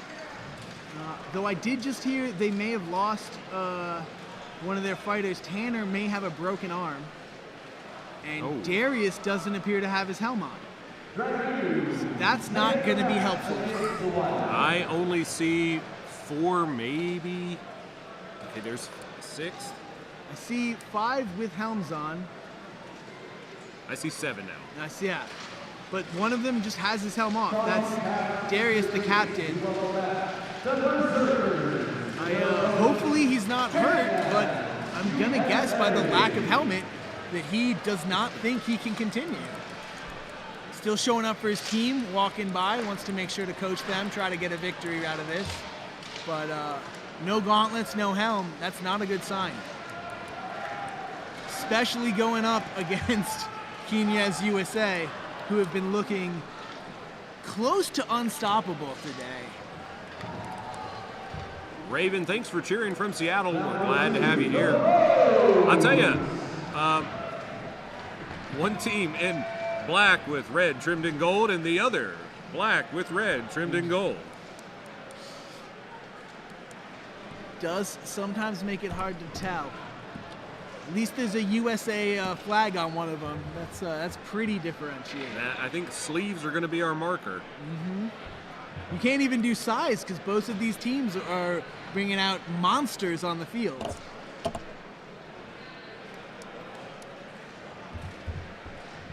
Though it looks like Berserkers have lost 2 of their monsters. Speaking of monsters, you of course know of all the achievements of Albert Einstein, but did you know that his brother Frank was a monster? I have heard. I believe there's a whole book about it, in fact. Though I think it's supposed to be the Doctor, actually. the Doctor was the monster, the creation. He had redeeming qualities. Little literary humor for you there. We have a highbrow audience. I know we do. All right, and here we go. Berserkers are like, let's get it in. Walking up hard. Oh, but stopping right before they meet. Here we go, though. Throwing hands. Very rare that Knyaz goes up against teams that make them look a little small, but on that far side, they are clearly outsized. Run, Marshall, run! Oh! No! Running at McCabe is generally the worst thing you can do. It was a nice try, but that guy just puts together some really good takedowns when you come at him. 5-4 Knyaz. He's switching out for a longer axe. He said, my axe doesn't hit hard enough, and went for the heavy pull-on. Wow. Yeah, there is power on the legs. That wasn't even necessary. That guy was going down. Oh, to the knee. He's trying. Yeah. He couldn't get the knee all the way down. Yeah, I thought David was going to stand up with that, but he was like, no, no, no. 5-2. 5-2. Yanni looking like he wants to stay behind this man. Don't hit me with that thing. Oh. 1, and he's going to take a seat as well. 5-1. I have been in that position. McCabe is a mean, mean man with that polearm. You do not want to let him hit you.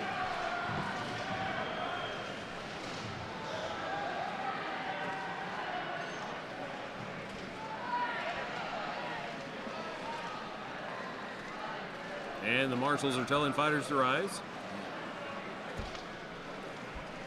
Does not look like Berserkers are off to a good start for getting another upset.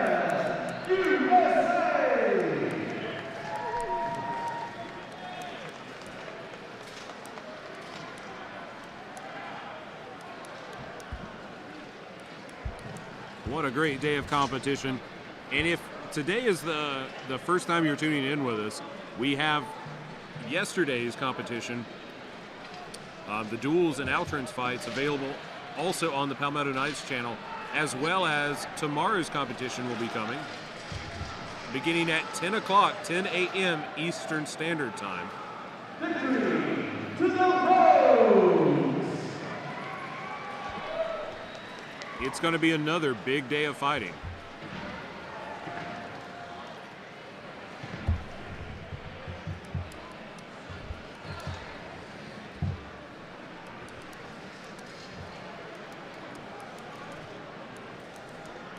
Looks like they're lined up and ready to go. Gates are closed.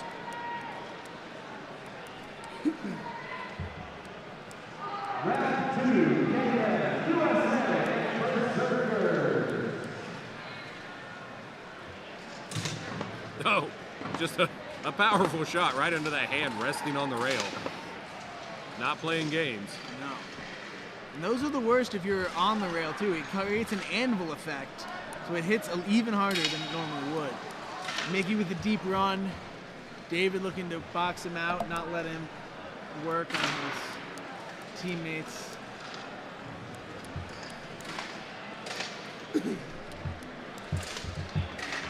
Looks like nobody wanting to commit fully yet. No. Things are going all right so far. David's got to watch out. He's got... Oh! Yeah. And it's 5-4. Just like that. Those slow crossing runs are always the most dangerous. Oh! That was an attempted backdrop. It would have been glorious. I've tried that myself. They don't work as well as they used to in the old days. But if you can get them, it looks so cool. Much better to just stick your foot out and get out of the way. I managed 1 or 2 in a pro fight, I think.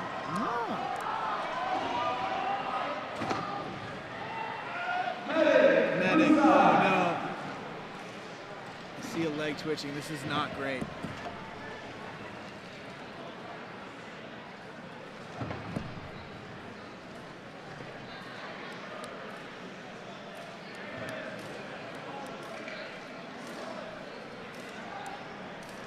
This one could be bad.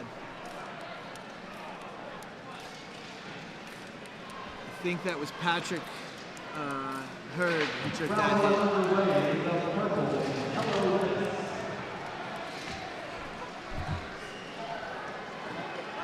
While the medics take care of this fighter, we're going to go ahead and give you a review of yesterday's duels and outrants. Well, duels at least. Outrants were exhibitions.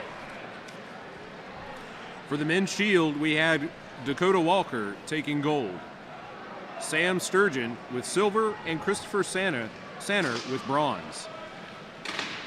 Men's buckler, Darian Dukes took gold, Stephen Galligan took silver, and Dakota Walker took bronze. Men's longsword, gold went to Sam McQueen, earned greatly. Silver was Mason McNay, bronze to Colton White. Men's polearm, Johnny Porter took first. Second place was Micah Nelson, and third, Zale Hall. On the women's side, women's buckler, Elise Ellington took gold in the women's buckler division. Heather Sanner took silver. Christine Napolitano took bronze. Women's open division, Carissa Walraith took gold. Sandy Alterman, silver. And Luciana Stroller took bronze. Women's shield, Miriam Safadi was gold. Katie Bowman, silver. And Heather Sanner, bronze. Women's open buckler, Luciana Stroll took gold. Chelsea O'Donnell, silver. And Sandy Offerman, bronze. Women's longsword, gold went to Beth Hammer, a returning fighter, won many times here. Silver went to Katie Bowman, another returning champion. And bronze, Eliza Barton. Women's polearm, first was Kat McQueen, second Rachel Shea, and third Spencer Sybeck. It was a big day of fighting to open up the first day of 3 days of Carolina Carnage. And I got to see about the second half of it, and it was great competition all the way around. It was a good prelude to what is happening today, and many of our melee fighters today competed in the duels as well as in the outrants last night.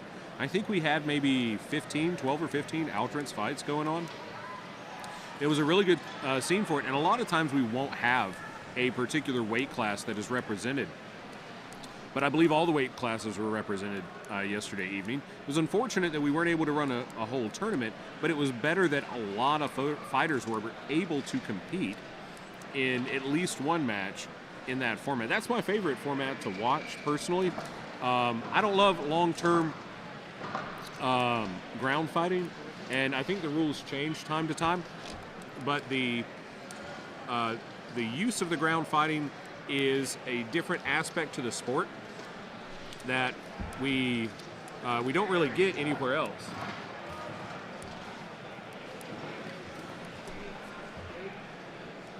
Yeah, it's nice to see them playing with the ground fighting rules. Previously, it was very limited. I think it was 15 seconds.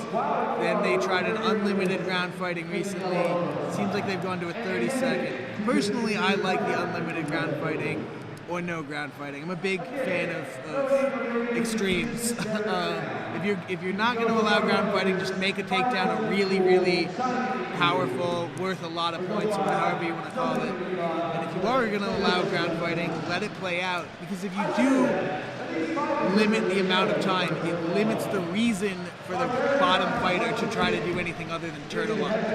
Well, I like the idea of a very limited time. We're talking like 5 or 10 seconds. Yeah. And then stand the fight back up.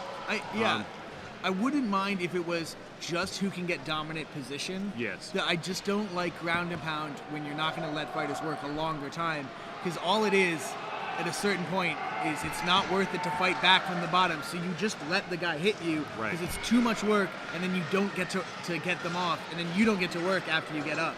But if it was just who can get dominance, great, that would be very cool. Or if it was, I like it to be longer, but the problem also with it longer is that we don't value an escape. So again, it's still, once you're down, it often is just the round. At which point, yeah, let's just go to dominant position, because it kind of is what happens at the current moment. From a fighter's perspective, my particular preference is just take down and then stand back up. Like I think that fighting on the ground, it can have its utility. It might be able to have something to give to certain fans that want to see it.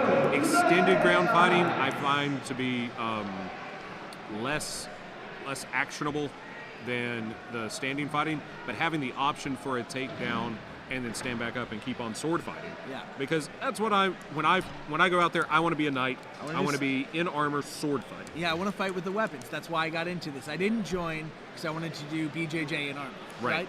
That said, I do like the ground fighting. I do enjoy Unlimited. What I would like to see, and I don't know that if it will happen because people might think it's too LARPy or something, is some version of Rondell daggers as a finishing move. And if you can get dominant position, draw your backup weapon, and put it at their grill, that is what ground fighting was for the most part in period. Yes. You get dominant position, you go, hey, do you give up? If not, I kill you. If you do, I get your armor. Yep. So I would like, because we're not going to allow submissions, we're not going to allow chokes, but one of the cool things about allowing that sort of thing is you would have a way to lose 2 rounds, but then have a Hail Mary, take down, pull the dagger.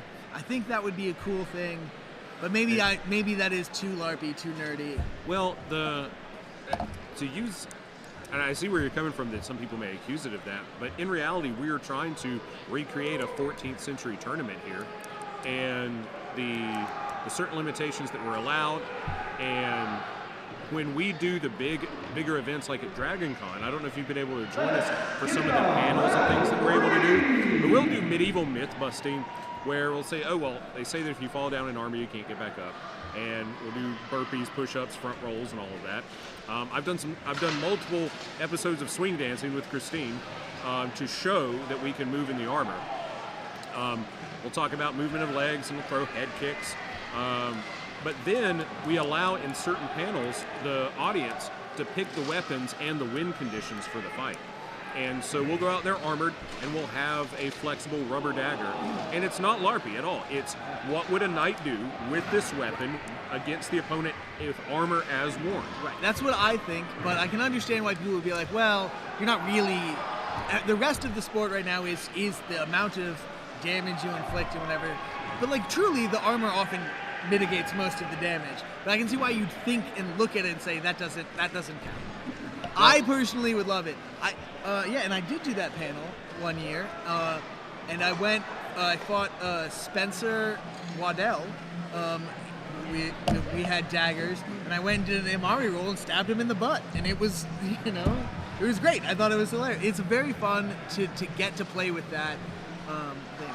I do have a bit of an update on the injury right now. I saw the marshal showing what happened. He got hit right here. I can't quite see where I'm showing it. Sort of just off the side of the spine, and there's a sort of a nerve cluster in your shoulder there. Might have caught a bit of the spine. Again, might have been one of those plates digging in. Did not sound like it was a neck shot or a spine shot or anything too bad. That said, it does look like they're bringing in an ambulance, so that's a little concerning. Hopefully he's okay, but yeah. On the plus side, not a spine shot. Hopefully, again, it's one of those plates that just sort of wigs you out a little bit. We'll see what happens. Well, bringing up the idea of the rondelle daggers and the weapons as utilized in a historical context, I used to fight with a different sword fighting organization, and one of the optional tournaments was a dual weapon setup. Well, looking for a historical documentation of fighting with dual weapons, neither of which being a shield, and something other than, well, maybe a Dane axe and some throwing axes or something along those lines. Shields were so common, or two-handed weapons when later plate armor was more common. What I selected for my dual weapon form was a reversed rondelle dagger and a single-handed hammer. The idea being I was the guy going around opening the cans, Yep. but now I got to fight and defend myself. Yeah. And it was certainly not a tactical advantage for me, but it was a lot of fun. But it's fun. Yeah. Sometimes fights should just be about having fun. Sometimes it's all serious. It's all about, I want the win. I want every little advantage I get. And sometimes you go out there with whatever feels fun. My last year fighting, I made sure I only would do fun fights. And I did a bunch of outruns fights. My favorite form in all of this I love the melees, but my actually true favorite form is longsword fight, longsword Yeah. dueling. I think it's the most knightly Yes. of the things. It looks the coolest. I loved Jedi too, right? So that's the thing that drew me in originally. We were like, this is fun. And so I did my pro fights with a longsword. That's great. Which is theoretically, on paper, a huge disadvantage. I did manage to get bronze with it at 3i World Cup, and after that, I was like, there might be something here. I don't think with a long sword, but I think with maybe a sword on a stick that's not quite a full pull, you could make something work. But there might be something there, or I might have just got lucky. But it was a hell of a lot of fun either way. Well, sometimes that's all it's about. And that's a good thing about the sport still growing. This isn't a sport where the professional athletes are going to go on strike and the fans don't have a season to watch. Right. They're not going to complain that they're not making enough money. Right. They're not going to complain that they're not being treated like superstars. They're going to come out here, grind through their blood, sweat, and tears, pay their own money to be here, and build the sport from the ground up. Now, the MMA process in the United States worked very similar to that. It started out as very underground. It started out as very restricted with the idea of what was allowed, who was going to watch it. After the first couple of UFCs, it started getting banned around the United States, and it very much went underground and was more often seen on VHS tapes and DVDs on strange websites before it made it big, and now it's a giant multi-billion-dollar sport. Yeah. And a lot of that came from people grinding and grinding and grinding. Professional wrestling as sports entertainment was very similar. Yeah, UFC back in the day, a lot of those guys were just dudes wanting to go out there and fight. They got paid maybe a couple grand for some of the fights. They were just, hey, I like to get out and, swing hands, and now I can do it in a legal way, not at a bar. No one's going to be mad at me. And so that's a lot of what we're doing here. We're not really underground, but we're not really not underground yet. It's interesting with that is that we had mostly been under the radar of athletic commissions. That's starting to change. I know some of the orgs are starting to work with them. I think MCU is trying to reach out as well. I'm not fully updated on all of that. I'm not a member of the board. I don't know the internals. But yeah, we're starting to try to get that sort of to that next level, and so we don't have to go underground, hopefully. As we go big enough and people start watching this, and especially if you see some of the really bad moments, they do look really bad. But for the most part, despite this being a really bad moment right here, for the most part, it's a very safe sport. Yes. Well, one of the interesting things, again, I keep mentioning the pro wrestling stuff. South Carolina was the last state to require professional wrestlers to be licensed to compete in South Carolina. And big name stars going all around the country. You came to South Carolina, you had to go through the South Carolina Athletic Commission and make sure you get your license just like a boxer. Yeah. So, did you see them grab a back brace of some kind and a board? I'm not sure what's happening. One of the medics just ran off, but she is now back. We've still no ambulance yet. We're going to see what happens. It looks like also that the fight is done. I think I saw Darius just wave it off and say, I don't want to finish the fight. I do think there were still 2 fighters up, but it did look like he was saying, no, I want to deal with my fighter. And they might, we did make it without a team dropping. They might drop. They've had, Tanner now has a broken arm. Darius looks like he's out as well. And now Patrick with whatever this is. They're down 3 fighters. They may decide to grind it out. There's only a couple fights left, but they may also be like, you know what? We showed up. We had a huge win against the Executioners. We really put it down. We really showed people about what we were capable of. Maybe we pack it up for the day. Either of those are great decisions. They just have to figure out which one they want to make. And oftentimes, our teams are teams. They are tight groups of friends, and they're not going to let their friend go to the hospital by themselves. They're going to have someone with them. And if that means stepping out of the tournament, then so be it. This is not the World Championships. Yeah. It is one of the biggest tournaments of the year, but it is also just a tournament. And even at the World Championships, There's no money on the line. It's all pride. Well, there's no money at the World Championships. There's a little bit of money at some specific events. That's not one of them, though. The biggest name event, no money. Yep. That's just pride. And so you might take the same thing there. You might be like, you know what? The medal is important, but my friend's more important. Well, you know, it's interesting that you mentioned the large stage and no money involved. What's about to start up is the Olympics.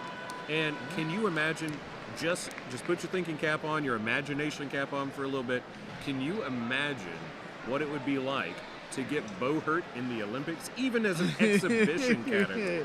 It would be pretty crazy. I don't think we're ever gonna get there, but hey, I've been wrong about a lot of things. Don't be a negative Nancy here. I am the perennial hater. I have always been. The fact that I have not gone off on anything so far on the list on the stream is all about the respect I have for what Larry wants to put forward as a show. But yeah, no, I don't see it happening. But that said, BI is making all the right moves to make it happen. They're getting their certifications. They're doing everything they can to standardize. We're training up our marshals. We do run a world championship that is pretty damn professional. So, you know, you never know where it's going to go.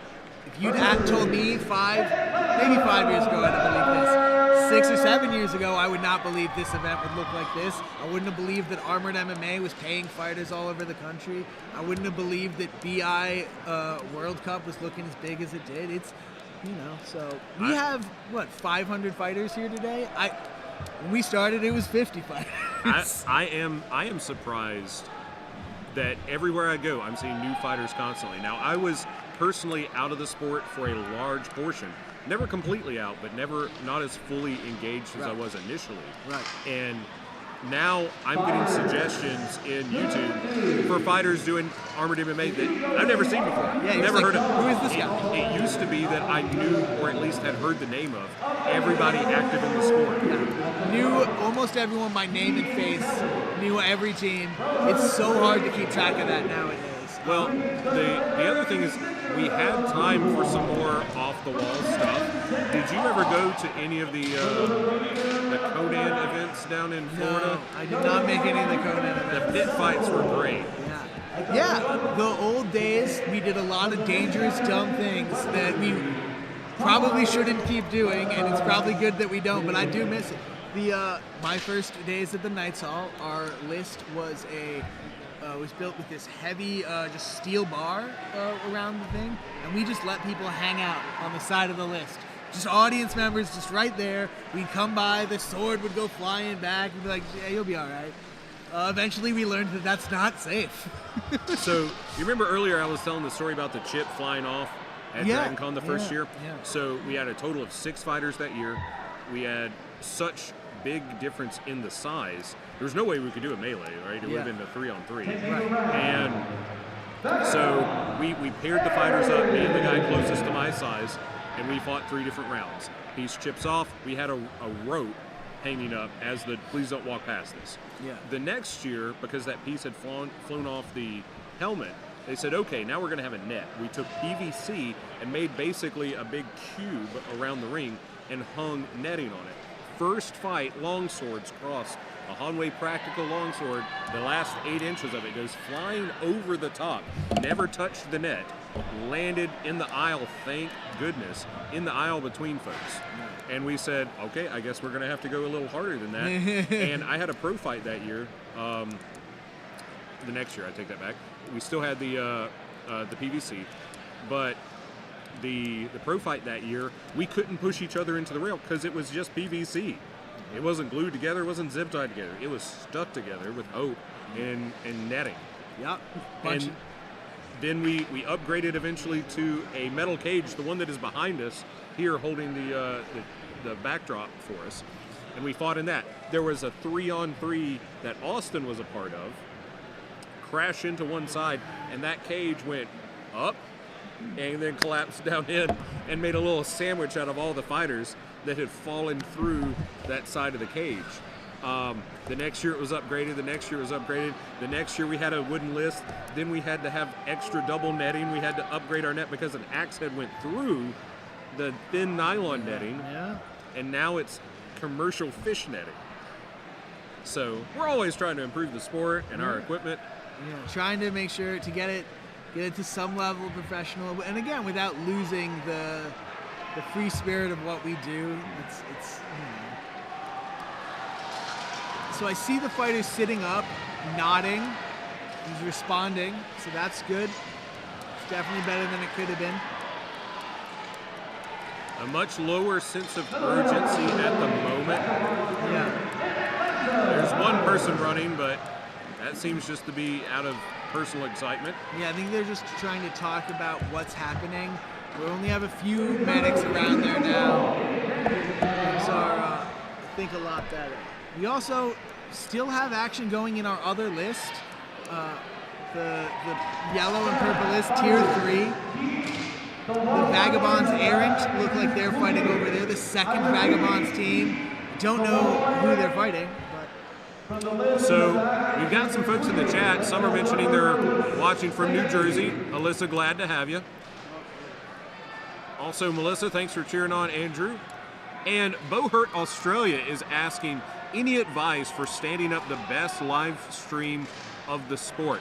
Yes, I would. Start by flying the fabulous Evan Ringo and Sim the Witch Doctor Holloway down there to make sure that you have the American language commentary for the sport. Probably need Joel and Greg as well to get the tech together. That said, the live stream that has changed, we've gone through so many different iterations with the technology. One or 2 years we had so many different camera angles going on, and we had production level camera changes and a producer up here giving us the cues on what was changing. But one of the small problems was no one camera angle could give you both a tight view of a fight and a complete view of the ring. So we actually scaled back the number of cameras to a lesser degree to make sure that we can get the entire field available, because lots of folks will come back and watch the live streams afterward for like a professional sport going back and watching tape afterward. Yeah, it's really crucial if you want to see what's happening in the melee to have that wide angle, that high top view. The drone footage that we've seen in a couple events is really great for that. But the close-ups are great too, and if you really like the close-ups, there's a guy filming right now, Timothy Hines. His YouTube has some of the best close-in angles you'll have, because he spends all day running around, possibly puts in more work than any of the fighters, running around making sure to get nice, good, zoomed-in close fights. It's not good if you want to see the overall story of the fight. If you want to see highlight moments, that's the best place to go find it. From a announcer standpoint, at least, because there's so much more, way more that goes into the live stream than just us talking. Sure. But one of the best things that we've come up with over the years is just live Google documents, so that what the scorekeepers are doing, we get to see up here. What is updated down there, we get to see. And while there is a lot to track, this is so much easier than it used to be with either sending text or showing signs up from the floor and trying to read from there. So from an announcer standpoint, giving us the information to be able to relay to the live stream is a big one. On the technical side of things, that's going to be a bigger answer for Larry and Joel and Greg. They know technical words that I've never even heard before about OBD or something like that. They've got boards with more buttons than my keyboard. And I'm sure that they have more advice on the technical side of it than I could make up. Yeah, certainly this is the sort of most crazy tech that I've seen doing a live stream. We got a camera on us. It looks like another camera here. They're all over the place. We got a guy handling the chat. We got transitions. We got a whole separate live stream. It is very impressive what they've put together here. I love getting the chance to work on it. Generally, when I've done it in the past, it's been me with a webcam. So this is a hell of a lot better than that. Me trying to mouse over stuff while talking and looking. I see Darius, the captain, is now out of armor. It looks like he is going to go with Pat to the hospital, like you were saying. So I wouldn't be surprised if we see the Berserkers drop, which is a sad thing, but we do want to keep our fighters safe, and they were down to 5, so it's a rough place to be, especially against the teams that you're going to see here. Everyone's, you know, putting some real pain and real hurt into everything they swing. So, and one of the things that I'm seeing down there on the field from the medical staff isn't just the medical staff, it's the medical volunteers. There's a fella down there right now working his butt off on helping out, and this is his first ever event. He's been to 2 or 3 practices and decided he loves the sport, wants to get in it, has been down there working the gate all day, showed up last weekend in all that bad weather that we had to tear down the list field, load it up, and move it down here. And he's out there working his butt off today. He's hoping to get in armor eventually, but this is his first event and his 4th time coming out to anything bow related, including practices. So the people that are jumping in, the people that are putting their effort in, whether or not they're in armor, make this event happen and safe. Yeah, for real. It's definitely all about the community showing up and putting in the time and the work. Great to hear that there's, you know, more new young people looking to put in the time. Well, I didn't call him young. I'm gonna call him young. Everybody out here is young. You know, 50 years young, 60 years young. I think I'm trying to remember, the oldest fighter was at least 68. So I know of a guy, Roland, fought in his 70s. Okay. There's a Portuguese guy who I'm pretty sure was 65, fighting in some world championships. There's a Mexican fighter who I believe is well over 50 plus. Dan Krug, who just retired, was fighting at 52, and he was one of the best ever. Ronin Sato is 50, I don't know how old, above 50, but above 50, and he is currently the AMA world champ at light heavyweight. Jay Brooks fought well into his 50s. Dave the Mangler Olsen started, I believe, in his 50s. That's wonderful. There's that. You can definitely keep it going, and I would believe that as this keeps going, what we might see for a tier 2, tier 3 thing is like a 48 plus, 50 plus league. Because one of the interesting things about the sport is that armor slows you down a little bit and makes it so that you can keep going a little longer, because it's not about the explosive power that a lot of the young guys have. You do see a lot of it happening now as we get bigger athletes, but still they're not going to be as explosive in kid as they are out of kid, and it does slow things down a little bit more and really kind of plays to the people who have a little bit better thought processing, who've been around a little bit more. Well, a couple of years ago at Dragon Con, we had a long-tooth longsword competition, which I didn't qualify for. Not that I'm proud of that. I want to qualify, or I want to fight long enough to be able to qualify for it. But I believe it was a 50 plus. Yeah. And we had at least 3 entrants. Yeah. And I'm not saying that I'm glad that they were in their own tournament and not fighting me in the longsword tournament. But I think I did okay in the longsword tournament. Not this year. This year was trash. Last year was all right. And I think part of that was because some of the Grizzly veterans were over there being Grizzly in their own category to give some room for me. Yeah. So, but I do hope to see more of that. When you see the martial arts competitions in other arenas, they do have a masters category, or, you know, for the older folks in the area, which I think is good. Keep it going. I mean, I don't think none of us ever go, you know what, that was fun, I'm done. Yeah, it's a reason when you call it. Some people do, but they don't last very long. The people, most of us are in it for life. I'm done, but I'm done because of the damage I took, not because of my age or anything. Right. I started before we knew a lot about concussions in the sport, a lot about TBIs, and I believed, as many did at the time, because my helmet was so good, that's what I should block shots with. And took a lot of damage from that. Just got a couple of concussions and sort of said, I really like thinking. So, yes.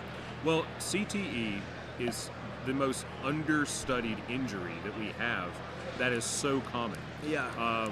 The wrestling organizations, I know I keep bringing that up, but they've made big changes in the past 10 years alone, and even more before that, to limit it, to make sure that their performers are taken care of with that. I know fighters in this sport that have had more than I think is completely safe. So I think we need to up that as we go along. But Bohart International and MCU is doing a great job at keeping us on top of that and making sure that it's not something that's swept under the rug. It's not something that's ignored. No, and we've got fighters that are doing a great job in retirement that are still contributing to the sport and doing it. You may be retired from fighting, but you're not retired from this sport. No, I'm planning to stick around. I'll probably try to marshal a bit as well as whatever support I can. You know, I love the sport. It definitely was life-changing when I found it. You know, it's definitely was my passion, is my passion. I love this thing. But yeah, yeah, for me it was a little bit too much. I might have been safe too, and that's the thing about CG. Like you said, it's under studied. We don't know enough about it, and we talked about how helmets help reduce concussions because of how heavy they are, but we don't know if they reduce CTE in our sport. And we also, you know, we don't know. We do know that they reduce sort of the big, heavy knockouts, but I've seen a lot of people wandering around with what I would have thought were concussion symptoms in their helmets, particularly later in the day, because you start to get dehydrated and your head sloshes about a little bit more, and they just didn't know. And so, you know, how much of that, we don't know if concussions and CTE are cumulative or sort of separate things that don't have effects on each other. I think the new research is showing very clear they are cumulative. They are cumulative, yeah. Okay, so that's new. I hadn't seen that yet. I do know that CTE is more about volume of strikes versus than however many big. But if they're cumulative, yeah, your big strikes might count as 100 strikes. So well, the other thing too, and for a brief anatomy lesson, your brain floats, right? It's supposed to float in a fluid in your skull, and as you get dehydrated throughout your body, any dehydration in there will make your brain sink a little bit. And I'm not saying it's a major level, but enough to make it easier to have contact with the skull or the meninges around it so that it's more prone to damage the more dehydrated you are. And that is one of the plenty reasons that we stay on top of hydration. And like you were saying, for the sloshing around in there, it will. Yeah, so we just don't know enough about it. Like I said, I might have been able to be safe, but I have noticed a few what I feel like are mental symptoms for me, and that was over my personal risk level. And it's one of the things where I know I can't go half in. I'm an all in, all out type of guy. I can't just do like sword and shield duels or sword and buckler. I know someone will talk me into. In fact, most of my concussions have been I showed up for something with a dueling kit, and someone was like, "What's melee?" And I was like, "I'll be fine." While we're here, while we're side by side at Carolina Carnage, I will challenge you to a friendly no head strike duel at some point if we ever have the opportunity. A no head strike duel? And we'll keep everything below the shoulders. I would be interested in playing with that. That could be fun. And if that were, be careful with a long sword so you don't accidentally get head strikes. Yeah. But if you're not having to deal with a shield, or what if we did a rondelle dagger and a hammer and no head strikes? Sure, that sounds very fun, especially if we count the rondelle dagger like a rondelle dagger. Yes. I would love that. That sounds like a great Dragon Con fight. That sounds like a great Dragon Con fight. Hopefully you can join us. Yeah, I would like to come back for that. I don't think I'll make it this year, but maybe next year. We're trying to buy a house this year, so this might actually be my only event this year. We'll see. Well, a house is better than events, I guess. It's more expensive than events, I'll tell you that. They got him they're loading him up right now.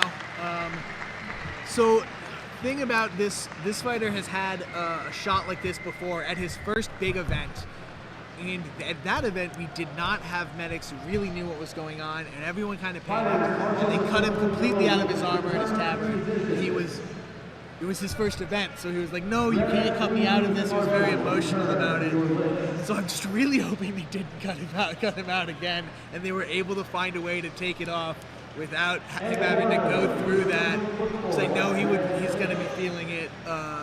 Getting to fight here with the Berserkers in Tier 1, it was a big moment for him in his journey. So I really hope they got to let him keep his tabard without cutting it up. He was actually fighting for me at that tournament, and my girlfriend, who made all of our tabards, we were the rebel scum. She made us flight-looking orange flight suits, Luke's orange flight suits. Yeah, we had like back patches on them to be like a motorcycle club.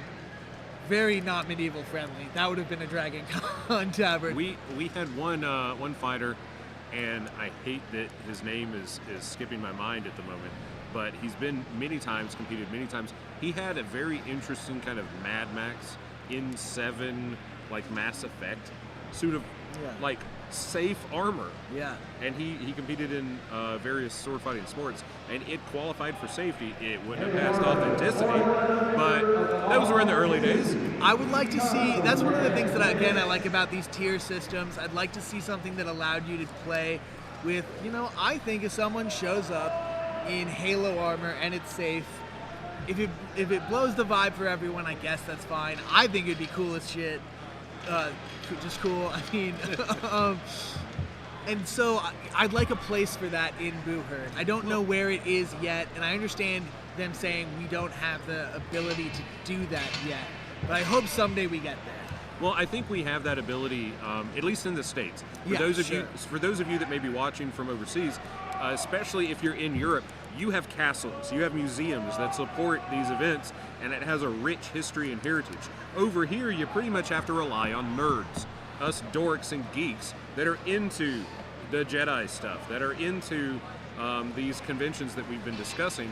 And so when we go and have the largest tournament in the world by number of spectators, thousands and thousands throughout the day, through a long tournament, including duels, melees, and pro fights, and some specialized fights as well, those are where we recruit.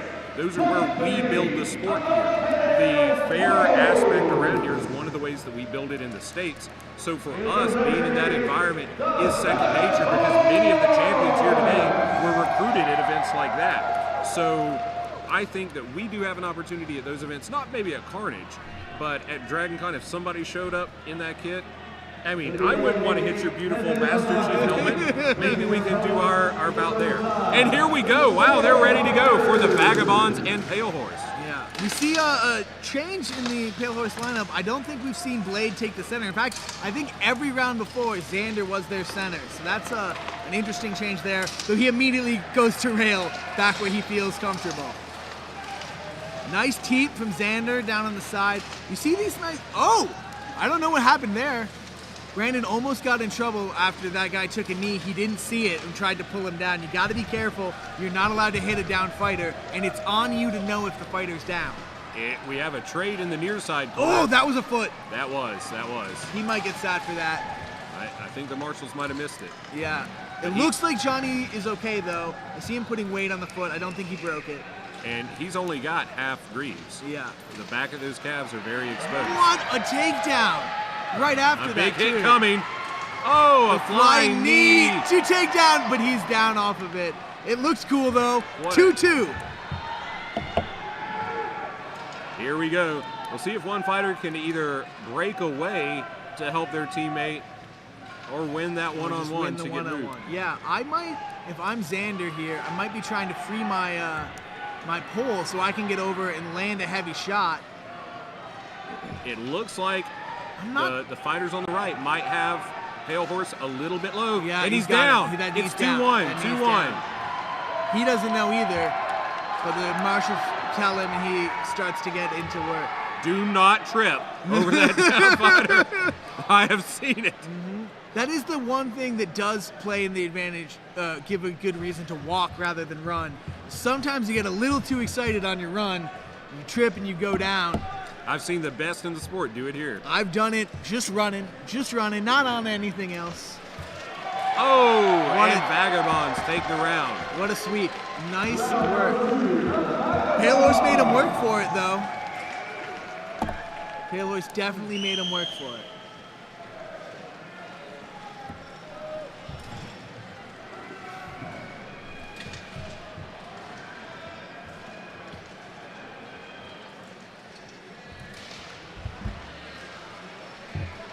I'm going to rewind from my device a little bit to see if I can get a clear view of what that shot was. That foot-looking shot, yeah. Oh, no, the one earlier. Oh, the one that dropped Pat? Yeah. We'll see.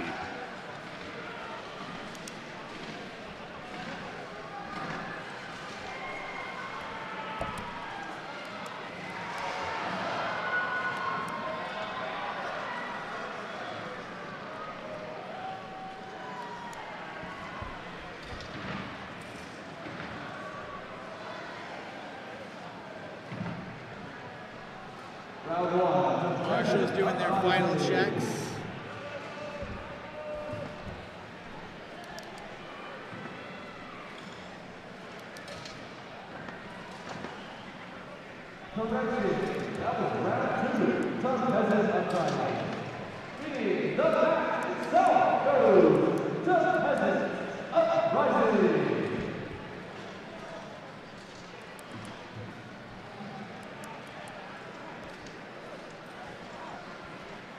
Xander back in the center.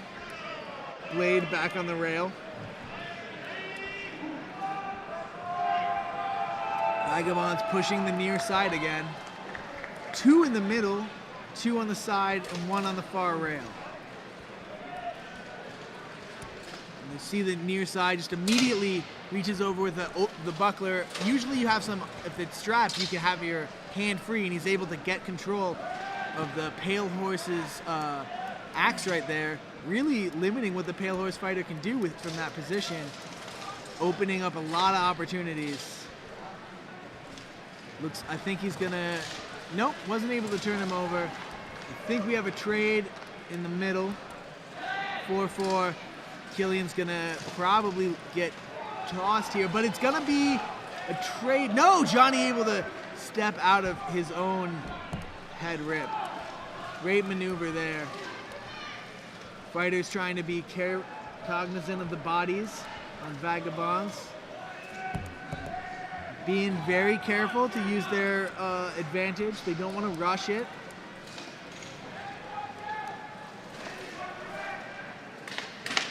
Putting in some heavy strikes. Teep, nice heavy blows. Landing on the shoulder, not finding a gap though. Johnny looking to use the leg pinch to drag Xander out. Didn't find anything with it. Heavy pressure with the head. Oh! Had a great Asoto. Xander, though, able to get his feet back under him. Blade frees Chris Sander, able to get out of that bad head position. See if he's able to make anything happen. Xander's in a really bad space, able to survive the down rail. Johnny almost goes down, losing it though, but fast feet, able to catch himself, put himself back in good position.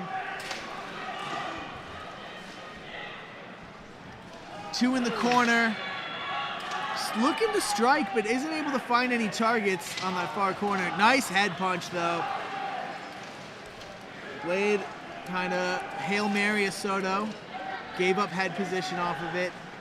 Heavy pressure now.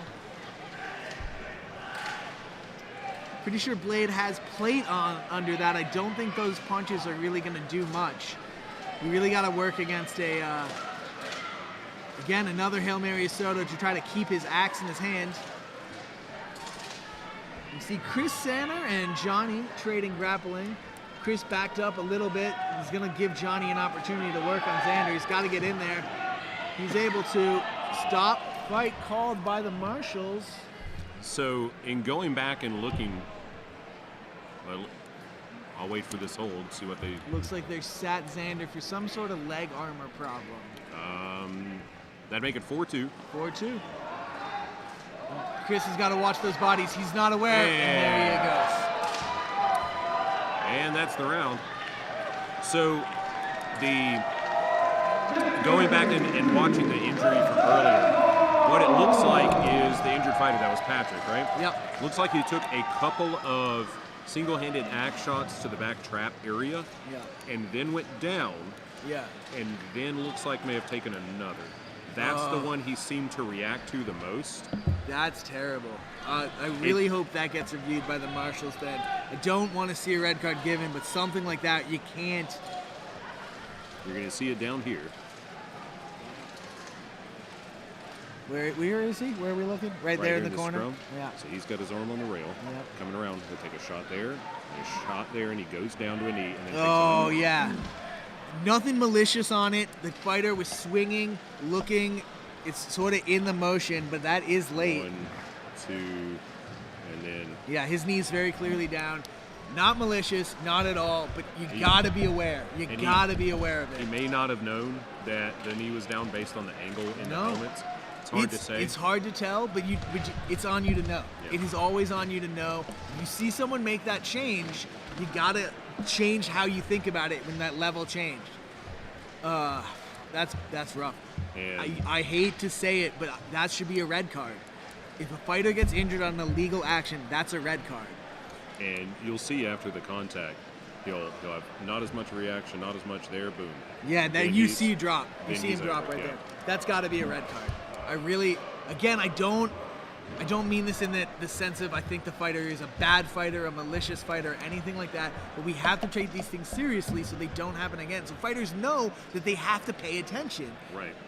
I really hope that the marshals see that. It can happen tomorrow.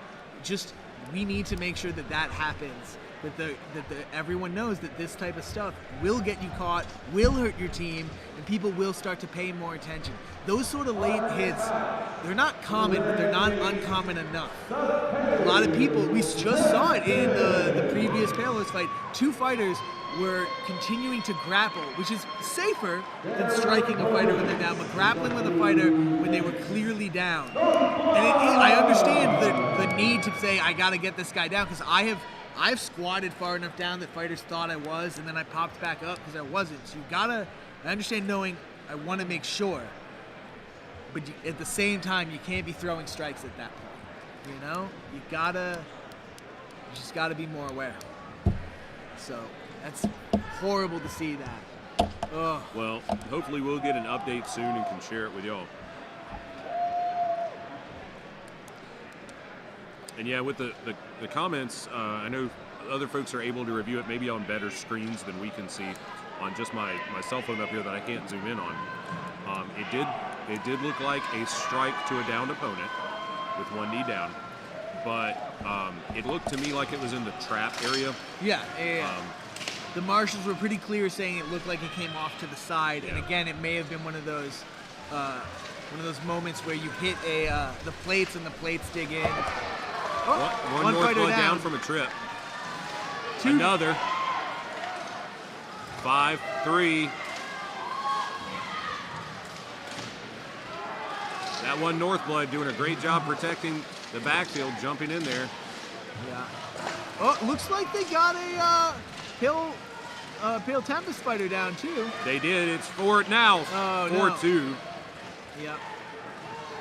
Gonna be rough. 4-3 there for a moment. Oh! Almost turned Keeps it it to 2-3. Pale Tempest able to keep himself up with the list there. It looks like Pale Tempest working to either pin that weapon or withdraw it. Although, let's see, still, man. They're stopping something. Gonna guess another armor failure. Nope. Starting us back up. Wonder what that was about.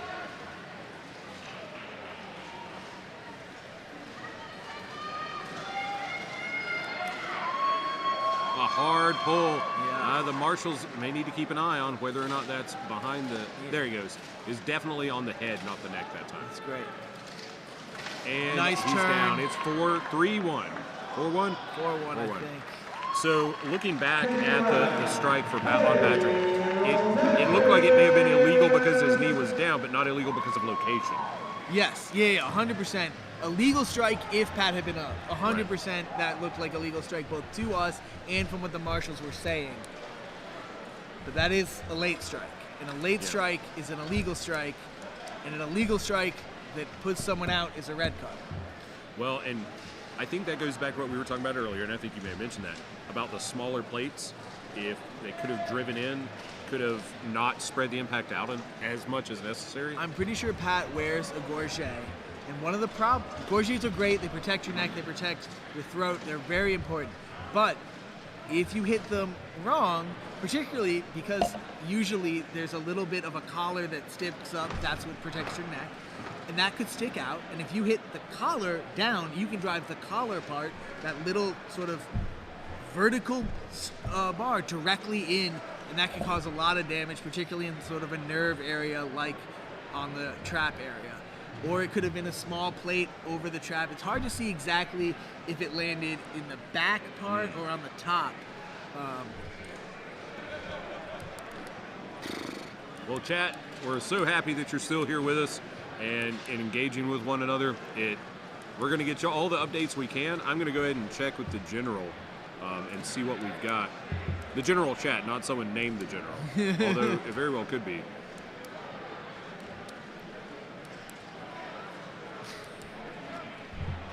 Fighters having some fun on the field, doing some interesting Fortnite dance move stuff. We don't know if the Berserkers are out or not yet. We do know that they are down 3 fighters. Chat. I still see a number of them in armor, so they could still be up. Their captain has left the building to go check on the injured fighter, though. So maybe they're going to get a secondary captain. Who knows? We'll see when they're called to fight. Well, here we go for round 2, Northblood versus Pale Tempest. Northblood down a round. They're going to have to bring it back, and bringing the first contact on the near side. This polearm is moving really slow the way he swings it. I think it'd be fine in a bigger battle where you can take your time, but it's a little too slow. People are able to see it, pick it up, catch the block. When it lands with some real power, but you need to be able to withdraw and land a second shot. That's a heavy head on that poleaxe, making it really hard to wield. Yeah.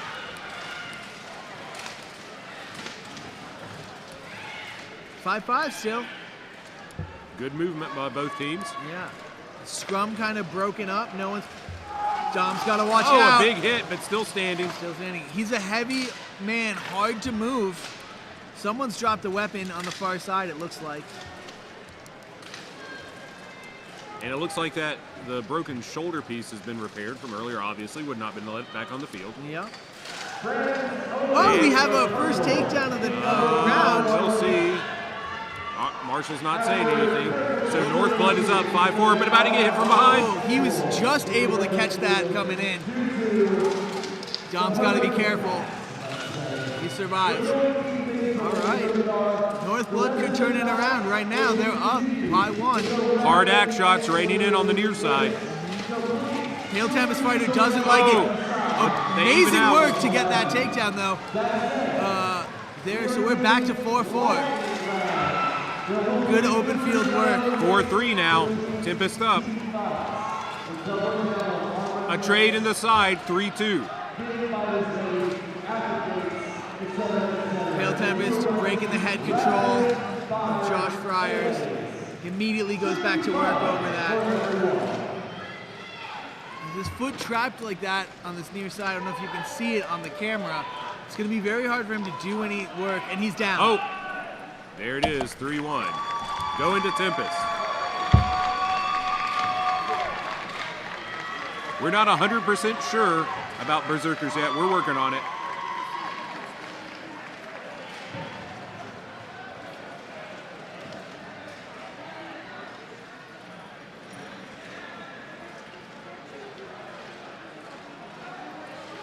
Wither Fox, thanks for cheering on from Idaho.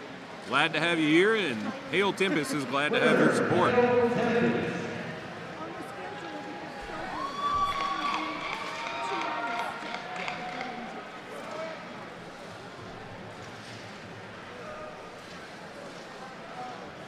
Up next, we have Bastion versus the Executioners. After that, we have the Twin City Wyverns scheduled against the Berserkers, and I will keep you updated if there's going to be a drop there.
And here we go for round one of Bastion versus the Executioners.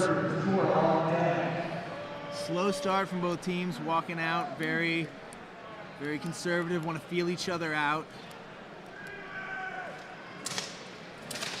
Chuck the lefty on our side here. So shield versus shield up close. Breakout on the far side.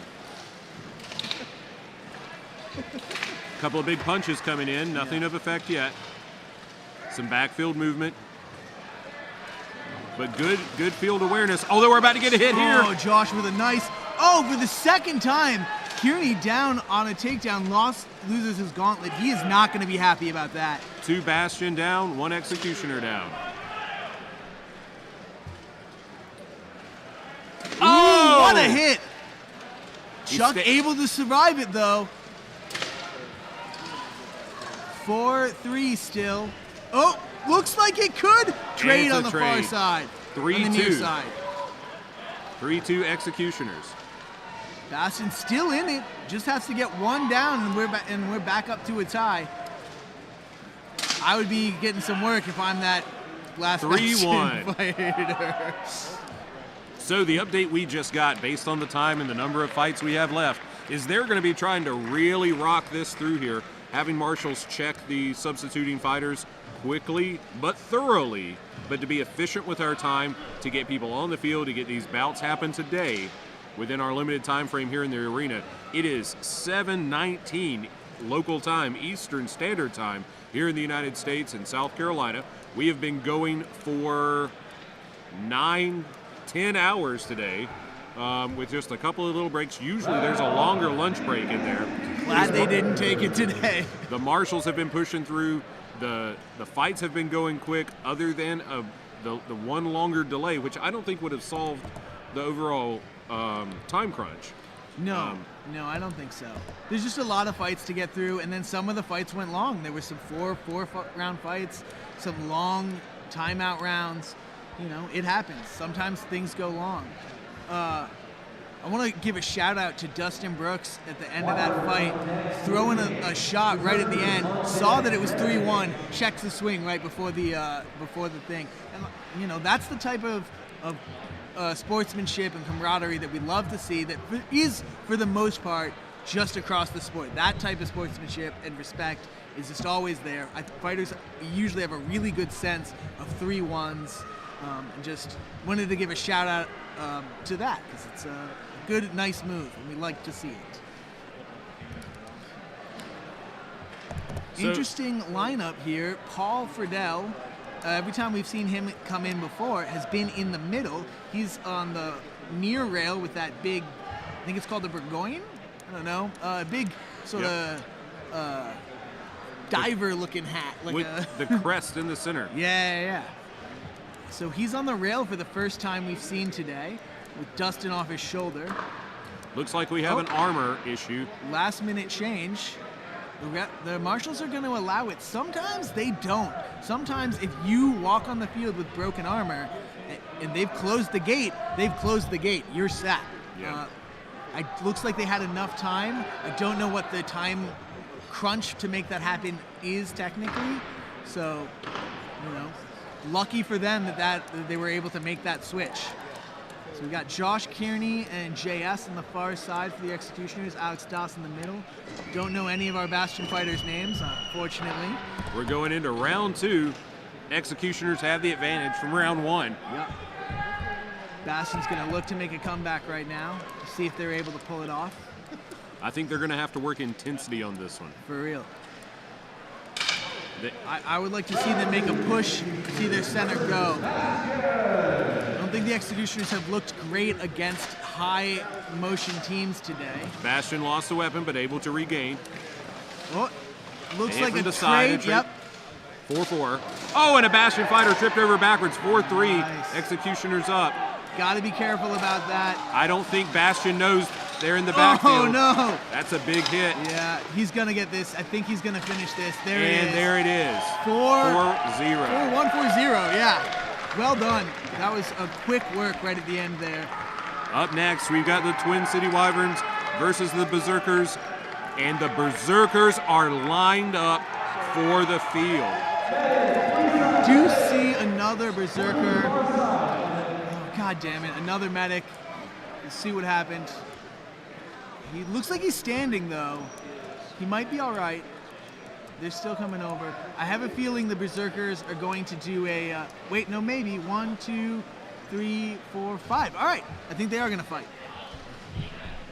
I thought they were going to do the walkout, take the knee salute that we see a lot of the time, but I don't think they are. I think they're going to Iron Man their last few fights. Respect to them if that is their play. Absolutely. I've been there. It's rough. It's hard. It's, you know, most of the people out here have a hell of a lot of heart. It's how you get into the Tier 1 in the first place. So we've got Twin Cities Wyverns and the Berserkers up next. Company of the Pale Horse versus Bastion. Bastion just getting out of that fight. Whoa. They're going to have a maximum or a minimum of 2 rounds to be ready, and these are going to be quick rounds in the first place. They could be, or maybe they'll grind it out. You'd have to imagine, though, the Berserkers can't grind out too long without any subs. That's right. That would be very surprising if they could keep it going too long. Well, I think both of these teams are in competition for bronze. I'm not 100% sure where the lineup is right now on it, but both of these teams might have a capacity to get third place. I don't think either could pull off gold or silver anymore. I think they're still in for medals. If I'm reading this schedule correctly, after this fight for the Berserkers, they have 1, 2, 3, 4, 5, 6, 7 bouts, and they'll be going last against Northblood. All right. So if they're able to push through this, not have any injuries. Yeah, they get a good rest, they might be fine and ready to go for their last fight. Nice deep run by Alex. Ian's got to be careful. Alex too small to make anything work, though. A double. Oh! Yanni 4-4. almost got it. Yanni is being rolled out of the list for some reason. I don't know why. I hope he's not injured. Might be a gauntlet off. I see him covering his hand. Okay. Hopefully that's all it is. Through a jump, I see we saw one of the Berserkers throw a jumping knee and then able to just fold that Wyverns fighter under the list by sheer mass alone. Oh, shots to the arm or hand anchored on the rail. Those suck a lot. It looks like that Berserker that rolled out was missing a gauntlet, so it looks like that's all it was. Great. Love to see that. Well, don't love to see missing gauntlet, but love to see no injury. They're up 4-3. Mm-hmm. Ian trying to use his mass to just crush this fighter down. Able to do it. Is that a... His knee was on the body. I think you're allowed a knee on the body. Okay. So Hands did not touch the ground. 4-2. Again, they're just going to try to crush him down. Dave not really helping out too much. Oh, fighter's able to get his head out, jump out, gonna run, see a flying knee here. Nope, looks for the head rip. I would have liked to see a knee to the butt there. Sometimes people just go down if you surprise them too much by hitting them in the booty hole. One of my favorite techniques is punching people in the booty hole.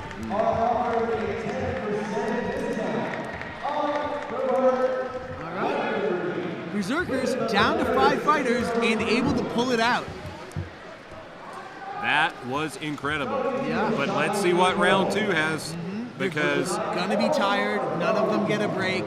The Wyverns are going to be. But the Berserker does come back in to get his gauntlet. This is my gauntlet, please. Yes, thank you. Thank you. Could you give me a hand? All right, so we'll see if Berserkers can do it again. Up 4-1 is pretty good, but that also means 4 of their fighters fought that whole round, got no rest. So, is that actually in their favor? Wyverns aren't going to be happy with that. We'll see if they can change things around this time. I saw some subs come in. Looks like these marshals are really pushing these fights on. It's good for the schedule, rough for the Berserkers. Very rough for the Berserkers. Rough for everyone, but especially rough for the Berserkers. One of the Berserker fighters is still trying to get water. I don't know if he's going to turn around in time. They're starting the fight. He's not turned around. There it is.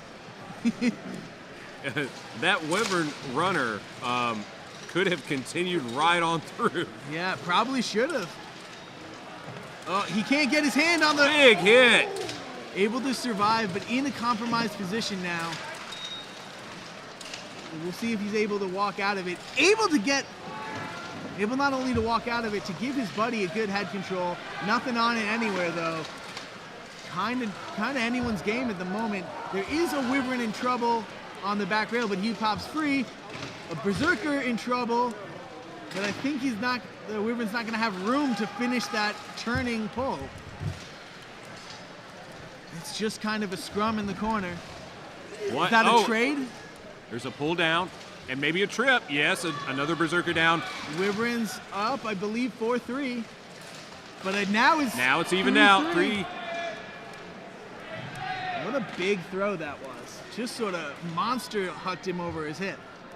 I think the Berserkers are really going to have to push this because they know that going to a third is going to be harder than finishing this fight. Right, yeah, you put everything in it now because if you just half push it in, you're not going to have enough to finish it off. Go finish it off this round.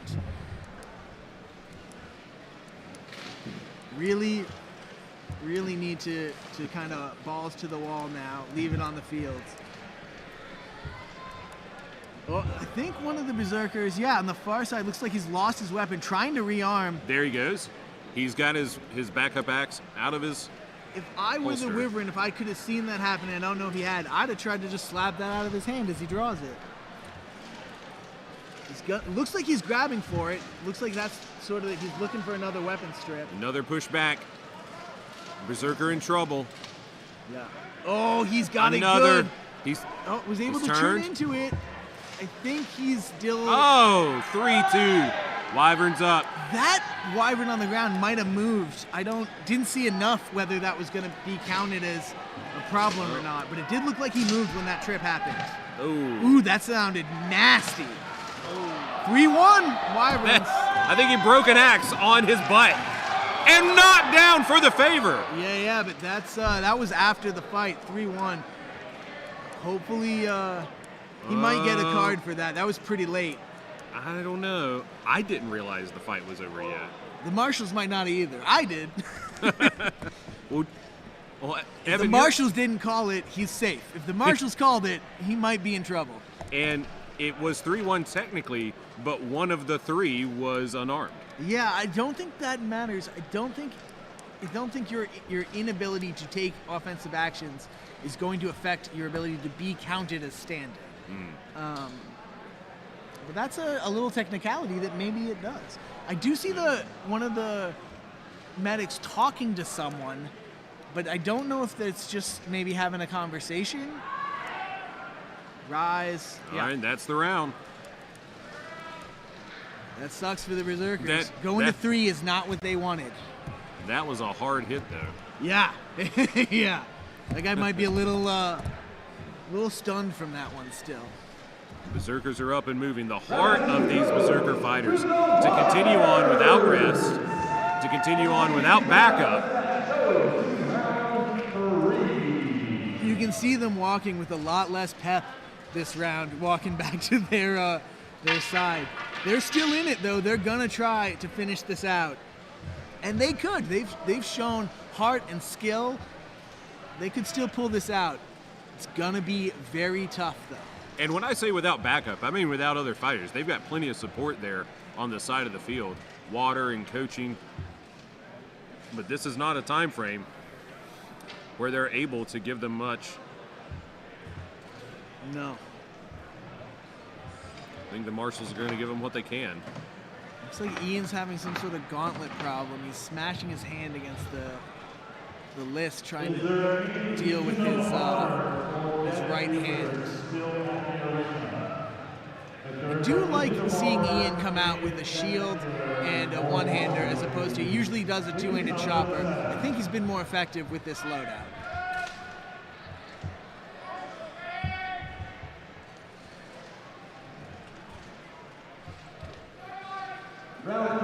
Run, Austin, run! Captain Linden in the middle for the Wyverns, looking to dance, try to make something happen. Ian's heavy blows from that one-handed falchion. I don't know that they're doing anything. They're landing pretty solidly on armor, but sometimes that's still enough. Ooh, that one sounded like it caught just under the cuff. Big cross here. Run, everybody. Linden getting kind of boxed out by the marshals. Oh! A big hit. Lost track of that big berserker. 5-4 berserkers. You can see he's unhappy. Oof. Heavy Berserker's swing. trying to disarm that wyvern with Looking a poleaxe. for a cross here. Not able to get over close enough. Wyvern. Oh, a berserker down. It's 4-4. A nice takedown. That gauntlet looked like it almost came off. He's able to get them back on. He's having some problems. Now they're on. He's coming in to help his buddies. Able to get the control, but will he be able to finish it? Berserker down it. And keeps his feet. 4-3. No, 3-3. 3-3. Wyvern down in the corner there. The talk, what I'm saying about being slow to get involved when you're up. If he'd been a little quicker, maybe his guy's still up. Maybe they still have a man advantage. He's got to start swinging and not at Ian's massive shoulder plates. Well, that's not Ian. Whoever that guy still has massive shoulder plates, not what you want to target. Here we go, back down. Uh-oh. Oh, trying to go over the body. There's not really enough room, I think, to get a body takedown there. It looks like the Berserkers have a clear size advantage. Yeah. But they've been fighting. This is their third round now. Oh, looking like a double. Wasn't able to convert it on the near side here. That was a ballsy move, though, trying to double leg Ian. Yeah. And he moved him. He almost got him up. One of the things, the downside of the size advantage here is that those guys are probably tireder because they've been 3-2, the Berserkers. Yeah. In addition to being, you see he's bent over, exhausted. In addition to being only 5, when you're that big, you use a lot more energy just doing the same stuff. I can't undersell the heart of these Berserker fighters. Take it 3-1. 3-1. Wow. Oh, wait. Okay, they're calling him up. 3-1. Wait, are they? No. I don't know what's happening. They're calling him down. They're calling him down. No. They're calling him up. They're calling him up. He's just 3-1. deciding to get down. Just very tired. And just very, very no tired. one can blame him. No. 3 hard rounds with no subs. Wow. Incredible work from the Berserkers, not only to fight without substitution, not only to fight in a lightning round kind of format, not only to do that, but against the Wyverns in Tier 1. My goodness, the heart, the effort, and the Wyverns with great effort as well. See, the execution is coming on, but I thought it was Bastion, Pale Horse next.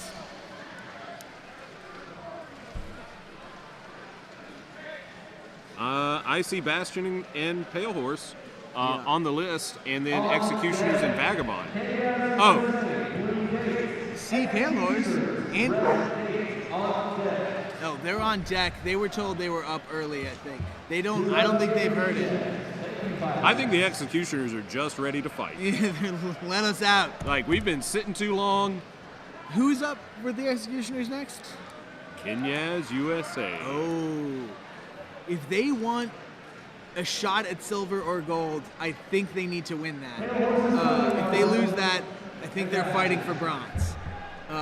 But if they win, they might still be in contention for silver or gold, depending on how it all wraps up at the end. Knyaz, I don't think, has taken a loss they've lost some rounds, I think, but they have not lost a match, I don't believe.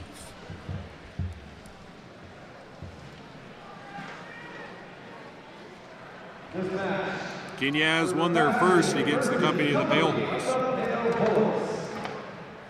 Knyaz won their second against Twin City Wyverns. Knyaz won their third against Northblood. and then again in a 3-round competition against the Vagabonds. Knyaz won against Pale Tempest, and then the Dragoons in 3. Knyaz defeated the Berserkers and are now up next to face the Executioners. And then they have another fight with Bastion after that. Pale Horse in the black and gray, Bastion in gold and blue.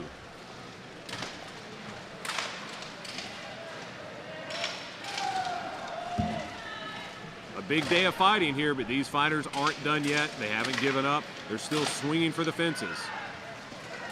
5-5 still. Good backup there from the Pale Horse. Still 5-5.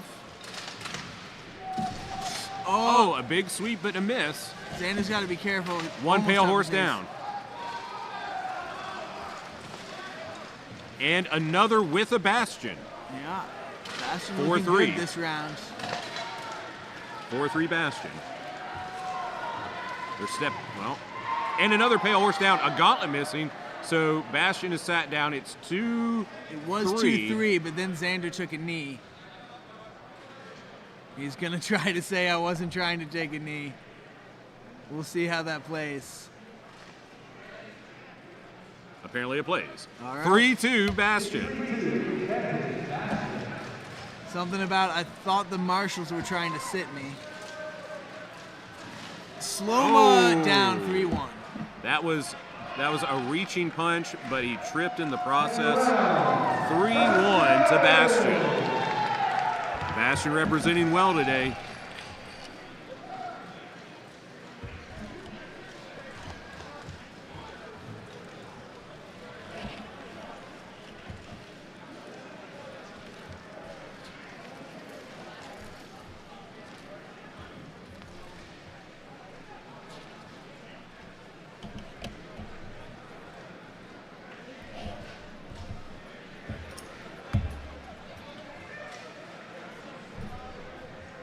Some subs for Bastion, looks like.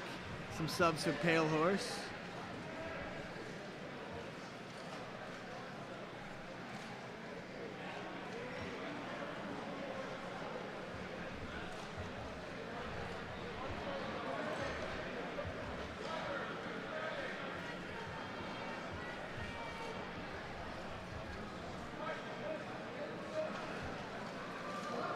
We're getting started now. Bastion just holding to the far side. They don't want to walk forward. Round 2, underway. Pale Horse looking slow to advance into Bastion's range. Getting pulled in on that on this near side. Xander hasn't picked a target yet. Sloma's got to watch out, gave up his back. Able to survive it though, despite giving up a bad header. Oh, looks like it's gonna be a trade. Xander has a good position, but we're gonna see 2 go down. I think it's 3-2 Pale Horse. It is. Blade looking to just drag him out. Oh! Able to take the fighter down, but losing his helm in the process. They're probably gonna not call that a 3-on-1. That's probably going to be a 2-on-1, and they're going to have to try to finish this off. Yep. 2-on-1.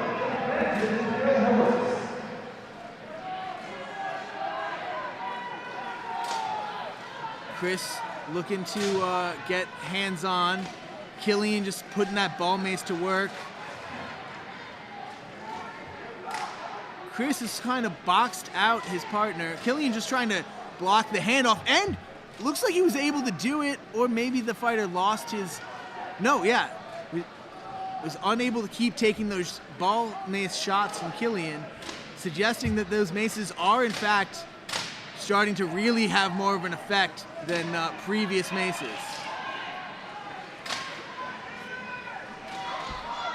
Hard punches from Sanner. Killian able to strip the weapon. It's a bad position to be for this Bastion fighter. No weapon. I don't know that he's allowed to hold on to Chris's weapon like that. That might be considered an offensive action. Marshals have a clear view though, and they're not calling it, so I guess he's fine. He's got to draw it back up soon. He's trying to find it. Looks like he can't. That said, Killian and San are struggling to figure out. They finally put it together. Get the takedown. That means we're going to round 3. Round 3 here in the 49th match of the day for this list. A bit of a recap for today's action. Tier 2 and Tier 3 men's 5 versus 5 happened in the yellow and purple list. If you want to go back and watch that stream when everything has wrapped up, you can check out all of those fights as we went along. The really awesome live stream team up here has made sure that the names of the competitors, the teams, are at the top, so you can scroll through the stream if you're looking for an individual fight. But we had great fights over there all day long. This morning we had the women's and women's open 5 versus 5. Both of those tournaments working their way down to the finals, which will occur tomorrow. Right now we're doing the men's Tier 1 5 versus 5, and we're trying to get to the end of this today so that tomorrow we can wrap up the finals. The women's and women's open 5 versus 5 finals will be tomorrow, as well as the women's 12s, the finals for men's Tier 1, the finals for men's Tier 2, the finals for men's Tier 3, and the mass battles. Very exciting day tomorrow. I'll tell you, if the way this fighting is still going, we might be here ready to go in the morning. Yeah, it's taking a minute. Looks like there's some last-minute armor repairs for Pale Horse. Just hammer it back in place. Tape it up, get back out there. Looks like there might be a list field fix. There we go. Okay. Thank God. Chad, we're so glad you're still here with us today. I hope you've been with us all day long. If you joined us partway through, we're glad you're here still. We've had folks from all across the globe tuning in. First contact on the near side of the list. Bastion again choosing to sort of wait for Pale Horse to come to them. Didn't work out for them last time, but so far it seemed to be pretty okay, pretty even. Bastion breaking Gotta watch free. out. Xander had their backs, not able to work it. Chris gotta watch out. That's gonna be a takedown, but a trade. 4-4. Well, they said 2. I think there was a takedown over here in the corner. Yeah, near side Pale Horse went down. 4-3 Bastion, 3-2 Bastion with that trade in the far side. Oh, he went down and rolled out. There we go. Ooh, that landed on the gauntlet. He was able to break it free, though. Yeah. Marshall's better watch out. It looks like he's... coming for them. Chris is not aware at all. I thought that was going to be a Scud missile to the back of the head. Yeah, it looked, could have been bad. It looks like he just said, come get some. Come get some. Ooh. Yeah, he wants to play off the rail. Xander does. Xander's pretty good in the open field. He's better, I'd say, in the open field than off the rail. I don't think he has learned some of the more advanced rail techniques. Someone's yelling armor. Let's see, is it a Pale Horse? Can't tell. They're touching the Pale Horse's knee, but from what I can see, it looks okay. I can't, but it's not a great angle. It has, the knee cop has slid down. There it is. No, they're going to sit him. The knee cop slid down over the greave. Looks like an attachment point drop. Yeah, that was the fighter they were trying to fix at the beginning of the round, too. So, not a good enough fix, it sounds like. Bastion takes round 3 and the match. Up next, I believe we have Executioners and Knyaz USA. All right. Must win for Executioners to have any chance at gold or, I believe, silver. Knyaz might actually be able to lose this and still take gold. And I think at this point, they're basically guaranteed silver. They might have another fight that they could lose. I'm not 100% sure, but much better position to be in for Knyaz. Executioners in a sort of semi-desperate position. I've got a quick update on the men's Tier 3 finals for tomorrow. In the finals for the men's Tier 3 division will be the Company of the Bear, Vagabonds Errant, Exiles, Peasant Uprising, Rogues, Chimera Armored, Barbarians Ice, and Omaha Hellhounds. All of them are in the finals? That's what I'm seeing. What finals? Is it a round robin? Is it bracketed? That sounded like 6 teams. It looks to me we have 2, 4, 6, 8 teams. Oh, I can't count. It's been a long day. I'm sorry. No problem. It looks like we've got 8 teams, so I'm assuming from that we're going to have a double bracket. Yeah. And that they'll determine first, second, and third, obviously fourth as well. Yeah. We'll work up to a finals and then to a semifinals and then put it into a gold medal and bronze medal match. William, I agree. Gear failure is always a bad way to lose. Joseph out at the run. Executioner's not waiting to take the fight to Knyaz. No. Pushing Andrew, making him flee. Yeah. And Joe, Joe's got to watch out. He's got people coming. Paid too much attention to the fighter charging him, not enough to his target, Andrew. And this is a team that you can't turn your back on. Not for a second. They got to put in work. Another Executioner down, 5-3. Yeah. I might throw the flag if I were them and try to regroup and go for round 2. That would be an interesting tactic, also to not allow Knyaz to have the momentum. Yeah, which they very clearly do right now. And so Dustin and Kat are gonna put in a lot of work and take a lot of damage trying to 5-1. wash this out.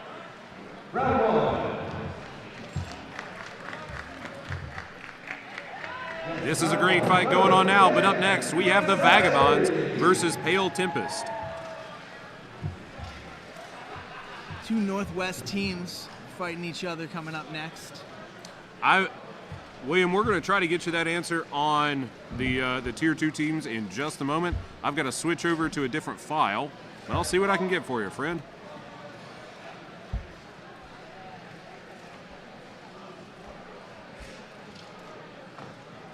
Cat Brooks coming out. We have Dustin we have Paul and Dustin on the far rail.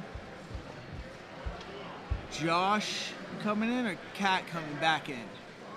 All right, for men's Tier 2 5 versus 5, tomorrow will be Knyaz Fire and the New Order.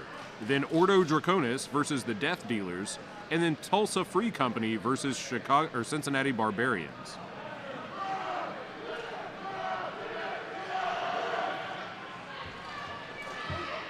Cat and Dawes on the near rail. We haven't seen that pairing yet before, I don't think. See if Executioners can make something different happen. Brant still ready to... I think it's a trade. Yeah, Brant very upset with his thing. And a headbutt into the list. That's not a good way to end that, but he wasn't going to give it up. 4-4 though, and Paul has a much better position on this Knyaz fighter. Oh, but he's eating shots to the axe. Cat, you got to get over there and save your boy. He does not. He goes to take someone else down. Oh no! Rough work. He had great position till he ate like 4 armpit shots. Great work to stay up after eating 4 armpit shots, but still. 4-3 now. Ooh, big axe shots raining in. Dawes took 2 heavy blows there. Dustin's going to get taken down. Executioner down. Now that's it. 4-1. 3-1. No, 3-1. Lost his gauntlet. So I'm pretty sure that cinches gold for Knyaz. Executioners may still be in the running for bronze, but I do think that means they have no chance at silver. Well, remember though, this isn't. Well, No, I believe this is just a straight round robin. Is it not? We'll see. That's a good point. It has changed a few times, I believe, with the change of numbers of teams and all. But I thought originally, and I thought still, this was supposed to just be a straight round robin in Tier 1. But maybe I have that wrong. Yeah, you may be right. I'm not seeing men's Tier 1 listed anywhere. Yeah. Although I have a feeling that the award ceremony might be tomorrow. Right now, we have the Vagabonds and Pale Tempest coming up. Our next match, as a customer, will be Pale Tempest versus Vagabonds. Don't think either of these teams are in contention for medals, but I could be wrong. But they are both going to want to put it all out anyway, just for pride. These guys know each other pretty well. They're both Northwest teams. Sometimes train and fight together. You can see the love shared as they hug each other coming across the list. We've had a great day of fighting here, a great crowd here at the T. Ed Garrison Arena. A great live stream for you folks, and still 1, 2, 3, 4 more fights tonight. I hope no more 4-rounders. I do love the fighting, but I would like to get some food and maybe get some sleep. Let's check my math. Fight is 7 underway. more fights. 7 more fights. All right, we're underway. Johnny no longer in the center. I think that's the first time we've seen him on the rail. Interesting switch up by the... Always giving you more than you expect. A big hit! What a huge hit. These are probably the two fastest, most active of the teams we've seen today. Both love to move, love to do big hard hit coming. Striking. Oh! I don't know how he survived that. That was either of them, honestly. Oh, or that. Did he just post on his head? I think he did. That was amazing. Chris is stopping it for something. I think he just wants to know what happened. I think the fighters might be going faster than the marshals can see right They're now. faster than I can see for sure. And both teams are like, well, you said we gotta hurry. Is it 4-4? Oh, that's 3-2. 3-2. 3-2 for the Pale Tempest. These boys are gonna want to. Oh, a big hit coming! Unable to capitalize on it. I think he's gonna get the throw. No. What a steps spin. out of it. Johnny. Although there's one down, it's spikes 2-2. him. 2-2. With Johnny Porter, pound for pound, best fighter in my opinion, on the field. Able to strip the backup weapon. Interesting. Not the main weapon though. Gotta watch. Johnny's gonna look for. There's an Uchimata on the turn throw. 1-1. 1-1. Oh, that's. Are they both gonna go? I don't think so. I think he's good. Fight.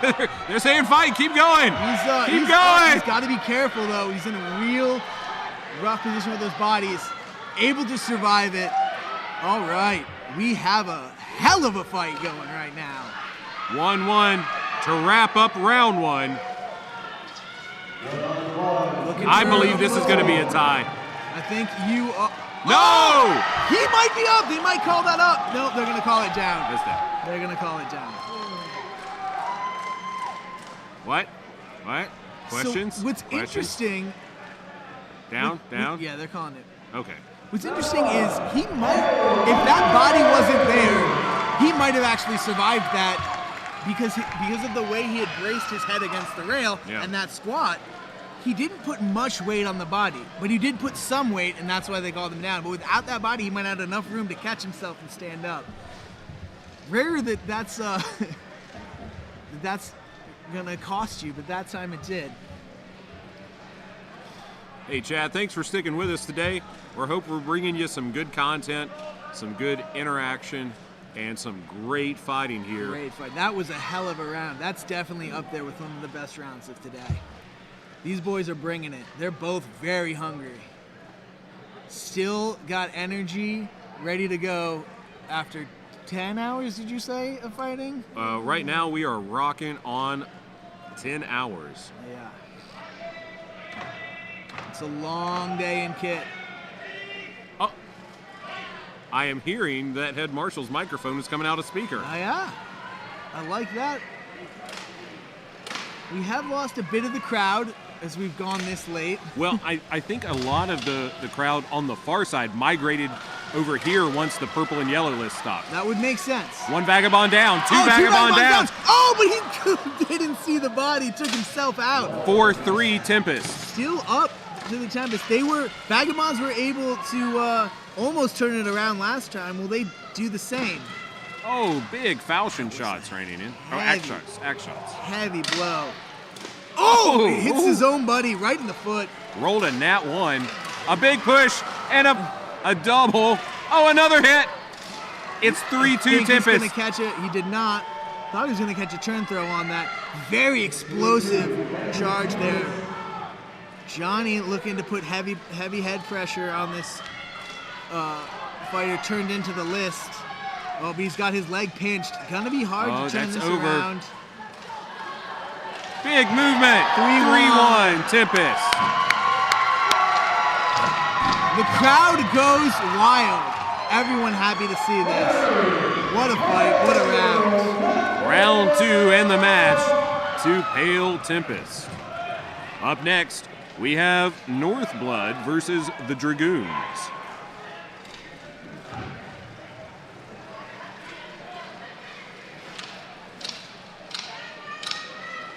Dragoons, I believe, only have one loss to Knyaz. So if they can keep this going, they will take silver.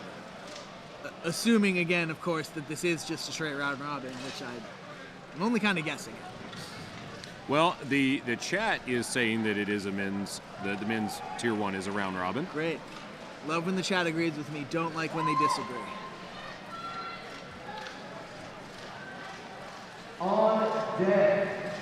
I hope you've stuck around with us all day long and shared this out. Be ready to come back tomorrow bright and early at 10 a.m. Eastern Time. It's going to be about 13 hours from when we end, I think. Not much time to rest for these teams. Got to pack up all their gear, get home, shower, eat, immediately go to sleep, and then come back. Quite the turnaround. Probably not enough time to study tape, which I know a lot of these teams like to do between rounds.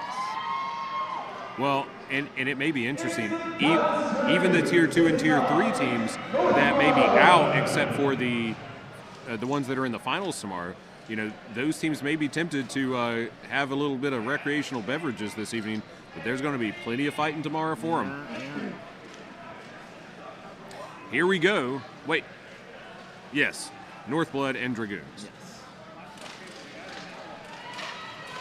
Yes. For those of you in the chat, give us a shout out if this is your first Carnage joining us.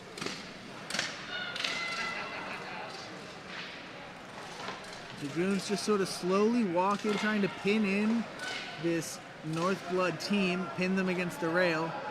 It's a bad place to get pushed. I would be trying to break out right now if I were the Northblood.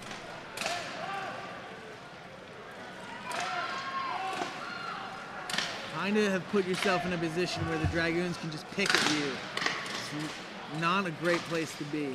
Well, at this moment they don't have a backfield. No. I guess that's good. You can't get caught from behind, but once they get compressed together, though, it'll be tough for them to even swing out. Yeah, DeAndre trying to use that leg pinch to take down and a Josh weapon Friars. strip. Yeah, Mikey able to take out his axe. Josh is not going to be able to run to get a new weapon with that leg trapped. I don't know if he has a backup. Good friends, these two teams. They train together a lot despite being far away from each other. They fought each other a bunch as well.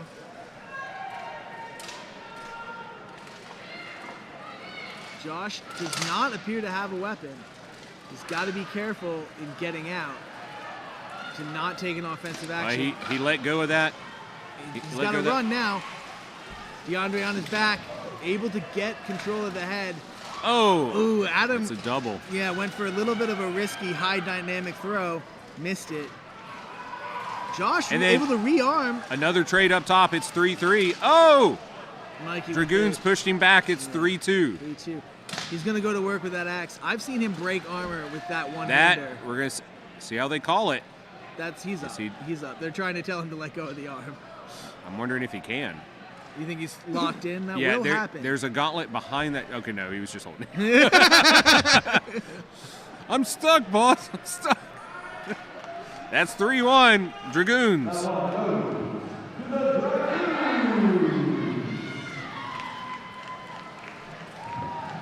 Is this the Dragoons' last fight of the night? No. Oh. They have another fight against the Vagabonds. So they are not at all guaranteed silver. Vagabonds have been a very strong team. They're going to want to close off their night with a win. And if they do, that could upset some things. So the remaining fights, assuming we don't have to have a tiebreaker, is the Twin City Wyverns versus the Executioners, Bastion versus Knyaz USA, Company of the Pale Horse versus Pale Tempest, Dragoons versus Vagabonds, and then Northblood versus the Berserkers. All right. Berserkers gonna close the night out. That's feel like fitting. They've put in a lot of work, showed so much heart. Joe, we're so glad you're here. So glad you're part of the sport now. JC, thanks for being here earlier today. Glad you're still joining us in the live stream. We're going to see you here tomorrow. So one of the rough things about this lightning fights that they're calling it, you can see, I don't know if it's on the screen, it is. If you look on the far left of your screen, you'll see both the Wyverns and the Executioners standing lined up, which they have been for this whole round. And that's actually surprisingly draining, just standing in armor. Puts a lot of weight, particularly on your back and spine, depending on your helmet setup. So that's just going to be, they're just draining energy right now, watching this other fight go down. Dylan Duncan, thanks for being here earlier today. Hope you can join us again tomorrow, if not in person on the live stream. Round 2. Northblood is underway. DJ just wants to go ham. Pushes his man into the far corner. Doesn't get anything with it, though. Oh, one Northblood down, 5-4 Dragoons. Captain Vincent able to get the first takedown. And the second takedown. Three down. It's 5-2. I believe that was the opposing captain. It was captain on captain action. Looking for three. Looking for the hat trick. Not able to get it. They're up 5-3, though. They can take their time if they want. 5-2. 5-2. 5-2. Oh, and then there it is. Not sure whether that's Michael or Vince with the takedown and the assist, but they finish it off. Great rounds for the Dragoons. Sir Lord Epic Name, I'm so glad that you're here watching us. You too, Diane. Well, Christian, I'm going to tell you, I don't think it's going to be 11 hours tomorrow. If we're just going to be doing the finals for Tier 2 and Tier 3, then the women's 12s. After that, if it's the mass battles, then we know we can stop those at a certain point. Anytime we want. And the other thing about mass battles is, in my experience, they never go the full length that you schedule, because you see a lot of, not necessarily injuries, but at least day-stopping injuries, particularly because nothing's on the line. There's a lot of attrition from endurance as well, because the mass battles are usually keeping going. Now, I don't want to speak to something that may not happen, but I've heard some rumors of what some of the battles might be, and let me tell you, that could be a bigger test of endurance than any of these fighters have seen. Mm-hmm. Yeah. We'll see what comes at the end of the day. We'll see who's able to show up. All right, the captain taking the center for the Executioners this time. Wyverns are not going to give this one to them easy. They're going to want to try to keep them out, make a case for them for the Wyverns to earn a bronze. I think they might still be in competition if they get this win. They came running onto the field and got started. Yeah. Dustin looking to strip that axe from his opponent by swinging hard. Oh, good field awareness there in the center by the Wyverns. Joe Hurt, we're glad that you're joining us on the stream. Hope you get feeling better soon. And glad you're enjoying the commentary. Saw a little bit of a stumble from the hit to the back of the head. Oh, what a snap! Dustin able to turn him around, just drop the captain of the Wyverns, Lyndon Holt, right there. 5-4 Executioners. Ooh, looking for a back shot. Chuck doesn't even give him the chance. 5-3.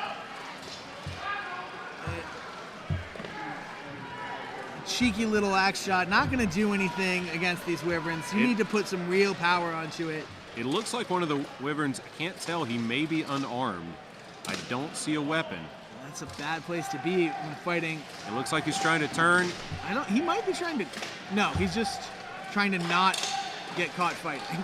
He's just safety hands. Yeah. This way but he's down. That's it. 5-0. 5-0. Chris is like, I guess everyone stand up. He called it. Yeah, he called it 5-0. That's it. Up, rock and roll.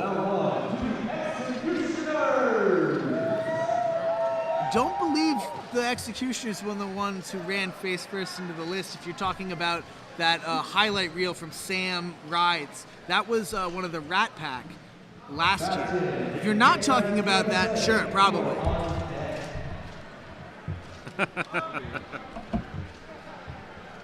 Keith, we hope to have you Marshal certified soon too, my friend.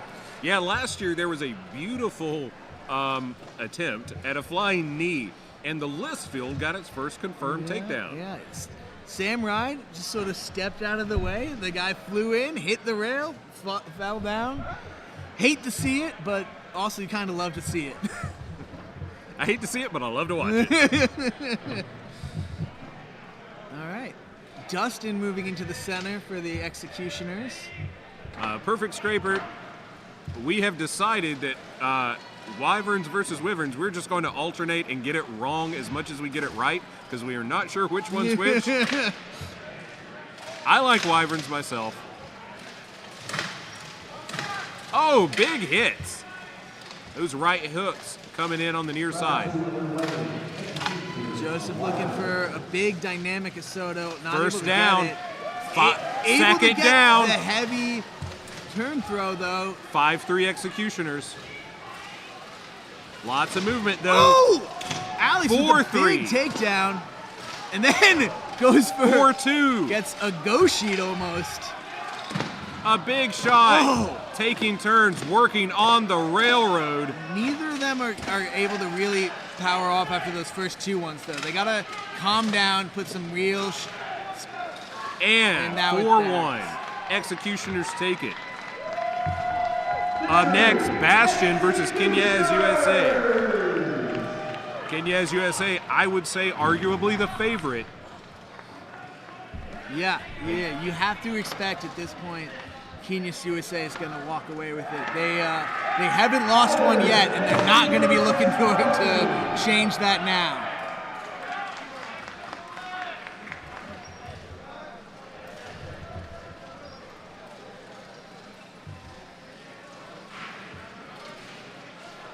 I think, no, if Executioners might have a cinch for bronze. It kind of depends, I think, on what happens with the Berserkers, though. Where is Bastion? Oh, I don't see them in armor at all. No, they're over there on the far side.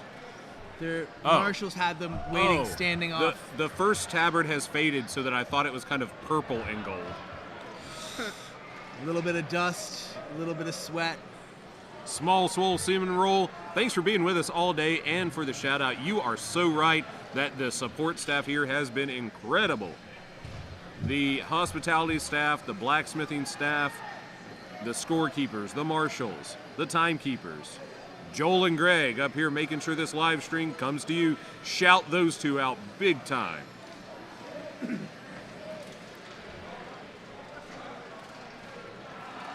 Do you know? We also have support staff running the tickets, running the merch sales, organizing the vendors. Lots of work going in before the event and today. It's a huge operation pulling this off. A lot of organization goes into it, a lot of sweat, equity, really a labor of love making this happen. Georgia Doherty says that it's pronounced Wyverns. Wyverns. All right. Knyaz are doing some new chant I haven't seen them do before. So, Little Siren, the total for this list field between today and tomorrow is 70.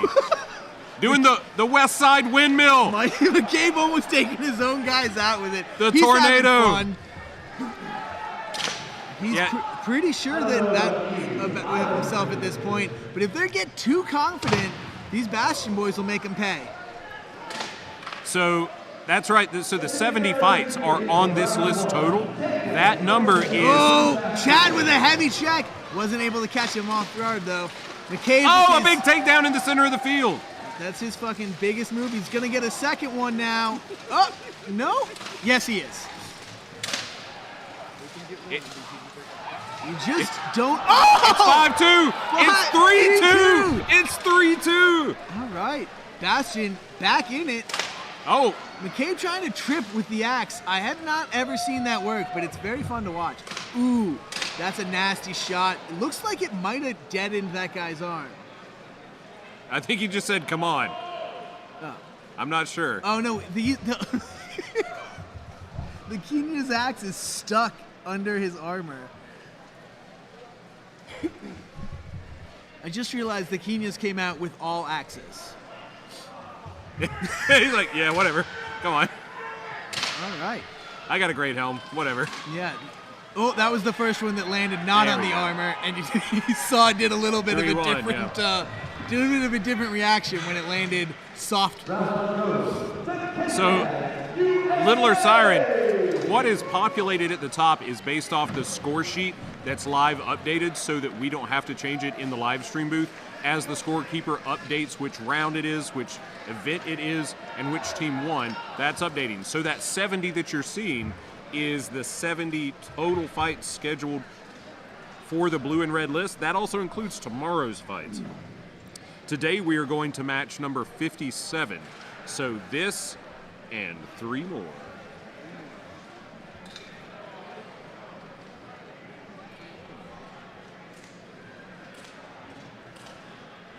Absolutely. We really appreciate all the viewers here, of course. Ringo and I would just be talking to ourselves if it wasn't for y'all listening to us. I mean, if there's one thing fighters like to do, though, it is just talk to themselves. So, Bastion saying, you know what? Let's get it on, running in, and it seems to be working out for them. Knyaz down. They're up. 5-4. Bastion up. Oh, 4-4, though. Another Bastion 4-3. down. It was a good start. A big hit coming. And a trade on the left. 3-2. It's 3-2. Not the worst place to be. Fighting Knyaz, pretty impressive. Oh, 3-1 to wrap it out. It was a good effort by the Bastion boys. An explosive round.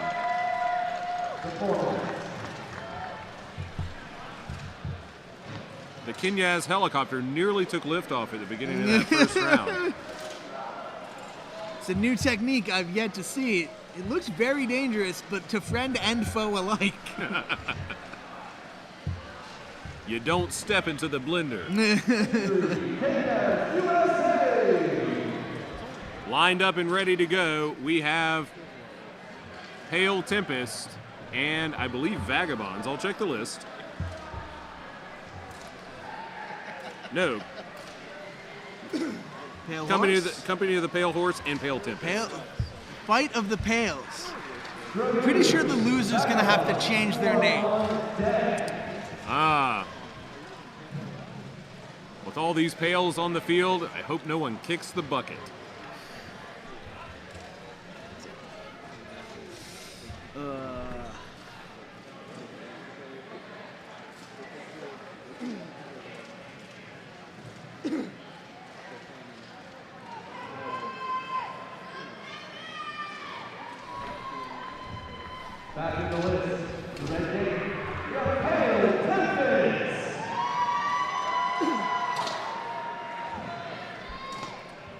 Danger Josh, that's right.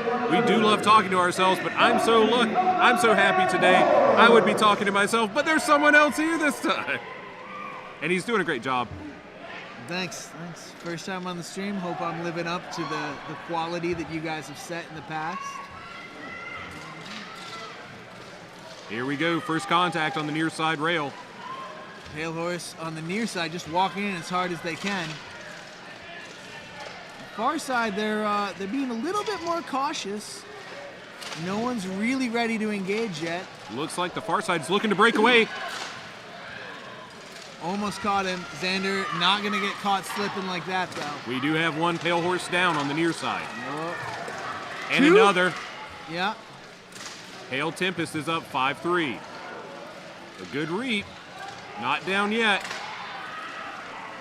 Now they're down. A big back pull looks okay. 4-2. 5-2. I thought his knees were going to explode on that. Oh, that, Oh, hey. One Tempest down. Those and two, that's it. Oh, that's it. I was about to say, 4-1. These two fighters did come back from 4-2 before earlier today. Not this time, though. Tempest says, get down. We want to go home, and we want this victory. Keith, glad that you're switching over to us. Yeah, all those other sports, they get a lot of pomp and circumstance and corporate backing. Tonight, we have some incredible sponsors, though. The perennial sponsors of these events. We've got Age of Craft back again, Go Hurt Medieval back again. I believe that American Bow Hurt, this is their first time sponsoring, but we're so glad that they're part of the team this year. I hope they are again next year. And of course, Spartan Training Equipment, not only supplying our fighters for training work, but also supporting the event here today, along with the County of Anderson, South Carolina, and Clemson University at the beautiful T. Ed Garrison Arena. All right, marshals have done their final checks. Looks like we're ready to get started for round 2 of Pale on Pale action.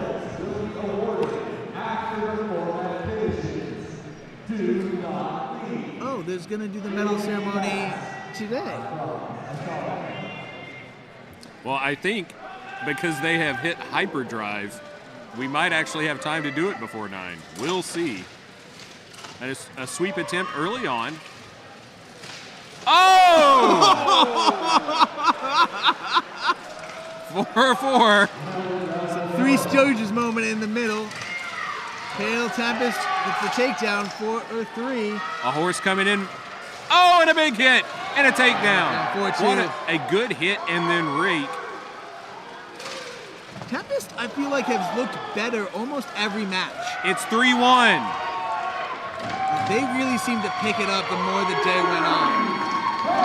I would have been interested to see what happened if we went to brackets tomorrow. I would not be surprised if they would have gotten into the finals. They've looked better and better every round.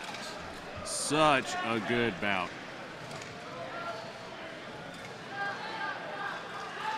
Stop hugging. Move. Get the fuck out of the list. I'm sorry. Just get out of the list. Get the bucket out of the list. Northblood, Berserkers, you are on deck. Now we have Dragoons and Vagabonds. After that, our last bout, Northblood and Berserkers.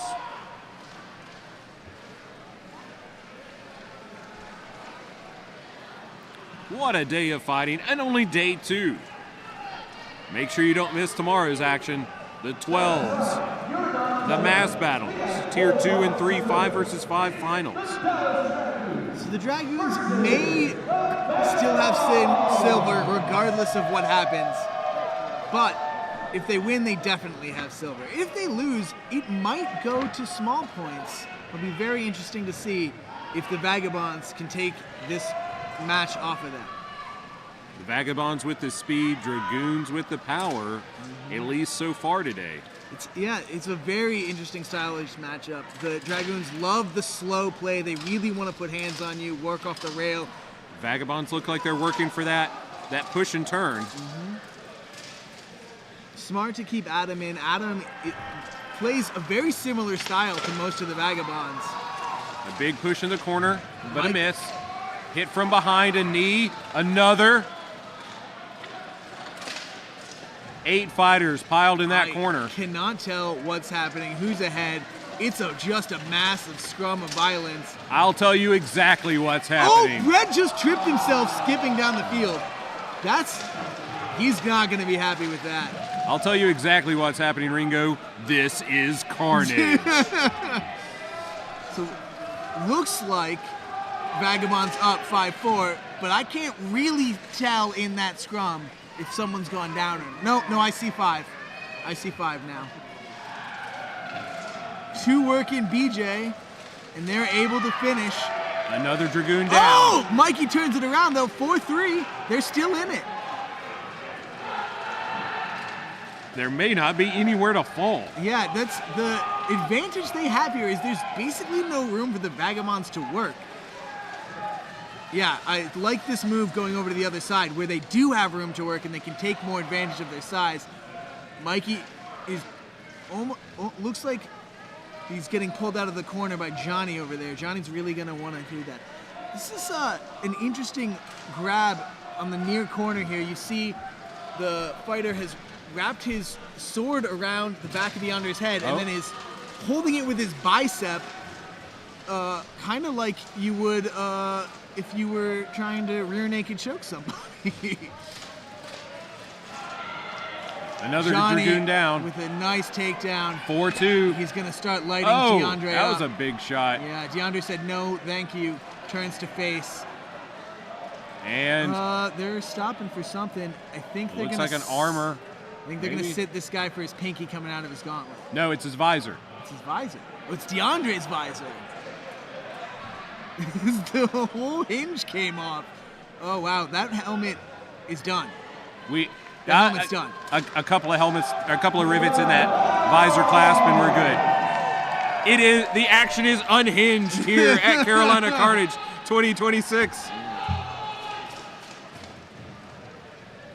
So, Vagabonds putting in the work, took the round. They're going to try to finish it off. Dragoons can't be happy with that performance. Can they turn it around? And if they don't, do they still have silver? I guess we'll find out. We see Charlie Brumfield coming in on this near side. Vincent, the captain, is going to be on his shoulder. Sean in the middle. And then BJ working with Brett, it looks like, on the far side. I would have kept in Adam if I were them. Wither Fox, thanks for cheering on the Vagabonds. This is their last fight of the day, but you can catch anything you may have missed once the stream closes. Don't skip out early. We are going to have the medal ceremony for men's 5 versus 5 tonight.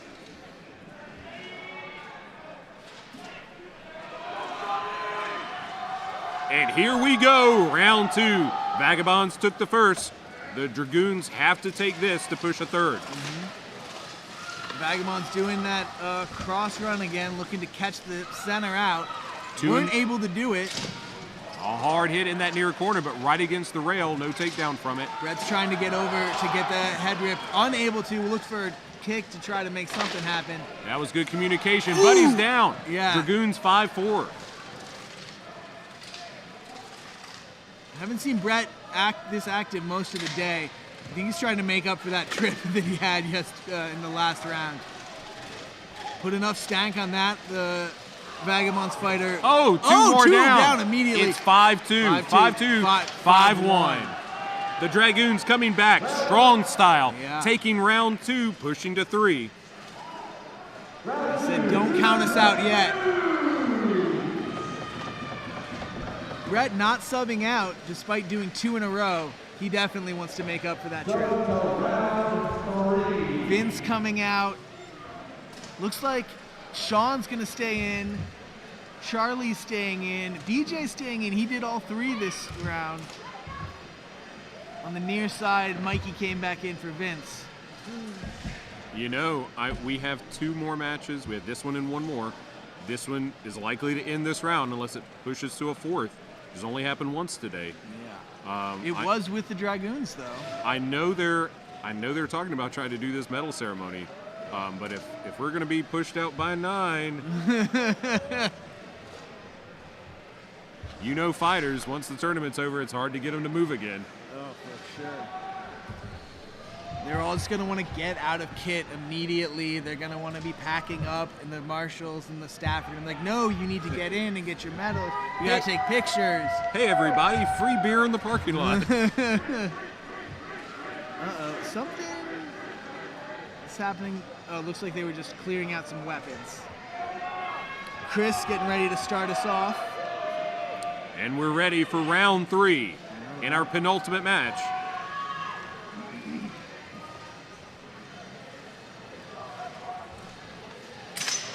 A little cross action again. They really like to mix it up, these Vagabonds. 4 on one side. BJ cheating over as well, so we have 4 and 4 on this near rail. Brett and Johnny, considered two of the best of the team, best in the country. Also, teammates on Dominus going at it on the far rail. Mikey able to get an open field takedown, decides to leave Brett, says, I think you got Johnny, you think you can survive. I'm going to go get something on this far near rail. 5-4 Dragoons. Almost pulls it off, still has great top position. Hard axe shots. Looks like we see, nope, still 5-4. BJ trying to get in a little slow. Able to smush a that. big hit and evicted from the list. Yeah. They some look stalking that fighter like a cat almost. 5-3. Can they come back? Johnny with the trade. 4-2. 4-2. That's how math works. That's gonna be it. There we go. 4-1. And that's gonna secure silver for the Dragoons. Next, we have the final match, Northblood versus the Berserkers. If the Berserkers... I see them there. There are 5. I see them standing in line. If they win this, I think they're still in competition for bronze. And because they beat the Executioners, if they both have 2 losses, I think that goes to the Berserkers. Unless they had a 3rd loss, but I don't remember. I only remember the 2, the Knyaz and the Dragoons loss. So if they win this, I think they take bronze. If they lose this, I think they do not. Well, I think they've had an incredible day. I hope we get an update on their injured fighters. And no matter what happens in this bout, no one can question the Berserkers' drive or determination, effort or willingness to put it all on the line today. Not at all. Yeah, whatever happens, they put on quite a performance. They showed that they belong for sure in this list and in the conversation of top teams in the country. Fighters, swap sides. Fighters need to swap sides. No huggy. Swap sides. No huggy. Nope, they're gonna try to hug it out. We're running. Hug in the parking lot afterward.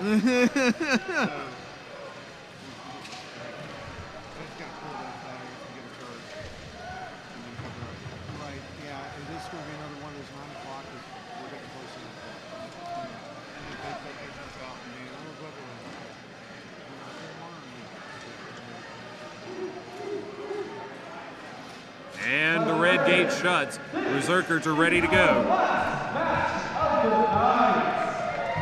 So they're going to be doing an award ceremony. Are they going to do that tonight, or are they going to go tomorrow?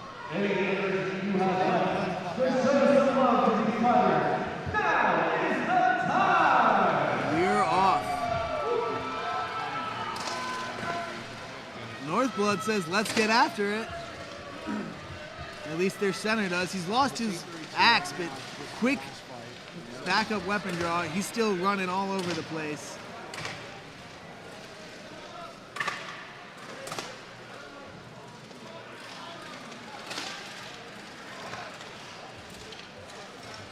Oh, It's going to be a takedown. one Northblood down. Berserkers up 5. Yeah. Northblood movement. A big knee. Not able to finish, but he did get his fighter out. There's a trade. 4-3. Berserkers still up. The longer this fight goes on, the more it benefits Northblood. Yeah. Able to escape that Northblood fighter over there on the far side.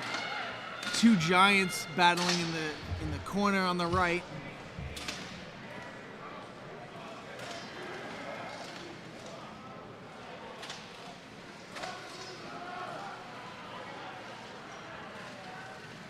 Looking for the hump and bump. Doesn't really have the position for it. If they can both sweep that each leg at the same time. It might be. Although it looks like he stripped the weapon. Yeah, stripping the weapon, great play. Without the proper head pressure against it, though, the double sweep still doesn't work great. Oh. Wow, I'm... That's 3-1. 3-1. 3-1, that's the fight. Yeah, I was about to say very impressed with that Northblood fighter. Almost pulled it out, but stripping the weapon managed to cause him to go down when he lost the thing that was holding him up. Joe, the last update we have on the Dallas fighter was just that she was off to go get her knee checked by a doc. We're not sure. Hopefully it was just an urgent care sort of thing, but we have not heard an update yet. So the down fighting was a knee injury? Was a knee injury? Okay, well what was the one that was carted off? Because that looked like spine. Round one, to the Berserkers!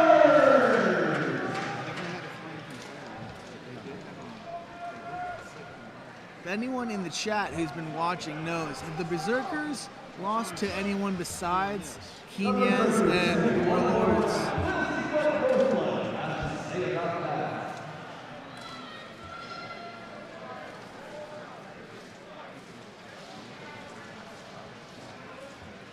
Let's see. The Berserkers faced the Vagabonds, lost to the Vagabonds. They lost to Vagabonds. All right, so I don't think they're still in competition for bronze after all. I could be wrong. My math could be off. But I think Here we go. This could be our last bout of the night. Unless Northblood can turn it. Not off to a good start for that.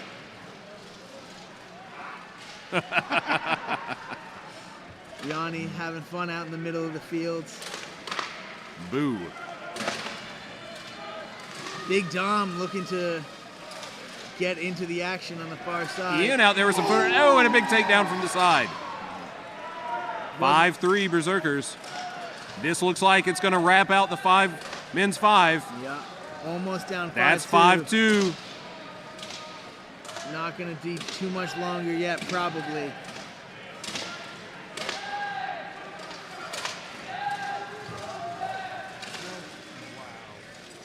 A big arm drag.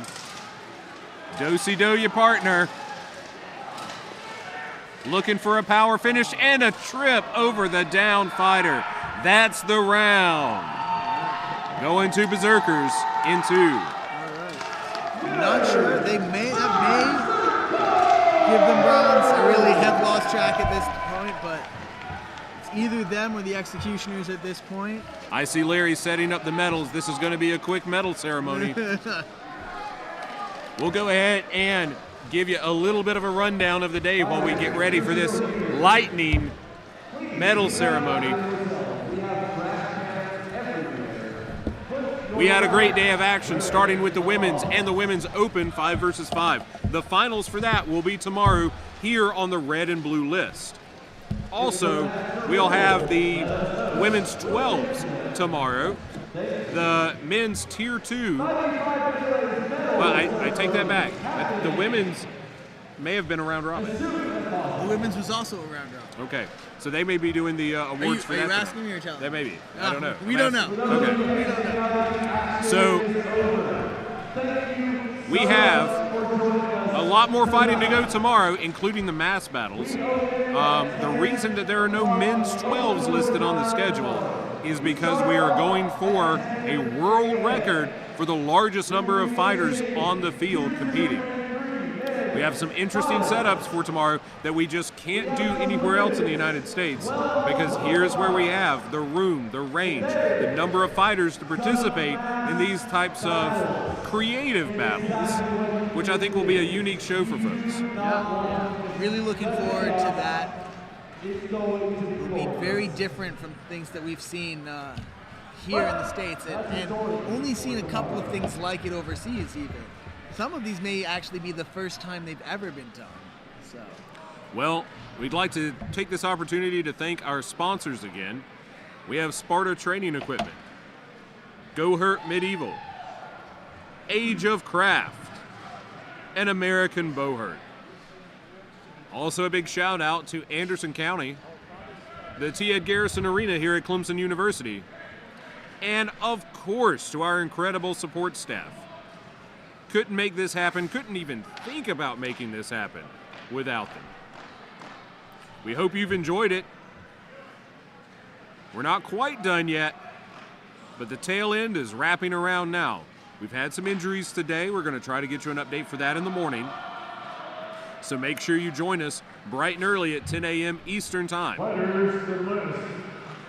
calling all fighters to the list for the CERN. I would not be surprised if not all of the teams show up. If only those who think they're in competition make it out. We'll see who else gets down.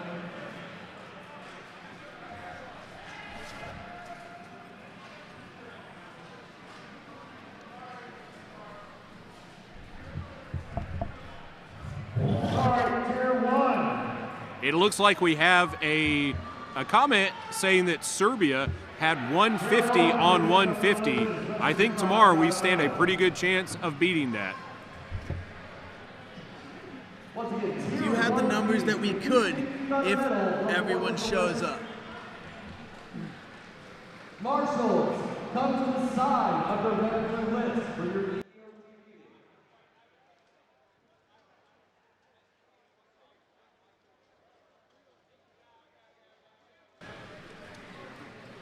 Jane, we are excited too, and we can't wait to see you then. Mexican food reservations are at stake. People, pick up the pace.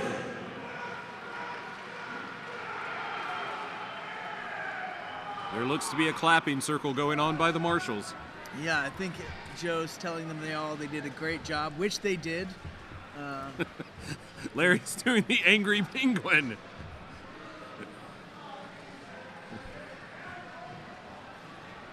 If the Executioners do not medal, this will only be the second time in the team's history of not medaling at an event they've been to.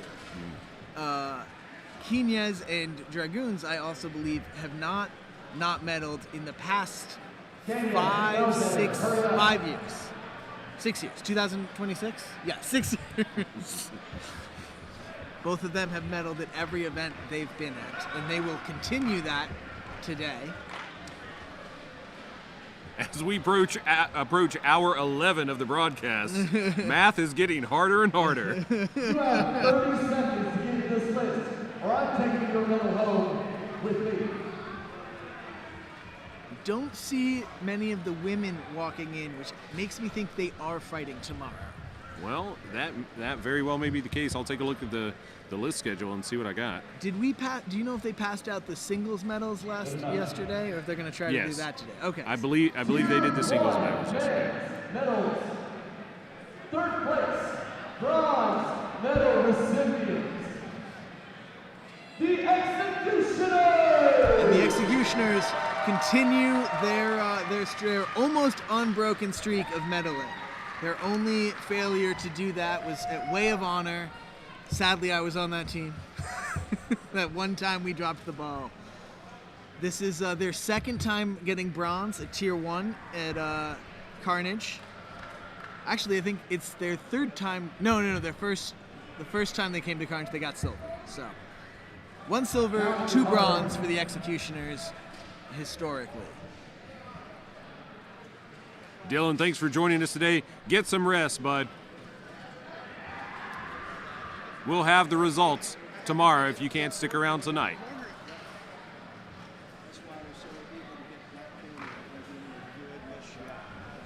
Opening the action tomorrow will be, in this list, will be the Tier 3 men's finals.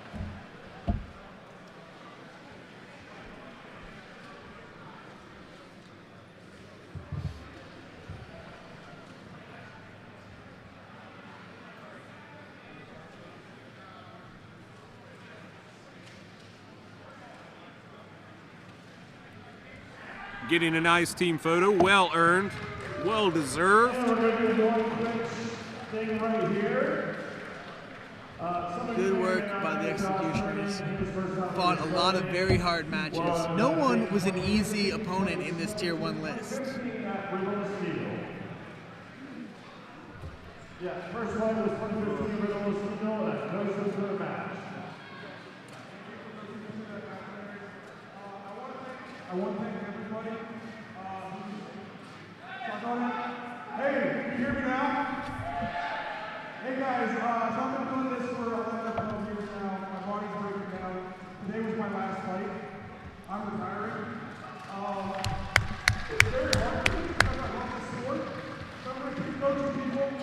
I'm going to keep trying to make my area the Mid-Atlantic great. I'm working with Roger and these guys. I want to thank Larry for coaching me in my first match ever. I want to thank Paul Riddell for being the first guy to ever beat me up. I want to thank everybody else, and parents here. I thank for breaking my axe today. But thank you all. I love every one of you, and it was a great moment. Josh Kearney, retiring, been around, been a staple in the sport for 12 years or so. Head coach at the Ironhide Academy for their medieval combat program. Here at Carolina Carnage 2026, it's the Dallas Dragoons!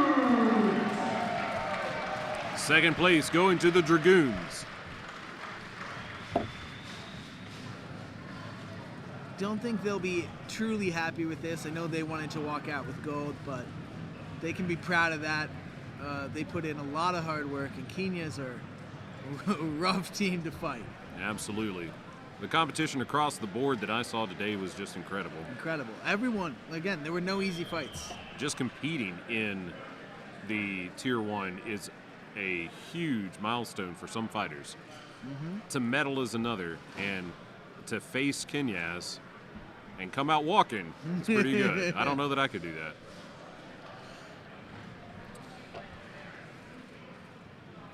El Dinosaur Gigante, yes, that's right.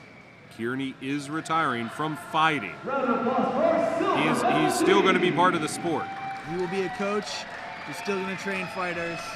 He might even start up a team again, though probably not. He did get burned out last 2 times he tried that. Your Tier 1 gold medal recipients. Make some noise for Knyaz USA! And here we go. Knyaz USA taking gold. Their first time getting gold here since 2022, I believe. They're going to be very happy with that result. And I don't think they're going to rest on their laurels. I bet they get right back to training as soon as they can. Absolutely.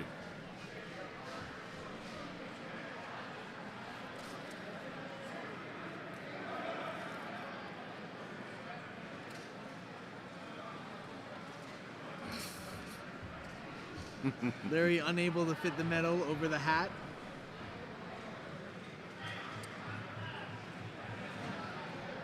So as we're wrapping up today, we'll see if we have any more announcements from the field. Unless there are any other heart-warming speeches, Larry didn't turn around and assume that's a no. That is the end of Day 2 of Carolina Carnage 2026! So what a great day of combat here at the T. Ed Garrison Arena at Carolina Carnage 2026. We saw some incredible women's matches in the women's division, the women's open division. Tier 2, Tier 3 men's, and you just saw the medal ceremony for the men's Tier 1, along with the retirement of Kearney. We've had a great day yesterday of duels and out-entrance competitions, and we have another full day of fighting tomorrow. Starting at 10 a.m. Eastern Time in the United States, we're going to have the Tier 3 finals in this list, Tier 2 finals in the other, the women's 12s, and then the mass battles. It's not something you're going to want to miss because I believe we're going to set that world record as planned. We've had a great staff here today. We've had great support around. Some injuries that we're going to try to get updated for you tomorrow. We've had a great staff up here in the live stream. Big shout out to Joel and Greg. And of course, the fabulous Evan Ringo. Ringo, what did you think about today? Today was amazing. Best Carnage I've seen so far. Whole nother level of skill and heart that we've seen. Incredible day. I hope we see another one like it tomorrow. And all this production is for you. If you're still here, thank you so much for sticking with us. Shout out in the chat, save the link. Save the link for the purple and yellow list tomorrow, and we're going to be back at you in about 13 hours. Get some rest and get ready for day 3 of Carolina Carnage. Thank you and good night. You have 20